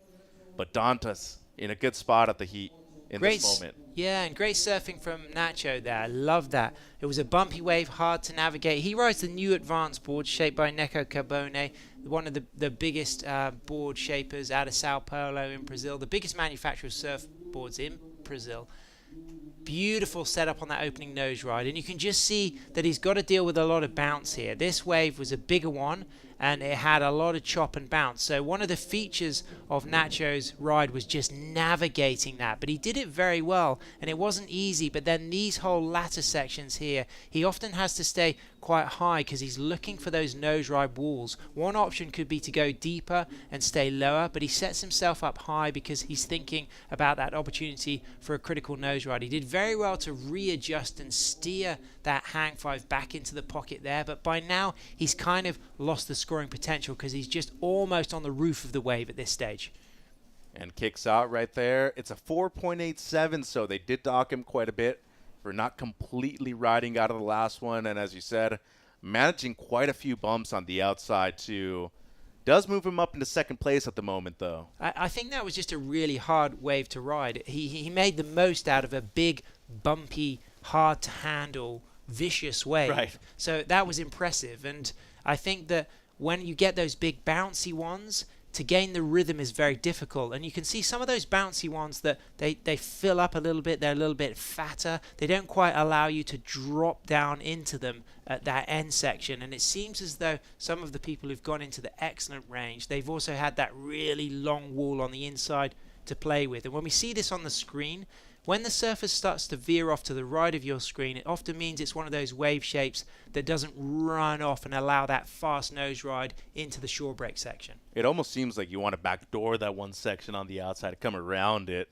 So 8 minutes to go, was able to speak to Tasman Dunnan, who just come out of the water. By the way, him and his brother Sam, great people, real lovely, traveling here with their mother.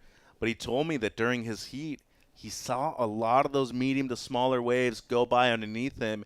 They kind of had a better shape, but since you're getting those big outside waves, it's difficult to want to paddle for those ones and then get caught inside. And he had one that was just absolutely huge. I was watching it live on the beach, and I could hear all of his teammates hooting and cheering, and he really did put on a good show, and they're such a great family. Yeah, they are. So you can join us online, Facebook, International Surfing Association, ISAsurf.org, on our website.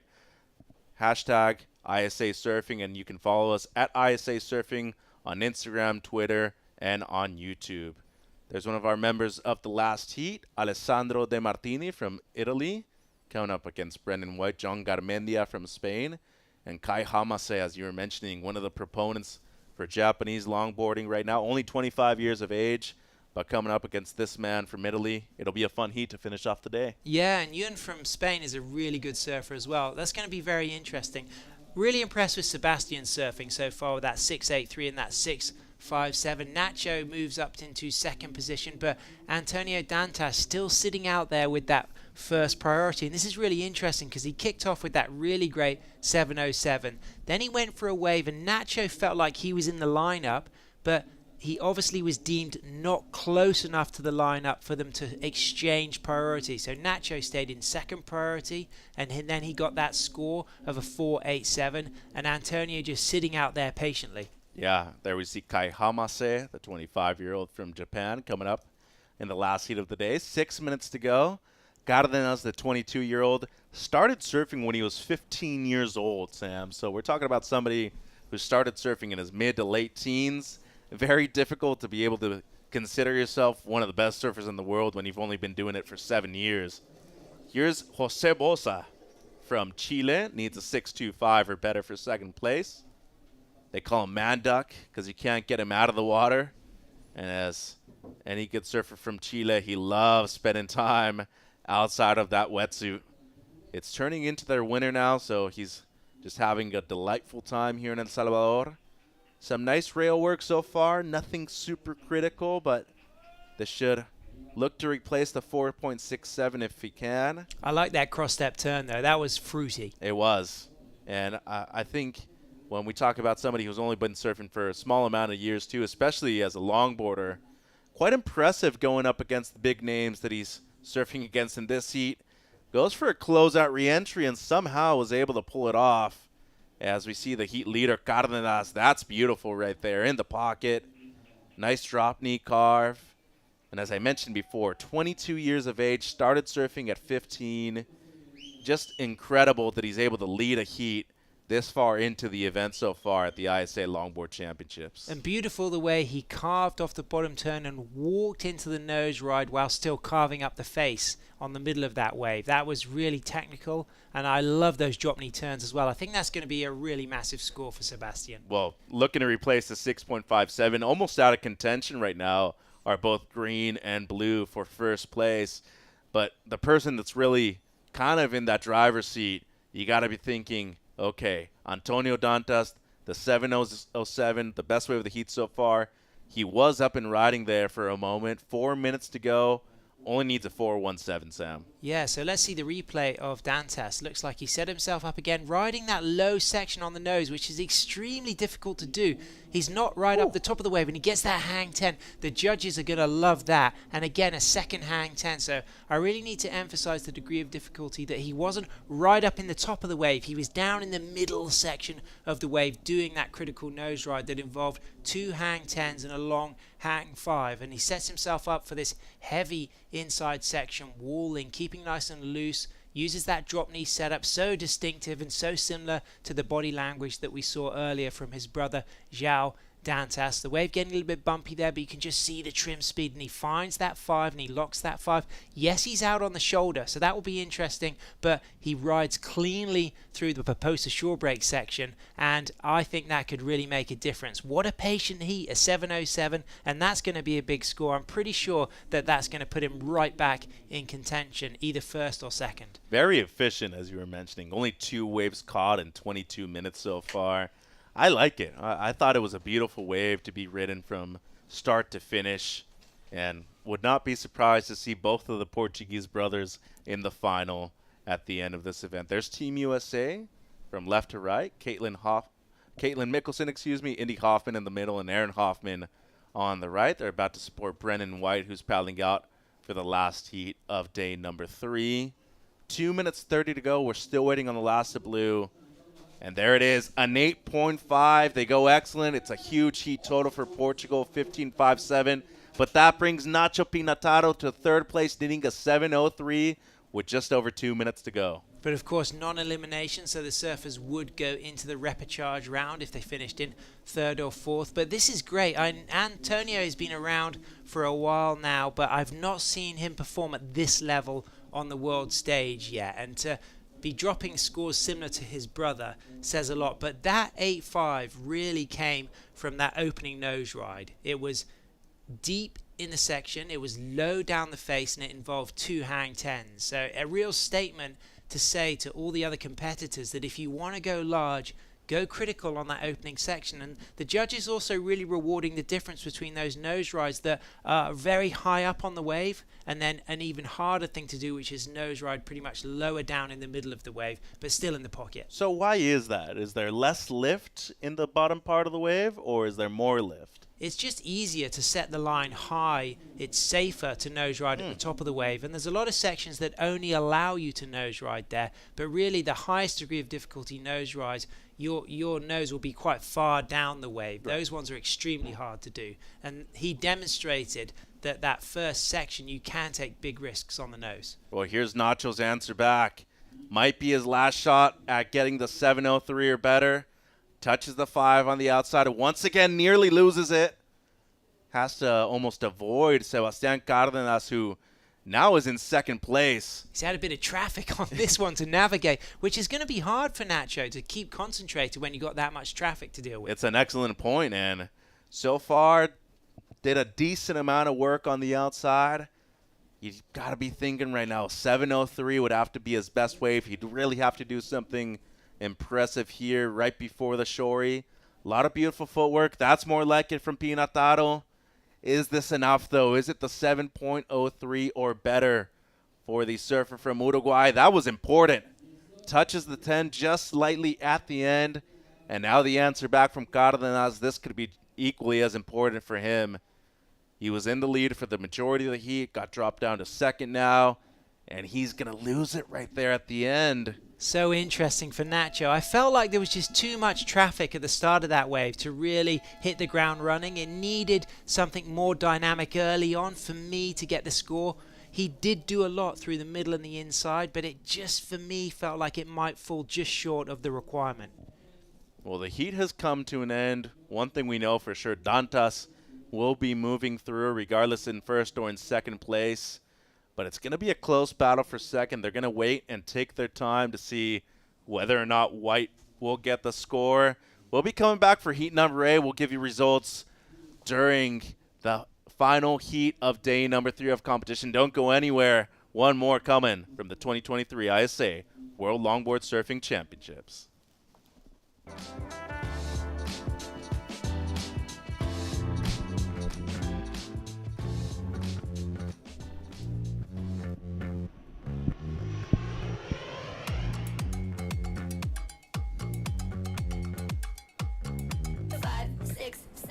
Wait. I like it. I like it. I like it.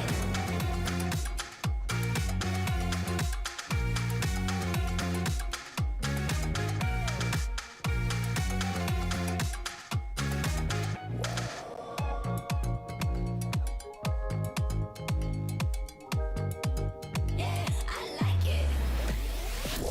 I like it. I like it. I like it. I like it.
An epic day of surfing so far for day number 3 of competition here at the ISA World Longboard Championships in beautiful Surf City, El Salvador. Last heat of the round, last heat of the day. Kai Hamase in red, John Garmendia in the blue, Brennan White in green, and Alessandro De Martini from Italy is in white. Mitch and Dr. Sam here in the booth for you for the last heat. Should be a fun one. Absolutely. Kai Hamasi is very quick-footed, an excellent shortboarder. Look at this paddle battle. I love to see that. On that opening exchange, there's nothing better when everyone's hustling for position. Could that be considered a block by White, too?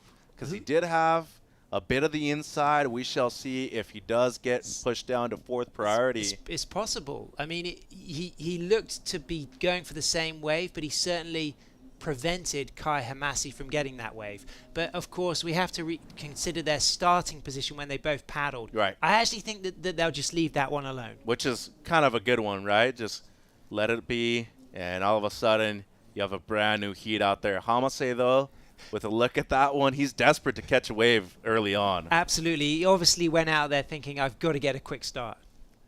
I like to see it. It's the last heat of the day. People know what's on the line, and De Martini also knows that too. The 30-year-old from Italy, up and riding. He actually spends most of his time now in the north coast of Spain and actually runs a surf camp too, magic surf camp called the Wolf House. The goofy footer, get into the nose right there, lovely 5, wraps it back. Taller surfer too, Sam, as you can definitely see that play into his style. Absolutely, and that's the cool thing about longboarding is you can really use your height, but we've seen a lot of really great surfing from the smaller guys like Piccolo Clemente. But it's definitely the upright posture is a key part of the longboard repertoire, and mixing it up from those compressed moments where you might be doing rail turns to those more upright postures in trim or on the nose. Yeah, and we've actually seen it from Daisy too, one of our competitors from the Philippines, one of the shortest surfers in the event. She's still in it. As we see De Martini with a floater at the end, and that's why we call it the pupusa section. Kind of an awkward fall right there at the pupusa section. It's great though. I mean, this is one of my favorite parts of the ride is to see how people navigate that end section. Anything can happen in there. Initially, part of the criteria was the kick out too, wasn't it? If you had a clean kick out, it actually added to your points. Certainly in 60s surfing, and still culturally, the clean kick out on a longboard is celebrated by the likes of Wingnut and surfers all over the planet as the iconic way to end a ride, especially if you kick out and then get straight back onto the knee paddle. That is super cool. Yeah, real Malibu right there. 21 minutes on the clock.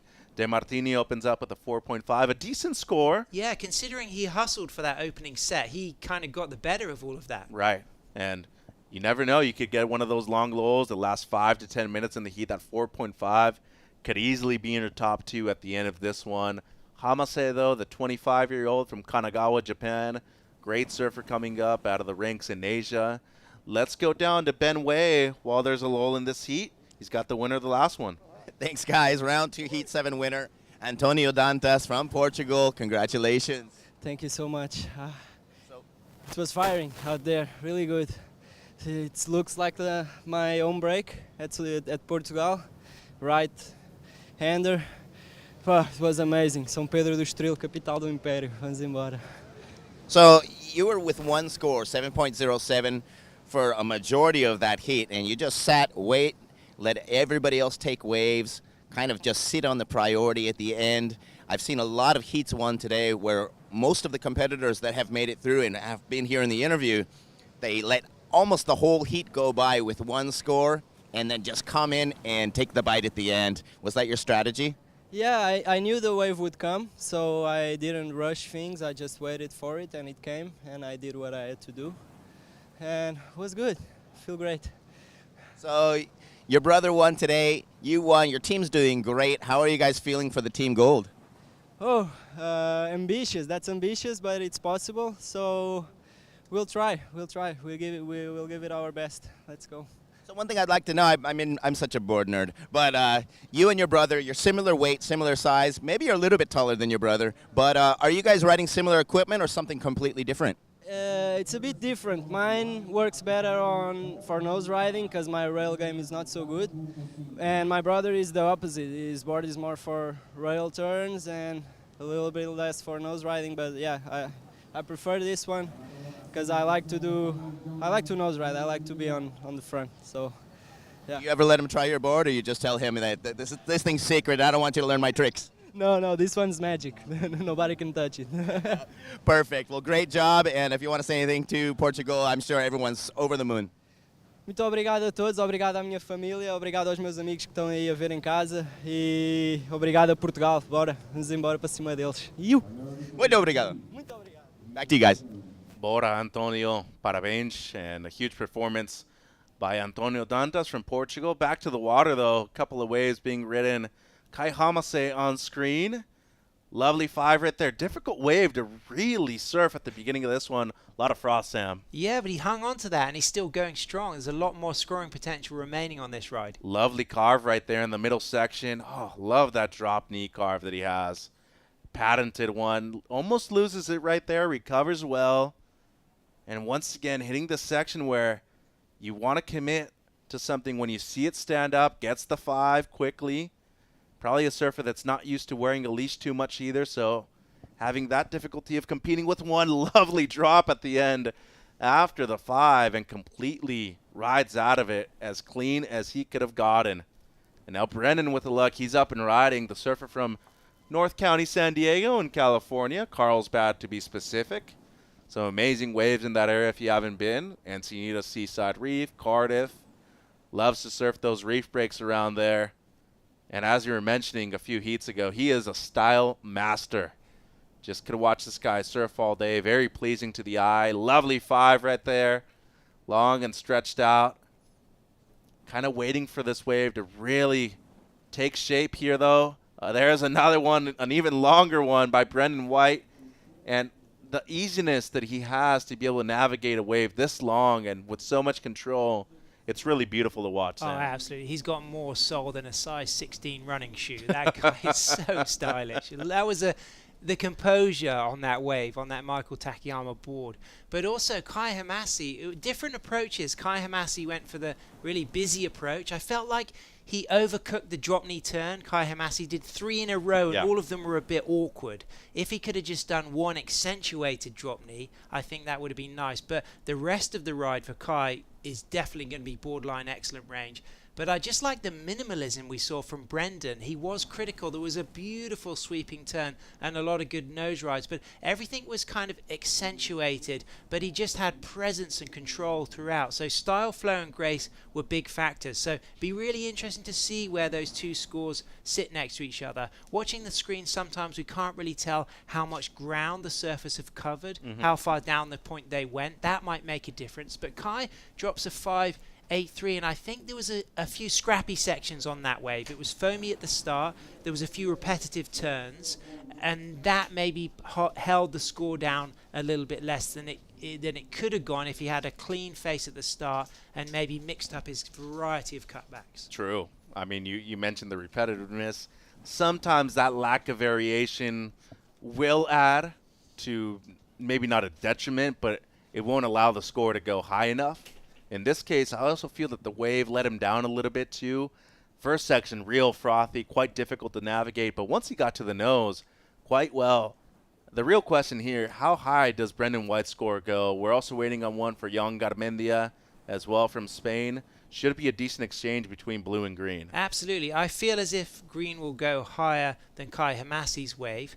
Yun had a really nice bold upright hang 10, but afterwards he did fall. But Yun is actually a surfboard shaper as well, so he's building his own equipment. And Zarutz in the Basque Country is a really good right-hand point break that has a very dynamic surf scene. But actually, Brendan's wave comes out just lower than Kai's. I thought it was going to come out higher, but that might be lack of variety. It was fives and one sweeping cutback, whereas Kai had a much busier wave, demonstrated a little bit more variety. But in my own honest perspective, I really liked what I saw from Brendan. And you use the word minimalism too.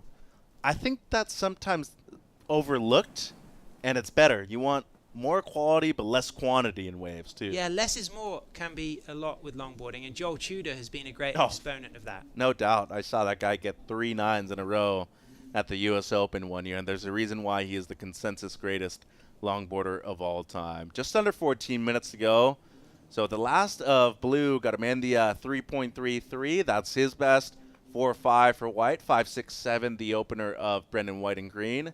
And Kai Hamase opens up with a 5.83 in the red jersey. So just a look there from De Martini. He's got to watch out for those strong looks.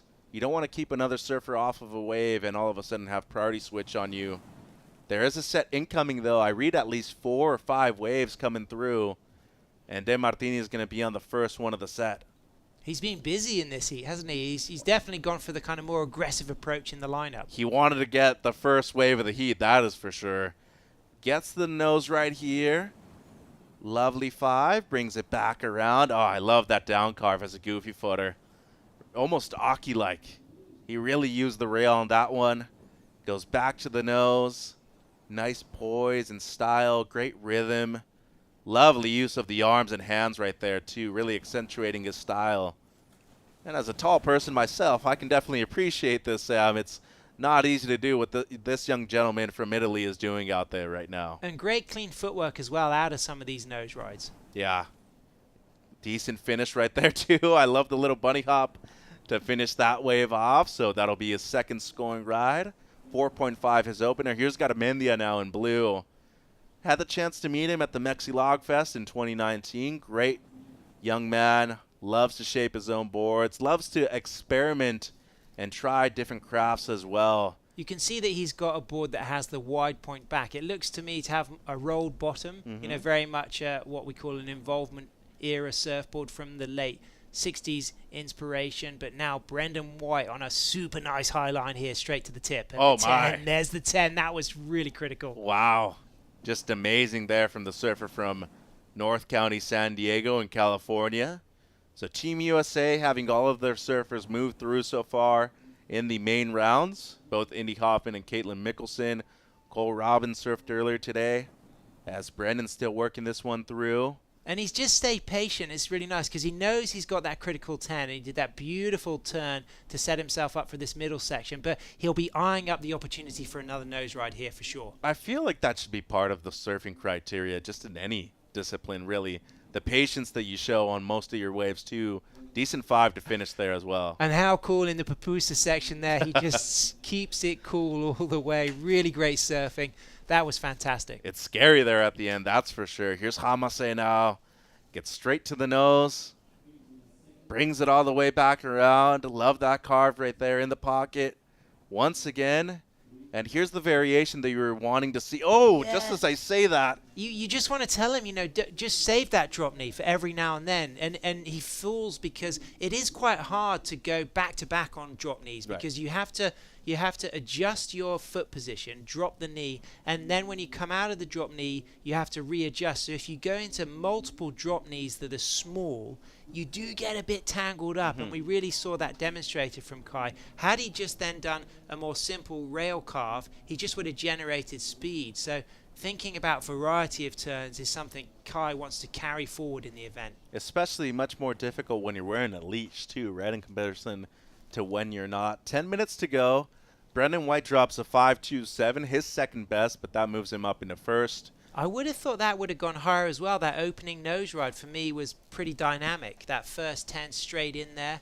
But there we go. I mean, that's just saying something about the types of experiences that the judges are getting to see: speed, scale, and also they definitely seem to be enjoying variety. Yes. And we talk about that minimalism, but also when you really want to go into that excellent range, you do need to demonstrate a variety of approaches, that using all of the board and all of the wave. Especially you have a good comparison to the last heat too, right? Antonio Dantas, a fellow goofy footer, got up into the excellent range in 8.5. Then you saw the Del Perro brothers drop a pair of excellent scores themselves. As we look at Garmendia once again, has a couple of threes so far, wants to break at least into the mid-range. Doesn't fully get to the nose right there, but as you were saying, riding a different type of board. Seems like it's working well so far, but hasn't gotten to the nose yet, Sam, and might really need to engage that 5 or a 10 if he could. There's one. Reaches the 10 a couple of times in a row, too. That was critical. And a real bumpy section right there in the middle. You can see that tide coming up. That backwash will play a factor into these last few sections of this wave. Lovely 5 right there at the end. Pull it. Oh, my. He was so close. Oh, that was brilliant. The middle nose ride was really strong. He got lift, and he had to pedal back very quick. And Kai Hamasi also nose riding very well. Yeah. Touches the 5 a few times. This at the end part of the wave. Reader. Oh, my. Watch out. Going over the falls. We need to keep an eye on the health of that surfboard after that. That's actually times when you kind of almost don't want a leash, because sometimes the leash makes the board get stuck, and then the lip just cuts that thing in half. So here we go. He's got to get that one on the top of the board, but I think that one will be okay because the lip broke ahead of the board.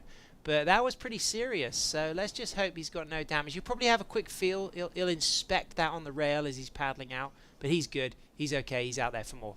I'm reminiscent on the time 2004, the Yeti Aikau, when Bruce went left on the shorey at Waimea.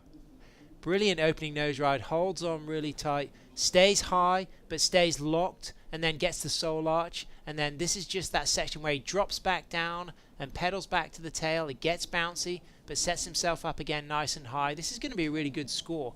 Really fast moving through this part of the wave, and this is where it really starts to get lively, but he still finds another opportunity to get a crisp nose ride, and then just readjusts that back foot a little bit just to keep that board in trim. And here's where he opts to have a look at the left-hander section in the shore break. You just see him look over his shoulder, and then he realizes, uh-oh, this could be dangerous. And he caught that wave. That was extreme. Halfway into the lineup, too. It was a much shorter one in comparison to a lot of the high scores in this heat, but he surfed it as well as he could have. Gets the best of the heat so far, 7.67. Catapults him straight up into first. Brendan White down to second place. Now waiting on the last of blue. At the moment, he would need a 7.34 or better. But as you were mentioning, Kai Hamase, probably the best surfer on Team Japan for the men.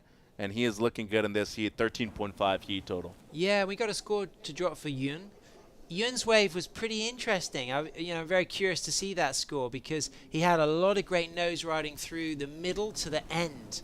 The beginning of the wave, nothing too dynamic, but certainly from the middle to the end, there was a huge variety in approaches on the nose ride. He did have a 10. He had an incredible stretch 5 where he was locked for a really long time. So I think the judges are going to have to really analyze that because they've seen more variety in the nose riding, but it comes in at a pretty low score actually. It's a 4.67. So for me, that kind of demonstrates that you do need to do that dynamic nose riding out back to really go past the 6s. And as we see a beautiful shot of El Tunco Rock, join us online, International Surfing Association on Facebook, isasurf.org, our website, And follow us on Instagram, Twitter, and on YouTube at ISAsurfing. Remember to use the hashtag ISAsurfing as well. You can always keep up to date with what's happening, even here at the event site, too. Pop it up on your phone, isasurf.org. Watch the broadcast. You can also look at your live scores. 5:30 to go. Hamasei in the lead with a 7.67 and a 5.83. Brendan White in second with a pair of fives. De Martini in third, needing a 6.01. And Lasav Garmendia in blue, 4.67. His best now needs a low 6 for second place. Down to crunch time, Sam. You've looked at the waves. You know that the tide's incoming. It's very consistent, but there are scoring opportunities on mid-sized waves out there. If you're both De Martini and Garmendia, would you be looking to wait for a set wave right now, or just maybe opt to go on something a bit smaller? I'd be complimenting the stylist for matching board color and singlet color for both of those competitors. Green on green, white on white. Definitely ticks all the fashion boxes That's right for now. sure. But it's Brendan White in second priority. So this is interesting. He's only had 2 waves. And he will be thinking, I've surfed really strong. Hearing those scores in the high fives, he knows that if he really wants to go into the excellent range, it's got to be that critical 10 and holding that. And that's a trademark of Brendan. He's one of the best nose riders in the world. And I think he can go far in this competition. And it's just mixing that critical 10 with just a variety of rail engagements through the rest of the ride, and be nice to see him get another opportunity to go for a big set. So an interesting strategy here for the heat leader, Hamasei, moving way deeper than the other 2 surfers that are already out in the lineup. Those are Brendan White in the green jersey and Alessandro De Martini, who currently has first priority. He took the inside. He has third priority. But it just seems to me like with 3:45 to go, he still thinks that he's not comfortable yet with a 5.83 as his backup. Absolutely. With third priority, he kind of knows that he needs to position himself away from those other 2 surfers. There might be a deep swinger that he can go for, but he wants to replace that 5.83 because he knows everyone in the lineup in second, third, and fourth can easily get a score bigger than that. And a close battle for second right now. 10.94, 9.43, 8.27, just over 2 points separating second all the way to fourth. And a 6.27 and a 6.01. I mean, we're just talking about a wave in the good range, which these surfers being in round 2 and the main round 2 are very capable of. All it takes is the one wave, 3 minutes to go. But if you're Brendan White, as you were saying, the minimalism is good, but it needs to be excellent minimalism in order to get an excellent score. Absolutely. You can go all the way with that type of surfing. We've seen Joel Tudor do that, winning the world title the year before last year in 2021 at Malibu. And that was a tour that was on the WSL that was interrupted by the pandemic, as we see Cole Robbins there, Santa Barbara legend. And I can't express how impressed I've been with Indy. She has just been surfing at with such a high level of maturity. And Caitlin Mickelson, she's got to be a favourite to get into the final. You can see Indy's dad, Aaron, the Hoffman clan. I mean, surf culture. Wow, what a rich heritage they have. What a big role that family has had, going back to Joyce winning her women's world surfing titles in 65 and 66, who's the great auntie of Indy. And then the fact that Aaron works for Walter selling fabrics to the surf brands, including our shirts. He was telling me that he sells these shirts to Vizsla, the fabrics. And we're like, that to have them here, for me, that really symbolizes the culture of longboarding, the multi-generations, the historic surfing families who've helped shape our surf communities. Aaron, also the cousin of both Christian and Nathan Fletcher, one of the pioneers of aerial surfing, and Indy really following in those footsteps of a lot of surfers coming out of San Clemente, one of the hot spots for surfing worldwide at the moment. 90 seconds to go. There's Team Italy supporting Alessandro De Martini. He currently has first priority, needs just a 6.01. Garmendia in fourth, needing a 6.27. And Brendan White with second priority in the green jersey. He is as cool as a cucumber. He's not really moving and trying to catch a wave at the moment. Here's De Martini, though. This is an important wave. He's going to go on the first of the set with first priority. Basically, I mean, a 6.01 is basically a 6, and unfortunately for him, he has to go down prone. And it just seems like a bit too much bump and lump on this one. Yeah, it's unlucky. I mean, it's just ended up being this huge bouncy set. Kai Hamasi would have had to have taken all of those on the head as well. So a 601, it's going to be hard to do on this big bouncy wild set. This is a cool shot too, because it really shows the size of these waves. A front angle from the beach. That's cool, switching stances. It ain't going to get you the 601, but still, at least he's enjoying himself knowing that he has another shot in the repecharge later on in the event. Absolutely, and I think he really put on a good show. Really impressed with Alessandro's surfing and Yun. Both of those surfers can keep making progress through the repecharge, but I think it's a fair result. I think Brendan and Kai were the standouts in this heat for sure. Well, last chance for Garmendia. It won't be that. 10 seconds to go. And you got to give credit to De Martini for sticking to his game plan too, right? As we see Hamase just get pummeled by one on the outside. And that was all from that decision in third priority to play it sneaky and go deep. And the consequence is that he had to have that whole set on the head. Just come in, young man. The heat's over. The event's done for today. And it seems like Brendan White has lost his board too. That's what happens when you don't wear a leash and the waves are this big too. But I bet you see Cole running to just make sure that doesn't hit a rock on the inside. But yeah, very brave of, and well, you know, Brendan not a leash wearer, but he did well to get second in this heat. I was really impressed by those two waves from Brendan. Uber stylish. For me, you know, that's something that I love to see. There's that beautiful Michael Takayama. As we see Cole there he is, straight in there. Hopefully he left his phone on the beach because you don't want to cause any damage. But good old Cole Robbins from Santa Barbara. He's a Wayne Rich rider. Both Michael Takayama and Wayne Rich, I mean,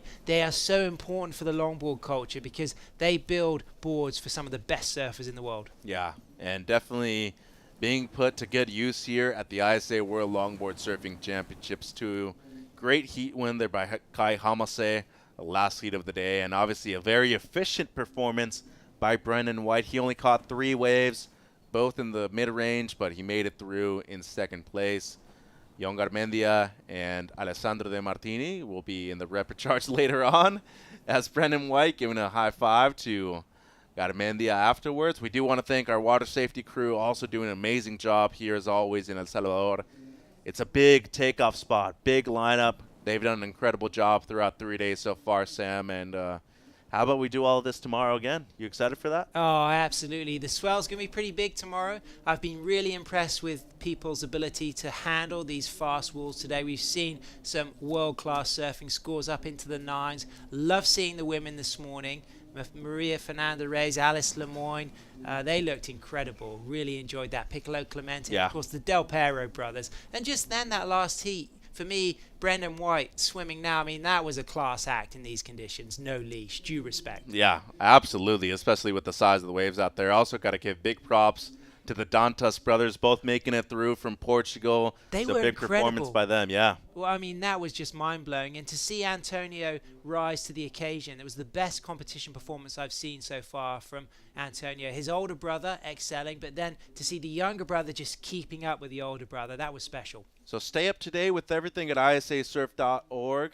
And remember, tune in for day number 4 competition here in beautiful El Salvador. We'll see you for day 4. 2023 ISA World Longboard Surfing Championships. This was day 3. Stay for the highlights, and we'll see you tomorrow.